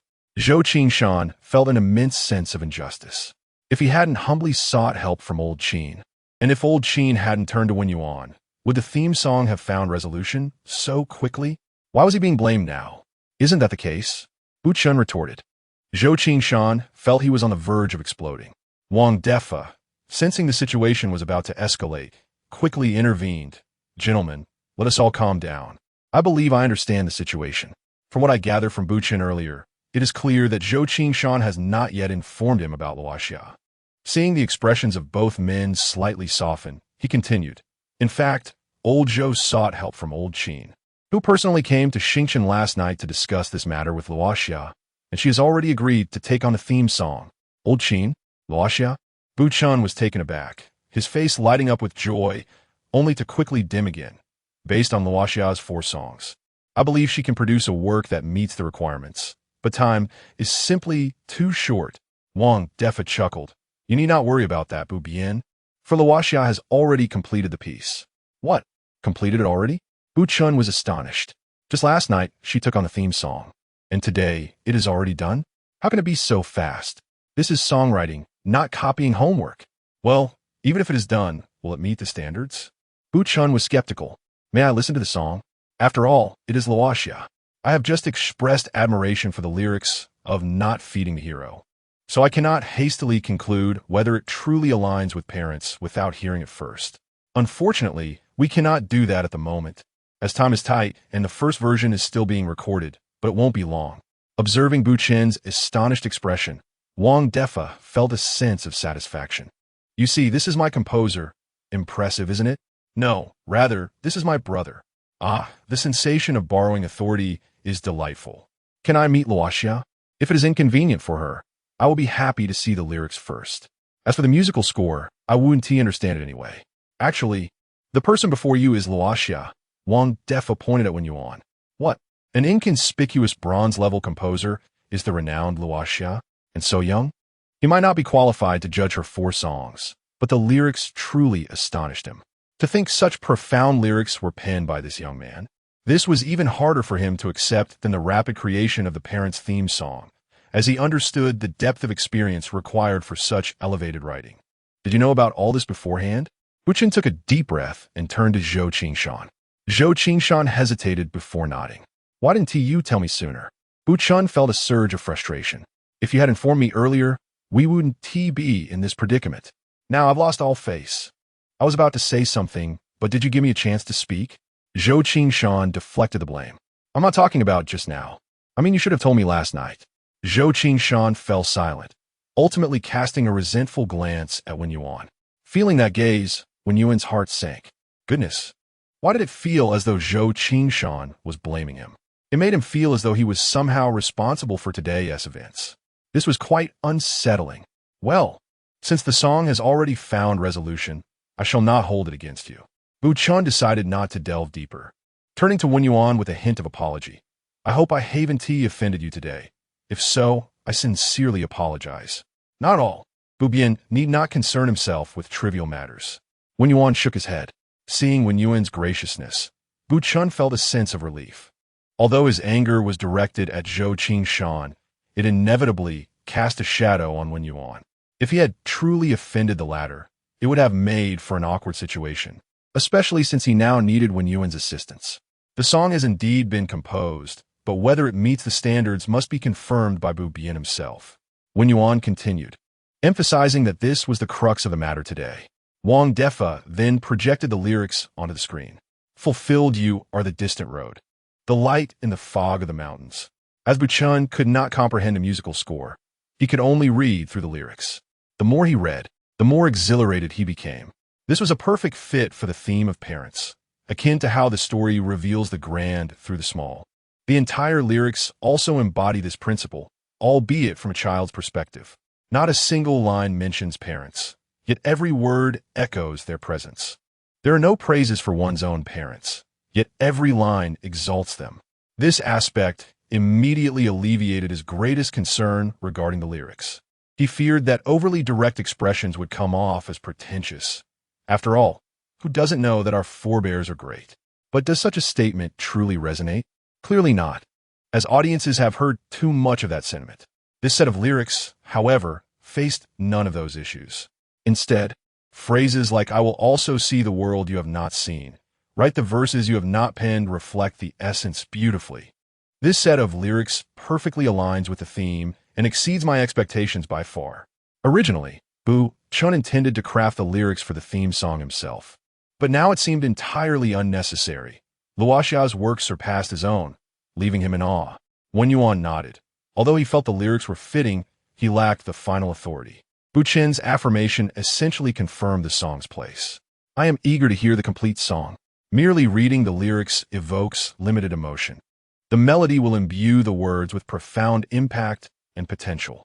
He was keen to discover how the melody would intertwine with these lyrics. Bu Chen could hardly fathom this, yet he trusted that Luoxia would not disappoint him. Please be patient, Bu Bian. It should be ready shortly. Wang Defa smiled. Chapter 53, Brothers, please stop hoarding books. The data is about to collapse. Recently, many brothers have added the book to their shelves without reading, resulting in a significant drop in retention data. Please, if you have the time, take a look at the latest chapters to help with the numbers. It is of utmost importance. Bu Chen's heart was in turmoil.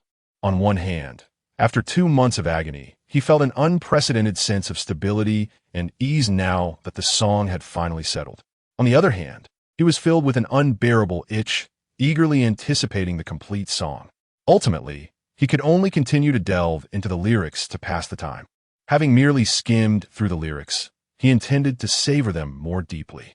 Unlike Bu Chun, who could not decipher the staff notation, Zhou Qingshan seamlessly integrated the melody while examining the entire song, even though Qin Lan had informed him that this was also a masterful piece.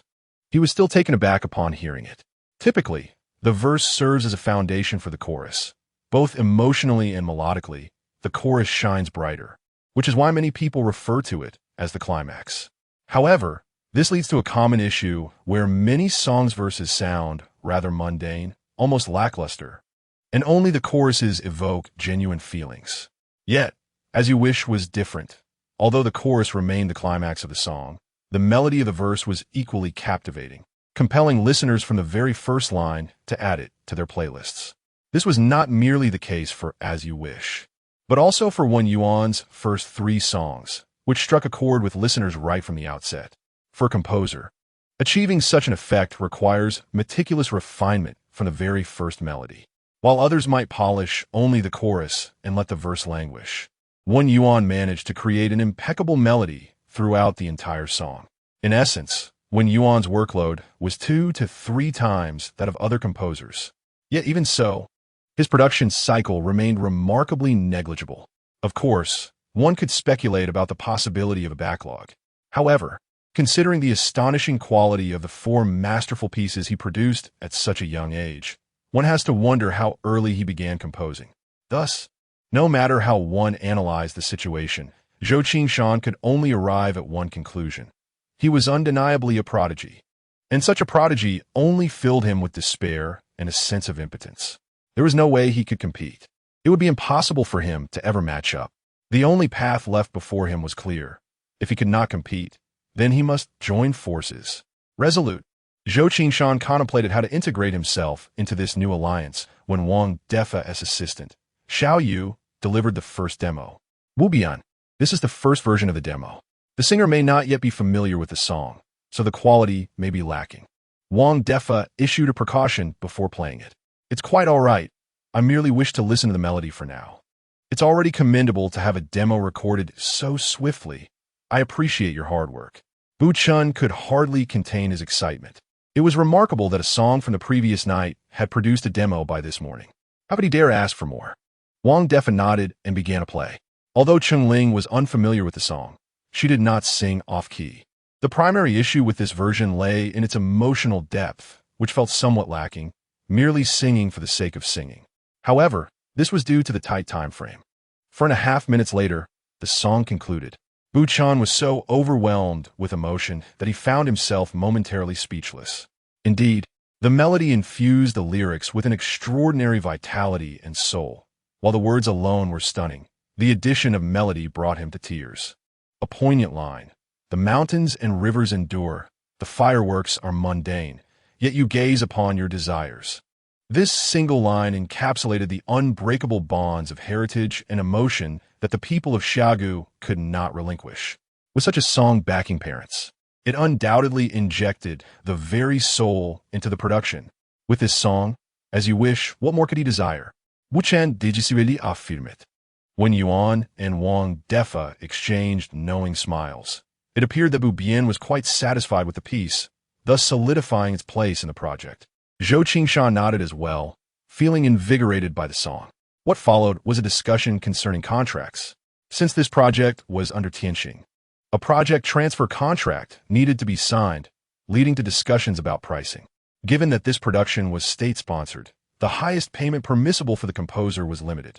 This meant that for the usage rights of this song, Wen Yuan could only receive 100,000. Bu Chun found himself in a bind. Even though he was not well-versed in market trends, he was acutely aware of the song's value. Clearly, 100,000 was far from adequate, but given the special circumstances, it was an unfortunate necessity. No matter, this song is not about the money. It is my honor for parents to use it. Wen Yuan was indifferent to the sum. Cheng Ling's appearance in such a production would bring her unimaginable benefits, potentially even catching the eye of the state. For that alone, it was worth it.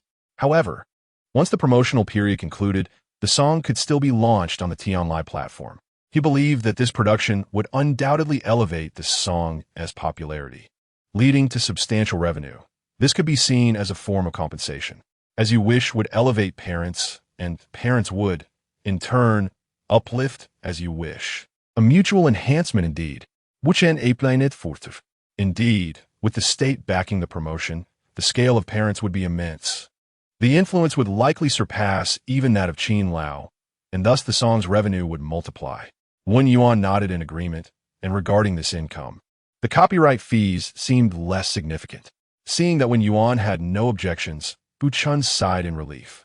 The disparity between the song's value and the singer's level was indeed challenging to navigate, but fortunately, the negotiations with Luoxiao were not as difficult as he had anticipated.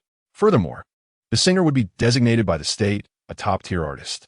Bu Chun assumed they had reached a consensus on the pricing, believing that the rest would be straightforward. However, upon uttering this, Wen Yuan furrowed his brow. Is there a problem? Bu Chun's heart sank once more. Can you make the decision on this matter? Wen Yuan inquired thoughtfully. I would like to specify the singer myself. Not even a top-tier artist? Bu Chun was perplexed. Having a renowned singer perform your work can only yield benefits. Wen Yuan seemed to indicate that this opportunity was not merely about the singer's status. I understand. Bu Chun realized that Wen Yuan wished to assist a particular singer, and such a golden opportunity should not be missed. I'll consult on this matter. Please wait a moment. With that, Bu Chun took his phone and exited the conference room. There is something urgent I need to address. After Bu Chun left, Wang Defa leaned closer to Wen Yuan. What is the matter? Noticing Wang Defa's troubled expression, Wen Yuan inquired further. Chapter 54. The flourishing culture is the most impressive. A slight issue arose during Zhao Liyun's concert. Originally scheduled for tomorrow in Kyoto, the tickets had long been sold out. However, news just arrived that the renowned American singer Todd had unexpectedly altered the global tour schedule, moving his Kyoto concert, initially planned for a month later, to tomorrow. In the wake of this international superstar's announcement, a significant number of attendees opted to withdraw from Zhao Liyun's concert. Wang Defa, filled with righteous indignation, exclaimed, "Are you suggesting that Todd is sabotaging the event?" Wen Yuan discerned the crux of the matter. Wang Defa nodded. This is utterly outrageous. This is not the first time such an incident has occurred. Particularly in recent years, many foreign artists have eyed the vast market of Xia country, exploiting the relatively weaker music scene to pressure local singers while profiting handsomely. Initially, they showed some restraint, but now their actions are overtly brazen. Do the audiences from Xia country accept this? Wen Yuan inquired. There was some resistance at first, but the disparity in strength between us and foreign artists is evident, rendering the effects minimal. I understand now. Wen Yuan felt the gravity of the situation. He had not anticipated it had escalated to such a degree. What can I do? Zhao Liyun intended to perform your song Three Kingdoms Love at the concert, and given your current popularity, it should help her claim some ground. However, he asked me to consult you first. I have no objections. That song was originally meant for him. He should perform it boldly. All right, I will inform him immediately. After receiving an affirmative response, Wang Defa began composing a message while Wen Yuan pondered deeply. The flames of trouble were at their doorstep, and the situation was urgent. This time, they had to ensure Zhao Liyun's stability. Past events were beyond his control, but he would not permit such occurrences to unfold before him again. Soon, Bu Chun returned to the conference room, prompting Wang Defa to send him the demo. Clearly, the song's quality had become the most significant bargaining chip in selecting a designated performer. Perhaps the song had indeed been delayed for too long, or perhaps the quality of Like a Wish had left a profound impact. Ultimately, the officials acquiesced. Subsequently, everything proceeded smoothly, and the contract was swiftly finalized. After sending the group away, Wen Yuan and Wang Defa made their way to the office. Upon receiving Wang Defa's message, Zhao Liyun promptly released a new update. Zhao Liyun wrote, "Tomorrow's Kyoto concert will feature a new piece by teacher Luoxia titled Three Kingdoms Love. This is a traditional Chinese work, and tickets will be available for purchase on major platforms until 8 p.m. tomorrow before the concert. Thank you all for your support and affection." Luoxia has released yet another new piece. Even I, as a listener, am left speechless by this pace. Exclaimed a fan. I haven't even had my fill of my dream, and I've only listened to Journey like North and No feeding Hero a few times. Luoxiao is back again? Ha, it's overwhelming. I can't keep up with the pace of new songs. Suddenly, a daunting thought crossed someone's mind. Could it be that Luoxiao intends to release new songs daily? Treating songwriting like novel writing. I'm in awe. I can hardly match that speed, another lamented. Everyone, I sense an extraordinary shift in the air. With Zhao Liyun announcing his new song, it was evident this was a counterattack against Todd's disruptive actions. Incredibly, Zhao Liyun's concert tickets, which had been largely returned due to Todd's impending performance, were now likely to be snatched up in a frenzy with Luoxiao's new release. It was indeed a moment of regaining lost ground. So, Luoxiao's new song is a show of support for Zhao Liyun. Not just him, it stands as a testament for all artists from Xia Country and the entire music scene. Wonderful. At last, someone has stepped forward. The music of Xia Country has suffered long under foreign oppression, and Luoxia has done brilliantly. Is this national song a subtle reference? Afraid to say? Allow me. Luoxia intends to use this traditional piece to enlighten those who idolize foreign cultures. Well said. As this Weibo post emerged, countless netizens, stirred by the recent concert clash, quickly grasped the deeper meaning behind Luoxiao's new release. Instantly, Zhao Liyun's concert tickets sold out, while Todd's concert tickets surged from zero availability to over 245 in less than a minute, with more than half of the attendees opting for refunds. Your new song holds a fatal allure for the audience. Wang Defa marveled at the vanishing tickets. The mere mention of Luoxiao's new song had turned the tide. It's nothing short of remarkable. With 4 songs released, Luoxiao's influence had, unbeknownst to many, reached a level capable of reshaping the landscape. Wen Yuan remained non-committal, his gaze fixed on the growing number of available tickets for Todd's concert. Though still rising, the pace had slowed significantly. I suspect Todd is utterly bewildered right now. He likely never anticipated that his usual tactics would suddenly falter when Yuan mused. A less than half-full venue marks a decisive failure compared to previous standards. This slap in the face was genuinely satisfying, and Wang Defa felt an unprecedented sense of relief. Yet, this could only be considered a fleeting satisfaction. To truly alter the overarching narrative, much work remained. As the ticket data stagnated, when Yuan remarked, "The figures have settled." Wang Defa, noticing the data, patted Wen Yuan on the shoulder. There's little to be done. The disparity is an objective reality. Todd possesses both strength and popularity. Achieving this level of response already reflects positively on the music scene of Xia Country. You need not dwell too much on the current statistics, nor become overly fixated on them. I harbor no fixation.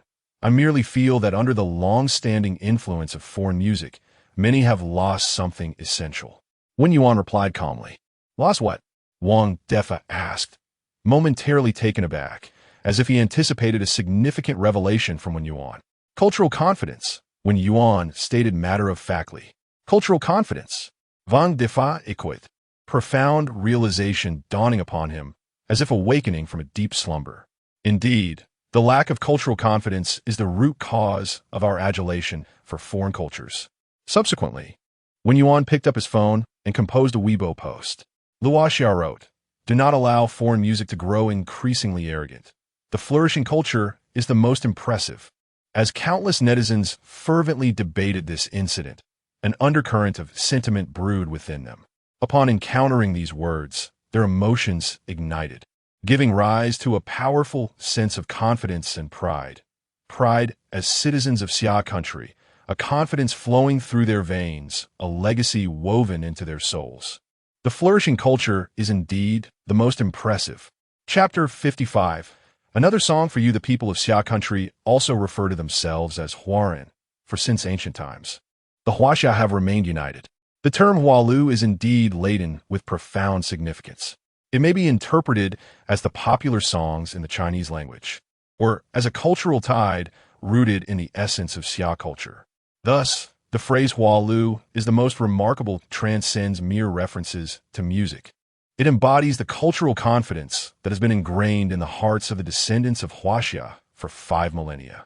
Indeed, our Hualu is the most extraordinary. As descendants of Huaxia, we stand firm with a backbone that has endured for 5,000 years, and we shall not tolerate the arrogance of those who lack origins. Brothers, ignite the flame. My blood is boiling. Should anyone dare to pander to foreign cultures again, I will confront them directly with these words. This simple statement instantly ignited the entire internet, awakening an unparalleled strength and confidence within everyone, akin to the awakening of a long-slumbering dragon. After Qin shared this post with Elder Qin, the elder immediately understood Wen Yuan's intent. Excellent. Truly excellent. This single sentence, like a refreshing breeze, is bound to rouse all descendants of Huaxia. Built upon 5 millennia of cultural heritage and supported by unwavering confidence, we are interconnected by blood. With such a formidable Great Wall, no matter how fierce the storms may be, we, the illustrious Huaxia, shall fear nothing. At this moment, Elder Qin's face flushed with excitement, and within him surged boundless ambition. What delighted him even more was that Luo Xia possessed such vision and determination. It was indeed a great fortune for the music scene of Xia country. Qin was equally exhilarated, grandfather, with Wen Yuan's declaration. Does it not signify that he is prepared? No. From the moment he presented me with "Let the wine flow," he had already been ready. Qin Yong gazed skyward, his clear eyes brimming with resolve. From this moment forth, the music industry of Xia country, long suppressed for decades, is poised for resurgence, and the breakthrough is imminent. For this day, he had fought and persevered for decades, and now, at last, the dawn has arrived. At this juncture, Buchun was still en route to the airport. Upon learning about the entire affair, he too was astounded by this statement. It must be acknowledged that a certain word may seem commonplace, yet it resonates deeply, so universally that it touches the very core of every Huaxia descendant with flesh and blood. Within this statement lies the confidence accumulated by our entire nation through the trials of time. What incredible power will this unleash? He could hardly fathom it. Yet he knew, with such a figure in Xia country's music scene, the future is bright. Dean Ko and Ling Lin were equally taken aback by this statement. But more than anything, they felt a sense of relief.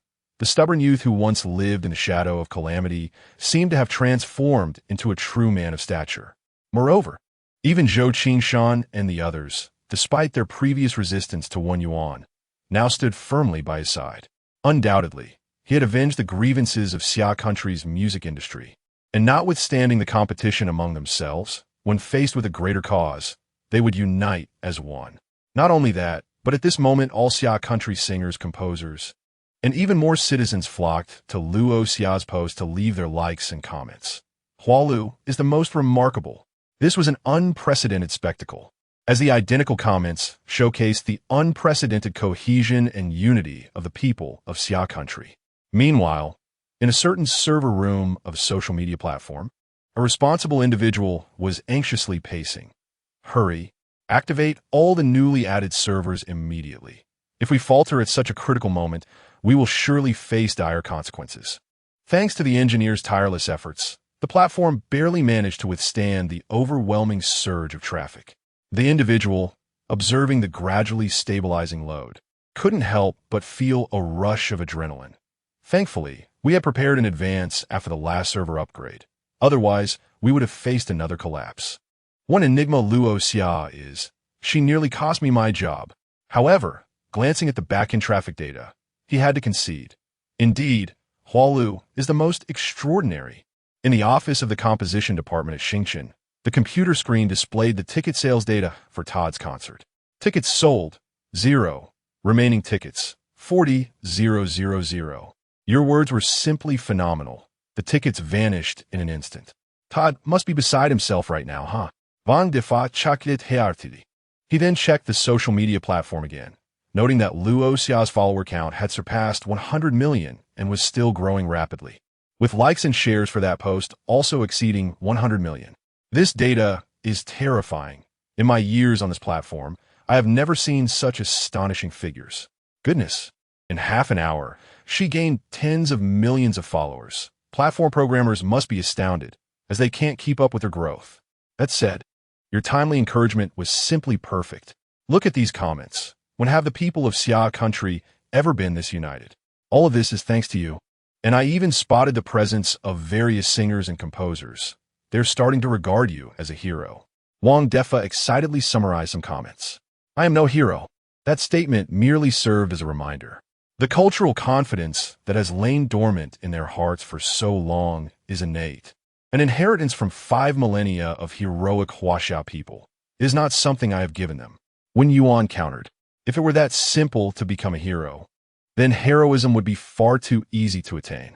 While Wen Yuan's words were indeed accurate, the ability to unite and instill confidence in everyone is nothing short of a monumental achievement. Yet he remained humble, while Wang Defa found himself feeling somewhat inferior. By the way, I need to call Zhao Liyun. I have something to ask him. Wen Yuan continued. Wang Defa nodded and dialed Zhao Liyun's number. President Zhao, please convey my gratitude to teacher Luo Xia. No, I must thank him in person after my concert. Upon the call being connected, Zhao Liyun's excited voice came through. This is Wen Yuan. No need for thanks. Wen Yuan continued. Teacher Luo Xia? Yes, it's me. There is something I wish to ask you. You may speak. Teacher Luo Xia. After a brief pause, Wen Yuan inquired. Is your concert going to be live-streamed? Yes. In that case, if I provide you with another song now, will you have enough time to prepare for tomorrow's concert?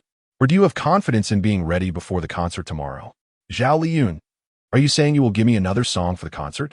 This news nearly left Zhao Liyun speechless. Yes. A moment of silence ensued on the other end of the line, and then Zhao Liyun affirmed, I can do it. I will ensure a stellar performance and will not let you down. This song is quite challenging, with the entire chorus requiring theatrical vocalization. You need not force yourself. Wen Yuan confirmed. Teacher Luo Xia, I have been studying drama since I was 3 and music since I was 5. I believe I can do it. Zhao Liyun remained resolute. Very well, I will send you the song right away. With that, Wen Yuan hung up the phone. Chapter 56, dedicated to all Huaxia people in a luxurious suite at a 5-star hotel in Kyoto. Todd could no longer contain his fury as he faced the shocking reality of ticket sales plummeting from full to half, and then to none. What on earth has happened? All the tickets have been refunded? Can someone explain this to me? Todd exclaimed, violently shattering his wine glass against the wall. As an internationally renowned superstar, it was an utter humiliation to come to a music-deficient nation and fail to sell even a single ticket to his concert. More importantly, if this news were to reach his home country, he would become a laughingstock, a fate he could not bear. Meanwhile, tickets for a local singer's concert had sold out, with many people online offering inflated prices to purchase them. Todd's agent, a striking blonde beauty, was curled up on the bed, incessantly scrolling through web pages. What? Are you saying the audience refunded their tickets because of that top-tier singer? Todd asked, incredulous. The blonde nodded.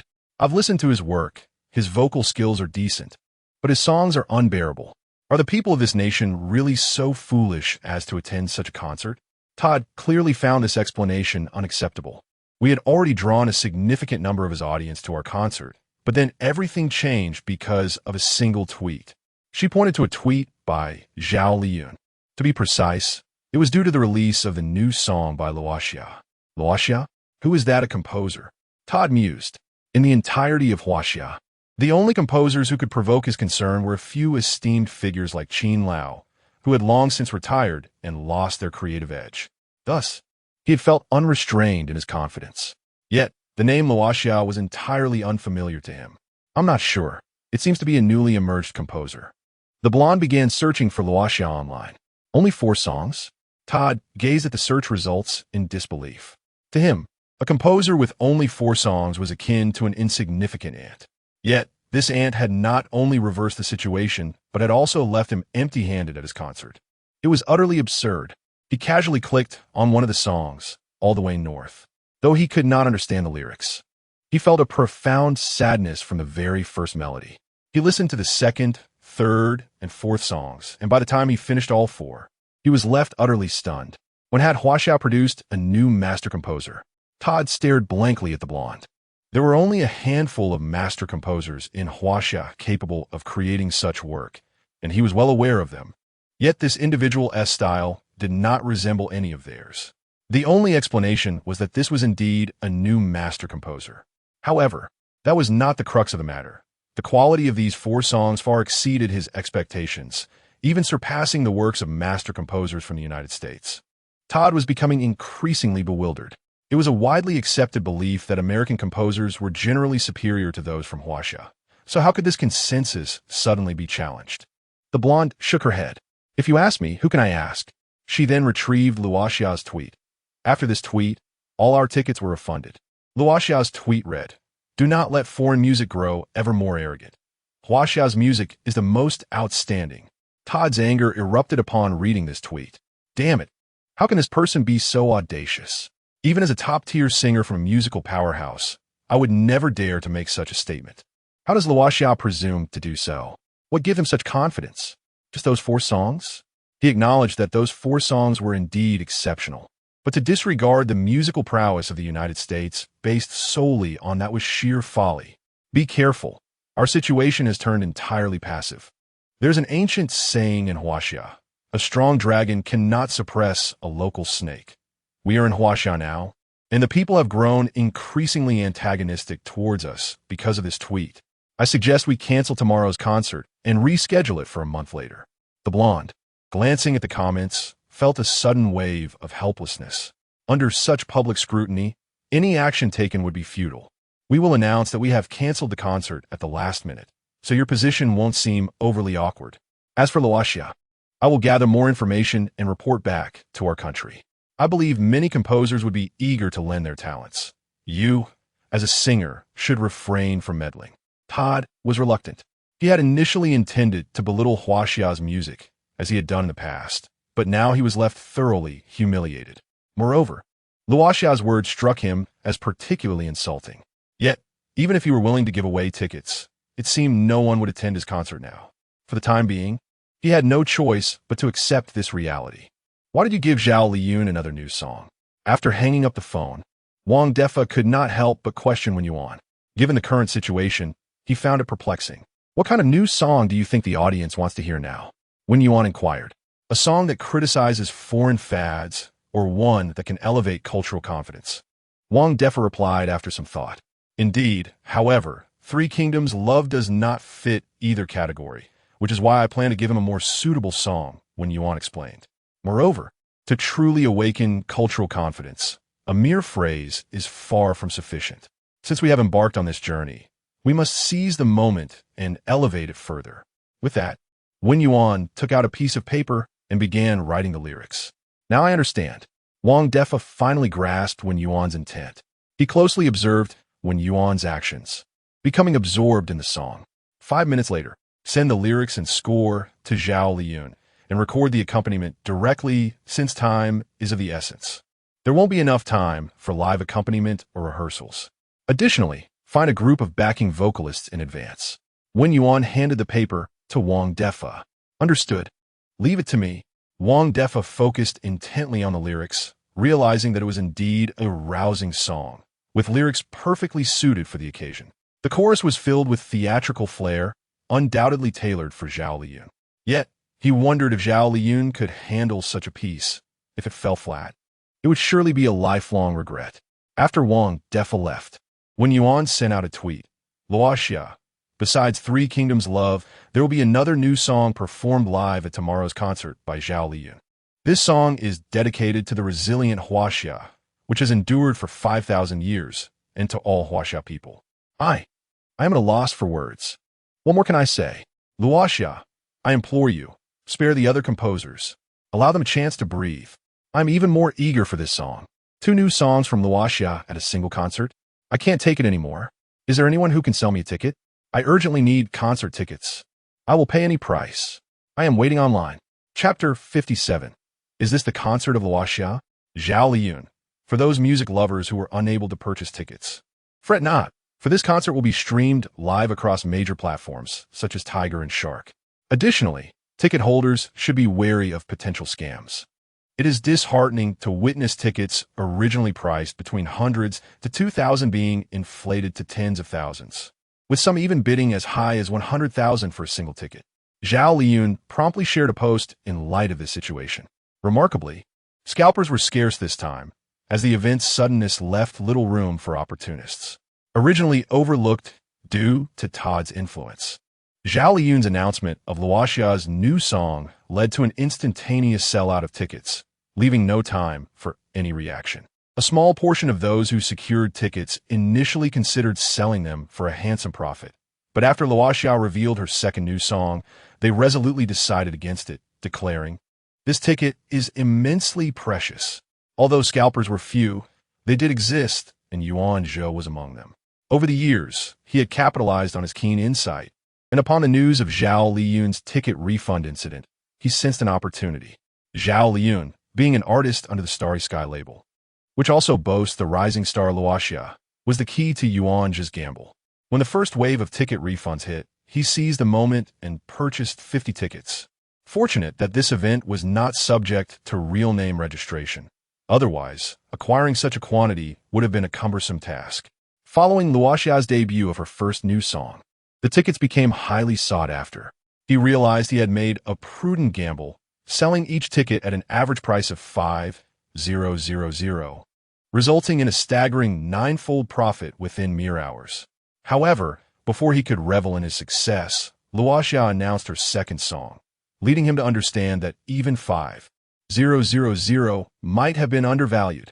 Yet, the crux of the matter lay in the profound realization evoked by Luoxia's statement. Only those who appreciate Hua culture are truly remarkable. Years of observing market trends had afforded him a deeper understanding of the challenges faced by domestic artists in Xia country, where local audiences often favored foreign singers, leaving a bitter taste in his mouth. Each time he hoarded tickets, they were typically for foreign artists, as their tickets proved far more lucrative than those of domestic performers. Nevertheless, he genuinely yearned for local artists to thrive. In truth, he would prefer to be a scalper for his own country's musicians. Luoxia's emergence undoubtedly dealt a resounding blow to Todd's arrogance, while simultaneously providing a sense of vindication for Xia country's artists, allowing Yuan Zhou to fulfill his wish of being a scalper for his own. Observing the online community rallying behind Luoxia's words fostered a palpable sense of unity, filling him with an inexplicable pride. Thus, he had a change of heart. Although the tickets had been sold, the transactions had yet to be finalized. Ultimately, when it came time for the in-person exchange, he added just 1 star coin to the original price, a token of appreciation for his own discernment and courage. From that moment on, he resolved to abandon the scalper life, even for his own artists, as he suddenly grasped a fundamental truth. People of Hua do not exploit their own. Perhaps one day, when the opportunity arises to capitalize on foreign artists, he may reconsider his stance. Until then, he would patiently await that day. Dear readers, consider this a light-hearted tale, devoid of any moral justification. Wang Defa busied himself with arrangements for the chorus and accompaniment, while Wen Yuan returned to his workstation. The atmosphere in the office was electric, with Luoxia's bold declaration striking a blow against foreign artists' arrogance, providing a long-awaited sense of relief. I wish to herald Luoxia as the savior of Xia country's music. That single statement fills me with hope for our musical renaissance. Good heavens, those 7 words ignited a fervor within me, as if imbued with boundless magic. Indeed, Luoxia's 4 songs exemplify extraordinary quality, surpassing even the works of foreign masters, effectively shattering the long-standing dominance of foreign artists. Most impressively, the speed at which Luoxia releases new works leaves me in awe. Luoxia declared, "I shall produce 10. A true paragon for us all." A paragon? Nonsense. Just sit quietly in the background and watch. You can hardly keep pace with such speed. I find myself enamored with Luoxia, yearning to bear his child. What shall I do? What can be done? Since you know not who he is, rather than daydreaming, why not join me in cultivation and help me conceive a child? Get lost. Fellow friends, we must earnestly deliberate. Do you believe Luoxia can lead Xia country's music scene to overtake and even surpass those musical powerhouses? Following this inquiry, Wen Yuan's colleagues fell into a contemplative silence, their expressions turning grave. After a lengthy pause, one finally spoke. It would be challenging for one individual alone. Instantly, another countered, "Not necessarily. Given the quality and speed of Luoxia's works, I believe there is hope." I concur.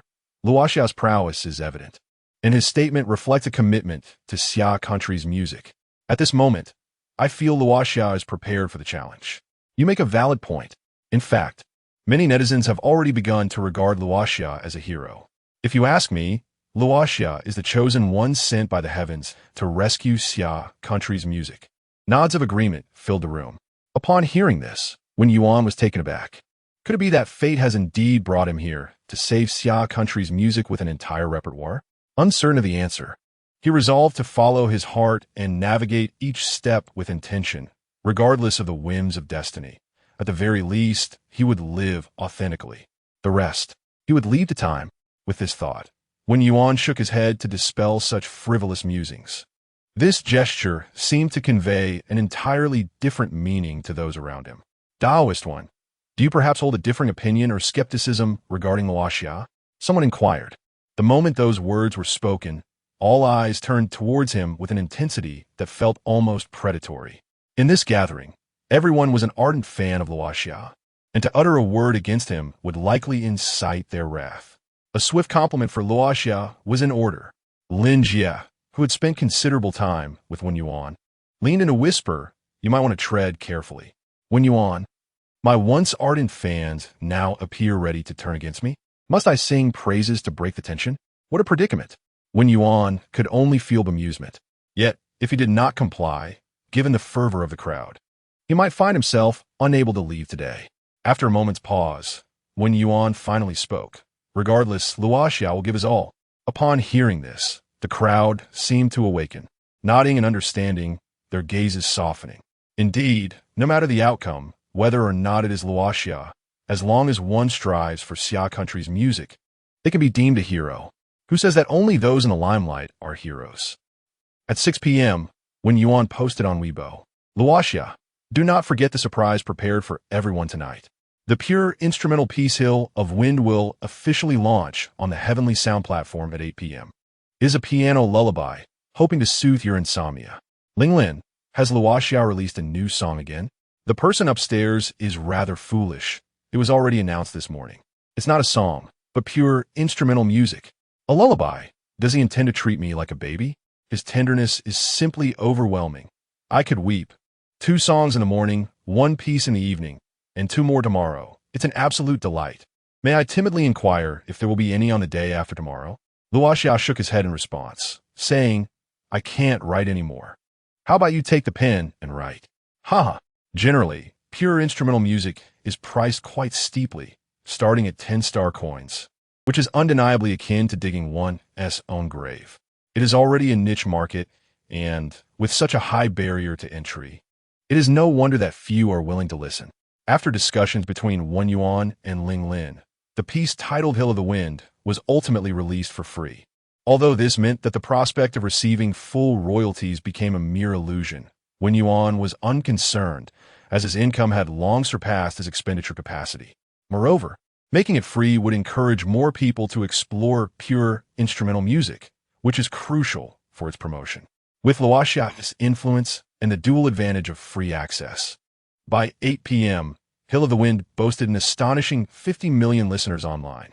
For a piece of pure instrumental music, this is undoubtedly a miracle. Upon finishing, listeners found the piano composition simply enchanting.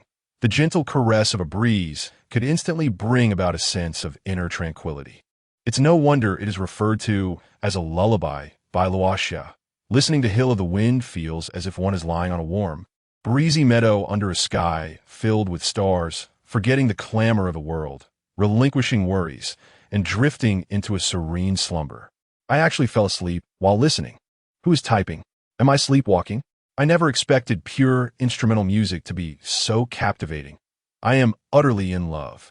Alas, I dozed off after listening. And I'm still working.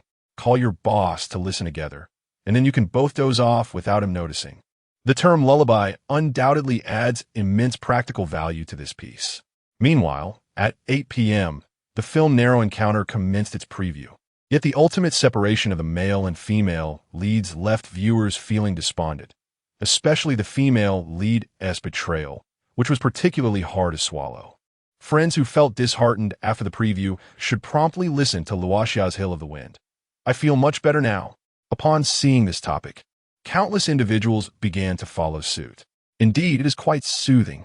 Countless people, unable to sleep in anticipation of tomorrow's concert featuring 2 new songs, eventually succumbed to slumber under the tranquil comfort of Hill of the Wind. What was destined to be a sleepless night transformed into a remarkably sweet one.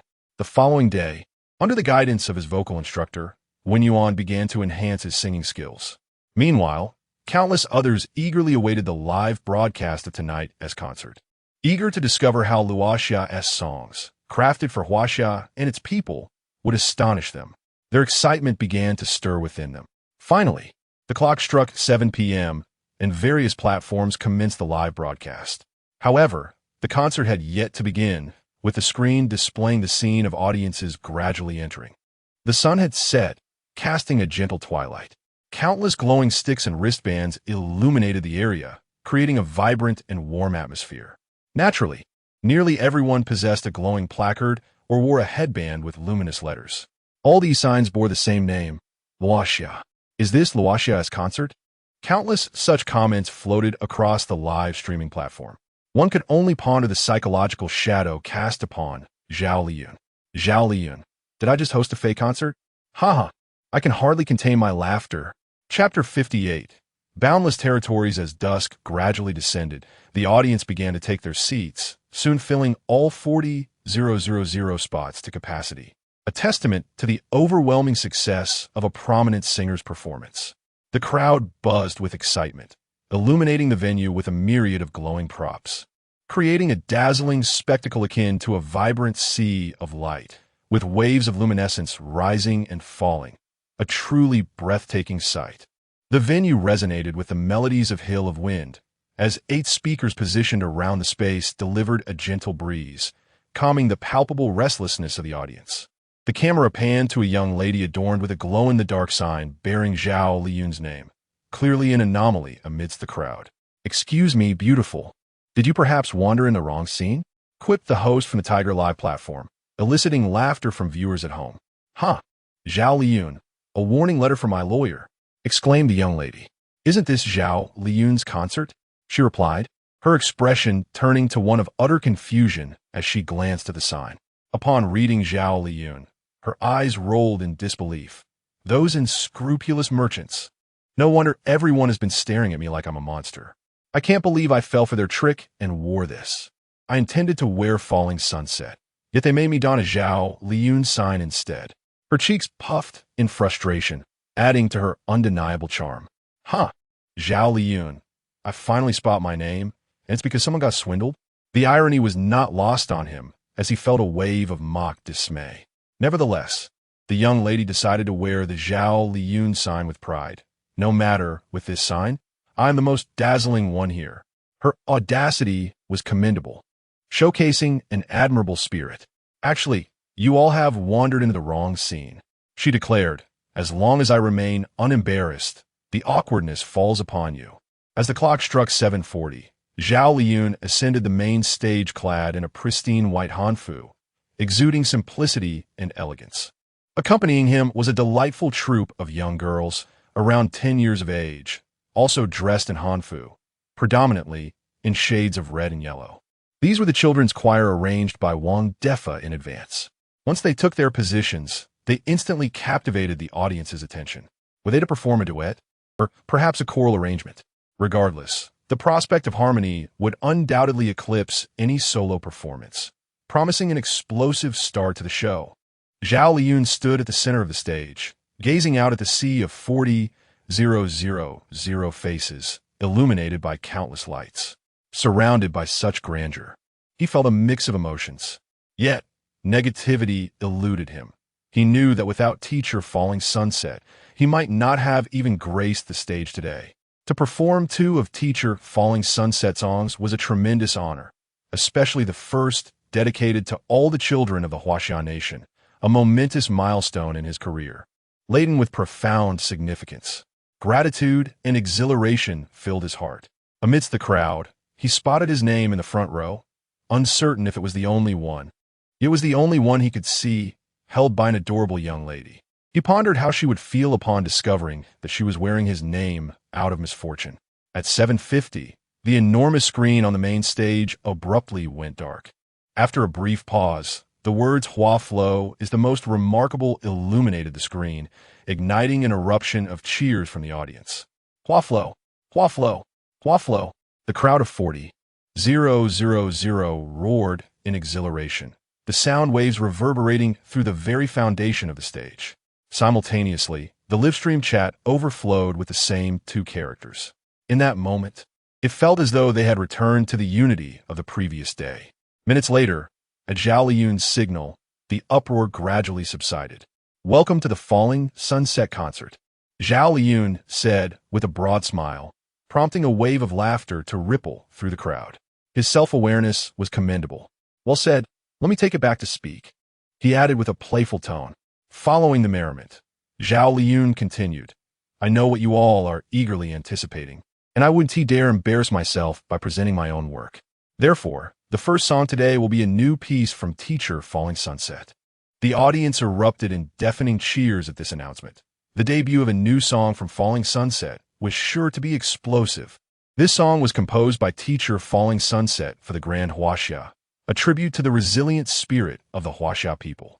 It was dedicated to the 5,000 years of history that have weathered storms yet remained unyielding, and to all Huaxia individuals who embody the spirit of perseverance.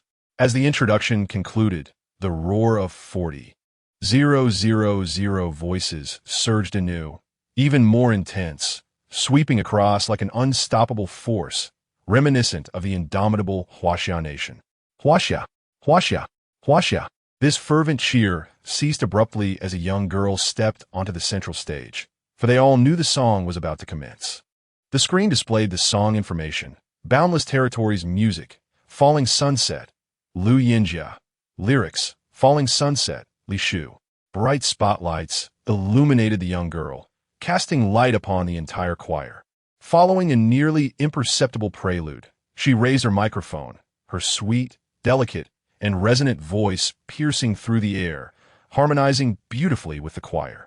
The red sun rises in the east, its vast path suffused with rosy light.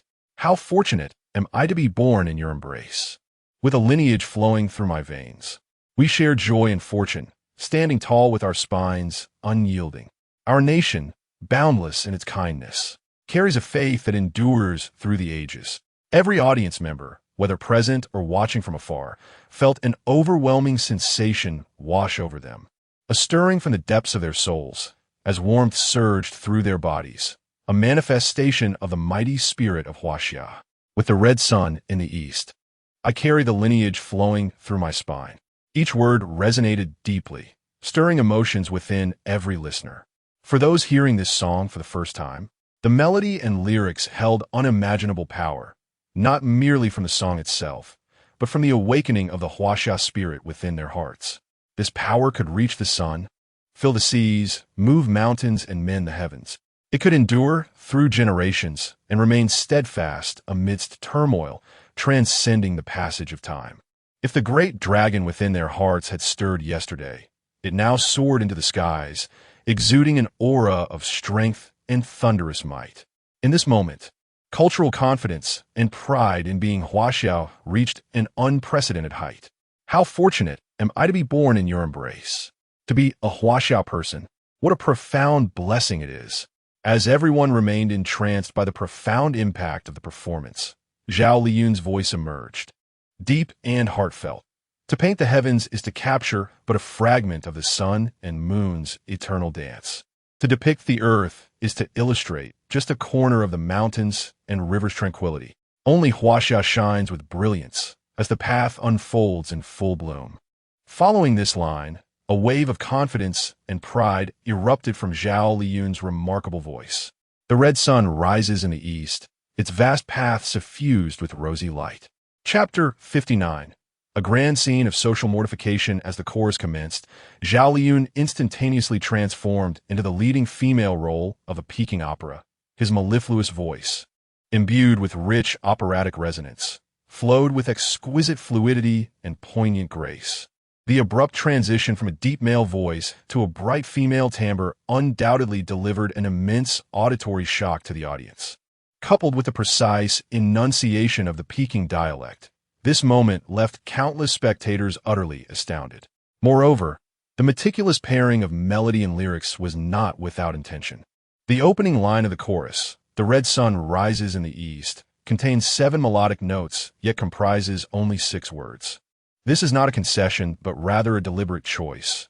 During the actual performance, the word red was sung twice, resulting in the audience hearing, "The red sun rises in the east."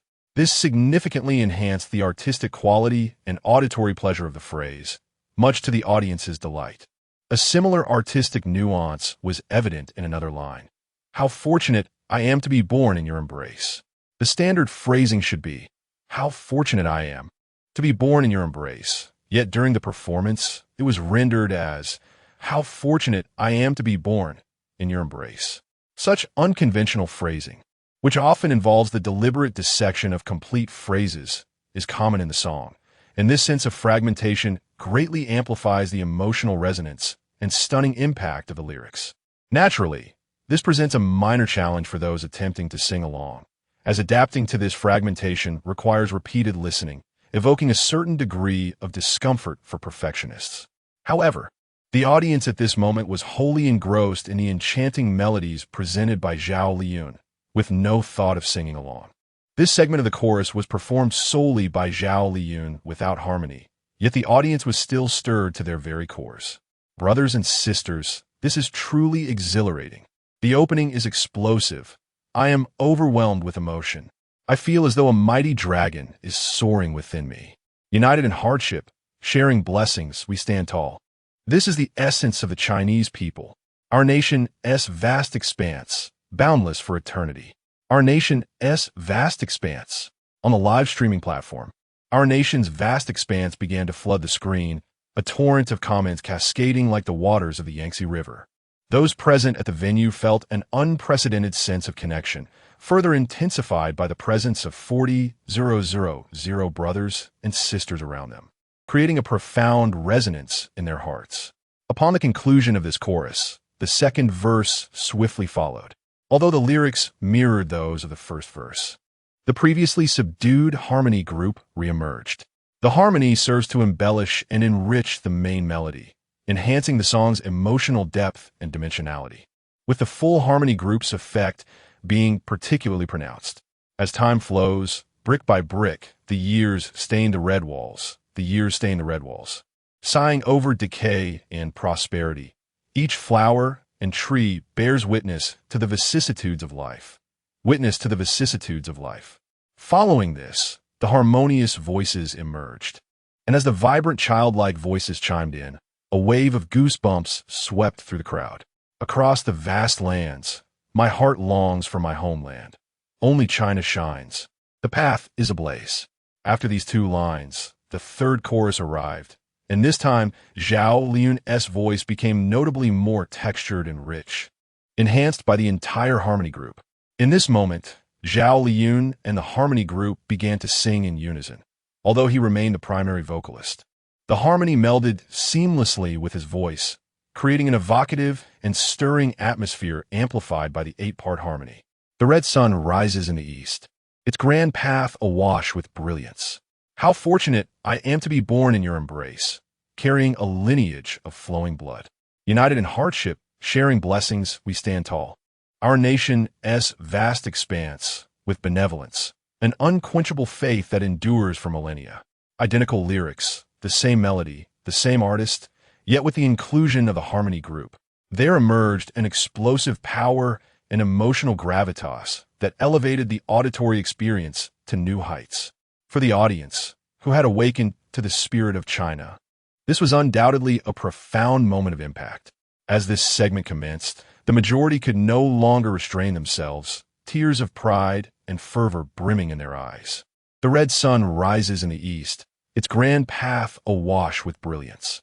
The final line, echoing the first line of the chorus, marked the conclusion of our nation's vast expanse. Although the song had drawn to a close, a radiant sun rose in the hearts of all present. When the music and accompaniment fell silent, the venue was enveloped in an equally profound stillness. Zhao Liyun gazed upon the proud and elated faces illuminated by tears reflecting the colorful lights, knowing this moment would remain etched in his memory for eternity. He would never forget it. After striving to calm the tumultuous emotions within himself, Zhao Liyan once again raised the microphone slowly. Thank you, dear brothers and sisters, for your attentive listening. I also extend my gratitude to Teacher Luoxia for our nation's vast expanse. I hope I have fulfilled your expectations. He then reiterated a phrase from Wen Yuan. This song is dedicated to the resilient Chinese who have endured 5,000 years of trials yet stand unwavering. To all self-reliant Chinese people, China, eternal and immortal.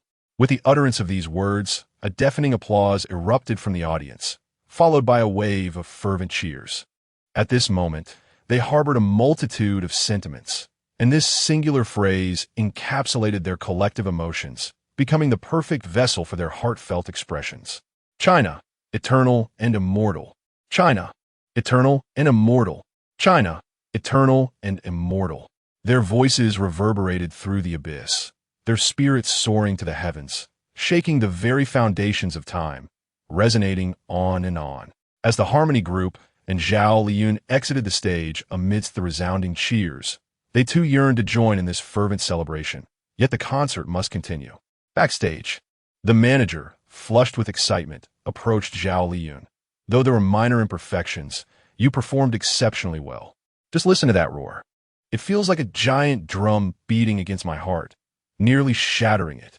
Zhao Liyan, gazing at the magnificent scene outside, reflected, not just the audience.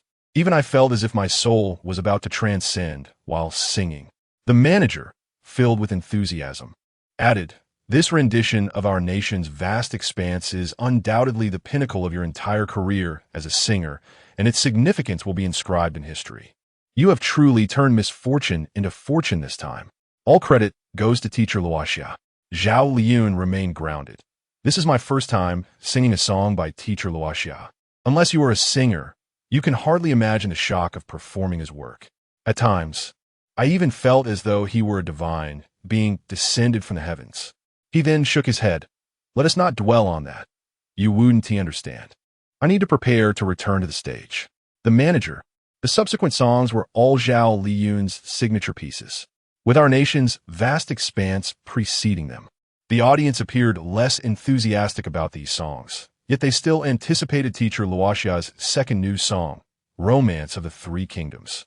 After performing his renowned piece Rain, Zhao Liyan recognized that his own works had become mere interludes, so he initiated an interactive segment to energize the atmosphere.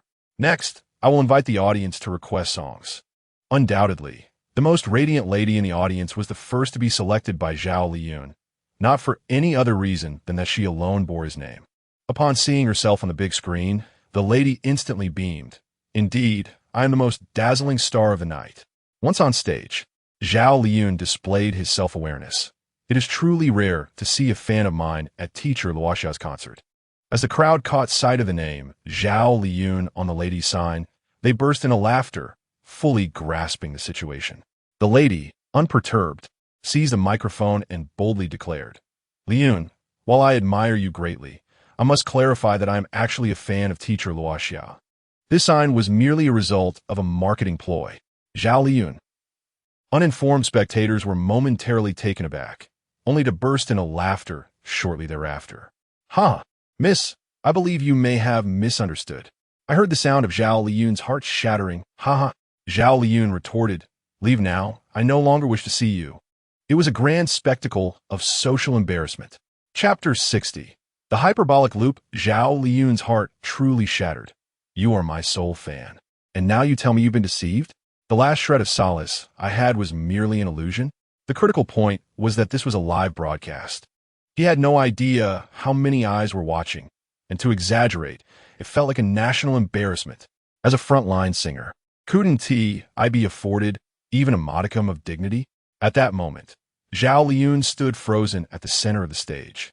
No longer able to express a mixture of laughter and tears, he was utterly bereft of tears.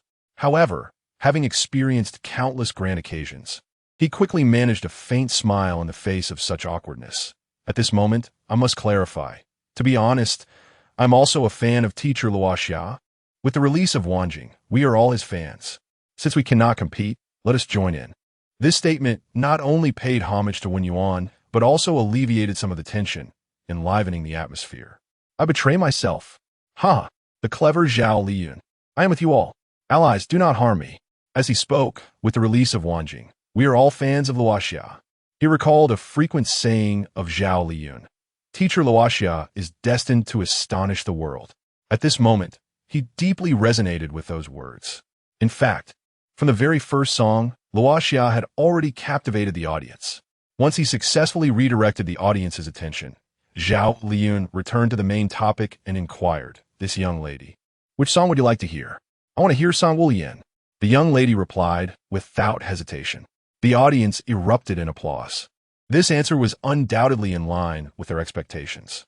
Zhao Liyun thought to himself, as expected, he had anticipated this outcome, yet he had planned to save Song Wu Yan for the finale. After all, he feared that after listening to teacher Luoxia's 2 new songs, the audience might leave prematurely. Thus, he jokingly remarked, "Actually, I know everyone wants to hear Song Wu Yan. I wish to sing it early too, but what if you all run away afterward?" "Ha! Indeed, in terms of self-awareness, you are the best. Rest assured, we are professionally trained. No matter how much we want to leave, we will not, unless we cannot hold it any longer." The young lady pondered for a moment, and then her eyes lit up. "I have a solution that allows you to sing early while ensuring no one leaves prematurely." The entire audience perked up at her words. "We are all ears." Zhao Liyun was equally curious. "It's simple. We can proceed with a hyperbolic loop, alternating between Wenjing and Song Wu Yan till the concert concludes." The young lady declared boldly, "I believe no one will mind listening to teacher Luoxia's songs 10 or 8 times. Zhao Liyun exclaimed, "Haha, I agree. What a brilliant plan. There's absolutely no way anyone will leave early." "Well, I want to leave now. I'm a bit too excited. My bladder is at its limit." "Then why not go? Aren't you worried about missing Song Wu Yan if you suddenly leave?" In any case, it was decided with delight. A hyperbolic loop. Of course, this was all happening in the live stream's comments, which Zhao Liyun could not see at that moment. The only thing he could perceive was the multitude of eager gazes focused on him, brighter than fluorescence. Evidently, the audience was entirely in favor of this proposal, even displaying an eagerness that was palpable. This made him shudder with excitement. Repeating a song during a concert? This was indeed a whimsical notion, as far as he remembered. No artist had ever done such a thing. Moreover, it was not just twice, but a continuous loop. It was as if treating the concert like a playlist. However, given that these were teacher Luoxia's new works, such an approach was acceptable, considering it was the first performance and the quality was assured. Yet the crux lay in whether he could truly endure this. He feared his vocal cords might fail outright. The dramatic tones of Wanjing and the high notes of Song Wu Yan were both extremely taxing on the voice. He could not ascertain if he could hold out till the end. Hyperbolic loop, hyperbolic loop, hyperbolic loop. The audience's fervor surged once more, and faced with their escalating cheers, he felt he had no other choice. At that moment, Zhao Liyun cast a somewhat resentful glance at the young lady beside him. He had thought she was his true fan, only to realize she was a mischievous little sprite who not only embarrassed him, but also left him in a predicament. "Why did I call her up? Am I asking for trouble?" Zhao Liyun lamented internally. Meanwhile, the livestream camera captured this moment perfectly. The young lady had left Zhao Liyun speechless. Haha. His expression of discontent was too genuine. Do I still have time to regret this decision? Ultimately, resolutely, Zhao Liyun made a decision. Enough. I shall accompany the gentleman. Since no one has done this before, I will be the one to pave the way. Since everyone hasn't had enough, and I too have not sung to my fill, the remaining time will be dedicated to presenting you with a hyperbolic loop of Wanjing and Song Wu Yan. And for the next song, I will bring you teacher Luoxia's new work, Song Wu Yan. Having spoken, Zhao Liyun ushered the young lady off the stage and proceeded to arrange matters in the background. The concert still had 2 hours remaining. If he truly planned to execute this hyperbolic loop, he would have to sing each song at least 10 times. Could he withstand it? His manager voiced his concerns. While changing his clothes, Zhao Liyun replied, "Buy me 100 boxes of throat lozenges, 100 bottles of loquat syrup, and 100 cups of throat-soothing tea." "Manager." Zhao Liyun, "I shall trouble those young ones. go tell them to take care of their voices. All right. I would like to refer to that young lady as the strongest benefactor, as she single-handedly altered the entire course of the concert. The second half shall be a hyperbolic loop, and it promises to be a feast for the ears. A friend of mine wishes to obtain the young lady's contact information. He is quite eager. I have a brother. I have a buddy. Just as the audience extolled the young lady, oh no, they were practically drooling over her. The stage suddenly plunged into darkness, followed by a spotlight illuminating the drummer at the rear of the stage. The entire venue fell silent. Chapter 61. Romance of the Three Kingdoms. The stage was suddenly enveloped in darkness, followed by a solitary beam of light illuminating the drummer at the rear. Almost immediately, the sound of thundering hooves and the fierce cries of warriors surged forward, mimicking an approaching cavalry. The drummer, his long hair veiling his face, began to strike the drums with remarkable rhythm, his hair dancing in sync with the beats. The composition Romance of the Three Kingdoms, crafted by Luoxia El Jianzhong, with lyrics co-authored by Luoxia and Yin Xishuan, began to unfold on the screen. The unmistakable percussion of the introduction was soon accompanied by the enchanting sounds of the guzheng, creating a resonant atmosphere that evoked the feeling of thousands of soldiers charging into battle, instantly transporting the audience to the battlefield. The crisp, high-pitched notes of the flute followed, intensifying the urgency and ferocity of the conflict, tightening the hearts of all present. At this moment, Zhao Lian appeared, adorned in ancient soldier's armor, gradually rising from the lift. The song's lyrics emerged in perfect harmony. General, the northern granaries lie in wait. 6 horses, 12 soldiers, eagerly anticipating your arrival. The tempo was brisk and unencumbered, creating a crisp and decisive sound. The lyrics, with their pronounced nasal tones, flowed with a captivating rhythm. The Eru narrated tales of valor, and the tight pacing of the lyrics, especially the word valiant, seemed to fuse into a single entity, making it challenging to decipher without the accompanying text. However, the seamless blend of rock and traditional elements was palpable from the outset, offering a novel experience for the audience. The melody was immediately ear-catching, a testament to Luoxia's mastery of composition. Each song beckoned to be added to one's playlist. Such brilliance is a rarity among composers. Yet Luoxia consistently achieves this with every piece, evoking admiration at every turn. As the audience absorbed the music, only a handful could contain their excitement, resulting in a flurry of comments. My homeland lies in the beautiful distance. Hope rests upon my shoulders. Dreams wander endlessly. The energy I carry. How far can it take me?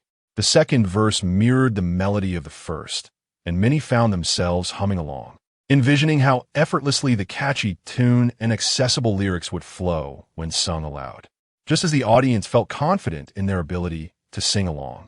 An unexpected segment of Peking opera left them utterly astonished. Awaiting the return of my beloved, tears sing for you. This line, delivered in a rich operatic timbre, infused with a deep sense of traditional culture, pierced through the melody, enhancing the emotional impact of the already moving song.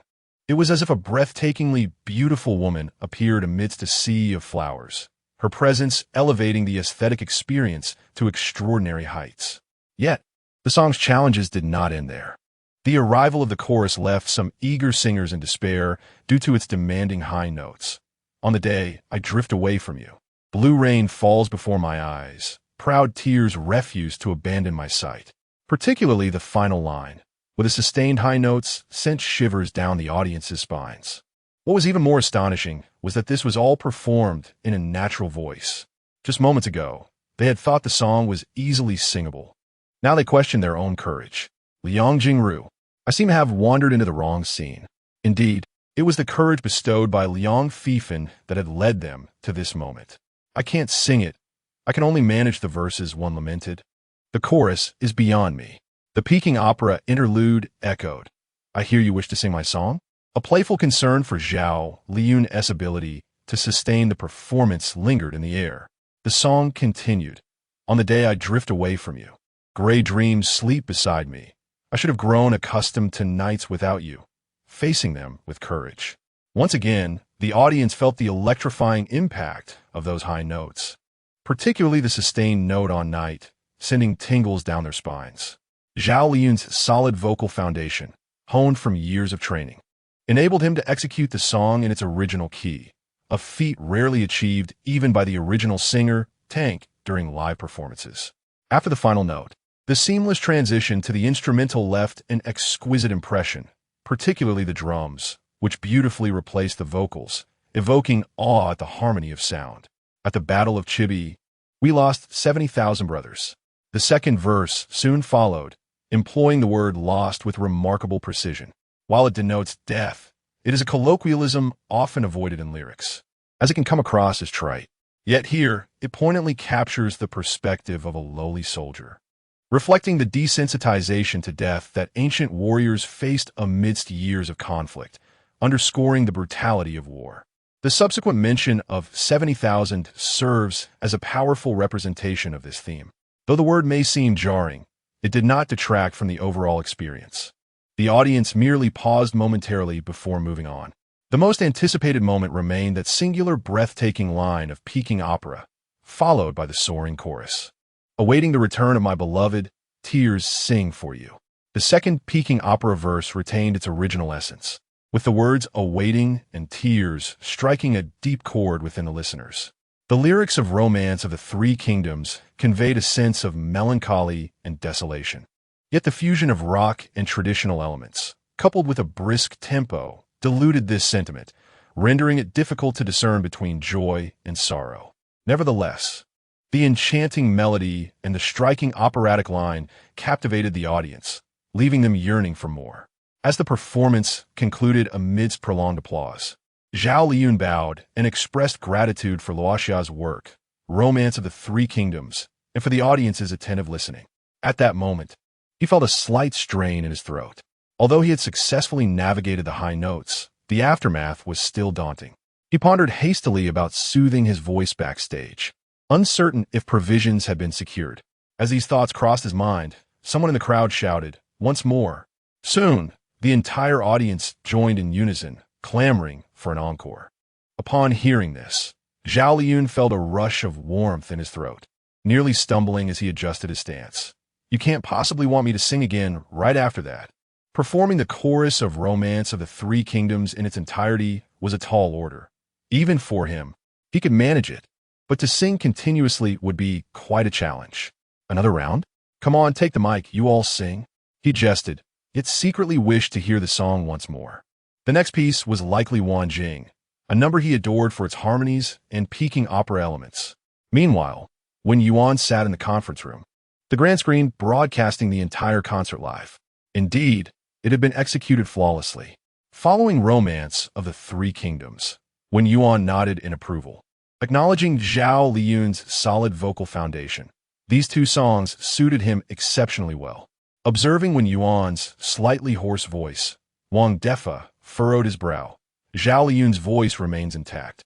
Why is yours faltering?" "It's nothing. Today I may have exerted myself a bit too much, but a moment of rest will suffice." Wen Yuan refrained from informing Wang Defa that the vocal instructor was quite formidable. Though she was beautiful, she showed no mercy when it came to her methods, of course, within the limits of vocal endurance. Speaking of which, let us not forget that the registration for the composer competition closes at midnight, as anticipated. The first topic will also be announced, and this round serves as an initial selection, eliminating 99 of the contestants, leaving only the final one to compete. Wen Yuan nodded, recognizing that this matter was indeed a pact with Elder Qin, and he certainly would not forget it. Chapter 62. What kind of concert is this? The concert continued. The conductor of the choir had never encountered a spontaneous encore performance, but upon the children's enthusiastic request to take the stage once more, he readily acquiesced. Furthermore, the compensation offered by the agent was exceedingly generous. Previously, a single performance would yield only one payment, but this concert promised multiple rewards, including a substantial vocal compensation fee, which he naturally did not wish to forego. Most importantly, it was the children's desire that mattered. After a brief intermission to rest and prepare their voices, Zhao Liyun and the choir took to the stage once again. Singing Wan Jing for the second time, felt like a respite for him. Due to his frequent performances, his falsetto proved to be far more enduring than his high-pitched tenor. Although it was the second rendition of Wanjing, the impact it had on the audience was no less profound than the first, continuing to evoke feelings of exhilaration and pride. In fact, the audience had scarcely had the chance to savor the first performance before it concluded, which was a testament to their overwhelming support for the idea of a cyclical encore. Following that, they performed Sangwulian and then returned to Wanjing once more. After repeating the sequence 5 times, the audience remained as enthralled as ever, their enthusiasm heightened by the glow of fluorescent lights and a thunderous applause. However, Zhao Liyun felt himself nearing his limit. Despite his 3 formidable vocal techniques, he could not withstand such a toll on his voice. For the 6th rendition of Sangwulian, Zhao Liyun opted for a lower key. He was struggling, caught in a mix of laughter and emotion. He was genuinely singing, a raw and authentic performance. He had already faltered during the high notes of the 5th rendition. Perhaps lowering the key would allow him to continue for another 1 or 2 rounds. His heart ached for Liyun. It was best to call it a night. From his expression, it seemed he wished to persist until the very end. Would he truly be able to make it? No. He intended to sing until he could sing no more. By the 7th performance, Zhao Liyun's voice bore a noticeable rasp, and his singing had taken on a somewhat comical quality. Though the audience couldn't help but chuckle at the sound, they began to chant for a break. Feeling the genuine concern from the crowd, especially with the overwhelming support of 40,000 voices, Zhao Liyun was momentarily moved to tears. They were truly so tender-hearted. After completing the 7th rendition of Wanjing with his hoarse voice, he did not exit the stage. The crowd cheers abruptly ceased as Zhao Liyun raised the microphone. In a raspy voice, he jested. Who would have thought that Zhao Liyun, known for his integrity, would lose his voice in front of so many people? The audience erupted in laughter at this pun, and amidst the waves of mirth, Zhao Liyun's urge to cry was significantly tempered. After a brief pause, he continued, however, "You all can hear it too. I fear my voice can no longer carry on. This cycle of encores may have to conclude here, and I sincerely apologize for not being able to see the concert through to the end." With that, he bowed slowly. "It's all right. We know you've given your all." A front-row audience member shouted, echoing the sentiments of the entire crowd. Hearing this, Zhao Liyun felt warmth in his heart. "I would like to thank the staff present, the accompaniment teachers, and especially the adorable ones behind me, who have persevered until the end." Thunderous applause erupted from the audience. "Thank you to all the spectators here and those watching from screens. I must extend my gratitude to teacher Luoxia. Without you, this concert would not have been possible." Upon hearing this, an audience member interjected, realizing the implication. Were they really concluding the concert? The farewell speeches had begun. This simply could not be. A front-row patron bellowed. "We said we wouldn't leave early, and we absolutely will not. Indeed, time is not yet up. We shall not depart prematurely. People of Huaxia, do not deceive one another." Upon hearing this, Zhao Liyun felt an inexplicable surge of emotion. The final statement resonated deeply with those around him. Well said. Absolutely. Soon, this phrase rippled through the crowd, culminating in a collective resonance akin to the experience of listening to Wanjing. The chant arose once more, and Zhao Liyun had lost track of how many times this had occurred that day. It seemed the audience possessed boundless energy. Perhaps this was the essence of unity among the people of Huaxia. Standing on stage, gazing out into the audience, he felt the profound impact of these moments. "All right, since you all wish to stay until the end, I shall remain here with you until time runs out," Zhao Liyun declared, taking a seat at the edge of the stage.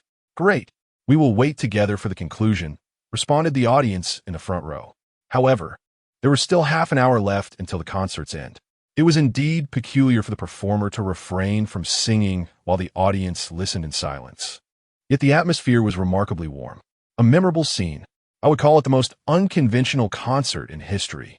The unsaid understanding among everyone felt splendid. Viewers on the live streaming platform did not turn off their broadcasts. The scene was truly moving.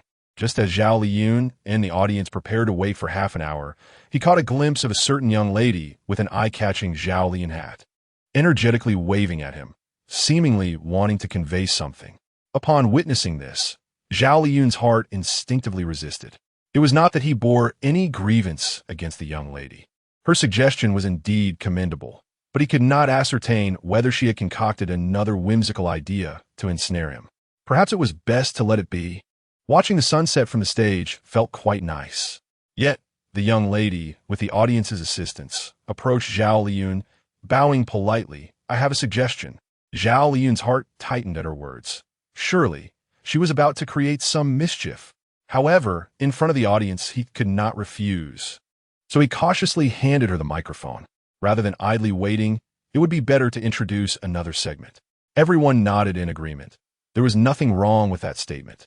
Only Zhao Liyun felt uneasy, sensing that something unfavorable was about to unfold. Though you cannot sing right now, you can still listen. For the first half, you sing for us, and in the latter half, we shall sing for you. This also allows teacher Luoxia to experience what it's like to hear a full chorus. The young lady remained undaunted, speaking confidently. Zhao Liyun was momentarily taken aback, his heart swelling with emotion, leaving him momentarily speechless. These words resonated through the microphone for all to hear. "Young lady, you are truly remarkable. What ingenious suggestion. How did you come up with it?" The young lady's perspective was truly expansive. "I wholeheartedly agree. Let us proceed with this." With no dissent, the proposal garnered unanimous approval from everyone present. After a moment's thought, the young lady continued, "Today, everyone might not know the lyrics to the two songs, as they are rather challenging. Instead, let us sing Ilu, Xiang, Bayan Wudamang." After a moment of silence, Zhao Liyun vigorously nodded, "All right." He then contacted Wang Defa to request the accompaniment for the songs. Since they were from his own company, there were no copyright issues, and the crew of Xiaolu Xiangfeng had no objections either. They would not miss such an excellent promotional opportunity. Within a few minutes, the accompaniment of A Journey North resonated throughout the concert venue, while the screen displayed a promotional clip for Fateful Encounter, prominently featuring the lyrics. Soon after, a chorus of 40,000 voices commenced. The world reflected in the rearview mirror. The resounding yet imperfect harmony brought Zhao Liyun to tears. This time, he could no longer hold back. Meanwhile, Wen Yuan gazed at the concert scene on the screen, feeling an inexplicable wave of emotion. He touched his chin, only to find it devoid of any stubble. Am I becoming an old man? Chapter 63. Shenzhou is eliminated at 10 p.m. The concert of Zhao Liyun concluded splendidly after a grand chorus of My Dream. With the concert's end, a plethora of articles and critiques emerged like spring shoots. The fervor was palpable. Wanjing thoroughly ignited the cultural confidence and national pride of the Huaxia people. Luoxia showcased to the world through the masterpieces Wanjing and Three Kingdoms' love that Huai is truly unparalleled. In an unprecedented turn of events, a foreign singer's concert in Xiaowa faced an icy reception, with not a single ticket sold. Luoxia's two new songs sent even masterful singers fleeing in dismay. This was the most exhilarating yet heartwarming concert in history. Zhao Liyun became a mere playback device, as the concert unexpectedly looped. The mutual dedication between quality artists and their devoted fans warmed the entirety of Huaxia that night. A single phrase from the Huaxia people ignited a sensation online. A young lady unexpectedly rose to fame, single-handedly dominating the entire concert. The preparation for Zhao Liyun's concert was rife with topics of conversation, prompting most netizens to engage in fervent yet harmonious discussions, as the Huaxia people found themselves in an unprecedented unity. Wen Yuan, having watched the entire concert, briefly perused some articles that piqued his interest while quietly awaiting the official opening of the Xiaowa Composer Competition registration. Following this concert, Zhao Liyun's popularity soared to unprecedented heights, and its significance was profound, effectively elevating him to the rank of a masterful singer, his ascension merely a matter of time. Wang Defa remarquait incisivity. At this moment, he was glued to his computer screen, participating in various online discussions, his excitement palpable. Wanjing is bound to secure a spot at this year's Golden Melody Awards, as its intention, artistry, and influence are all maximized. Of course, Your other songs also possess award-winning potential. I eagerly anticipate how many accolades you will garner this year. Wen Yuan pondered, offering no immediate response. Were you contemplating? Wang Defa inwaited. Currently, I have 8 songs, 6 of which have been released, and as you wish is already arranged. I am deliberating on the final song, The Great Fisher. After a moment's thought, Wen Yuan added, have you given this song to Xinzhou? Previously, he had directly entrusted the song to Wang Defa for arrangement, but now felt the need to inquire personally, as he held a significant regard for Xinzhou. I haven't given The Great Fisher to him yet. He has been busy participating in The Voice of Xiagua, and is now at a critical juncture, Wang Defa replied. The Voice of Xiagua? Wen Yuan furrowed his brows, pondering the coincidence. Yes, since he currently lacks popularity, he joined this program before your arrival in hopes of gaining visibility. Wang Defa rejalit. They have already passed the preliminary rounds, and now they are in the elimination phase among the mentors, moving from 16 to 8. To confirm this information, he conducted a quick search. No, he was eliminated last night, not making it into the top 8. Wen Yuan. What an uncanny coincidence. He then checked the search results and found even more coincidences. Xinzhou had performed excellently the previous night, yet the mentors eliminated him, leading to significant audience dissent and even a small-scale protest. However, Wen Yuan remained unfazed. In his past life, the Sea Demon had similarly faced ruthless elimination, but ultimately became a cornerstone of the entire Chinese music scene, achieving greater success than the champion. Sometimes, the outcomes of competitions are not of utmost importance, at least not determinative. And now that Xinzhou had encountered him, why would he concern himself with rankings? With this thought, Wen Yuan spoke, please send me Xinzhou's contact number. Wang Defa's heart raced at the implication. Wow. It seems you are preparing to take action. It appears Xinzhou is about to receive Luo Xia's favor. Cheng Ling, Zhao Liun, Liang Ming, each had ascended to great heights under Wen Yuan's guidance. Xinzhou was poised for takeoff. After obtaining the number, Wen Yuan dialed without hesitation. Hello, who is this? Xinzhou's delicate and gentle voice came through. It was hard to imagine such a voice belonged to a man had he not seen him in person. This is Wen Yuan. 1. Teacher Luo Xia?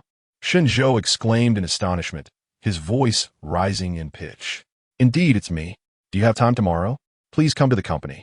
Absolutely. I will fly back immediately and arrive at the company by tomorrow morning. Great. With that, Wen Yuan hung up the phone. Are you planning to make a move? Wang Defa inquired. Yes, such a splendid voice cannot be wasted. Wen Yuan nodded. Wang Defa. Envying him. Finally, at midnight sharp, the Music Association released a Weibo post announcing the official commencement of the Xiagua Composer Competition. The Music Association stated, the annual Xiagua Composer Competition registration channel is now open. Composers may register via the link below. This competition follows a real name system. Detailed rules can also be viewed through the link. This year's preliminary theme is National Style. A single stone stirred up 1,000 waves. Netizens still engrossed in discussions about the concert flocked to this news with eagerness. National Style.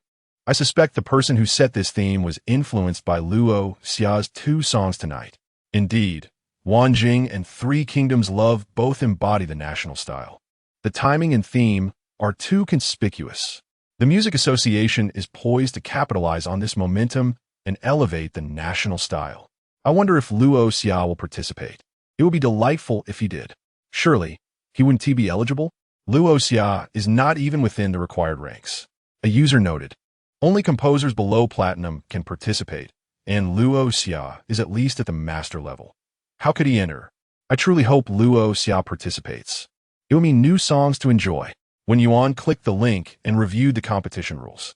There were no specific requirements for the preliminary works, as long as they adhered to the theme. However, there would be time constraints during the elimination phase after the preliminary round. Contestants had no lower limit on their rank, but the highest could only be gold level. This competition was clearly designed to discover new talent. Do you have a suitable song in mind? Wang Defa asked, glancing at the words national style. Wen Yuan shook his head.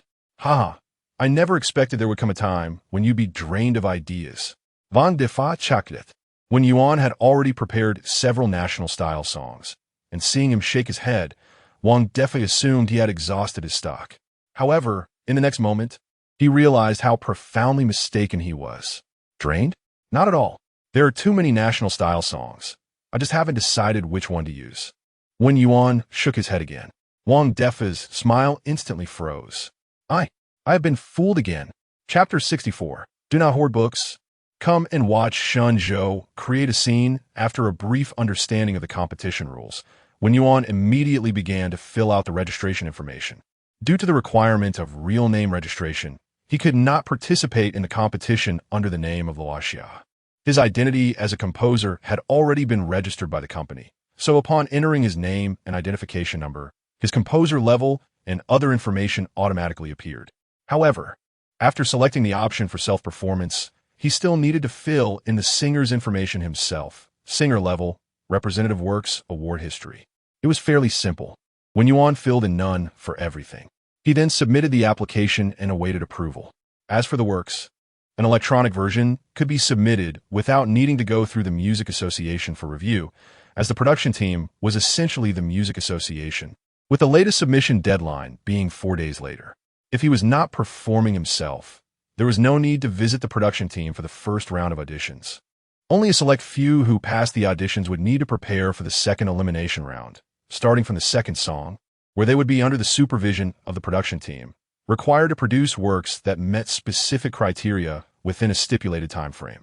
This rule had a degree of compromise, as there would undoubtedly be a multitude of participants during the audition phase, making full supervision impossible. This allowed contestants to bring in pre-existing works or even directly use songs written by others. However, such actions would prove futile. Once the elimination rounds commenced, the true capabilities of the contestants would become apparent. You're a top-tier expert going to slaughter the novice village. I already feel sympathy for those competitors. I wonder if they'll be left with psychological scars from your performance. Upon seeing Wen Yuan complete his registration, Wang Defa chuckled.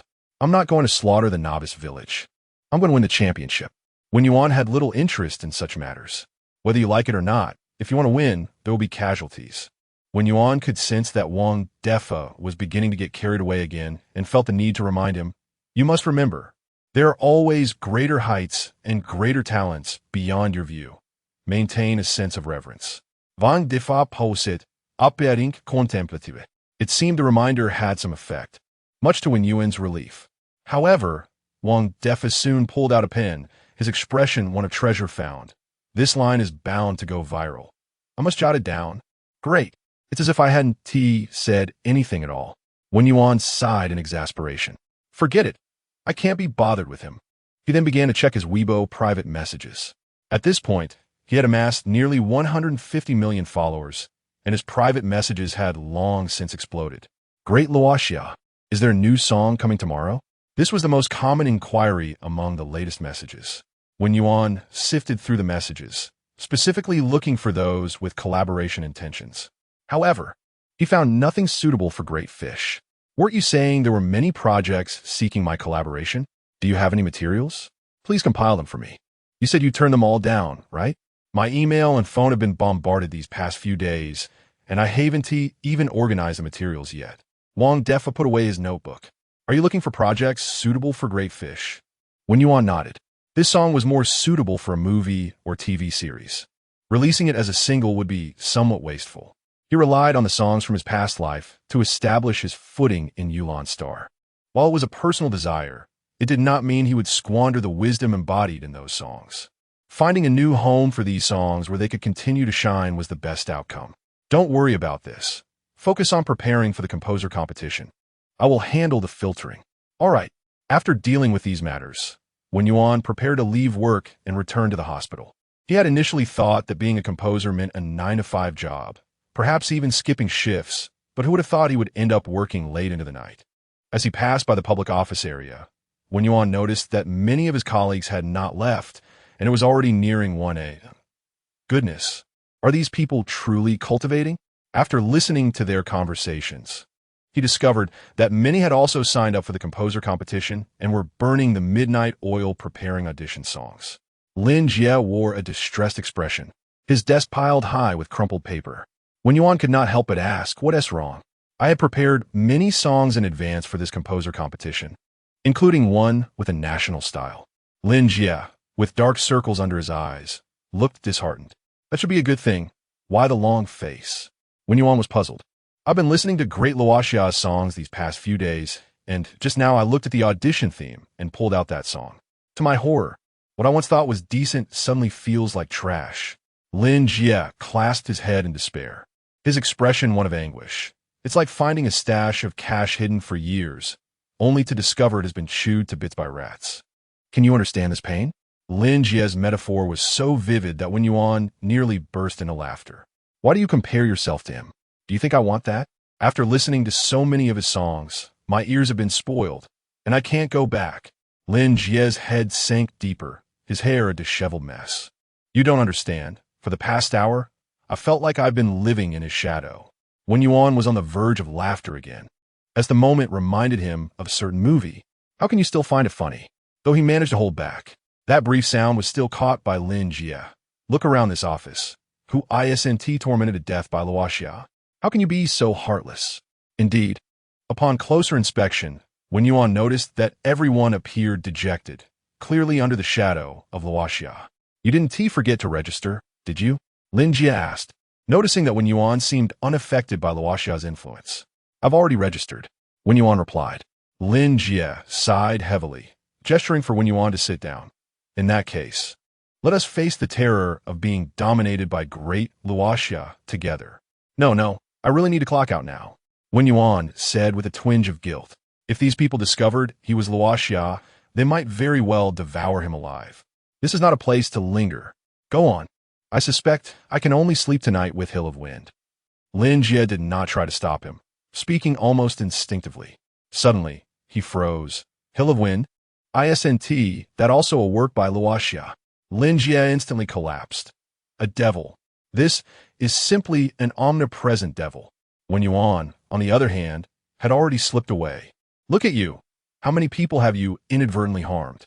He muttered to himself upon leaving the company. However, he soon found solace. What Luoxia has done to them is none of my concern. Indeed, no flaws found. When Wang Defa arrived at the hospital, it was already 1:30 a.m. After taking care of Wen Yuan retrieved the episode in which Shun Zhou was eliminated. He quickly identified a problem. The singer competing against Shun Zhou was clearly inferior in skill, whether in singing ability, stage presence, or vocal characteristics, and even made evident mistakes during their duet. Why was it that Shun Zhou ended up being eliminated? Wen Yuan was too lazy to search for answers online, instead sending a message to Wang Defa to help investigate, before sinking into a deep slumber. The next day, Wen Yuan arrived at the company punctually at 9 a.m. Meanwhile, Shun Zhou, brimming with excitement, had been unable to sleep all night and arrived early at the company, eagerly awaiting the arrival of the composer who had summoned him the previous day. In a small meeting room, Wen Yuan and Wang Defa met Shun Zhou. With a buzz cut, youthful innocence, a slender frame, and a sunlit disposition that exuded shyness and a hint of insecurity, he initially struck one as an unremarkable boy lost in a crowd. Good day, Teacher Luoxia and Mr. Wang, Shun Zhou exclaimed, his heart racing at the sight of Wen Yuan, the weariness that had engulfed him moments before vanishing into thin air. Wen Yuan nodded in acknowledgement, then promptly delved into the subject at hand. I watched the video of your elimination. You were quite emotional, weren't you? Shun Zhou's face flushed at the mention of his vulnerability, feeling the sting of embarrassment at having his weakest moment laid bare before him.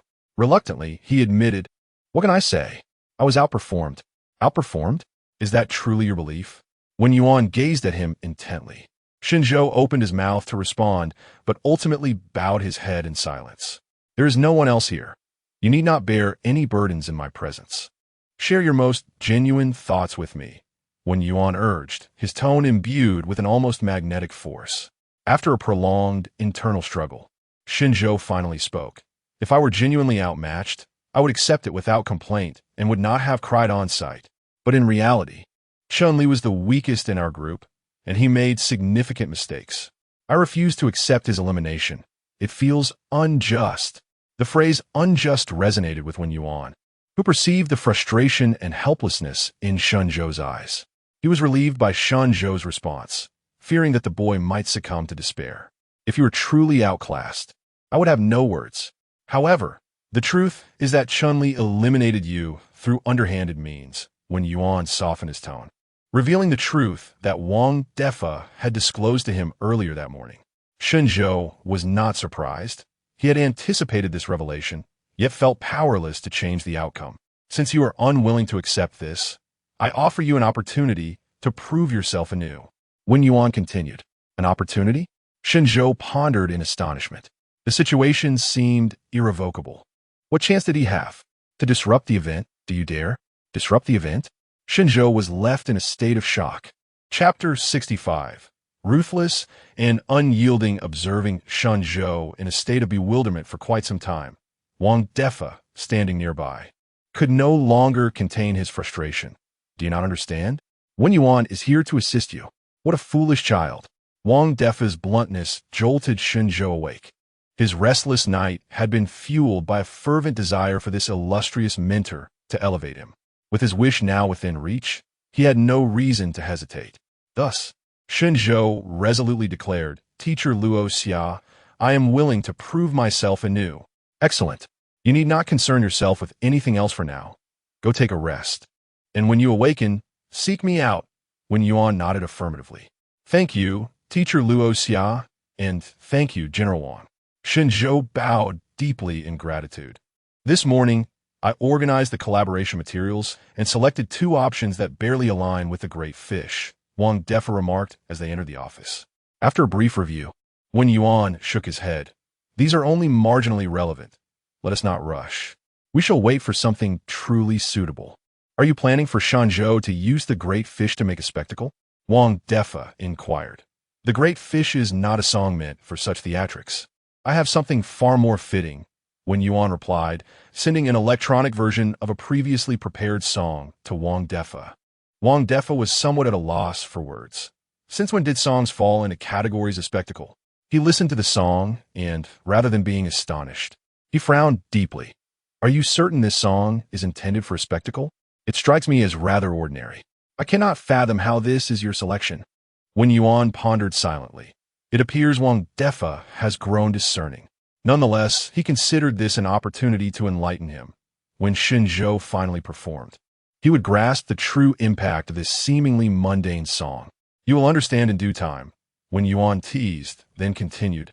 Is there no issue on your end regarding the returning artist slot? Absolutely none. Several senior board members are involved, and currently, Shenzhou's popularity is soaring. The production team is inclined to accommodate this favor, Wang Defa assured. Very well. We shall await the broadcast in 3 days. I must now endure my trials. With that, Wen Yuan departed the office. The trials he referred to entailed enduring the rigorous vocal training under the guidance of a strict yet reasonable instructor. Upon arriving at the practice studio, Wen Yuan was met by a vocal coach in a qipao, wielding a ruler and wearing a fierce expression. Upon seeing him, her countenance turned stormy. Wen Yuan glanced at the time and realized the gravity of the situation. Mr. Wen, you are late today. Assume the position. Perform abdominal breathing 1,000 times. Wen Yuan. 6 hours later, Shenzhou arrived at the company, while Wen Yuan's voice had grown hoarse and his abdomen ached.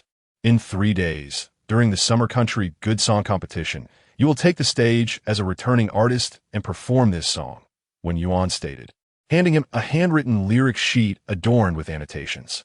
Spend these next few days familiarizing yourself with the song.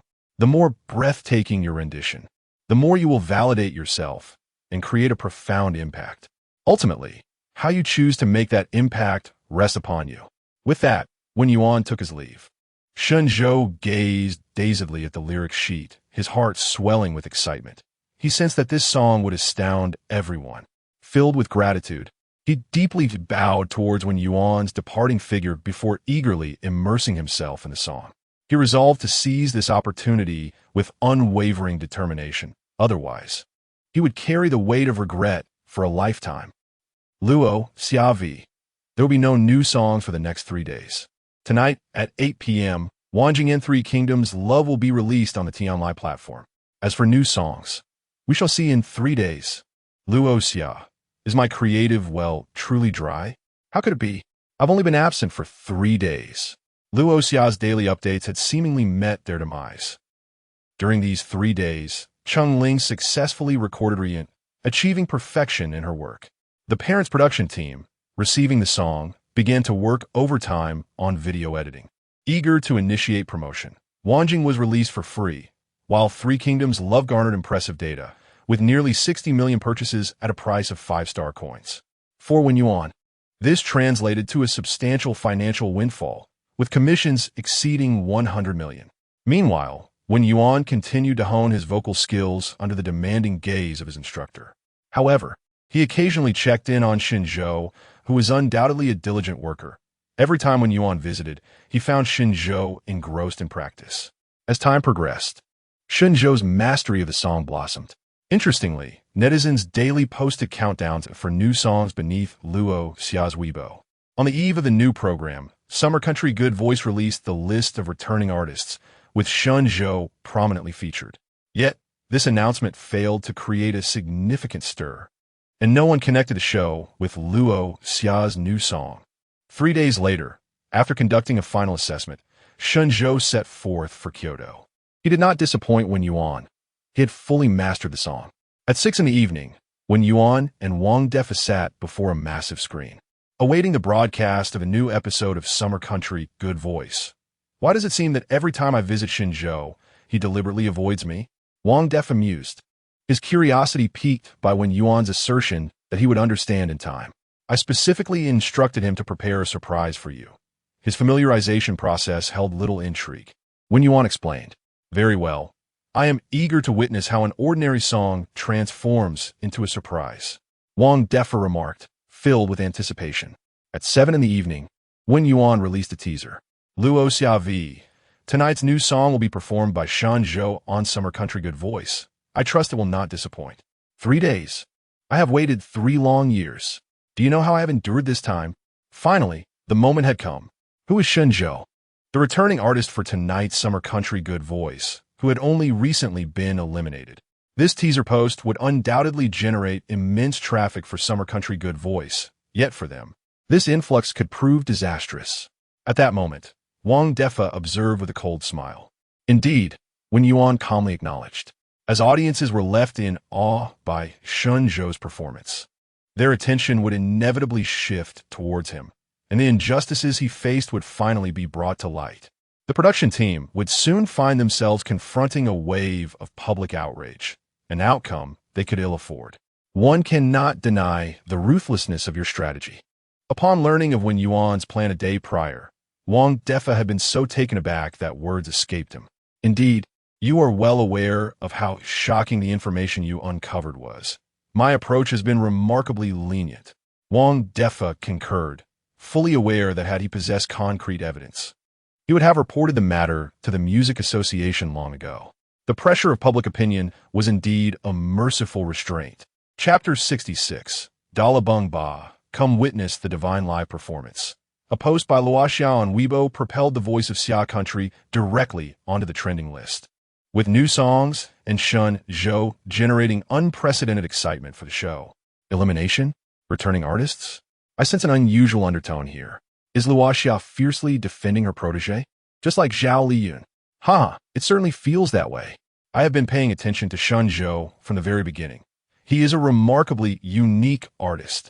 This show used to be quite captivating, but now it has long since waned, plagued by endless negative reports about unsavory dealings and more. At this moment, the production team was busily preparing for the imminent live broadcast, and the audience members were entering in an orderly fashion. However, an unexpected shout from someone in the crowd soon stirred up a tremendous commotion. Oh wow, check Weibo. Xinzhou is going to sing Luo Xia's new song today. Instantly, audience members and even some staff members pulled out their phones. Today's ticket was worth every penny. What a delightful surprise. I had no prior inkling. My favorite Xinzhou has been discovered by Luo Xia. He is finally set to soar. Something feels amiss. It seems Luo Xia is standing up for Xinzhou, ready to slap back at the naysayers. It's baffling. How could Xinzhou be eliminated? Ask any audience member if they can accept that. For the audience, this was undoubtedly a colossal surprise from the heavens. At such a critical moment, Luo Xiao's appearance reignited fervent discussions about Shun Zhou's elimination, and the atmosphere in the venue became electric. Meanwhile, in the control room, the director was frantically approached by the producer, who was filled with joy and excitement. Bursting through the door, "Director, the ratings have surpassed 100 million. It's worth noting that the television station was still running advertisements. Yet the ratings had already eclipsed the peak moments of the Voice of Xia Country, which was exhilarating news. However, he was met with disdain. The director and the assistant director were engrossed in monitoring online discussions. Their expressions darkened ominously. The producer's sudden entrance ignited the director's fury, who immediately slapped him across the face. "Fool! Why was I not informed that Shun Zhou would be returning to sing Luo Xiao's song? What are you all doing?" Taking advantage of his rage, he further questioned, his voice raised in anger. The room, filled with several heads of departments, fell silent as they exchanged bewildered glances. Clearly none had been aware of this situation in advance. The producer, covering his face, looked utterly wronged. This revelation was solely due to Luo Xiao's Weibo post. In fact, to keep things under wraps, Shun Zhou hadn't even rehearsed on-site, so they could not be blamed. The assistant director furrowed his brow, realizing the gravity of the issue the moment they saw Luo Xiao's Weibo post, which prompted them to gather some heads of departments to discuss countermeasures. "Are you suggesting that Luo Xia and Shun Zhou conspire beforehand?" The director gasped, his chest heaving. "Indeed, they seem to have come prepared. But now is not the time to lose our temper. We must swiftly devise a response." The producer, increasingly confused, wondered why such high ratings were not viewed as a good thing, perceiving that everyone around him appeared to be on high alert. He wasn't truly dim-witted, rather, he had simply not been involved in these matters. Although there were rumors circulating online, he still stood firmly with the production team. "What if we temporarily halt the broadcast or cancel Shun Zhou's return performance?" Someone timidly suggested. "Are you also a fool? Do you think over 100 million viewers are idiots?" The director's anger flared once again, and he raised his hand to strike again, but was stopped by the assistant director. "Acting this way would only reveal our trepidation, sparking even more curiosity and outrage. If the audience begins to scrutinize Shun Zhou or the entire show, do you honestly believe your previous misdeeds can remain concealed?" With a heavy sigh, the assistant director expressed his thoughts. Though he appeared calm, he had long harbored resentment towards the director. The current state of the show was entirely his doing. Upon hearing this, the producer was suddenly enlightened. "Ah, so the rumors circulating online are indeed true. I can't believe I trusted you all. How much have you all profited from this? And why wasn't I included in this scheme? You are all truly despicable." As the clock struck 7:30, after an interminable series of advertisements, the live broadcast of the Voice of Xia Country progressed to the quarterfinals. At this point, the show's popularity had soared to 150 million and continued to rise. After the host recapped previous competition results and outlined the upcoming schedule, the main event commenced. "We invite the previously eliminated contestant, Shun Zhou, who will now grace us with a return performance. Dala Bung Ba." Originally, the host's script included numerous praises for Luo Xia, but under the production team's direction, her name went unmentioned, which was merely a futile attempt to quell the situation. The production team actually refrained from fawning over Luo Xia. How petty and absurd. The song title was a bit peculiar, so allow me to provide some context. It essentially means Dala collapse. As the host's words faded, the audience erupted in cheers, and as the stage lights dimmed completely, a profound silence enveloped the venue. It is recommended to watch the live performance of this song by Hai Yao Shan. Following that, colorful ambient lights illuminated the stage, casting a mysterious and vibrant atmosphere. Shun Zhou stood at the center, bathed in a celestial white light that cascaded down upon him, his silver attire shimmering resplendently. Dala Bung Ba, composed and written by Luo Xia, performed by Shun Zhou. Amid the eager anticipation of countless viewers, Luo Xia's new song resonated with a crisp and ethereal percussive sound.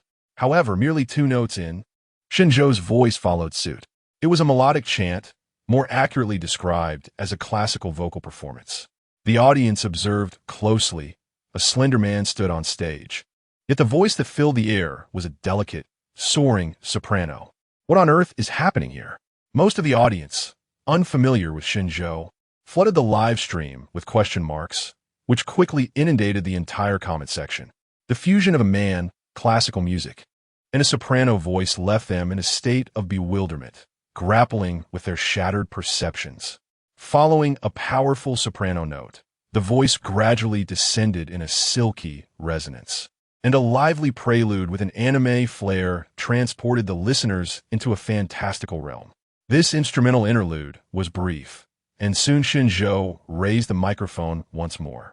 Little girl, once upon a time, a dragon appeared, bringing calamity and whisking away the princess, then disappearing without a trace from the very first note.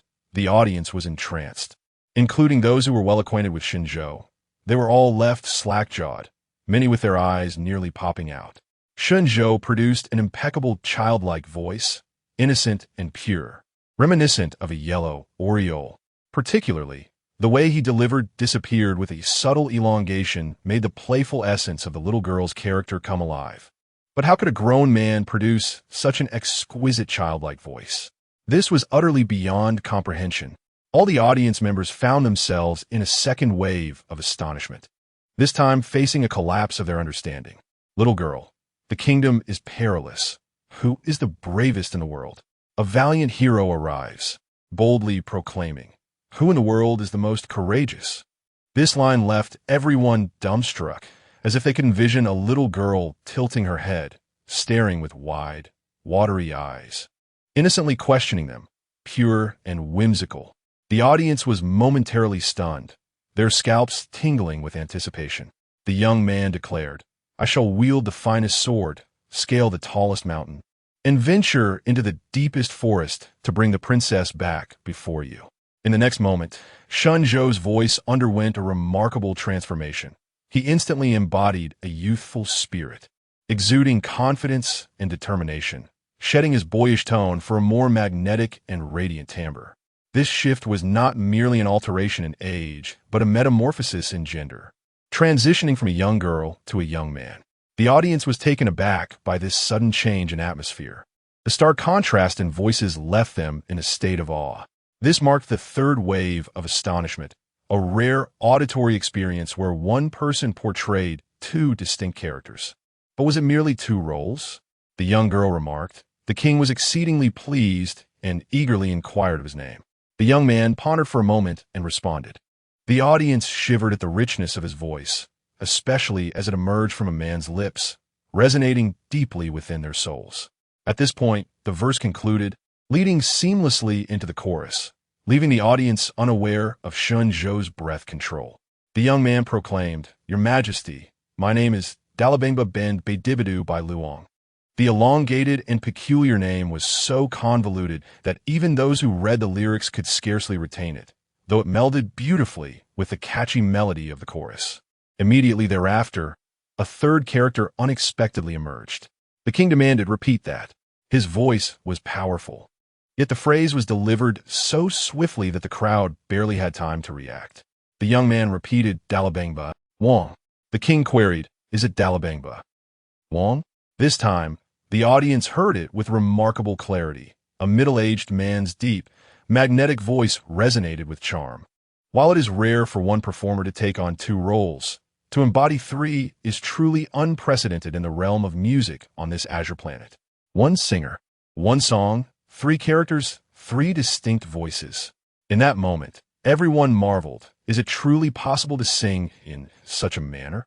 This marked the fourth wave of astonishment, arising from an unparalleled performance style where one person portrayed three characters with such stylistic diversity. But was it solely three roles? As the chorus concluded, a vibrant rhythmic accompaniment began to play. At this juncture, Xinzhou began to dance, executing the butterfly steps with precision. At last, the barrage of question marks in the comments faded, allowing the audience a moment to breathe amidst their astonishment and finally find the time to type. Wow, wow, wow. I am covered in goosebumps. What divine singer is this? What celestial song? What extraordinary live performance? To embody three roles, I was utterly entranced. The distinctiveness of each voice was seamlessly interconnected, yet distinctly clear. I am utterly astounded. For some reason, I feel there is even more to come. Chapter 67. I can accept elimination, but I will never accept failure. Just as most believe the song contained merely 3 roles and voices, a 4th voice emerged at the onset of the 2nd verse. Narration: hero, ride the swiftest steed. This voice bore a resemblance to that of a young boy, only slightly more youthful. Following a brief interlude featuring a little girl's voice, the 2nd chorus commenced. The dragon proclaimed, "I am Kuntu." This time, the voice was deeper and more resonant, exuding a forcefulness that surpassed that of the king. This was the 5th voice. In dialogue with the youth, the dragon concluded with a flourish of operatic tones. The audience sat immobile, as if frozen in time. Some gaped in astonishment, completely oblivious to the drool escaping their mouths. One person adeptly portrayed 5 characters, seamlessly oscillating between them, achieving a masterful control that left the audience in a state of awe. This marked the 5th jolt of wonder in their hearts. Yet the song was far from over. As the dragon's voice faded, a cascade of operatic embellishments surged forth, each note piercing the air with a celestial clarity, propelling the audience to ethereal heights, soaring beyond the earthly realm. Still, the song persisted. Narration: thus, compared to earlier segments, the rhythm here appeared to slow considerably. However, the audience soon recognized their error, as different names flashed in succession, and Shunzhou began to switch between roles with increasing rapidity. With each acceleration of tempo, he maintained an impeccable transition between voices while ensuring the precision of the lyrics. This layered progression invigorated all present, akin to being battered by waves, each one more forceful than the last. Gradually, however, they felt a sense of asphyxiation, oblivious to Shunzhou's breaths, instinctively forgetting to inhale as the waves enveloped them, ultimately submerging them entirely. Narration: to recite your name. Finally, the concluding phrase slowed, resembling the first breath taken after a long-held gasp. A wave of relief washed over everyone. This marked the 6th moment of astonishment, as the gradual rhythm elevated their adrenaline to exhilarating heights. The song culminated in Shunzhou's imitation of an infant's cry. The audience remained seated, as if time had ceased, while those watching the live stream, after a moment of stunned silence, began to inundate the chat with fervent messages, eager to share their astonishment and awe. A marvel of nature. My mother asked why I was kneeling to watch the stream, and after seeing it, she joined me. I felt as though I had witnessed a grand musical, every character rendered with vivid life, springing forth from Shunzhou's celestial voice. Indeed, he single-handedly performed an entire musical, absolutely mind-blowing. Coach, I wish to learn this. Coach, I do too. I only have one question. How could he switch voices so frequently at that speed without revealing any sign of breath? Don't ask. Even if you did, you wouldn't be able to learn it. This was the most extraordinary performance I had ever witnessed. Truly divine. Brothers, I was completely dazed after the first listen. Will I get a chance to hear it again? The astute among them had already clicked on the replay. No way, there's a replay. Brothers, let's go. At that moment, Wang Defa's jaw dropped, seemingly capable of accommodating an entire durian. To be honest, when he first encountered the song, he found it rather unremarkable. Yet he never anticipated that Wen Yuan would arrange its presentation so brilliantly, and Shunzhou executed this formidable performance perfectly, transforming the song from the mundane to the extraordinary. It was indeed breathtaking. Wen Yuan reclined languidly in his chair, observing Wang Defa's expression. Clearly, this lesson had been a resounding success. Marvelous. Wang Defa extended both thumbs, acknowledging the miraculous transformation. The audience remained enraptured in profound astonishment, staff and spectators alike. Although the director and others were reluctant to see Shunzhou excel, they could not help but be captivated by such a stunning display. During the encore, the mentors did not need to take the stage. The other 3 were transfixed, staring at their female mentor, incredulous. Her expression was troubling, for she knew what was to come. Not only the inquiries from these 3, but a deluge of public scrutiny. The thought of such overwhelming criticism sent shivers down her spine. Shunzhou stood quietly on stage, waiting for the tumult to subside before bowing slowly. Thank you. This song, Dalabung Ba, is a work by teacher Lao Xia, and I am grateful for their immense kindness. At this moment, I wish to declare, I have not failed in my duty. The audience erupted into thunderous applause. Perhaps returning for an encore signifies elimination, signifies failure. But I return today solely to reaffirm my worth. I can accept elimination, but I will never accept failure. Thank you all. Shenzhou's eloquence was not orchestrated by Wen Yuan. It was simply an expression of his long-held sentiments. And after speaking, he bowed once more. The atmosphere was momentarily suspended before erupting into even more fervent applause and cheers. Well said. Elimination does not equate to failure. Rise from where you have fallen. You have risen again. Your performance today has unequivocally proven your worth. This stage is not your limit. Shenzhou descended from the stage without glancing back. He held no attachment to it, save for the audience that had supported him. In this moment, those still reeling from Dalabung immediately shifted their focus to Shenzhou. Something was amiss. His prowess and performance were astonishing. Why had he been eliminated? A question began to take root in the minds of all, particularly upon revisiting the previous episode's video, which ignited an uproar. Chun-Li's abilities were clearly inferior to Shenzhou's. Why was Shenzhou eliminated? A conspiracy. The mentors had evidently accepted bribes. A torrent of comments flooded the Weibo of Summer's voice, and even the mentor's Weibo accounts became inundated, observing the overwhelming tide of inquiries. The deputy director backstage sighed heavily. What was inevitable has finally arrived. It appears to be far worse than we imagined. Chapter 68. Refund. The sigh from the assistant director carried a semblance of relief. Perhaps it was time for a reshuffle within the production team, thus granting him liberation. In a milieu rife with treachery, even the most reluctant can find themselves ensnared by the very corruption they abhor. What now? Faced with the onslaught of countless netizens, the director was utterly at a loss. What can I do? How on earth would I know? The assistant director was at a loss for words. This director, who had ascended the ranks through connections, was fond of berating others as fools, blissfully unaware that he was the most foolish of them all, lacking both courage and strategy. He could not even engage in disreputable dealings without leaving a trace, and time and again, it was he who had to clean up the mess. Destruction. Let come swiftly. I am weary. Let us cast out Shenzhou's mentor and expose her financial dealings.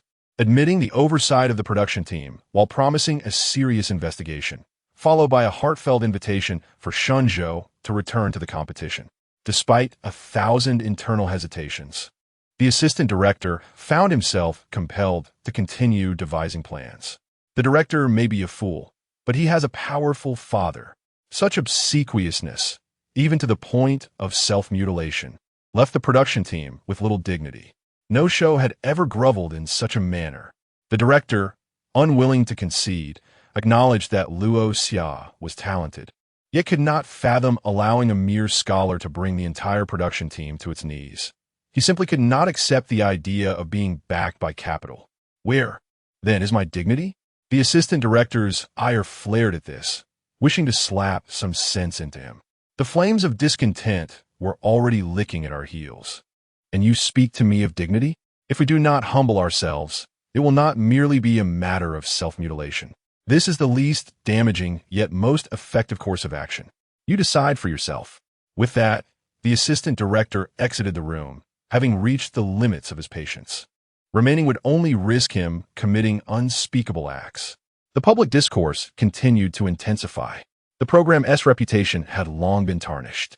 Mentors engaging in illicit relationships with female contestants, contestants paying for advancement, and last season's champion being predetermined from the outset.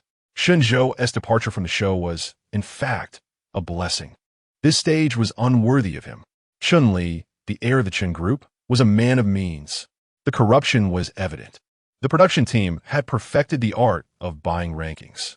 However, the live competition appeared unaffected, proceeding as if nothing had transpired. Though everyone was acutely aware that this was the calm before the storm, the audience simmered with rage, the brilliance of Shenzhou's performance only amplifying their fury. This anger was not solely for Shenzhou. It was a culmination of long-standing grievances against the production team's outrageous conduct. After Shun, Zhou exited the stage. The mentor followed, but following a rousing performance of Dalabung Ba, the subsequent acts felt lackluster. Yet, the audience restrained their impulses, recognizing that most of the other contestants were innocent. Finally, it was Chun-Li's turn. His demeanor was far from optimal. His pallor was ghastly, and his eyes appeared hollow. He had borne witness to Shun Zhou's divine performance, a pinnacle he could scarcely hope to reach, though he was loath to admit it. The truth was undeniable. More critically, his online persona was now besieged. With the mounting criticisms and revelations of his financial misconduct, his composure shattered, for he realized his career was irrevocably ruined. Chun-Li's subsequent performance was riddled with blunders, mistimed beats, forgotten lyrics, and pitch errors. He committed every conceivable error, often more than once. In the shadow of Shun Zhou's extraordinary performance, the audience could no longer contain their indignation. Someone, fueled by fury, roared, "Refund!" This ignited the pent-up outrage of hundreds, erupting into chaos. Just this? Such a pitiful performance. And you dare to tell me he eliminated Shinzhou? I won't even accept a refund for my ticket. Consider it thrown to the dogs, for I can no longer tolerate this rubbish program. How dare she presume to be a mentor? Bah! The production team and mentors treat the audience as fools. Do they truly believe we are Na'vi? The cacophony of insults reverberated, forcing Chun-Li to halt his performance midway.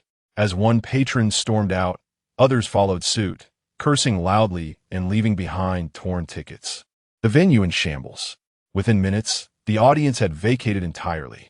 For a singer, nothing could be more brutal. Chun-Li stared blankly at the empty hall. Though the neon lights still flickered, he understood that his career as a performer had come to an end. Simultaneously, netizens were incited by Chun-Li's performance. If the previous episode left many unable to discern quality, today's performance made it abundantly clear. The contrast was like night and day. Thus, outrage surged, and fervent comments began flooding the production team, mentors, and Chun-Li's online platform. The female mentor, who had just endured a barrage of criticism, sat on pins and needles. Suddenly, she received a message. "You take the blame for this." It was from the director. The mentor's face flushed with anger. While she had accepted money, she was not the only one. Why should she bear the brunt of the repercussions? She quickly replied with 3 words. "Why should I? Because of my father." Those 3 words extinguished any lingering thoughts of resistance. The Summer Country's voice. Following an investigation, it has been revealed that during the elimination round from 16 to 8, mentor Yuling received funds from contestant Chun-Li, leading to Shun Zhou's disqualification. The production team takes this matter very seriously and sincerely apologizes, announcing the following decisions. 1. Shun Zhou's remarkable talent is recognized, and he is reinstated to the top 8, eligible to continue competing. 2. Mentor Yuling and contestant Chun-Li are dismissed, never to return. 3. Audience members who exited may attend any subsequent episode free of charge. We apologize once more. While the apology appears sincere with proposed solutions, the audience remains unconvinced. An investigation? Pray tell, how long did that take? From the incident to the public statement was scarcely 10 minutes. 10 minutes to uncover the truth behind the scenes. How astonishingly swift. Let me clarify. The blame of the mentors and contestants has nothing to do with the production team. Treating the audience like fools. Now, attempting to salvage with a ticket? Not a chance. A report has been filed with the Music Association, demanding a thorough investigation of the production team. The FAAD has been shattered, the integrity obliterated. The live broadcast was terminated following the audience's departure. Wang Defa observed the comments from netizens. It has not been sufficient. Unless the production team undergoes a complete overhaul, it is merely a superficial remedy. Wen Yuan glanced at his phone and remarked, "However, we need not concern ourselves with subsequent developments." "What has transpired?" Wang Defa inquired, turning his head. Elder Qin mentioned that the Music Association would take over from here. After their last meeting, Wen Yuan and Elder Qin exchanged numbers, though Wen Yuan had hesitated to reach out for fear of intruding. Just moments ago, he received a message from Elder Qin. "Qin Yong, The Music Association has commenced an investigation into the matters concerning the Summer Country's voice. This issue is now in our hands. Additionally, prepare yourself, for a master composer from the beautiful nation will soon seek you out, likely in relation to that statement. Seeking trouble? Wen Yuan's gaze turned sharp. Chapter 69. Cultivating Love? Wang Defa leaned in for a glance, his surprise evident as he exclaimed, "I didn't anticipate your arrival so swiftly. It must be Todd who relayed your message back. Your remark, Huajiao is the most remarkable, has clearly ruffled the feathers of the composers from the beautiful nation. They are back to disrupt once more." Wen Yuan remained composed and unperturbed, declaring, having uttered those words, "I am fully prepared to confront any challenges that arise. You need not concern yourself with the affairs of the voice of Xia Nation. The Music Association will undoubtedly cleanse the program entirely." Acknowledging this, Wen Yuan nodded, reassured by Elder Qin's intervention. Wang Defa cautioned, "Do not underestimate the master composers from the beautiful nation. Their masterpieces are indeed among the finest of their kind. Exercise caution this time. Do you truly lack faith in me?" Wen Yuan observed Wang Defa's anxious demeanor. "Not at all. I am counting on you to elevate the reputation of Xia Nation's music. Rest assured, I will not belittle anyone, nor will I fear anyone. If they seek trouble, let us bring it to them." Less than half an hour after the voice of Xia Nation Weibo announcement, under Wen Yuan's instruction, Shenzhou posted an update. Shenzhou V. The stage of the voice of Xia Nation holds no significance for me anymore. I shall not return. The implication was crystal clear. An invitation to rejoin the competition? Absolutely not. Indeed, a good horse does not eat the grass it once grazed upon. With teacher Luoxia's support, returning to this dismal program was unthinkable. You eliminated me, and now you wish to extend an invitation? What a farce. Why should I return? This was a resounding slap in the face of the production team, a satisfying release. The audience rallied behind Shun Zhou's assertive post, showering it with likes. In the office, the director, upon witnessing Shun Zhou's Weibo post and the accompanying comments, nearly exploded in indignation. What gives this mere singer the audacity to act so arrogantly? We have apologized. What more does he want? Should we beg him to return? On what grounds? Just because he has Luoxia backing him. The deputy director, exasperated beyond measure, could only shake his head. Luoxia. Once again, Luoxia.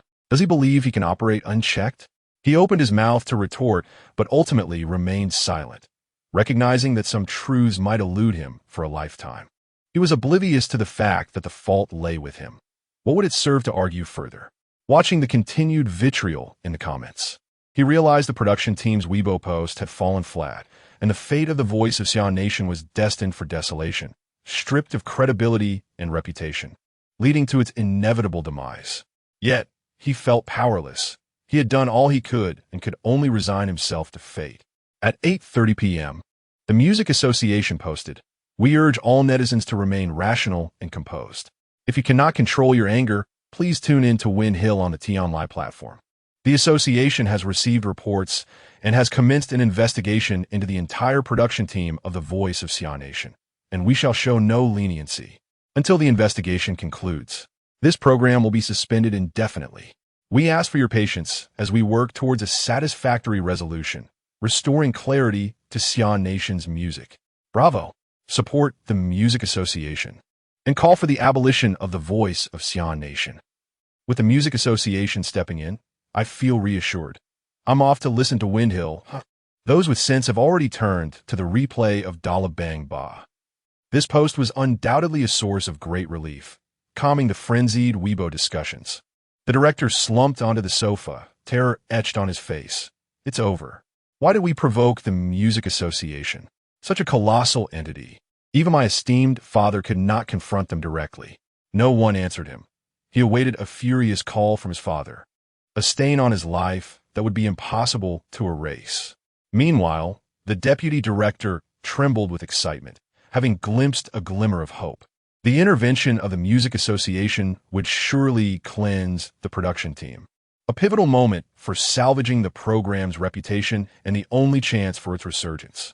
The Voice of Xia Nation yet has hope, and these unscrupulous characters shall not escape.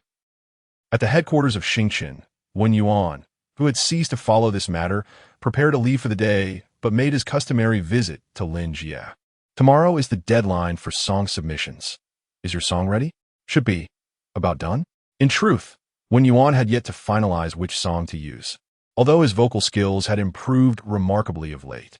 It seems you haven't completed it. You must hurry. Lin Jie pulled him over to the computer. Help me see how I've written. Are you not afraid I might plagiarize? One had to admit, Lin Jie was quite bold. I'm at a loss to judge the quality of my own song, and I trust you. Lin Jie expressed his frustration. All right, I'll offer my insights. With that, Wen Yuan set aside his reservations and looked at the screen. The title Cultivating Love caught his eye, and he subtly nodded. Indeed, it is your work. However, upon listening to the melody, he realized it diverged greatly from the song of his past life, lacking in quality. Yet, the lyrics possessed a unique charm, narrating the love story of a seeker of immortality. To craft such content under this title, one could surmise that even in his former life, JJ would have lauded it as insightful. Are you certain this aligns with the national style? Wen Yuan inquired. Since time immemorial, our people have pursued the path of cultivation with unwavering diligence. Our system is comprehensive, having even explored the realms of immortality with numerous scriptures and elixirs. Is this not the national style? Lin Jie asserted confidently. Wen Yuan, such a peculiar line of thought. One could argue that he was not entirely mistaken. Do you wish to hear my honest opinion on your song? Lin Jie nodded. Of course, otherwise I wouldn't have shown it to you. Wen Yuan pondered for a moment before replying delicately. Perhaps you should consider writing a novel or pursuing a career as a singer. Lin Jie caught the underlying message in Wen Yuan's words and sighed heavily. It appears this song is of poor quality. However, the notion of a novel piqued his interest. Speaking of novels, I have indeed contemplated it, even thought of a title. Rebirth in Another World. The Melody of Falling Blossoms. What do you think? Wen Yuan. Cough, cough. Let us return to discussing your potential as a singer, he said, feeling a bit flustered. You think I can sing? Lin Jie questioned with skepticism. Wen Yuan replied with conviction. Absolutely. Come now. If you were Luo Xia, I might consider becoming a singer, but alas, you are not. Lin Ye Shutklet. Wen Yuan, with utmost seriousness, declared in truth, I am Luo Xia. Lin Jie, taken aback, stared at Wen Yuan for a long moment before finally speaking. Please do not insult my idol. Chapter 70. Please take me to fly. Master Chu, please do not insult my idol. Wen Yuan. Lin Jie shot Wen Yuan a glance filled with admiration and longing, exclaiming, in my eyes, Taoist Luo Xia must undoubtedly be an elder with flowing white hair. Handsome and dignified, possessing astonishing power that can shake the heavens and earth. No one throughout history can match his prowess. He has mastered the art of music, transforming the world and moving even the spirits to tears. And you, merely a speck of dust, cannot hope to compete with the brilliance of the magnificent moon. At that, Lin Jie wore an expression of disdain. Wen Yuan fell silent, finding Lin Jie's enthusiastic praise somewhat gratifying, though the last remark left him speechless. He quietly retrieved his phone. What are you doing? I'm merely expressing my admiration for Taoist Luo Xia. Surely that does not warrant any suspicion? Lin Jie regarded this action with caution. Wen Yuan remained silent, merely displaying his Weibo profile to Lin Jie. Luo Xia V. Certified composer under Xingchen Entertainment, a rising star in the music industry of Xia Country.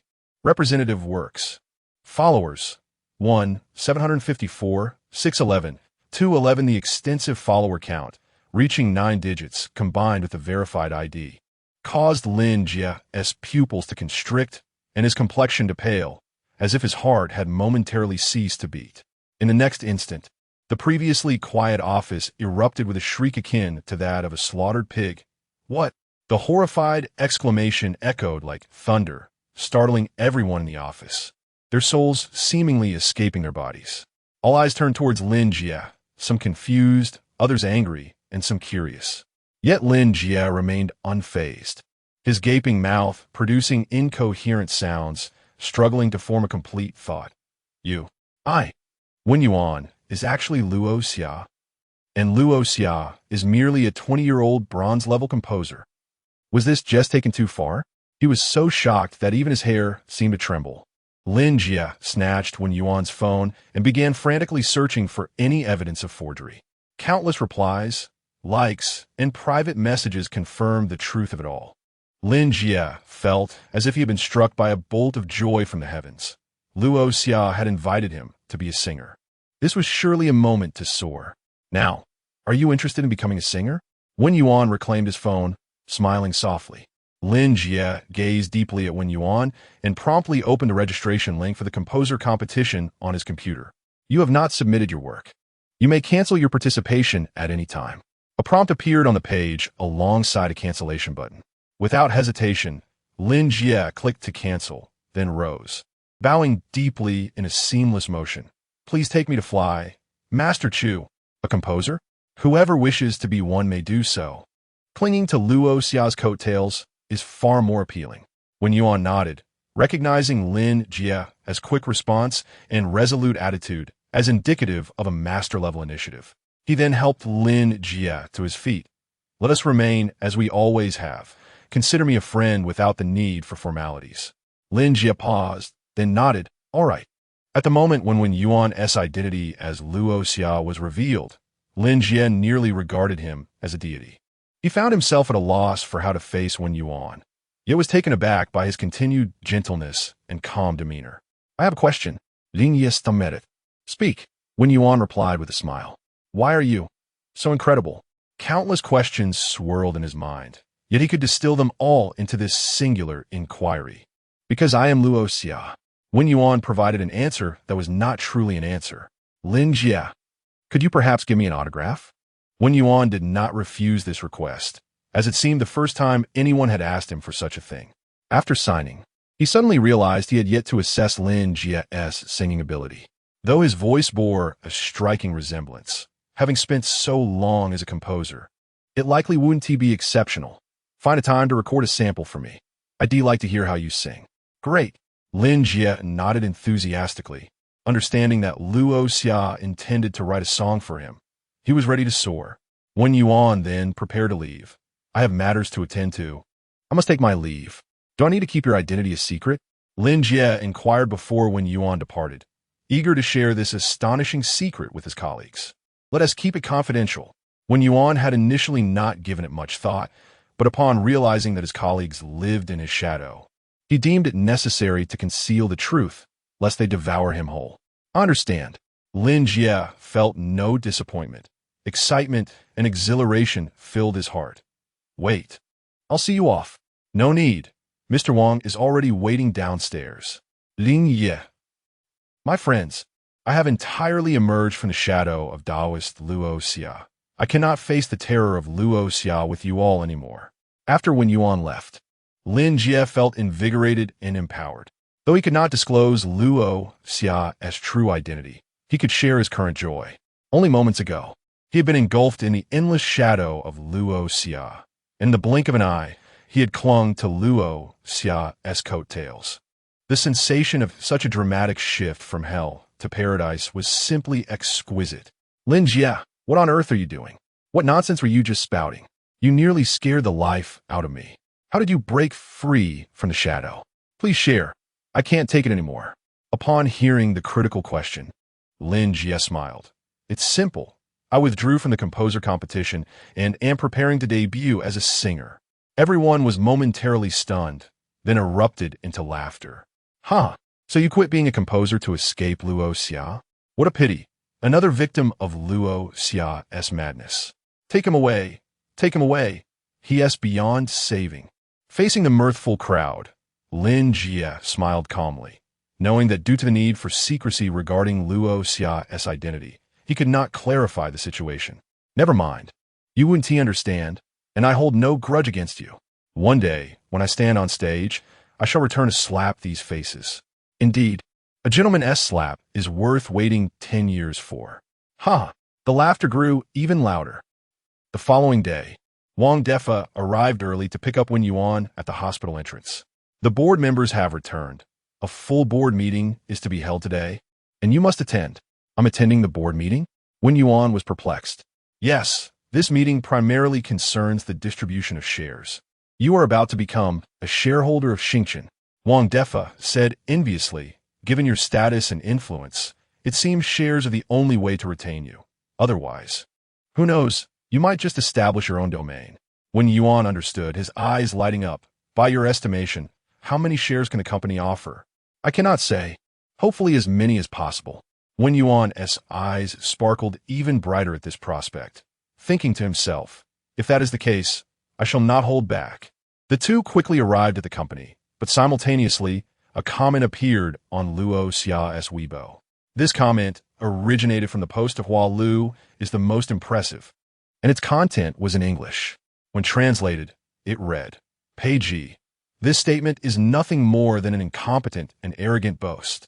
Netizens had long regarded Hua Lu as the most impressive as a classic, and in the face of such humiliation, they could not endure it, leading to a flurry of comments in rebuttal as the heat of the exchange escalated.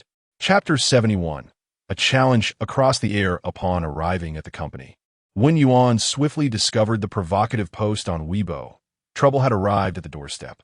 Wang Defa glanced at it too, his chest heaving with evident anger at the audacity of Pei, a master composer from the United States, who dared to speak arrogantly on social media, an affront to all citizens of Xia country.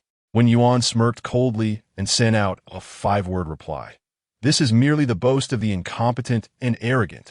Luo Xia, another user, chimed in, where does this barking come from? Accompanying the text was a meme of someone kicking a dog. Haha, Luo Xia, your choice of image is brilliant. I was nearly infuriated by this foreigner, but this picture nearly made me laugh to tears. Luo Xia, you are magnificent, for such a dog that barges in to bite. Please do not hold back. Wang Defa gave a thumbs up, feeling a wave of relief wash over him. The two then proceeded to the boardroom, where the meeting was set to commence in less than 10 minutes.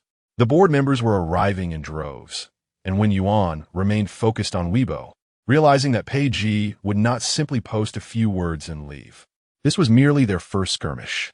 Unfazed by the room full of board members, Wen Yuan casually took a seat, awaiting the commencement of the meeting. Today's board meeting had been postponed due to matters concerning Xia Country's music. Waiting for Wen Yuan to address the Weibo situation first, the chairman, a middle-aged man exuding authority without raising his voice, acknowledged the exchange on Weibo, which had surged to the top of trending topics following Luo Xia's response. This development indicated that all board members and the meeting itself would prioritize Luo Xia, granting him significant recognition. There were no objections from the other directors, who nodded in silent agreement. This scene left Wang Defa astounded.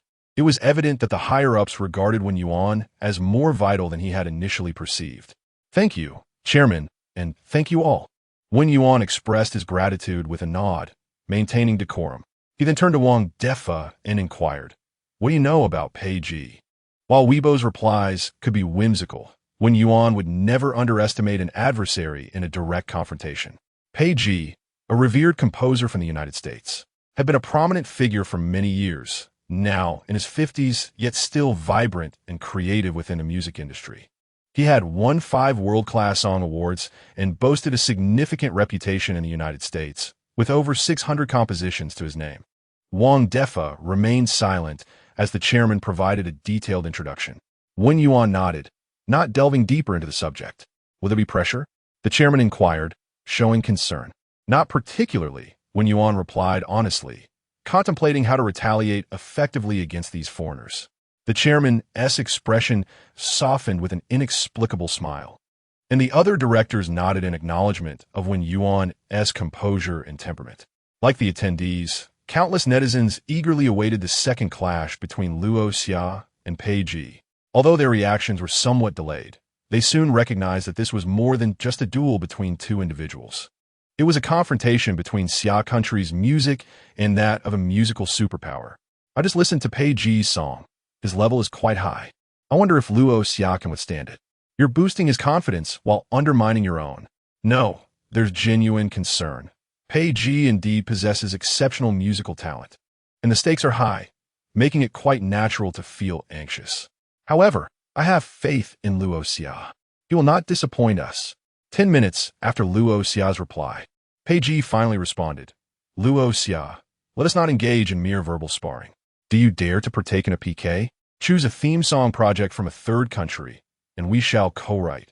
Whichever piece is selected will declare the victor.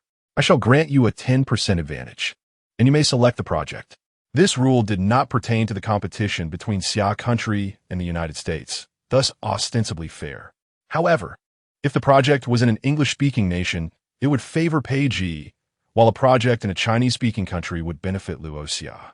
The audacity of allowing Luo Xia to choose the project was astounding. Peiji must have believed he possessed sufficient strength to overwhelm Luo Xia. In the boardroom, the directors deliberated on this rule, unanimously agreeing that the selection of the project would be pivotal in determining the outcome. Why not compete directly on the global music charts? One proposed, the disparity in the number of Chinese versus English speakers would affect fairness, thus validating the project selection as the most suitable approach. Wen Yuan, will you accept? The chairman finally posed the critical question, until Wen Yuan agreed to Peiji's challenge. Further discussion held little significance. I welcome all challengers. With that, Wen Yuan began typing on his phone. Luo Xia, PK, what is there to fear? However, as a nation of etiquette, we prioritize respect for our elders. Given your age, it seems only fitting that I grant you this opportunity. I will concede 10%. You may select the project. This statement was both commanding and gracious. The translation, allow me, and my victory will be all the more satisfying. I concede to you, so that my triumph will be truly exhilarating. Peiji believed he could easily overpower Luo Xia, yet Luo Xia was equally confident in his ability to surpass Peiji. Luo Xia intended to thoroughly subdue Peiji, leaving him no retreat. This exchange was indeed riveting. Even before the song was released, the psychological battle had commenced. What a bold declaration! With such confidence and pride, I shall support Luo Xia for life. Even the directors were impressed by Wen Yuan's response, recognizing numerous commendable aspects, fostering a newfound admiration for him. Peiji, arrogant. Since you are so self-assured, I shall indulge you. I will select the project shortly. I hope your work will match your hubris. Should you lose, you must delete the statement proclaiming Chinese music is the best and publicly apologize on Twitter for your arrogance. Luo Xia agreed. If you lose, you must post this statement in Chinese on your Twitter and Weibo and keep it there permanently. Peiji, rest assured, I will not lose. Luo Xia, is this merely a verbal spar? At this point, Peiji fell silent. This exchange once again delighted netizens. He is flustered, haha. Just moments ago, he dismissed verbal sparring, yet now claims he will not lose. Isn't that contradictory? I eagerly anticipate Luo Xia delivering a resounding slap to his face. Go, Luo Xia. I believe our previously determined shares may be too modest. I think it necessary to raise them further. At this moment, the chairman wore a broad smile. Chapter 72. An unfair showdown from the moment Zhao Liyun's concert commenced. Wen Yuan has been a prominent figure in our nation's music scene, not only driving Todd away and providing a sense of vindication for the people of Huaxia, but now also bravely enduring retaliatory measures from the American music industry, showcasing the indomitable spirit of the Chinese people. Regardless of the outcome of this endeavor, I believe we ought to take action. Therefore, it is necessary to raise the previously determined shareholding percentage. What does everyone think? The chairman gazed at all present with a smile. Wen Yuan has not only brought honor to the company, but has also elevated the status of the Chinese music industry. I have no objections to this proposal. Given Wen Yuan's talent, I wholeheartedly agree. The former board member interjected, speaking succinctly. Our company's stock price has been consistently reaching its daily limit, all thanks to Wen Yuan's contributions. Thus I express my complete agreement. There was not a single dissenting voice in the room, especially in light of the elder board member's remarks, which served as a reminder. The shares in their possession had already appreciated, and it was time to allocate a portion. Wen Yuan, what are your thoughts? The chairman then turned to Wen Yuan, having heard of his reputation as a financial enthusiast, expecting him to be quite pleased with this outcome. Sure enough, Wen Yuan nodded in agreement. I wholeheartedly endorse this. Laughter erupted among the attendees, as Wen Yuan's unabashed enthusiasm for wealth was endearing. They understood that his words were not born from arrogance, but rather a genuine appreciation for monetary gain. Since no one expressed dissent, I propose we increase Wen Yuan's shares from the previously established 9 to 14.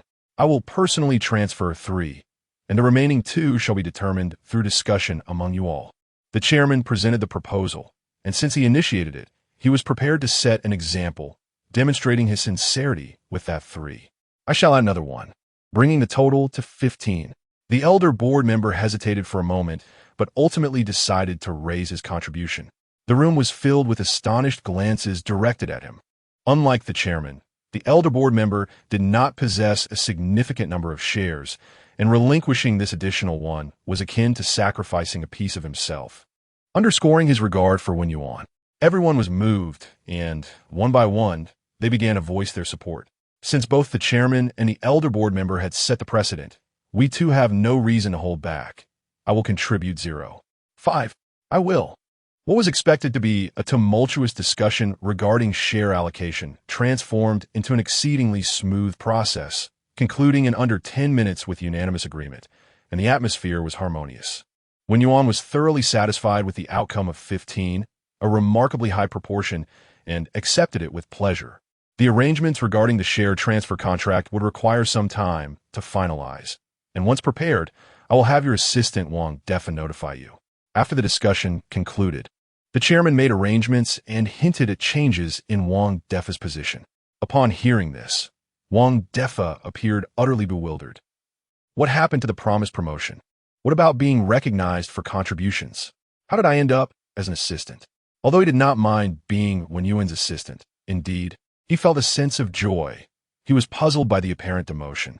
I almost forgot to mention, after discussions with the board, we have decided to adjust Wang Defa's position from deputy manager of the composition department to Wen Yuan's assistant, with his salary and bonuses doubled, in addition to receiving one of the company's shares. Manager Wang. Oh no, I mean Assistant Wang. Do you have any objections to this arrangement? The chairman noticed Wang Defa's unusual demeanor and chuckled. Wang Defa was instantly elated, with his salary and bonuses doubled, and even acquiring shares, though only 1. This was nothing short of a fortuitous blessing, and he had no objections. I wholeheartedly endorse this. Wang Defa echoed Wen Yuan's sentiments. It is evident that granting you the position of assistant is quite fitting, as it aligns perfectly with Wen Yuan's needs. The elder board member chuckled again. No one in the company understands you better than Assistant Wang, and his exceptional capability and efficiency will surely meet your expectations, the chairman remarked, looking at Wen Yuan for his thoughts. Indeed, in fact, Wang Defa has been assisting me with many matters these past few days, and I have grown accustomed to collaborating with him. Thus, I find this arrangement quite suitable. In the blink of an eye, Wen Yuan had become Wang Defa's superior. It remained to be seen whether Wang Defa would experience any discomfort, but judging by his recent behavior, such issues seemed unlikely. With Wen Yuan's endorsement, this matter was effectively finalized. Next, we address the contract issues, which I will decide independently. Wen Yuan will receive a master-level compensation, with song usage rights set at 5 million per song. Yet the profit-sharing ratio shall rise to 60. Additionally, the company will continue to cover the costs of the artists, should an artist require no payment. The market rate will be attributed to Wen Yuan. The chairman concluded decisively. Wen Yuan nodded appreciatively. In truth, after acquiring shares in the company, his actual profit-sharing ratio would exceed 60. Once the company's expenses were deducted, it would likely approach 70, which is an exceptionally high figure. If the artist incurs no fees, he could receive even more. In this regard, the company had indeed offered near the maximum possible compensation. Let us conclude for today. I trust Assistant Wang will manage the remaining matters adeptly. We will first finalize the shareholding contract, and ultimately, I wish you the best of luck.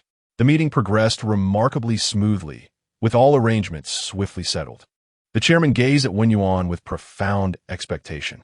Wen Yuan assured him, I shall not disappoint. Wen Yuan, be careful, it's slippery. Wen Yuan, let me help you with the door. Wen Yuan, would you prefer tea or plain water? After leaving the board meeting, Wang Defa followed closely behind Wen Yuan, showering him with attention and warmth, fully transforming into an eager supporter. Although the meeting did not explicitly state Wen Yuan's promotion to a board member, it was clear that the board would give significant weight to his opinions, practically treating him as if he were a board member himself. However, Wen Yuan felt slightly overwhelmed. I still prefer your unruly demeanor. Please revert back. Of course, Wen Yuan. Wen Yuan. Seeing Wen Yuan's speechlessness, Wang Defa cleared his throat a couple of times before returning to his usual self. Although my position may have diminished, I am still the assistant to a major shareholder, which carries considerable prestige. Aside from Wen Yuan, it was undoubtedly Wang Defa who reaped the most benefits today, with his income soaring. Ultimately, was not the elevation of position merely a means to bolster income? Thus, he was indifferent to the title, focusing instead on maintaining his close association with Wen Yuan. Wen Yuan did not respond, as he was intently focused on his phone. What is wrong? Is that old fellow from America causing trouble again? Wang Defa inwaited. No, I'm monitoring the company's stock prices and market valuation. Currently, Xingqin's market value has surged from 100 billion to 180 billion. You have made significant contributions. Wang Defa was well aware of this information. Wen Yuan observed the data and mused. So, my 15 stake is now worth 27 billion. How remarkable. Goodness. Are you suggesting you plan to sell those shares already? Wang Defa exclaimed, startled by Wen Yuan's words. Am I that foolish? Wen Yuan turned to face him. That is reassuring. I cherish my one stake, and your 15 is bound to appreciate under your guidance. Wang Defa patted his chest, and then seemed to have an epiphany. I believe I can clear out my office for you. Little did he expect that his earlier remark would manifest so swiftly, almost prophetic in nature. No need. I prefer to maintain my usual arrangements. How could this possibly be acceptable? You, a major shareholder, occupying a shared workspace, while I, as an assistant, am granted such an expansive office. If the board were to discover this, I fear they would be unforgiving. I shall clarify the situation with the board when the time comes. It is not that Wen Yuan desires a private office. Rather, it is the solitude that would render him utterly bored. Being in a vast room alone would drive anyone mad. The communal workspace allows for interaction, which is far more enjoyable. Very well, you are the boss, and I shall heed your wishes. Wang Defa expressed his resignation. Wen Yuan remained silent. After lunch at the company cafeteria, a comment from Pei Ji once again shattered the tranquility of Weibo. Pei Ji proclaimed, Luo Xia, I have secured a project. The film Journey to Space from the nation of Geely is in search of a theme song. We shall submit our works and demos to the production team simultaneously in 1 week. I have already shared the specific requirements with you privately. This is insidious. Geely, being a nation where the foreign language is predominant, gives him an undeniable advantage. How shameless. This is nothing short of an unfair competition. If Luo Xia consents, he must rely solely on the absolute quality of his work to have any chance of success. Luo Xia should refuse. What significance does a competition hold when deceit lurks behind it? Wen Yuan perused the project details. The film narrates a love story that unfolds amidst an unexpected event involving a space vessel transporting immigrants to a new colonization planet. Upon understanding the film's backdrop, Wen Yuan responded directly on Weibo, Luo Xia V. It is rumored that your creative speed is remarkable, so let's not wait a week. How about 3 days instead? My goodness, does this mean that Luo Xia has accepted the challenge? Even aware of the unfairness of the competition, Luo Xia remains undaunted. He has even shortened the timeline by a full 4 days. This response undoubtedly stirred the hearts of all, and despite the unfavorable circumstances, Luo Xia's bravery heightened everyone's anxiety, yet invigorated their spirits. Pei Ji replied, I am increasingly curious about what fuels your confidence. Very well. 3 days it is. We shall submit simultaneously in 3 days. Luo Xia V. Let me clarify. This is called confidence. If your foreign language skills are so lacking that you cannot discern this, I will be happy to offer you a free lesson in Chinese. Laughter erupted. Luo Xia has truly mastered the art of cultural exchange. But can one truly compose a song within 3 days that aligns with the theme? If Pei Ji had chosen the project, he could have easily selected one that matched his existing repertoire. His willingness to accept the 3-day time frame suggests he has likely prepared his work in advance. This utterance places Luo Xia at an even greater disadvantage. Yet, I have faith in Luo Xia. Yes, go Luo Xia. At this moment, Wang Defa and Lin Jie sat anxiously in the office, both aware of the implications that the netizens had already contemplated. This was truly a calamitous beginning. Lin Jie, an avid gamer, found the analogy fitting. I cannot fathom why you would engage in this competition. You could have easily declined. Wen Yuan smiled faintly. In the games you have triumphed in, which moments linger most vividly in your memory? Certainly, it is the instances of turning the tide against the odds. Lin Jie answered without hesitation, and then enlightenment dawned upon him. So, you have realized, if this is a calamitous start, then it is time to overturn the odds. Wen Yuan's gaze was resolute and confident. He aspired to utilize this opportunity to restore confidence for all musicians of the Xian nation and indeed for all citizens, allowing Xian music to truly stand tall. Wang Defa understood Wen Yuan's intent. While the reasoning was profound and the vision expansive, the burden of pressure he must bear was immense. Wang Defa inhaled deeply. Elder Qin is likely aware of your true intentions now. I believe he would be quite pleased. At this, Lin Jie felt a profound stir within him. He had always assumed that Luo Xia led a life of glamour, yet he was oblivious to the weight she bore. Indeed, Wen Yuan nodded, and once victory is attained, this esteemed elder will surely be even more delighted. Will you compose the song in the foreign language or in Chinese? Wang Defa inquired again. In Chinese. Have Wang Zihan return to the company. She must start familiarizing herself with the song immediately, as it is a perfect fit for her. Wang Zihan was a promising second-tier female singer with exceptional vocal skills and remarkable lung capacity. Understood. I will make the arrangements. Although many masterful singers would undoubtedly be willing to assist unconditionally for such a significant competition, Wang Defa recognized that Wen Yuan prioritized suitability over fame in selecting artists. From now on, familiarizing herself with the song. Is the song already prepared? Does this not finalize the project? Lin Jie was left utterly bewildered by this revelation. In the evening, Wang Zihan hurried back to Xingchen, uncertain why Luo Xia had chosen her, but that mattered little. What truly mattered was the chance to collaborate closely with the esteemed Luo Xia. However, she was met by Wang Zhu. Mr. Wang, why have you become an assistant? Wang Defa's new name tag left Wang Zihan perplexed. What had transpired in just a few days? Ahem. I am now the exclusive assistant to teacher Luo Xia. Wang Defa chaklet. Ah, I see. I truly envy you, Mr. Wang. You get to be with teacher Luo Xia every day.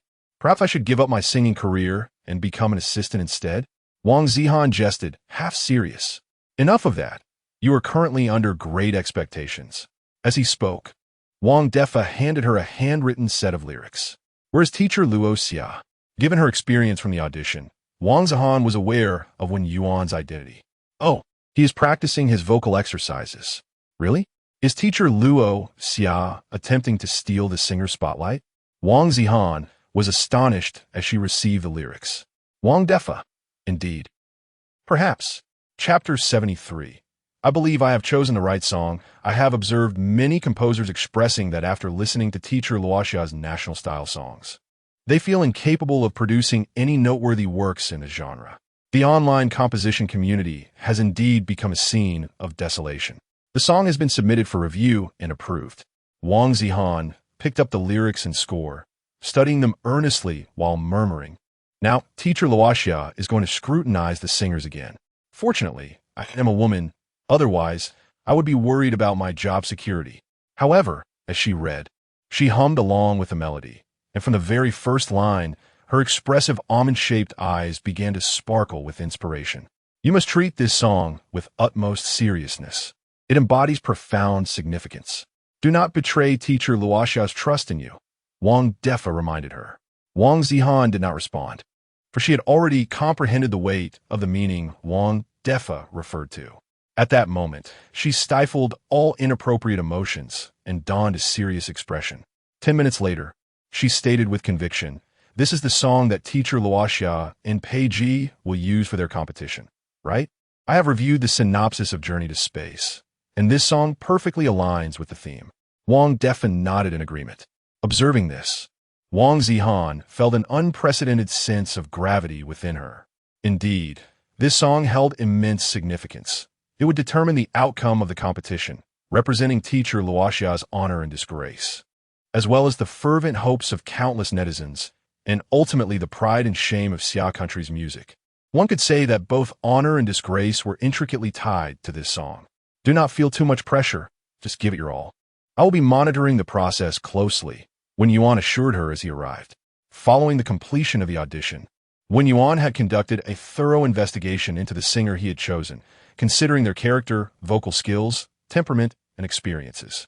Wang Zihan posed no issues regarding character. She was a very sunny and confident female singer. The seemingly ambiguous posts on social media were merely reflections of her carefree nature.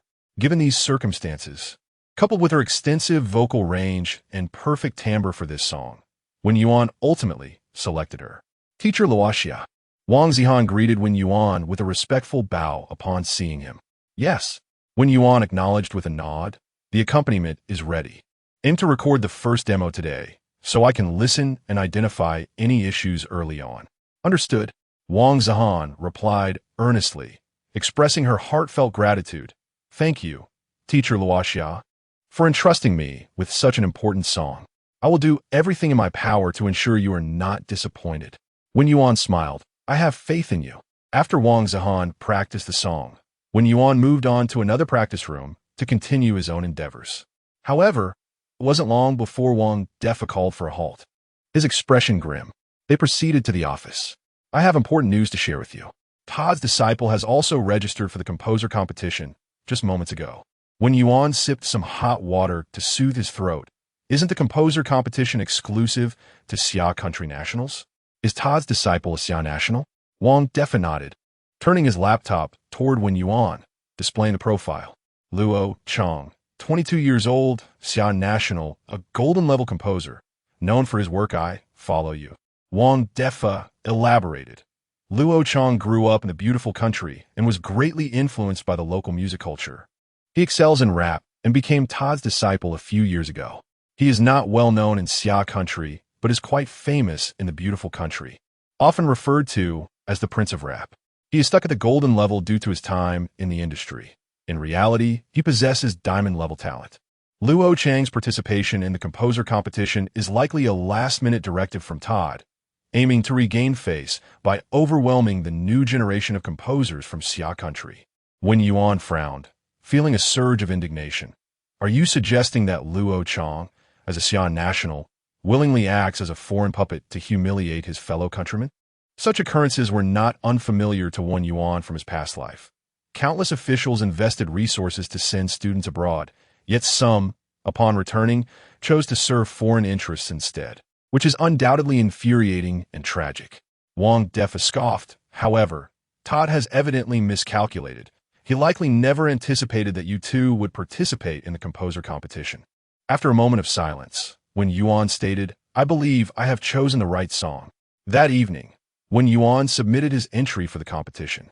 As it was an original work composed and performed by him, he selected the self-arranged option and submitted it alongside the arrangement. Having witnessed the unity of Xia country, Todd was acutely aware of the stakes involved, and news of Luo Chang's participation was kept under wraps. By the early hours of the morning, Wang Zihan had completed the first demo recording. After listening, Wen Yuan addressed the non-temporal issues and provided suggestions for handling certain details. In the following 2 days, the Music Association commenced the selection process for the entries, aiming to identify those worthy of advancement. Subsequently, arrangements and suitable singers would need to be secured, resulting in a heavy workload. After signing the shares transfer contract the next day, Wen Yuan began rehearsing his song while closely monitoring Wang Zihan. Meanwhile, netizens waited in anticipation for the impending 3-day deadline. Interestingly, the production team of Journey to Space did not foresee that their call for a theme song would attract a competition between two composers, particularly with Pei Ji being a figure of considerable international influence. This promotional opportunity was not one they would overlook, and thus they announced, "We are honored to witness this international contest.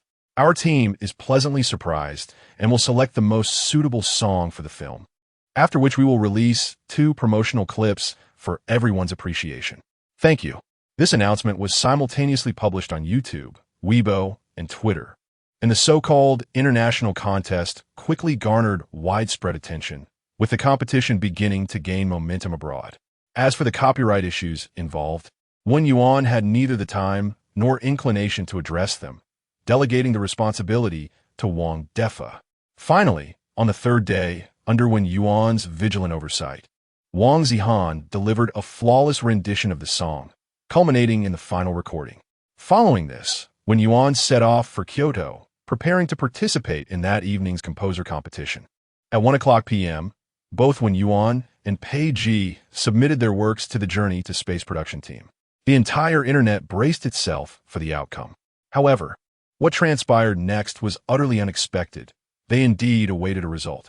At 5 p.m., the production team of Journey to Space announced, "We have made our judgment on both songs and have determined one to be the theme song for the film." Please enjoy the promotional clips. Chapter 74. Beyond Light Years. The production team simultaneously released two videos, the first titled in Chinese as Falling Sunset, Beyond Light Years, and the second in English as Pei Ji, Dark Light.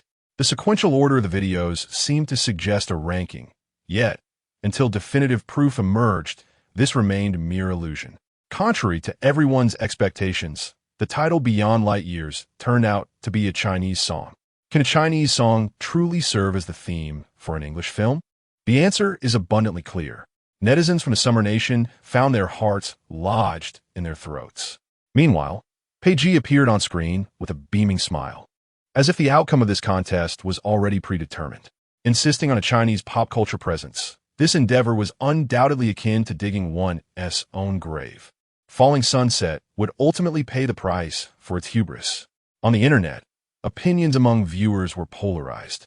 English-speaking countries eagerly clicked on Dark Light, unfamiliar with Falling Sunset, while countless users waiting on Weibo turned their attention to Beyond Light Years. As the video commenced, the camera panned through the vastness of the universe, where countless stars appeared minuscule, akin to grains of rice in the boundless abyss, the overwhelming sensation of infinite space palpable. A spaceship glided into view, followed closely by the prelude. The delicate sound of the piano resonated, with rapid notes dancing in the air. In that moment, everyone was captivated by the melodious tune, a subtle feeling of solitude rippling through. The piano's melody ebbed and flowed, creating a sense of distance that rendered thoughts as ethereal as the cosmos itself. The prelude was exceptionally enchanting. Few songs managed to inspire listeners to add them to their playlist from the very first notes. Yet Beyond Light Years possessed this allure. Then, Wang Zihan's crystalline voice pierced through, "Feel the moment freeze at my fingertips." The opening line, as melodious as the prelude, introduced pauses that not only altered the rhythm, but also heightened the subsequent melodic phrases. Such pauses undoubtedly tugged at the heartstrings. "Remember to gaze into my steadfast eyes. Perhaps tomorrow may no longer exist." Following the word eyes, a brief flourish emerged, strikingly clear, and was soon followed by a cascade of embellishments as the melody began to ascend. Before the vast sea of stars, we are as insignificant as dust, adrift in this helpless expanse. The tempo quickened, and the gentle drumbeat seamlessly entered, accentuating the embellishments on the word sea, evoking a sense of floating amidst the boundless starry ocean. Almost every line concluded with a lingering embellishment, overwhelming the listeners with its beauty. This was not merely a display of skill. The intricate and ethereal embellishments gradually unveiled the immense grandeur of the universe before the audience's eyes. Fate brought us together, beyond the chaos of the world, beyond light years. The phrases "beyond chaos" and "beyond light years" flowed smoothly after a sudden pause, penetrating deeply into the heart while echoing faintly, further enhancing the sense of cosmic vastness. If the main verse was delicate and tender, the chorus transformed, becoming deeper, more magnetic, and filled with explosive energy. This was precisely why Wen Yuan chose Wang Zihan. Her voice could be both gentle and robust. "I never imagined I could go mad for you." The melody took on a slightly hysterical quality, and the more magnetic voice executed the explosive energy perfectly, creating seamless transitions between falsetto and chest voice. This sense of hysteria was pronounced in every line of the chorus. The audience was enraptured, and after a series of embellishments, they were met with a succession of vocal transitions, making for a truly auditory feast as the emotional pull of the song reached its zenith amidst the intricate techniques. The song structure consisted of 4 layers of emotion, each distinctly rendered under varying melodic styles. The first layer was tender and lingering. The second confronted the vastness of the cosmos. The third expressed vows amidst peril, and the fourth chorus conveyed unwavering commitment in times of adversity. Each layer advanced the narrative, transforming the loneliness and ruthlessness of the vast cosmos into a romance uniquely belonging to 2 individuals. This encapsulated the essence of the entire song. As the song continued, the audience was thoroughly immersed. For minutes later, both songs concluded. At that moment on YouTube, Dark Light had far surpassed Beyond Light years in views. Dark Light received an outpouring of acclaim.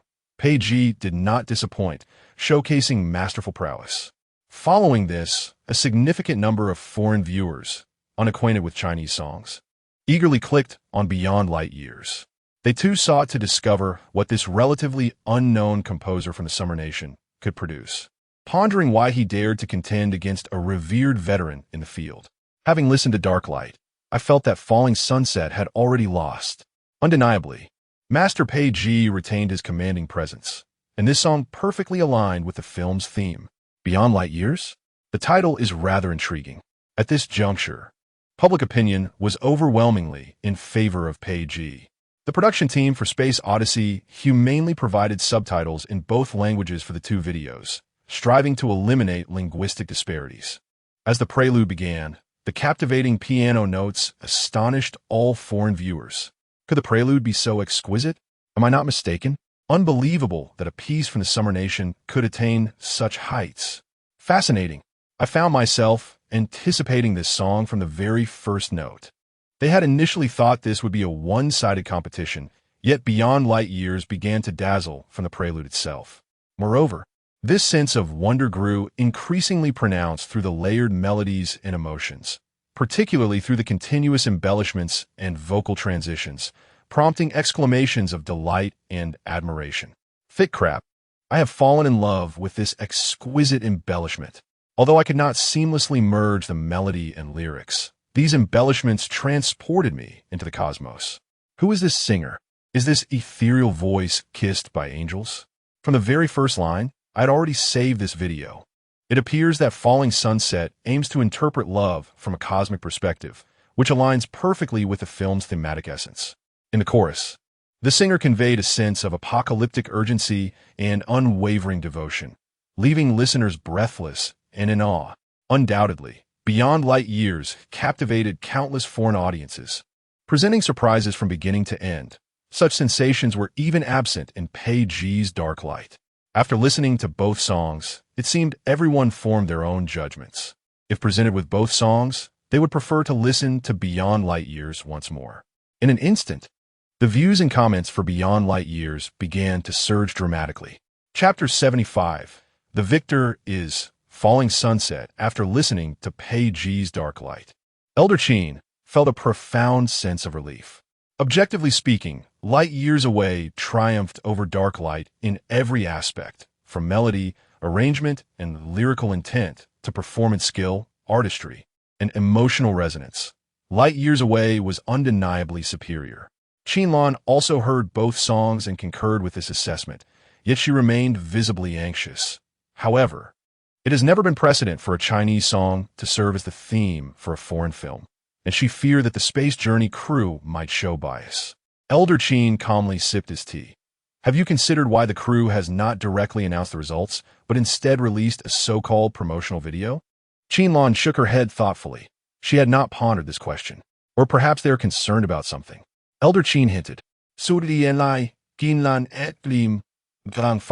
Do you mean that the crew has already chosen Light Years Away, but they are apprehensive about the potential unforeseen negative consequences of announcing it outright, hence keeping it under wraps?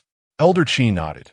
Rather than provoke a massive uproar with a direct announcement, it is wiser to allow the audience to decide, letting hard data speak for itself. This is indeed the most convincing method. One must admit, the crew's decision is astute. But what if the final data favors dark light? Qinlong glanced at the YouTube statistics and gasped. Light years away is about to overtake. Dark light has no reason to prevail. Elder Qin spoke with certainty. The audience is unaware that they are the ones determining the outcome of this competition. Faced with both works, they have no psychological burden, thus allowing the quality advantage of light years away to shine through even more. There may be language barriers, yet this piece can still astonish everyone with its melody, escalating emotions, and intricate arrangements surpassing dark light by leaps and bounds. Elder Qin's sharp analysis eased Qinlan's worries considerably. Given this perspective, we merely need to patiently await the miracle that falling sunset will create for us. Pei Ji, having reviewed his work, was evidently pleased with the unanimous praise. He then opened light years away with the joy of a victor. However, from the very first note of the prelude, that joy ebbed away like a receding tide, and within the 4 minutes of the song, his spirits plummeted from euphoria to despair. Not only did his delight dissipate, but as the song progressed, he found himself increasingly astonished and alarmed. As a composer with decades of experience in the music industry, his assessment of this song mirrored Elder Qin's. It outshone his dark light in every conceivable way, leaving him nearly defeated. It was not that he could not accept defeat, but rather, how could a song written in 3 days surpass his meticulously crafted work? He could not find a trace of hurriedness in it. His own song had been a product of extensive preparation, every detail honed to perfection. Yet even then, its quality paled in comparison to a song created in a mere 3 days. How could he reconcile this? Nevertheless, he took solace in the fact that superior quality did not necessarily equate to losing the competition. He remained confident in his triumph. A foreign film utilizing a Chinese song? Nonsense. Simultaneously, renowned music critics from Xia country stepped forward to analyze both songs seriously, ultimately reaching an exhilarating conclusion. Light years away surpassed dark light in all aspects of quality. Indeed, Falling Sunset did not disappoint us. I always believed Light Years Away sounded better. Its quality eclipses that of renowned Western composers. Falling Sunset, you are truly remarkable, even if not chosen in the end. Falling Sunset will emerge with honor. The results are not yet announced. Let us not speak of winning or losing. It's bad luck. As Elder Qin predicted, with the audience bearing no psychological burdens, they leaned towards the quality of the works. Within half an hour of the release of the 2 videos, Light Years Away overtook in statistics, rapidly widening the gap, attracting more and more people eager to experience this popular Chinese song. The data performance undoubtedly invigorated the Xia country netizens once more. At that moment, Wen Yuan was dining in Kyoto, continuously monitoring the online developments. Light Years Away had dominated the YouTube Chinese song charts in his previous life, amassing over 250 million views and winning numerous awards, even being invited to perform at a NASA award ceremony, testament to the song's profound impact on foreign audiences. Observing the polarization of the online playback data, with Light Years Away gaining an overwhelming edge, Wen Yuan wiped his mouth and prepared to head to the competition venue. Like Elder Qin, he had grasped the true intentions of the Space Journey crew.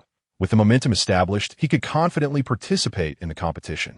At 1900 hours, just 2 hours after the release of the 2 videos, the Space Journey crew suddenly announced the results.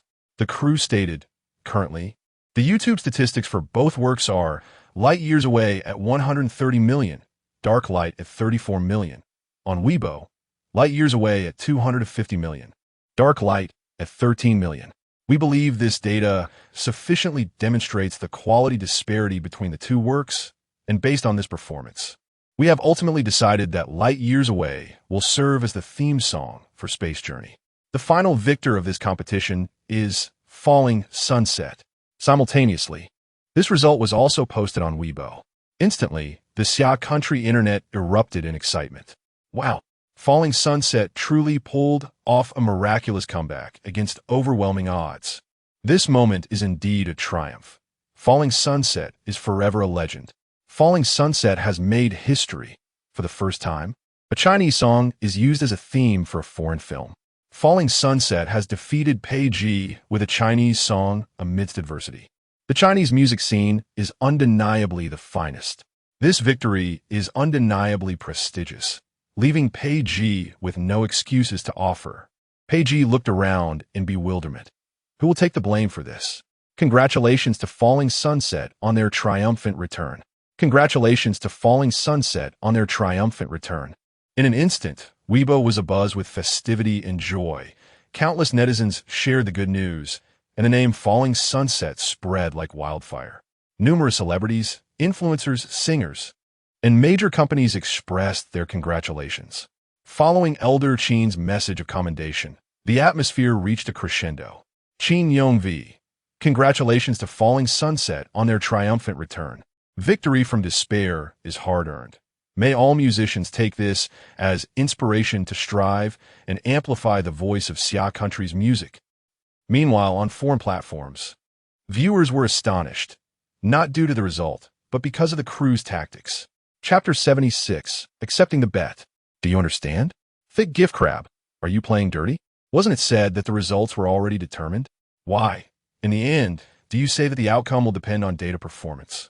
If you had mentioned earlier that the data could influence the results, Master Pei Ji's data might not have been so dismal.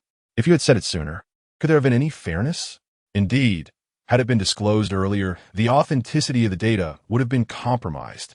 Currently, the production team not only guarantees the fairness of the PK, but also garners popularity, and even this result leaves no room for doubt.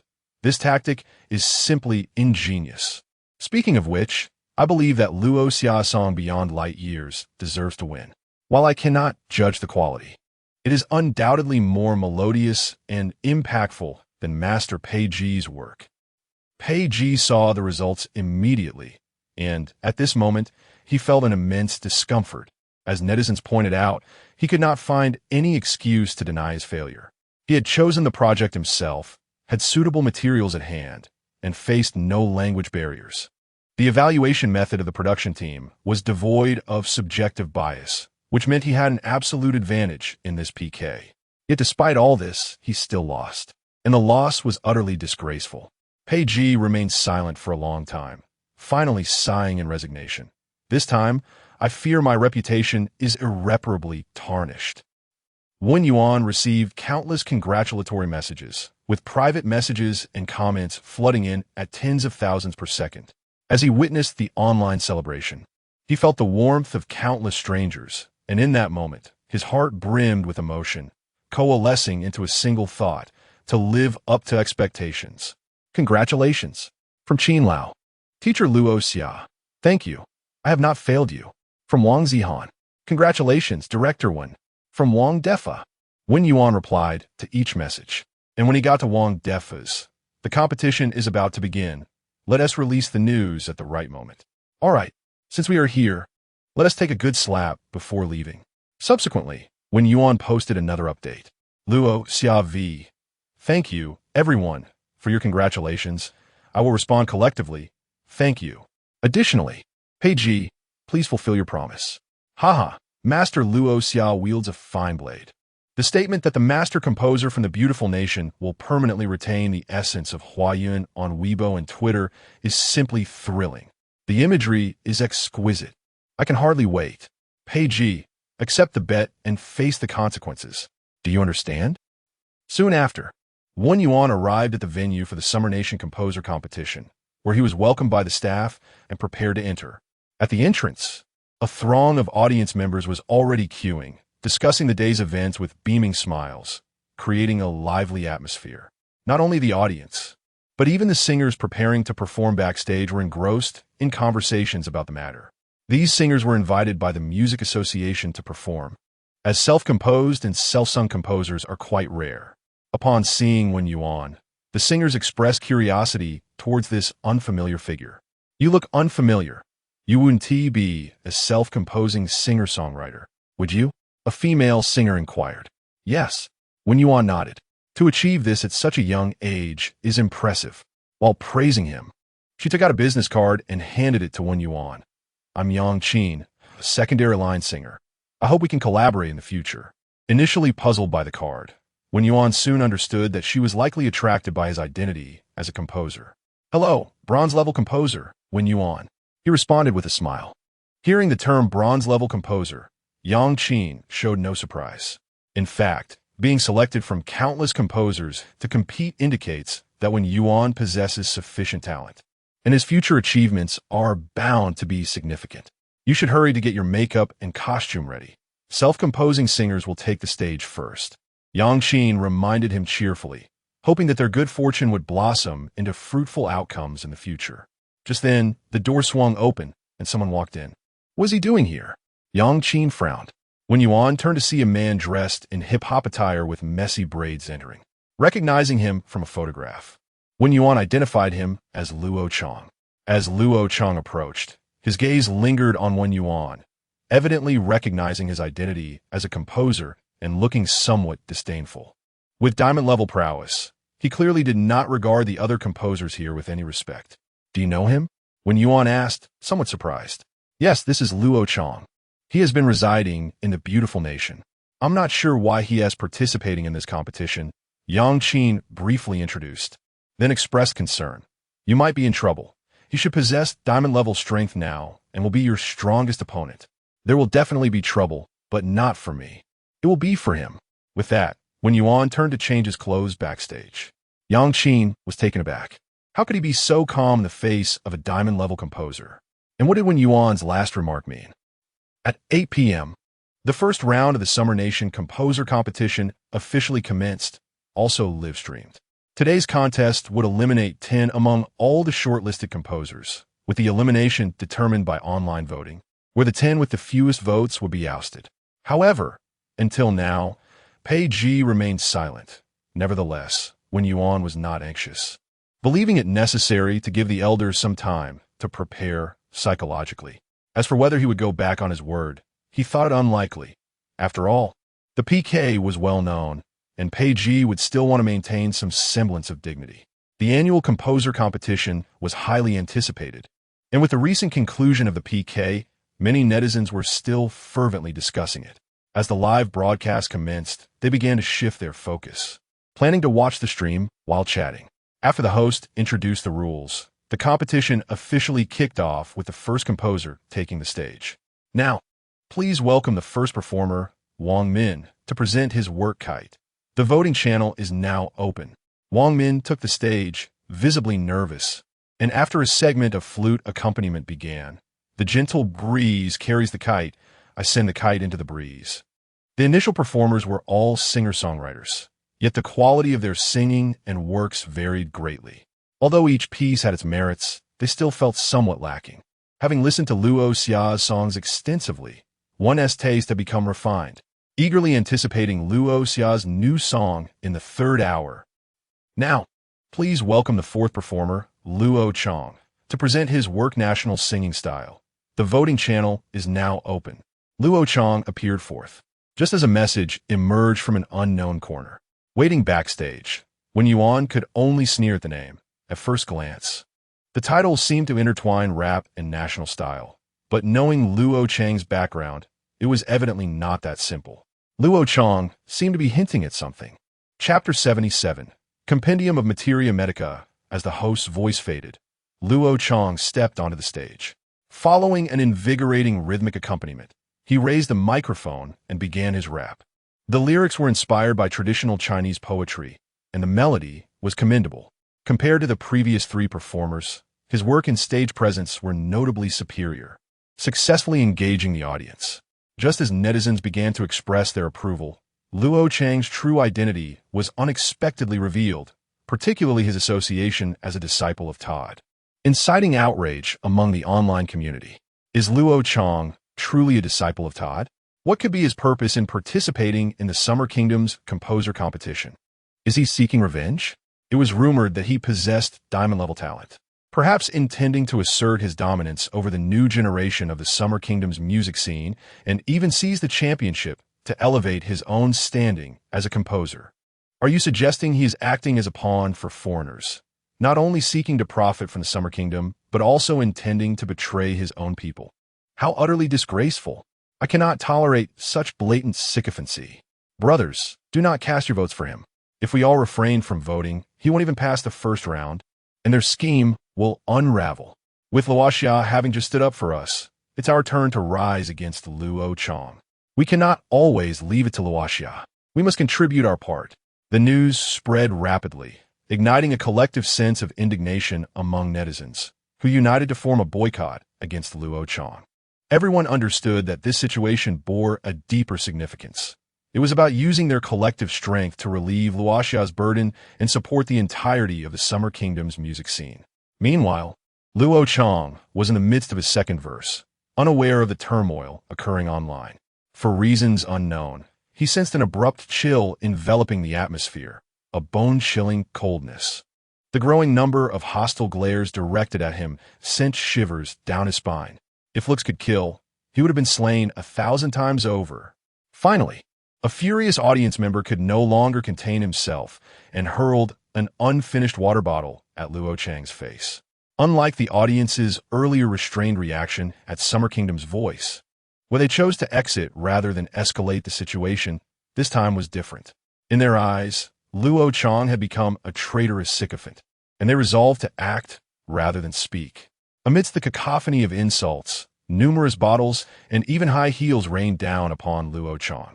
Realizing his exposure, he hastily fled the stage. In the backstage area, trembling with fear, he opened his phone to find discussions about him on Weibo. The insults and accusations might not have been terrifying, but the overwhelming solidarity displayed by the multitude instilled a deep sense of dread within him. Faced with such power, he felt as feeble as a candle in a tempest. That furious guy did splendidly. I nearly smashed my screen from laughter. Watching that cowardly figure scurry away was truly satisfying. I wish I could slap him twice. Under the intervention of security personnel, the audience gradually calmed down, relieved that the conflict hadn't escalated further. Otherwise, the competition could have been jeopardized. Let us all remain composed, though I too would relish the chance to confront him.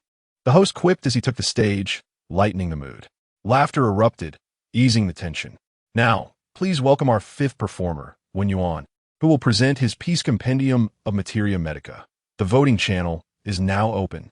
With that, the host exited the stage. Wen Yuan approached the stage, and despite the hurried cleanup, remnants of the chaos lingered. Dressed in a casual black t-shirt and long pants, he appeared unfazed, perhaps due to his past lives, including one of traversing realms. Standing at the center of the stage, Wen Yuan smiled. Originally, I intended to sing this song for that fellow, but I didn't expect you all to chase him away so swiftly. No matter, he should have another chance to hear it. The audience chuckled at his words, finding him much more agreeable. The use of fellow is APT.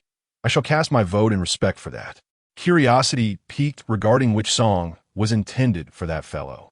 Iascent Compendium of Materia Medicae medical text, a remedy for dogs? As the stage dimmed, a long, penetrating sound of the shao accompanied by electronic music instantly enveloped the space, sending a tingling sensation throughout the audience. Then, an incredibly catchy rhythm surged forth amid a cascade of percussion, compelling everyone to rise and join in a spirited workout. Wen Yuan raised the microphone, adhering to the practiced rhythm from the past days. If Watuo were to return, the sycophants would be healed, and foreigners would come to learn the characters, igniting my national consciousness. The crowd gasped. His speed was astonishing, too rapid to comprehend fully. Fortunately, the lyrics were displayed on the screen, and upon reaching the line about healing sycophants, realization dawned upon all. No wonder Wen Yuan claimed to be singing for Luo Chang. While both were rapping, the content served as a scathing critique of sycophancy, tailor-made to strike at Luo Chang's core. Yet, healing was futile. The dog was beyond salvation. The live stream's comment section erupted with 666, as these lyrics perfectly encapsulated the current sentiment. A divine coincidence that brought immense satisfaction to the audience. Ma Qianzi, Zhu Mingzi, Song Erzi, and also lotus seeds, Huang Yaozi, bitter beans, and Chuan Lianzi I seek face. Wen Yuan delivered these lines smoothly, a result of recent muscle memory. The rhythm was infectious, with the 8-character phrase leaving a profound impression, composed entirely of medicinal names. evoking a surge of cultural confidence. Yam, Angelica, goji berries go. This marked the second instance of striking memorability in his rap, with the repetition rendering it all the more catchy. Watch me grab a handful of traditional medicine, swallowing a dose of pride. Wen Yuan executed the entire verse flawlessly, his voice remarkably reminiscent of King Zhou's. At that moment, the audience of Azure Star was treated to the authentic rendition from Earth. My expression is carefree, moving with ease. You cannot replicate this. I lie back, and let us see who excels. As the audience anticipated the continuation of the rap, the catchy prelude to the chorus emerged, and Wen Yuan's voice began to resonate, a melodious and rhythmic melody prompting involuntary swaying among the audience. Meanwhile, Luo Chong, still awaiting instructions backstage, bore a pallid and distressed countenance. Chapter 78. Never Kneel. This song is remarkably pointed, with every word directed at Luo Chong.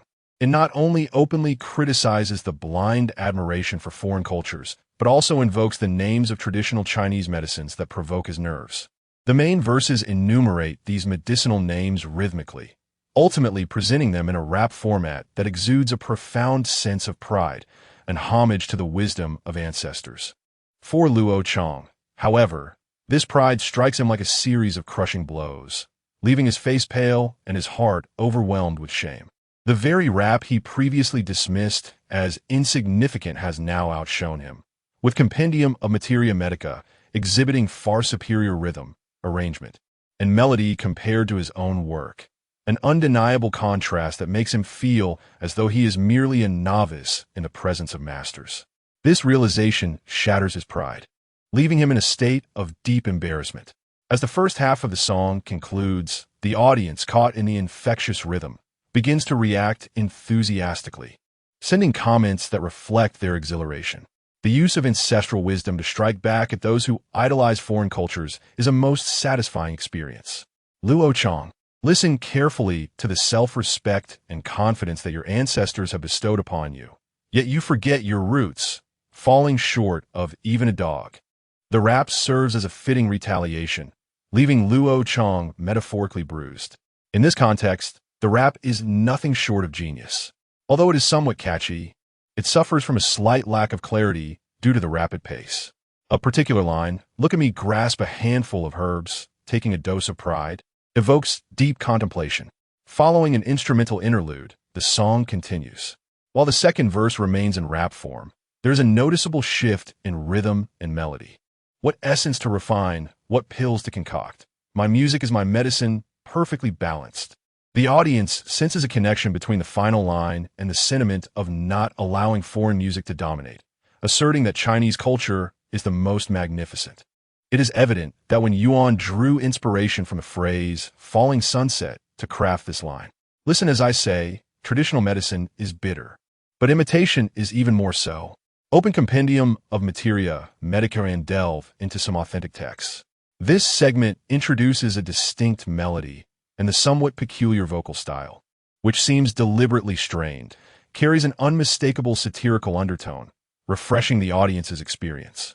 Toad venom and the earth dragon have traversed the rivers and lakes.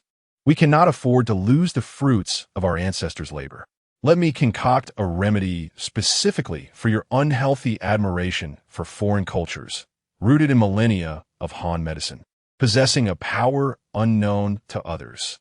This section encapsulates the song's core message, elevating the conveyed cultural confidence and pride while addressing the unhealthy admiration for foreign cultures, depicting both as ailments that can only be remedied by the wisdom and struggles of our ancestors. My expression is carefree. Let us see who is stronger. The repeated chorus remains engaging, with the audience swaying to the rhythm. However, as the final notes fade, a playful sound effect interrupts the atmosphere. Duong, duong, squat, little zombie. Squat. This abrupt transition, though whimsical, momentarily halts the audience's excitement. Yet, driven by the rhythm, they quickly regain their composure. At this moment, the comment section is filled with confusion, until a seemingly trivial comment suddenly enlightens everyone. Zombies are unique to Xia country, and importantly, zombies do not kneel.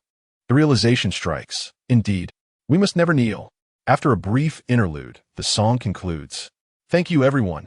Wen Yuan bows in gratitude. One must acknowledge that drawing from past experiences allowed him to master this performance remarkably well. With rigorous training from his vocal coach and days of relentless practice, he managed to avoid major blunders on stage. The audience erupts in cheers, their applause resounding with enthusiasm. If the reactions of netizens and the audience toward Luo Chang's actions can be considered a physical assault, then Wen Yuan's performance of Compendium of Materia Medica is akin to a devastating magical attack, dismantling Luo Chang's arrogance completely. This spectacle elicits applause from the crowd. Moreover, the song's quality is exceptionally high. Its innovative rap style and thought-provoking lyrics elevate its significance to extraordinary heights. While many songs are yet to be performed tonight, I would dare to declare Compendium of Materia Medica as the foremost. Compendium of Materia Medica will forever reign supreme. I believe this song should serve as a catalyst for national consciousness. Its application to Luo Chang is merely a waste. He is irredeemably lost. Yet many who idolize foreign cultures will find this song to be an antidote. Yes, the seeds of strictness and kasha are indeed detoxifying agents.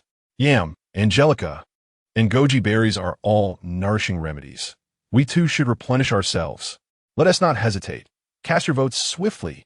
Oh no, I got so caught up that I almost forgot. Me too, off to vote.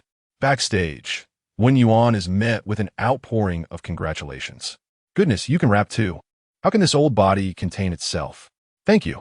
This is old Qin, whose playful jest is underscored by deeply meaningful gratitude. Congratulations, Director One, on a splendid debut.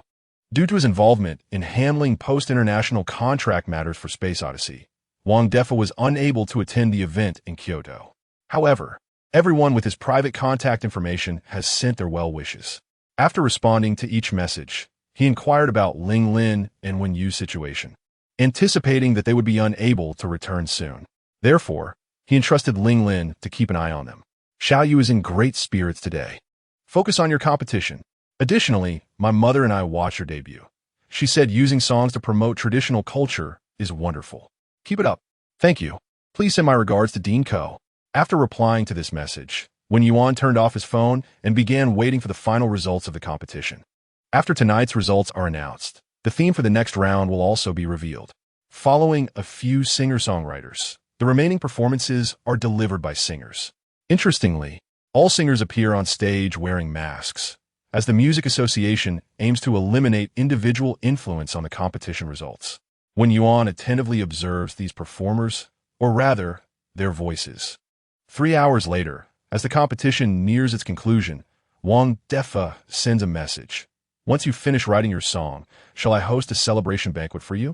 Let us skip the banquet. Just take me out for a meal later. All right. When do you plan to come out? Tomorrow evening. Chapter 79, Creative Theme. Freshness. As the final vocalist concluded their performance, the competition reached its climax. The first round of eliminations for the Summer Kingdom Composer Contest had come to a close, and all songs had been performed. The host took the stage to announce that the voting window for the last piece would soon close, and the results would be revealed shortly thereafter. From the moment the song commenced, the voting channel was activated, granting the singer a voting period of 12 minutes. While the performance itself lasted only 10 minutes, this was a privilege afforded to original songwriters.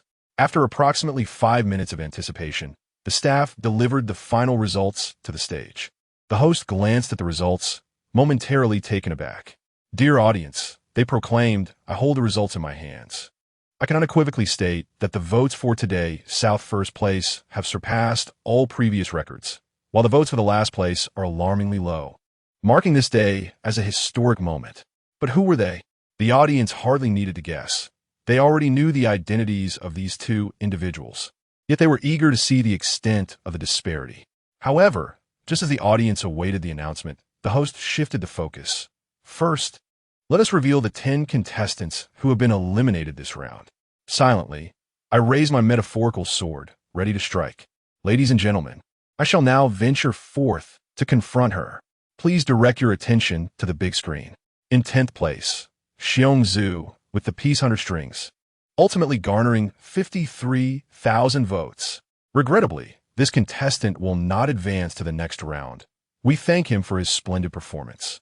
As the host spoke, Xiongzu's vote tally appeared on the screen. In the contestant area, a robust man rose, his voice deep and resonant.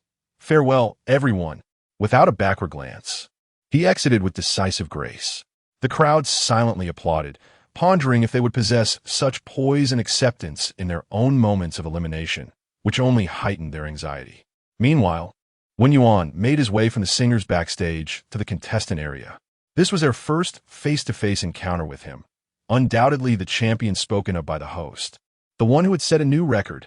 Congratulations! First place truly deserved. Compendium of Materia Medica dealt a stinging blow to Luo Chong, an exhilarating moment for all. Despite being rivals in this moment, Wen Yuan's performance had earned universal acclaim, especially for overshadowing Luo Chong, which brought them immense satisfaction, fostering a friendly atmosphere. Wen Yuan expressed his gratitude and found a place to sit, while Luo Chong had long vanished. He had become the public enemy of his summer kingdom and likely fled back to his homeland in disgrace. Nevertheless, today's events, particularly the piece Compendium of Materia Medica, would undoubtedly cast a long shadow over him. The audience yearned to converse further with Wen Yuan, but as the host continued the announcements, they fell silent, their expressions serious as they turned their attention to the screen. In ninth place, with each name announced, one fewer contestant remained in the backstage. Yet none exhibited the same nonchalance as Xiongzu. Instead, they bore disappointment and resentment. As the host reached the penultimate name, the ninth contestant departed disheartened, yet managed a forced smile. "The last place must surely be Luo Chong. So with my exit, you are all safe? Congratulations, and may you deliver even more splendid works. Wen Yuan, keep pushing forward." The crowd fell silent at her words. Yet, as she had indicated, with Luo Chong at the bottom, everyone remaining had successfully advanced to the second round, a collective sigh of relief washing over them. Wen Yuan was surprised to be singled out, but nodded in acknowledgement. In last place, Luo Chong, with the peace national song of the country, securing a mere 950 votes. At last, the host announced the final eliminated contestant. Precisely as everyone had anticipated, it was indeed Luo Chong. She offered no further commentary, while the preceding 9 contestants expressed their regrets and gratitude. I suspected the host was up to something, yet I wholeheartedly supported this outcome. Allow me to add, I am delighted this contestant did not progress to the next round. The comments are killing me. Notably, no one mentioned why Luo Chong still managed to secure 950 votes. It was evident that these were cast before the news had spread. Thus, it was inconsequential. The host, wearing a bemused smile, continued, "Many viewers may be unaware of the lowest vote count in prior composer contests, so let me clarify. Previously, the lowest was 18,960 votes. To translate, Luo Chong did not even reach the fractional digits of that lowest score." The host not only expressed no sorrow over Luo Chong's elimination, but also relished in the moment. She was truly adept at this. "Brothers, this victory belongs to all of you. You have performed splendidly." In contrast, the host then prepared to announce the champion of this contest. The first place vote count is 53,921,545 votes. This staggering number is nearly 3 times the previous record and over 56,000 times the current lowest vote count, establishing a new historical milestone that I believe will remain unchallenged for a considerable time. And the recipient of this remarkable count was Wen Yuan, for his work, Compendium of Materia Medica. As the screen flashed, the figures illuminated before the audience, who erupted into thunderous applause, while the live stream chat was inundated with messages praising Compendium of Materia Medica. This outcome was evidently the voice of the masses. In the contestant area, everyone turned to Wen Yuan with sincere applause and congratulations. Wen Yuan rose to bow. "Thank you." As for the vote counts and rankings of the other contestants, time constraints prevented detailed introductions. Specifics could be seen on the big screen. Second place, Fong Kong, with Silk securing 13 million votes. Third place. Congratulations to all for successfully entering the second round of eliminations. May you continue to strive for excellence. Finally, one crucial segment of the competition remained, the announcement of the theme for the next round. But before that, the shortlisted contestants were instructed to surrender their mobile phones and all electronic devices and, under staff supervision, promptly proceed to an isolated composing room. A group of staff members entered the contestant area, and after Wen Yuan placed his phone into a prepared container, he was escorted to a sealed room equipped with non-network computers. Desks, chairs, beds, and restrooms, akin to a hotel suite. Once all were prepared, the host resumed. The theme for this creative round is freshness. The maximum time for composition is 48 hours, and upon completion, you may leave the room. I hereby declare the timer officially begins. Chapter 80 Gathering. Upon entering the room, Wen Yuan noticed an A4 sheet placed on the table, boldly inscribed with the words, Creation Theme, Freshness. Positioned away from the computer desk was an electronic timer, currently counting down 47, 57, 11. The thoughtful production team had ensured that the timer was not visible to the contestants, alleviating unnecessary pressure. Additionally, a call button was available on the desk, allowing contestants to summon staff when their work was completed or in case of hunger or emergencies. Seated at the desk, Wen Yuan placed his pen and paper before him and began to ponder. Freshness is an abstract term, signifying something novel and unpretentious, refreshing and invigorating. The broad scope of this theme posed a challenge. He believed that to fulfill it, his work must evoke a sense of comfort and clarity. Among his previously released pieces, the most notable was Hill of the Wind, a purely instrumental work that exuded a vibrant freshness. After a few minutes, Wen Yuan began to write, but soon halted, feeling unsatisfied. He crumpled the paper and retrieved a pristine sheet. Dear audience, this round of competition has concluded. Please exit in an orderly manner. The live broadcast will remain open for 48 hours until all contestants have completed their creations. We welcome everyone to check in and observe the contestants' progress.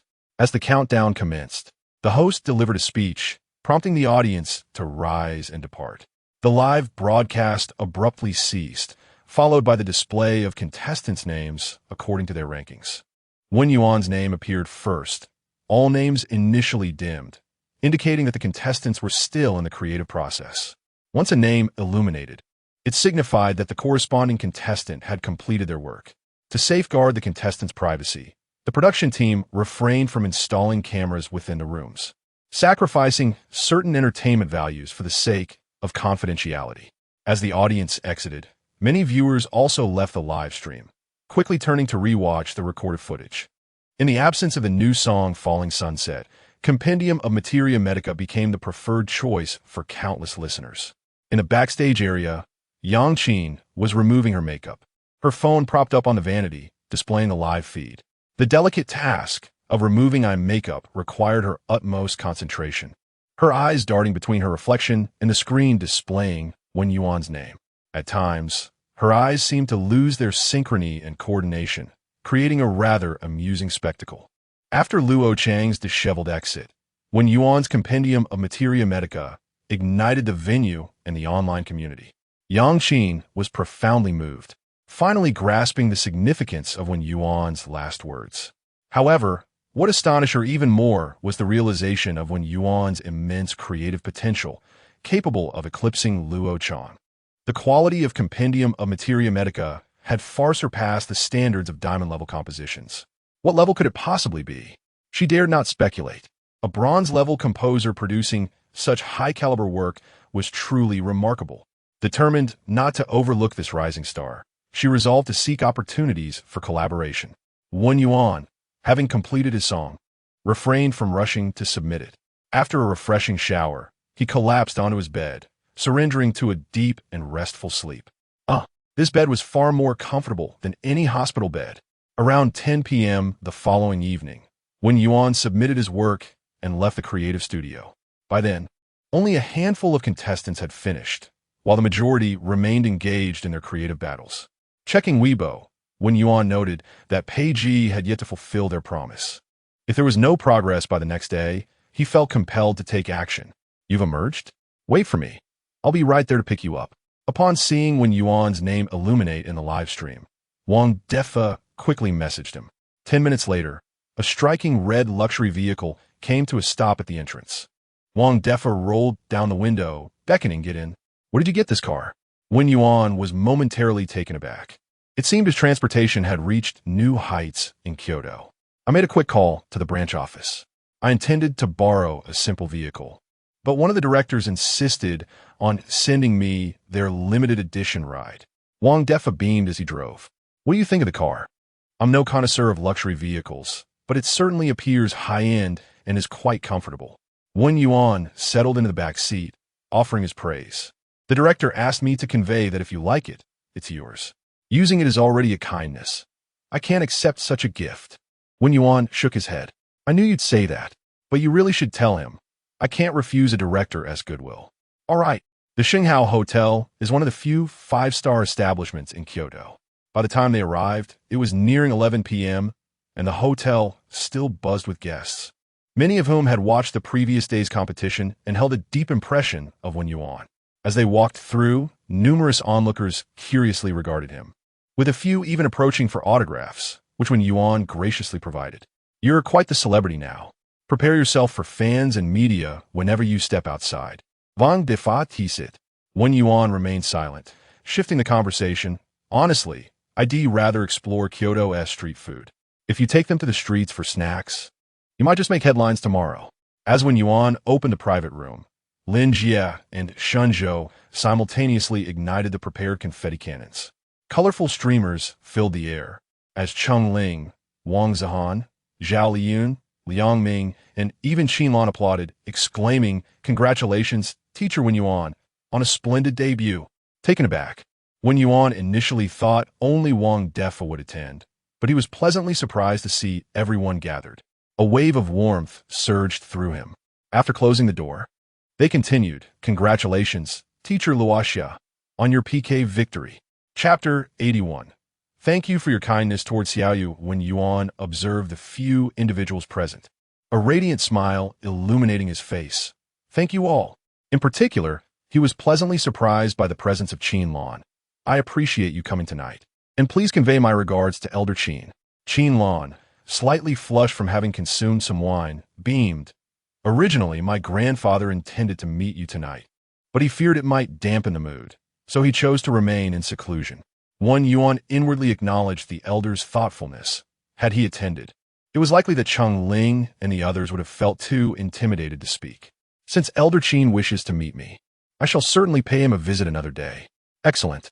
Regarding today's events, you have worked hard. Qinlan continued. Grandfather has long been aware of Luo Chang's situation, but he found himself unable to intervene as the individual meets all the competition criteria. Wen Yuan nodded. I understand. However, placing Compendium of Materia Medica after Luo Chang is a deliberate choice on Elder Qin's part, isn't it? Qinlan's smile blossomed further.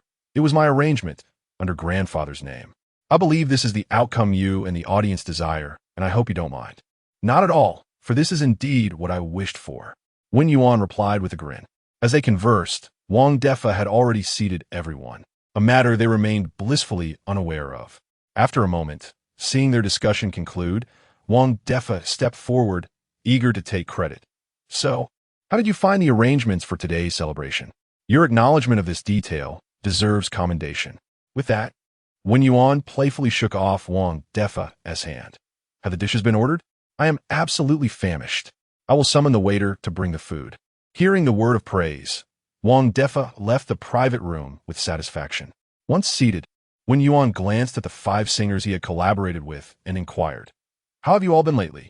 Cheng Ling looked a bit weary, but still full of vigor. I've been quite busy recently.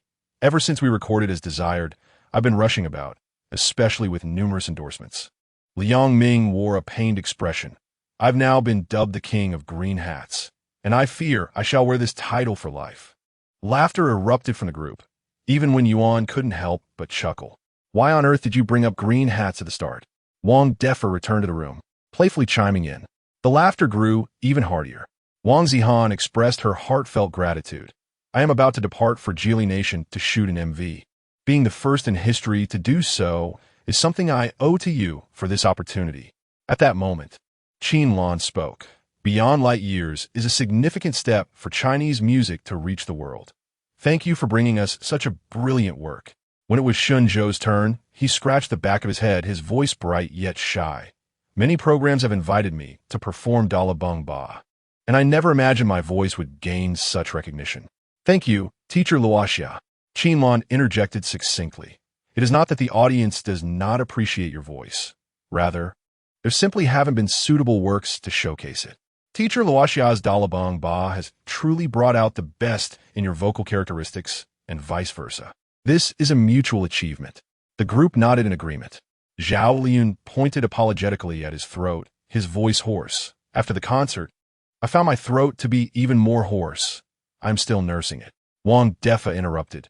You should speak less and focus on recuperating. Immediately, all eyes turned to Lin Jia. He appeared momentarily taken aback, thinking, what does this have to do with me? The other singers had, more or less, performed Wen Yuan songs, but he had yet to sing even one. However, unable to resist their warm invitation, he finally said, how about I tell you all a story? Lin Jia looked at Wen Yuan, who nodded affirmatively. You see, Lin Jia shared his experiences with Wen Yuan. You have no idea. At one point, I told him I had always lived in Luoxia's shadow, and the most infuriating part was that he actually laughed. And in the end, I even asked him not to insult my idol. Thinking back on it now, it was truly embarrassing. With Lin Jia's melancholic tone and expression, everyone burst into laughter, surprised by the unexpected twists in their story. After hearing everyone's speeches, when Yuan finally spoke, I have been listening to all your expressions of gratitude. But little do you know, it is you who have illuminated these works. It is your voices that have breathed new life into the songs. Truly, I'm the one who should be thanking you. Thank you all. With that, when Yuan raised his glass, I toast to all of you. To Teacher Luoxia, cheers! As the cups clinked and the atmosphere grew increasingly warm and friendly, the group conversed animatedly, recounting Wen Yuan's performance the previous night and the song compendium of Materia Medica with great enthusiasm. Perhaps having eaten too much, Wen Yuan stepped out onto the balcony. Breathing in the fresh air and observing the joyous laughter within, he felt an unprecedented sense of tranquility. Perhaps this feeling was what one would call the tranquility of time. Teacher Luoxia. Cheng Ling handed him a cup of warm milk, hesitating as she approached. Yet Wen Yuan understood her unspoken thoughts. Actually, I am Wen Yu's brother. Wen Yuan directly addressed Cheng Ling as curiosity, without any forewarning, even before she had the chance to voice her question. Cheng Ling stood in stunned silence, her hair dancing in the breeze. All along, she had known that the recipient of the donation was Wen Yu, but she had never realized that the little girl had an elder brother. So that is how it is. Everything makes sense now. I haven't had the chance to express my gratitude until now. I wish to take this opportunity to thank you. With a deep bow, Wen Yuan said, thank you for your kindness towards Xiaoyu. Without Cheng Ling, there would be no Xiaoyu. Without Xiaoyu, there would be no him. This kindness was something he could never repay. Cheng Ling opened her mouth, unsure of what to say, and could only silently assist Wen Yuan back to an upright position. How is Xiaoyu doing? After a long pause, Cheng Ling finally asked. Stable, but it's uncertain when she will wake up. Wen Yuan turned, gazing into the vibrant night of Kyoto. She will pull through, Cheng Ling reassured softly. Wen Yuan instinctively nodded. Do you have confidence in becoming a queen? Queen. Cheng Ling shuddered. Simply being able to stand on stage and sing was already a tremendous honor for her. She had never contemplated such a lofty accolade. Yet, with the question posed, she could not fail to grasp Wen Yuan's intentions. I believe in your abilities. This affirmation ultimately dispelled any hesitation Cheng Ling had. I am willing to give it my all. Chapter 82. Visiting Elder Qin after Cheng Ling departed. Wen Yuan lingered alone on the balcony for a while before rejoining the festivities. Typically, singers refrain from consuming alcohol to safeguard their voices, especially in Zhao Liyun's case, given his hoarse throat. However, everyone understood the rarity of this gathering and thus indulged themselves to the fullest, embodying the sentiment that one should seize the joy of life, lest the golden goblet remain empty under the moonlight. As the night deepened, inebriation enveloped the group, particularly Lin Jia, who succumbed to unconsciousness, repeatedly lamenting, "Will it be my turn?" Wen Yuan then fell into a peculiar dream, where he found himself submerged in the ocean. Each time he attempted to surface, he felt an immense weight anchoring him down, leading him further into the depths. At one point, he even felt a shark bite at his leg. After countless struggles, he was abruptly awakened. It was now 10 o'clock the following morning. Wen Yuan lay in his hotel room, unaware of who had brought him back after a night of heavy drinking. However, the scene that greeted him next sent his mind reeling. Lin Jie was clinging to his right thigh, drooling perilously close to his leg, while Wang Defa was tightly wrapped around his left thigh, leaving a clear bite mark on Wen Yuan's leg. As he observed Wang Defa in a stupor, ready to take another bite, Wen Yuan's frustration erupted. "Wang Defa!" The sudden outburst shattered the room's tranquility, jolting both men awake in alarm. What happened? Lin Jie instinctively wiped his mouth and looked around in confusion. "Who called me?" Wang Defa, startled, immediately recognized the dark expression on Wen Yuan's face and his own handiwork. The primal instinct for survival kicked in, and without even grabbing his jacket, he dashed for the door, exclaiming, "I won't disturb you any longer. I'll take my leave. And you, Teacher Luoxia, I suggest you catch up on some sleep and pretend none of this ever happened." With that, Lin Jie hurriedly followed suit. Wen Yuan could only stare in disbelief. At 11 o'clock, after showering, Wen Yuan left the hotel. "I'll wait outside while you meet Elder Qin. Today, I shall serve as your dedicated chauffeur," Wang Defa said as he drove, occasionally glancing at Wen Yuan's expression in the rearview mirror. "Has everyone else departed?" Wen Yuan asked, his irritation having subsided. They all had work commitments and left early this morning. Wen Yuan took out his phone to browse. The crew of Space Odyssey was scheduled to arrive in Xia country soon to finalize contract negotiations, currently deliberating on specific pricing, as previous agreements had been provisional. Furthermore, international contracts would not be subject to income limitations, allowing for more flexible negotiations this time. As the morning's events faded into the past, Wang Defa shifted the conversation back to business. "After meeting Elder Qin today, I plan to rehearse for the next performance. I'll leave this matter in your capable hands." With Wang Defa now officially acting as his assistant, Wen Yuan felt comfortable delegating these responsibilities. "Rest assured, I will adhere to the principle of maximizing opportunities and strive to secure the best for you. You understand me well." Following the address provided by Qin Lan, Wen Yuan arrived at Elder Qin's residence around noon. Nestled in a quiet suburban villa area, this home had been assigned to Elder Qin by the Music Association. Although somewhat distant, the serene environment was a welcome reprieve. To Wen Yuan's surprise, Elder Qin and Qin Lan were already at the door to greet him. Initially intending to exchange pleasantries, he found himself drawn inside by Elder Qin, who insisted, "Come in." Reluctantly, Wen Yuan complied, leaving the carefully prepared gift in Qin Lan's hands.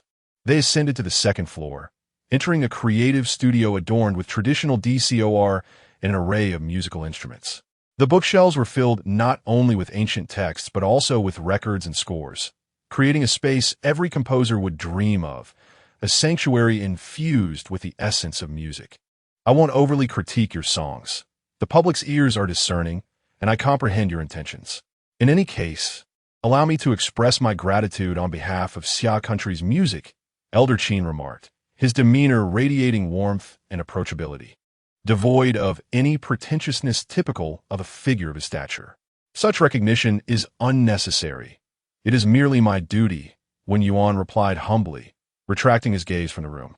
"I have spent 2 decades in this room," Elder Qin continued, a hint of wistfulness in his tone, yet his voice remained bright and animated. "While the equipment has improved significantly, my actual output has been rather limited. But soon, I believe a remarkable piece will emerge from here. Although my compositions may not match the grandeur of your wine to be drunk, it will still astonish the world. For the essence of this masterpiece is inherently luminous and radiant." Wen Yuan shook his head in response. "You are too modest, Elder. I am confident that under your guidance, wine to be drunk will undoubtedly flourish anew. I am not being modest.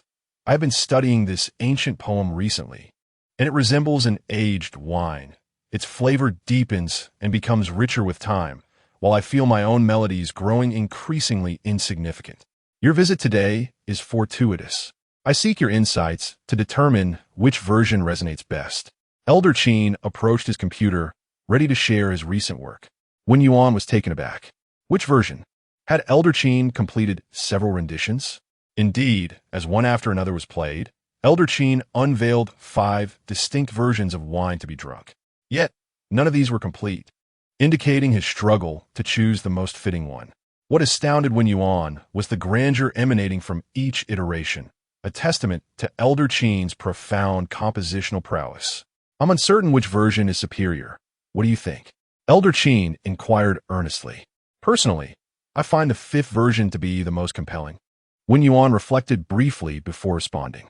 Each new rendition seemed to infuse more thought and emotion, with the 5th possessing the richest nuance. I concur. Elder Qin beamed before shifting gears. Do you have any other suggestions or thoughts? For such a grandiose work, I believe incorporating more harmonic elements would be beneficial. That's an excellent suggestion. After listening to Wang Jing, I was struck by how the harmonies elevated the piece. Wine to be drunk indeed requires more harmonic depth. What about the melody? Do you find any issues? By 1 o'clock in the afternoon, their discussion concluded and they emerged from the room, only to discover that the lunch prepared at noon had long since cooled. After reheating the meal, the two continued their conversation at the dining table. It was at this moment that Pei Ji finally fulfilled his promise. On Weibo and Twitter, he simultaneously posted in Chinese, Pei Ji, the Hawaii flow is the most remarkable. Chapter 83. The King of Melody takes action. Pei Ji boldly declared, the Huanyu music scene is the most impressive. This statement instantly ignited fervor across social media platforms. Pei Ji found himself metaphorically nailed to a pillar of shame, while his brothers eagerly documented the moment. The triumph of Luoxia in the PK battle was celebrated, and the entire event became a testament to the resurgence of music in Xia country.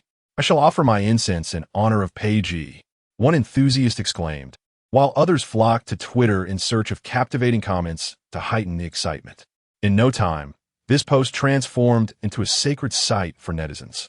On Twitter, Pei Ji's proclamation became a trending topic, as his words, juxtaposed with his Western name and masterful identity, appeared both jarring and conspicuous.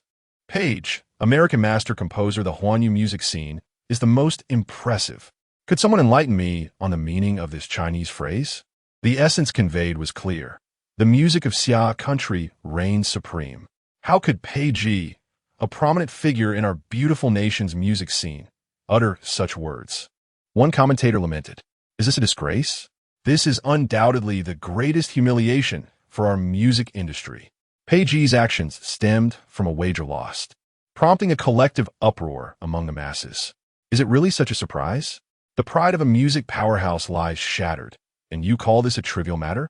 Even if it was a bet, it remains a disgrace, especially coming from a master composer who lost to an obscure figure from Xia country. A voice from Jili country chimed in. Honestly, Pei Ji's defeat is not unjust. A Korean music enthusiast remarked. How amusing it is that a music powerhouse promotes a relatively weak music nation. A reviewer from Jinghua country noted, Pei Ji is a top-tier artist from our beautiful nation. This will forever be a stain on our music history. As comments poured in, the post garnered global attention, and the incident's impact grew ever more profound. Old Qin observed the online reactions, a smile growing on his face. This wager is quite severe. Wen Yuan, engrossed in his meal, remarked, if they seek trouble, they must be prepared to carry the burden. Pei Ji has brought this upon himself. Old Qin remained contemplative, adding, I suspect the old-timers from our beautiful nation are quite agitated. This incident bears significant weight, and they likely won't let it rest easily. Those old-timers are the kings of melody. Do you have confidence? Old Qin fixed his gaze on Wen Yuan. The kings of melody? I fear them not, Wen Yuan replied. Unflinching, with a vast musical library of our planet backing me, I fear no one on the Azure planet. Old Qin nodded, his eyes glimmering with admiration. Focus on your competition. I will handle the rest. You shouldn't bear all the burdens alone. Feeling the underlying concern in Old Qin's words, Wen Yuan accepted very well. Just as they finished their meal, an international call came through to Old Qin's phone. Speak of the devil, and he shall appear. Old Qin answered the call, activating the speakerphone. Old Qin, do you know Luoxia? To Wen Yuan's surprise, the voice on the other end spoke in Chinese, albeit not fluently. Luoxia's right beside me. Old Qin replied candidly. That's splendid. Please ask him if we can consider this matter regarding Pei Ji settled. We initially intended to stay out of it, but the repercussions are too significant. We hope to retract that statement, and in return, I will have Pei Ji publicly apologize to Luoxia on Twitter. Feel free to suggest any other demands. Wen Yuan was taken aback. Such politeness was unexpected. They merely wished to delete that statement, which seemed overly ambitious. Not to mention, the original agreement was meant to be permanent. Even if they were willing to spare Pei Ji, would the thousands of netizens let him off the hook? Old Qin gestured for Wen Yuan to take the lead. That statement cannot be retracted. It is no longer solely my affair. Wen Yuan resolutely declined, without hesitation. Could you reconsider? We approach this with utmost sincerity, hoping to resolve it amicably. This matter leaves no room for negotiation. Wen Yuan asserted with conviction. Silence lingered on the other end for several seconds before the caller sighed in resignation. Very well. It is regrettable that we could not reach a consensus. However, we will not sit idly by. You sound like you're in your 20s. I hope you won't blame us for using our influence to overpower the young. Old Qin interjected. What? You intend to bully a junior? Do you still have any dignity left? Let's see your true colors at next month's International Music Chart. Old Qin, this matter does not concern you. You know we do not wish to provoke conflict. Although we have grown indifferent to many things at our age, some matters must be addressed. Luoxia, I genuinely wish to meet you. Your works are remarkable. I hope you are prepared. With that, the caller hung up. Old Qin then patted Wen Yuan on the shoulder. You were right. That statement is now beyond your control. I will handle this. Wen Yuan appeared deep in thought. After bidding farewell to Old Qin, Wen Yuan planned to prepare for the next round of the composer competition. Upon entering the car, Wang Defa, sensing his unease, asked, What's wrong? The kings of melody from our beautiful nation are about to take action, Wen Yuan replied. What? The kings of melody? Wang Defa exclaimed in disbelief. Pulling over and turning to face Wen Yuan. Are they coming for Pei Ji? They care not for Pei Ji. They're concerned about that statement. Wen Yuan clarified. He understood that the impact of that statement on the music scene in their beautiful nation compelled them to intervene. The individual on the call exuded a nonchalant demeanor. Clearly someone who had grown weary of worldly affairs, unconcerned with Pei Ji's fate. Them? So, you mean it's not just one, but a group of kings of melody? Wang Defa asked, astonished. Perhaps, Wen Yuan replied, uncertain. This revelation sent a chill down Wang Defa's spine. A group of kings of melody, an overwhelming thought, considering they represented the pinnacle of talent on the Azure planet. Well, had they ever banded together? No wonder you look so troubled. Tell me, facing such a scenario, do you feel confident?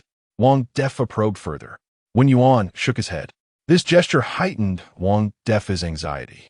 Indeed, in the presence of a group of kings of melody, even Wen Yuan must tread carefully. Then, Wen Yuan's next words made Wang Defa realize just how wrong he had been. It's not a matter of confidence. Wen Yuan continued to shake his head. I am contemplating whether there is a definitive solution to eliminate them all at once. I cannot afford to engage with them repeatedly as if I were rescuing a grandparent from the clutches of monsters. Wang Defa was momentarily speechless, as if struck by lightning. If this was the case, Wen Yuan intended to confront this entire assembly of kings of melody head-on? What audacity and self-assurance. Chapter 84. Taking the initiative, Wang Defa stared intently at Wen Yuan, who was deep in serious contemplation. Various signs indicated that Wen Yuan was not joking. He was genuinely intent on eliminating future threats. After a moment of silence, Wang Defa accepted this audacious reality, although it seemed inconceivable to defeat a group of musical kings. The mere courage displayed by Wen Yuan invigorated him. If Wen Yuan was unafraid, why should he harbor any fears? With this thought, Wang Defa cast aside all his worries and began to assist Wen Yuan in strategizing. The vehicle resumed its journey as the two continued onward. Is there something that could pose a challenge to these musical kings? Something they cannot accomplish? Wen Yuan suddenly inquired during their drive. Something the musical kings cannot achieve. Wang Defa muttered, and soon his eyes lit up with realization. Yes, let me explain. Wen Yuan's interest was piqued. There is a film in the United States titled A timeless love in 2 hours. Before production began 2 years ago, the film started seeking a theme song. Yet, even after its completion, no song has been finalized. Countless composers have submitted their works over the past 2 years, but none have managed to impress the production team. Many musical kings have also failed, leading to this film being humorously dubbed a death project by American musicians. If you could compose a piece that resonates with the production team and becomes its theme song, it would surely command the respect of those musical kings. Wang Defa enthusiastically explained. This sounds promising. Do you have detailed information about the film? Wen Yuan inquired, having just checked his phone, which yielded only a brief synopsis. Insufficient information. Yes. This year, the production team announced a reward for the theme song, which include the plot summary. I'll look for it shortly, Wang Defa replied. A reward? How much? Wen Yuan's interest deepened. $10 million. Wang Defa licked his lips, noting that this was undoubtedly a staggering price for a film's theme song. Wen Yuan was taken aback. The production team was indeed willing to spend lavishly. Originally, the amount wasn't this high, but as time progressed, the price eventually soared to $10 million. Wen Yuan nodded. Let's decide after reviewing the detailed plot. If an appropriate song emerges, I shall pursue the theme song. All right, I'll get it to you as soon as possible. After delivering Wen Yuan to the competition venue, Wang Defa hurriedly departed.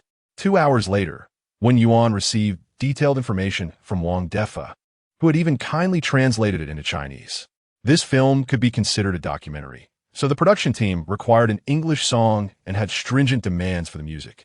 In the director's words, they needed a piece that resonated with the soul of the film. Following this, Wang Defa sent another message. Wen Yuan meticulously reviewed the requirement for the theme song and the plot summary. A Timeless Love in 2 Hours is based on a true maritime disaster and tells the story of a collision between two cruise ships. In the aftermath, the male protagonist encounters the female lead from the other luxurious vessel amidst the calamity.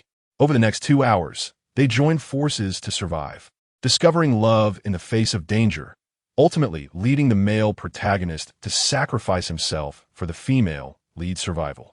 The plot did not evoke much emotional response from Wen Yuan, as it was merely a brief introduction without elaborate details. However, the film bore striking similarities to a classic from a past life, both showcasing the grandeur of love against the backdrop of disaster while reflecting the ruthlessness of catastrophe through love. With this realization, Wen Yuan felt no further hesitation. He decided to embark on this film to completely resolve the incessant troubles he faced. He promptly called Cheng Ling. What is your proficiency in English? If it's singing, no problem. Cheng Ling swiftly replied. Can you postpone your upcoming engagements? Most of them are endorsements. I can negotiate with the brands to delay. Good. Arrange that and return to the company. I'll be back shortly. Cheng Ling, unaware of Wen Yuan's intentions, sensed that something significant was about to unfold, but did not hesitate or inquire further. Little did she realize this would be her most substantial step toward international recognition. Before leaving Kyoto, Wen Yuan met with Elder Qin. When he shared his plans, the elder expressed surprise and concern, disapproving of Wen Yuan's reckless decision. However, after reviewing the piece Wen Yuan intended to submit, Elder Qin ultimately gave his tacit approval. I initially hoped to shield you from the storm, yet it appears you have already raised the umbrella for the music of Xia country. Elder Qin sighed softly as he watched the young man depart, feeling a mix of melancholy and pride. Upon returning to the city, Wen Yuan first visited the hospital to see Xiao Yu before heading to the company. Meanwhile, Cheng Ling had been waiting for quite some time. Please record the first demo of this song as soon as possible. After that, we can refine it gradually, no rush. Wen Yuan instructed as he handed her the lyrics and score. Recognizing it as an English song, Cheng Ling seemed to have anticipated this but refrained from asking further questions. After expressing her gratitude, she immediately proceeded to the recording area to familiarize herself with the music. The Twitter account and verification are all set. Are you planning to act now? Wang Defa, who had returned to the company earlier than Wen Yuan, inquired. Yes. The sooner I finish, the sooner I can wrap up. I still need to practice singing. Wen Yuan decided to take the initiative, thinking it quite unreasonable to always wait for others to knock on his door. At that moment, the online community was fervently discussing Pei Ji's Chinese Twitter activity, But no one anticipated that an even more powerful undercurrent would soon erupt on Twitter. Luo Xia tweeted, "Ron, I am ready. Are you prepared?" Ron was the individual who had contacted Elder Qin.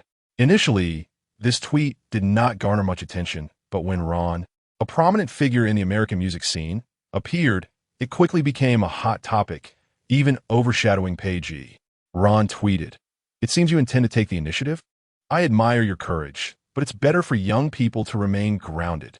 Speak up. How do you wish to proceed?" Luo Xia was the main contender against Pei Ji, while Ron was a towering figure in the American music industry.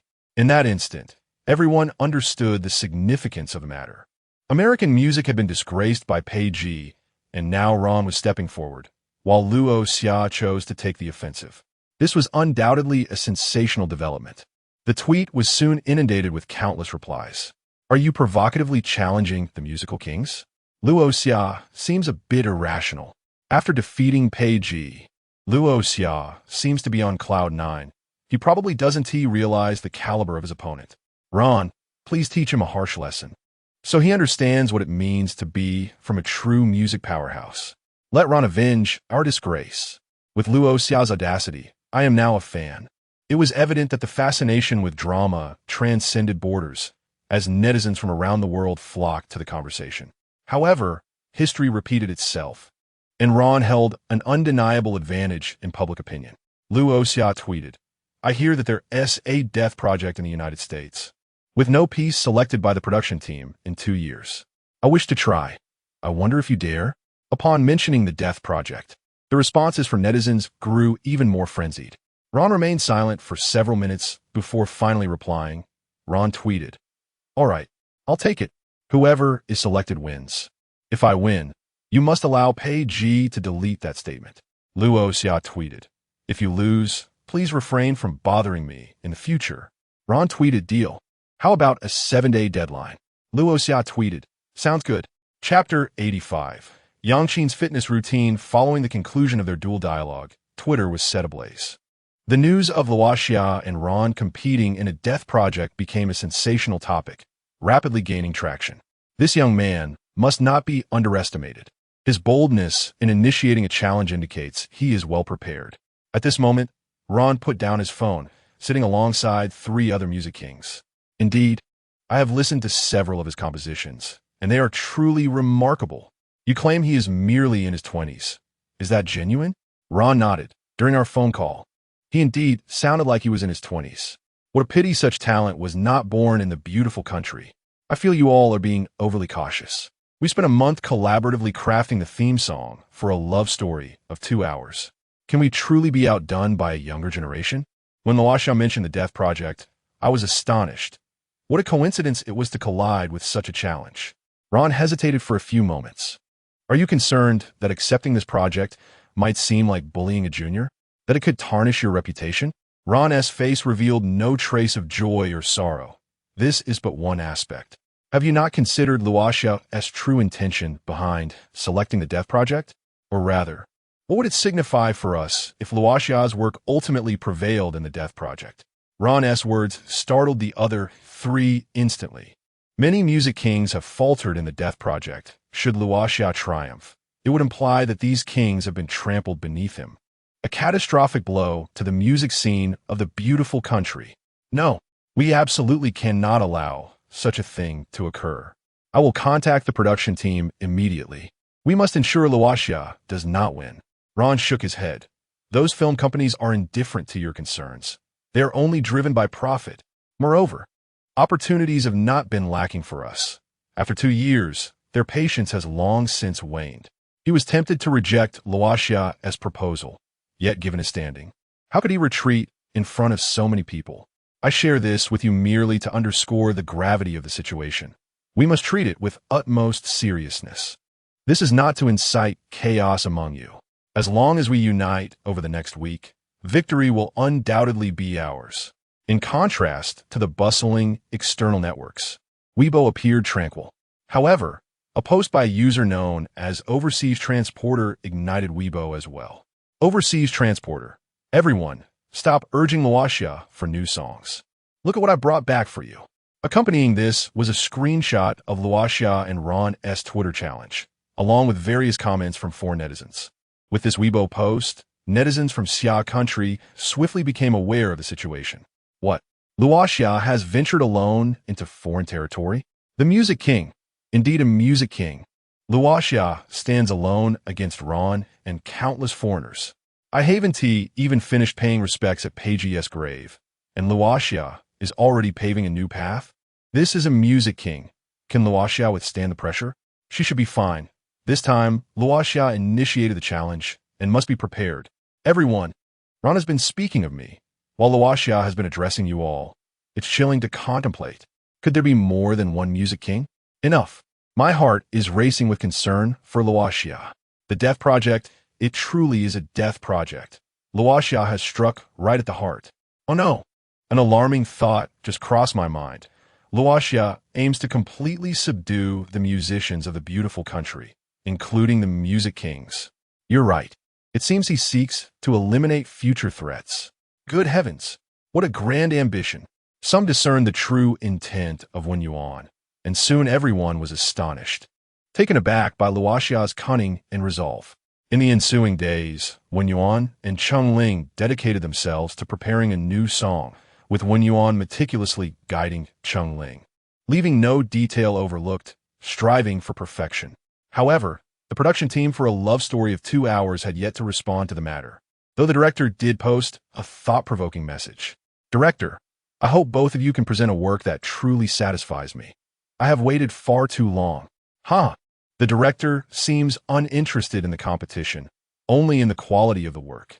Yet, how the final judgment will unfold remains uncertain. In 2 days, we shall await the outcome.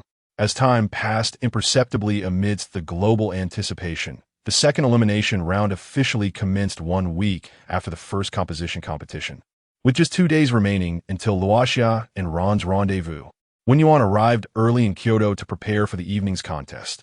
Unlike the first time, many spectators recognized Wen Yuan now, viewing him as the prime dark horse of this competition.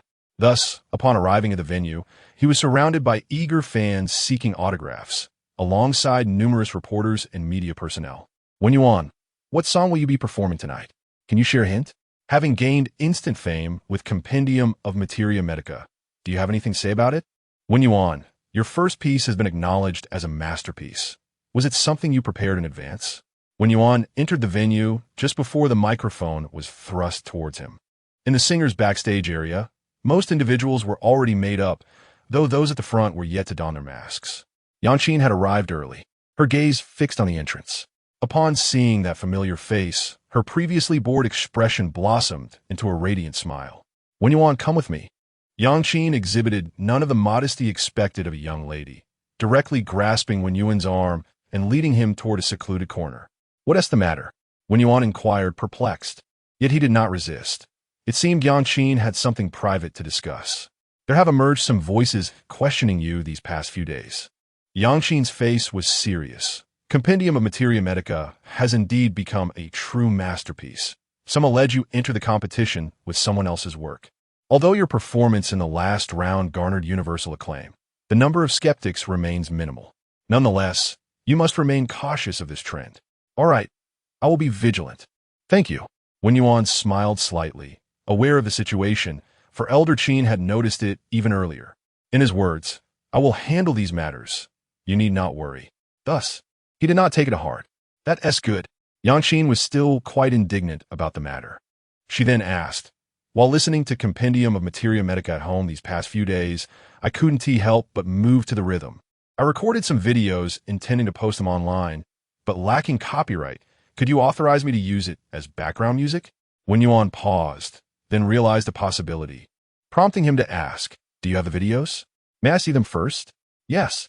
With that, Yanqin scrolled through her phone and pulled up several clips. The first few showcasing various choreographed dances, while the final segment featured a fitness routine. Wen Yuan mused internally.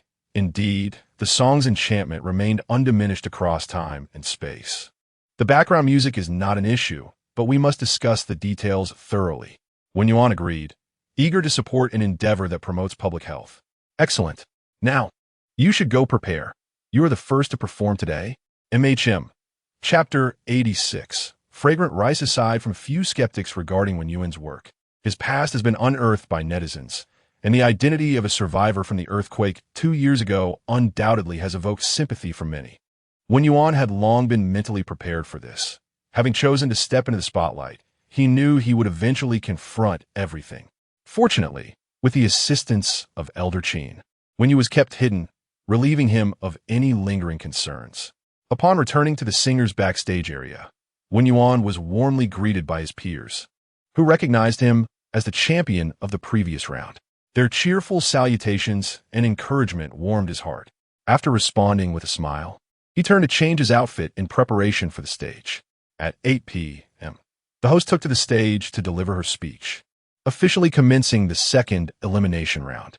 With no advertisements to interrupt, she briefly reiterated the competition rules before announcing the first performer, Wen Yuan, the champion from the last round, who would present his piece Fragrant Rice, and the voting channels were opened.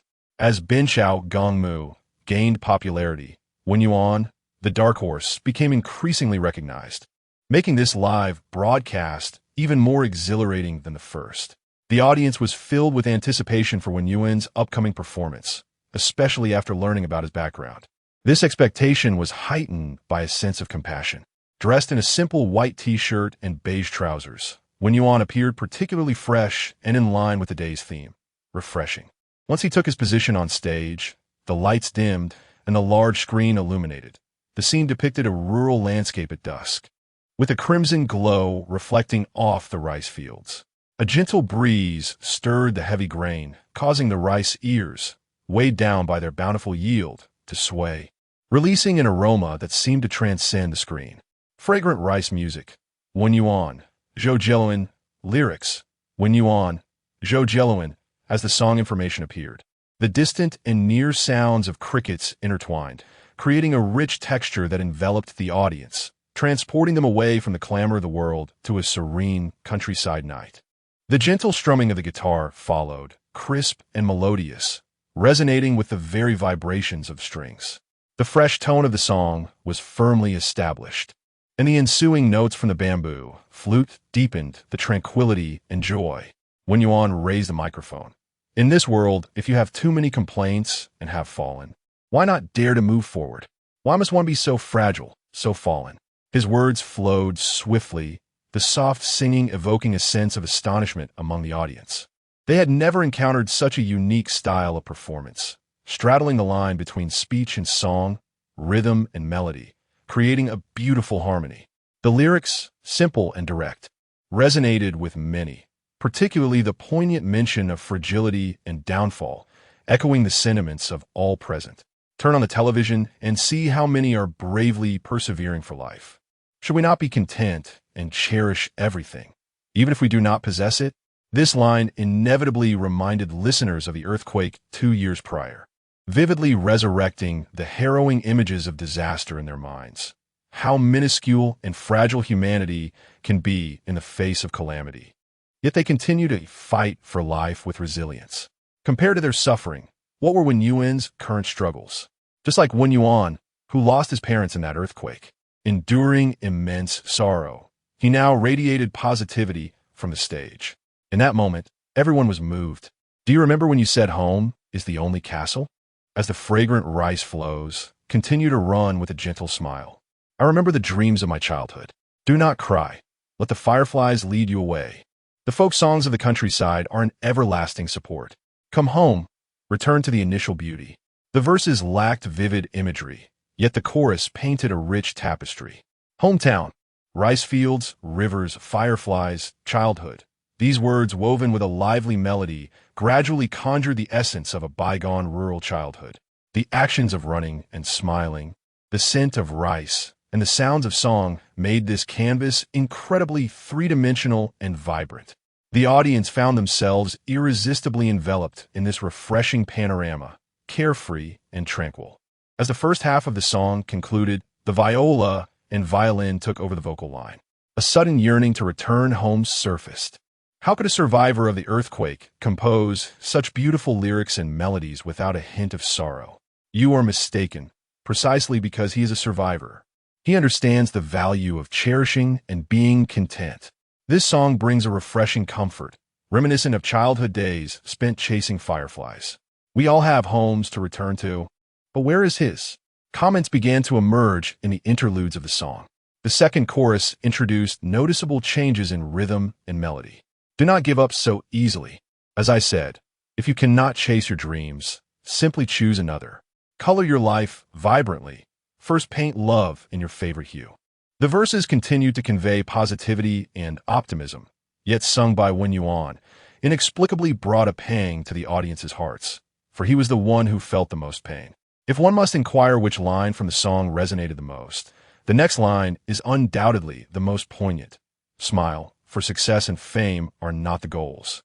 Finding joy is what truly matters. The paper airplane from childhood has finally returned to my hands. Upon hearing this, the audience experienced an epiphany, as if enlightened. A simple phrase, yet underpinned by the melody, wielded a profound, reflective power. The joy of running barefoot in the fields, chasing dragonflies until exhaustion. In this segment, Wen Yuan emphasized his tone, and the chorus expanded as the song progressed, vividly recalling the carefree innocence of childhood. Do you remember when you said home is the only castle? Fan Yu was one of the survivors of the earthquake 2 years ago. Although she was rescued from the rubble unscathed, the disaster cast a profound psychological shadow over her, preventing her from daring to return home even once in the past 2 years. Yet, the most difficult thing to relinquish is one's hometown, and her longing for her roots has gradually deepened over time. After hearing Ben Xiao Gongmu, she became one of Wen Yuan's earliest fans, especially after learning about his experiences. Their shared fate only intensified her admiration for him.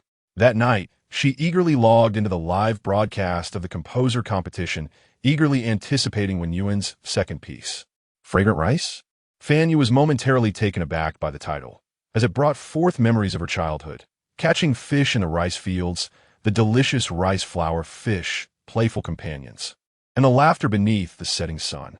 Unfortunately, she had not seen a rice field in years, and the friends from her memories were forever frozen in the tragedy. 4 minutes later, as Wen Yuan concluded his performance and stepped off the stage, Fan Yu was already in tears, not due to Wen Yuan's strength and optimism, but because the chorus had unleashed a flood of nostalgia, long buried within her heart, igniting her yearning for home. Come home, return to the initial beauty. This line echoed in her mind like an unshakable obsession. Ultimately, unable to suppress her longing, she hastily packed a few belongings and set off for her homeland. As she distanced herself from the city, the sounds of frogs and crickets grew increasingly joyful, mirroring her own uplifted spirits. 3 hours later, she arrived at a place that felt both familiar and foreign. Gazing upon the closely knit cottages, the newly paved expansive country road, and the distant sounds of laughter that occasionally wafted through the night air, she was utterly astonished. Although Fan Yu was aware that her hometown had undergone post-disaster reconstruction, she never anticipated such a transformative change. Where were the remnants of disaster? She pulled over to the roadside, and the night breeze, still gently warm, lifted her flowing dress and hair, bringing with it the long-missed fragrance of rice, instantly elevating her spirits. Fan Yu opened her live stream playback, and as the melody of fragrant rice filled the air, she reclined on the grassy verge, her eyes closed, relishing the moment and the beauty of her origins. Shortly thereafter, another vehicle passed by, only to stop a few meters ahead. Are you unwell? Do you need me to call an ambulance? A woman hurried over, albeit with a hint of hesitation. Encountering a woman in a white dress sprawled on the roadside at this late hour might have led her to think of a ghostly apparition had it not been for the vehicle nearby. Fan Yu was taken aback, the familiar voice instantly evoking a flood of memories. Chui Min? Illuminated by the car's headlights, she recognized the woman's face and, without a moment's hesitation, enveloped her in a tight embrace, murmuring incoherently, "I thought you had died. It's so wonderful to see you again." Reuniting with a long-lost friend in her homeland, tears streamed down Fan Yu's cheeks. Chui Min, having heard the familiar voice, was momentarily stunned before being swept into an embrace. She too was overcome with emotion, stammering, "Is that you, Xiaoyu?" Weren't you also supposed to be gone? Unbeknownst to them, a young man was approaching on the road. Upon overhearing their conversation and witnessing the two long-haired women in white dresses tightly entwined, his expression morphed into sheer terror.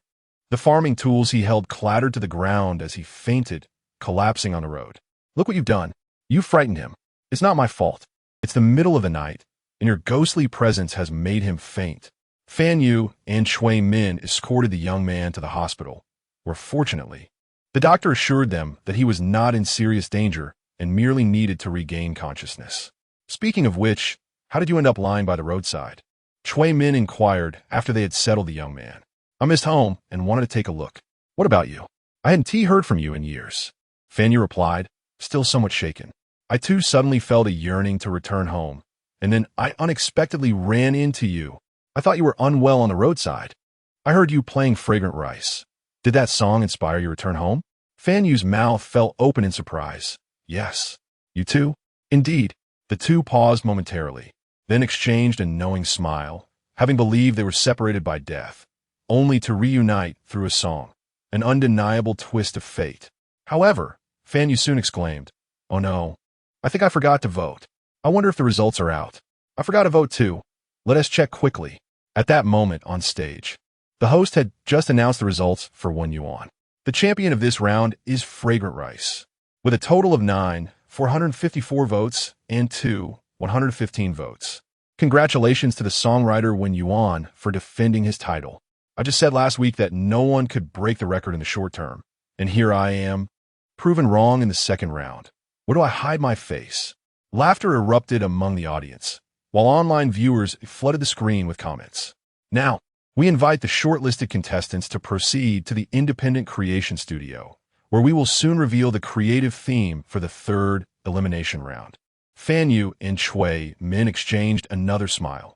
It seems we are no longer needed. Wen Yuan arrived at the creation studio, where the words inspiration were boldly inscribed on the paper. Chapter 87. My heart will go on at this moment. The internet was ablaze with discussions about Wen Yuan and Dao Xiang.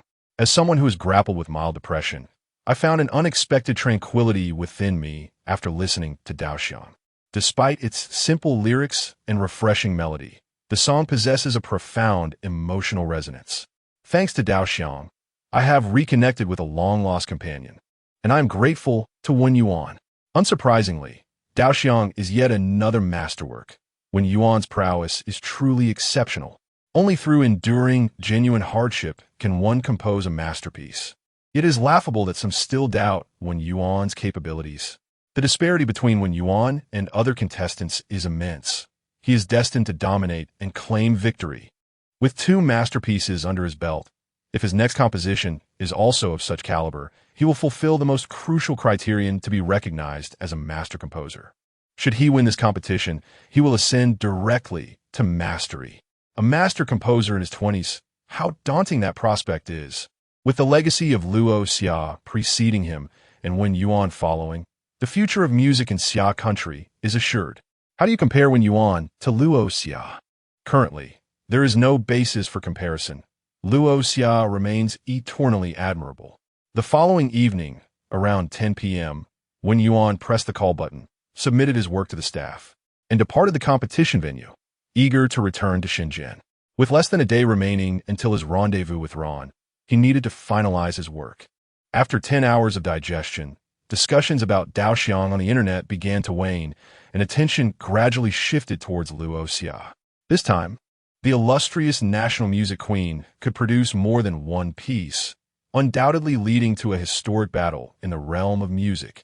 Upon receiving the latest demo from the company, Wen Yuan returned to the hospital to delve into his work. In these final hours, he hoped to identify any issues and rectify them swiftly, striving for perfection. Of course, it would be ideal if there were no issues at all. The next morning at 10 a.m., he advised, you must manage the gradual buildup of emotions, ultimately expressing a sense of determination and resolve with an explosive culmination. Furthermore, some of the transitions could be smoother. I have made annotations for your reference. Please practice and record the final version, as everything else is satisfactory. Wen Yuan meticulously pointed out the issues he had identified, and Cheng Ling proceeded to refine the details. By around 1 p.m., Chung Ling delivered a version that pleased Wen Yuan. At 2 p.m., the prearranged time, both Wen Yuan and Ron simultaneously sent their final demo versions to the production team's inbox. Thus, the highly anticipated battle commenced, and they awaited the final outcome. Thus far, the evaluation criteria had not been disclosed, leaving uncertainty about what the production team might be planning. If neither piece were chosen, would that imply a tie? Ron must prevail.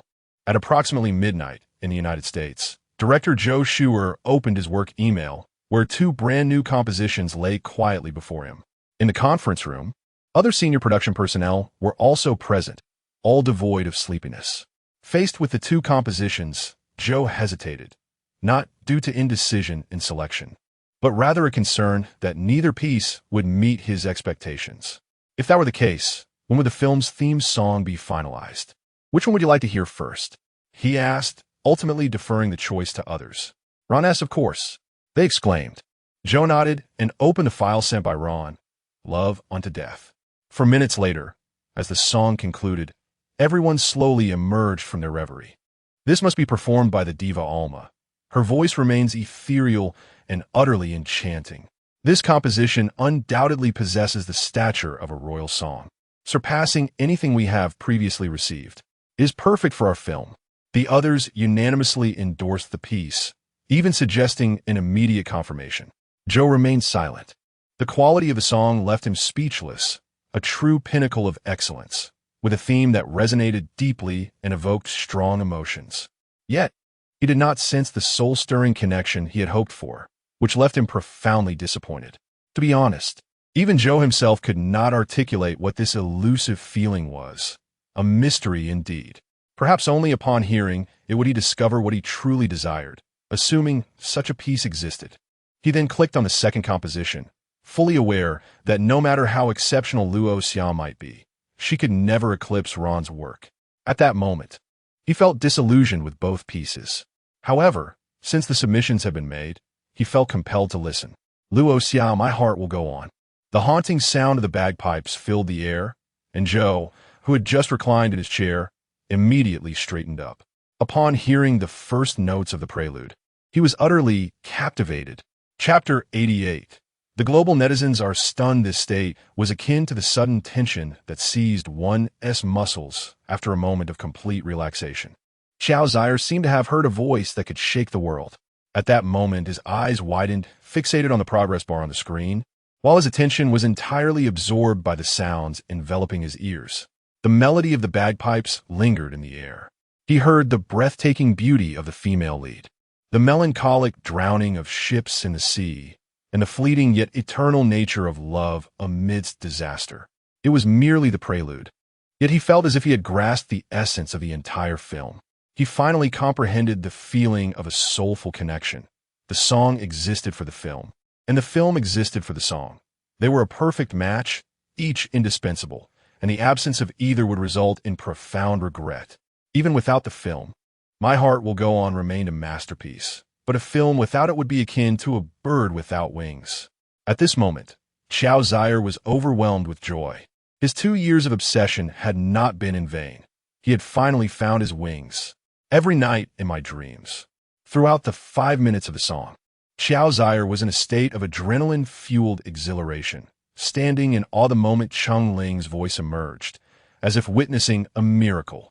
Once the preview concluded, his eyes were bloodshot as he declared decisively, I hereby announce that My Heart Will Go On will be the theme song for a timeless love of 2 hours. This matter is settled. The others bore witness to Xiao Zhire's series of frenzied actions, already aware of the outcome. Indeed, they too felt that the two were a match made in heaven. Nothing could be more fitting than My Heart Will Go On. After making his decision, Xiao Zhire strode out of the conference room, determined to edit the video and seamlessly integrate the film with My Heart Will Go On. Given Xiao's performance, the matter was as good as finalized, leaving no room for reversal. If I were in his shoes, I too would unhesitatingly choose My Heart Will Go On. Yes, the sensation is extraordinary, as though the film awaited My Heart Will Go On, and My Heart Will Go On awaited the film. This is the hand of fate, a divine orchestration. What shall we do now? Should we announce the results directly? No. If we declare that Falling Sunset has won, the influence of Luo Wang would undoubtedly impact the box office, and we must devise a comprehensive strategy. Perhaps we could adopt the approach of the Space Odyssey crew, allowing all viewers to choose, letting the data speak for itself, thus eliminating any grievances. However, that may also be unfeasible. Luo Wang's influence is too substantial, and ultimately, the data would likely favor My Heart Will Go On. How would we explain that to the director? His desire is for My Heart Will Go On. So what to do? We could proceed in this manner. As global netizens eagerly awaited the results, the production team released 2 videos an hour after receiving the submissions, devoid of any additional explanations or results. Their intent was clear. Whichever video garnered more views would be deemed the winner. Let the data speak for itself. Having been outmaneuvered by the Space Odyssey team previously, this time we must support Luo Wang. Given Luo Wang's global influence, Falling Sunset stands little chance.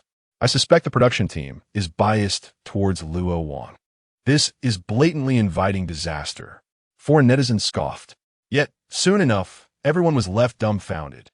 For upon clicking the videos, they discovered that apart from the song titles and lyrics, there was no other information, no details about the composers or lyricists, and the vocal quality had been manipulated to the extent that the singer's identity was indistinguishable.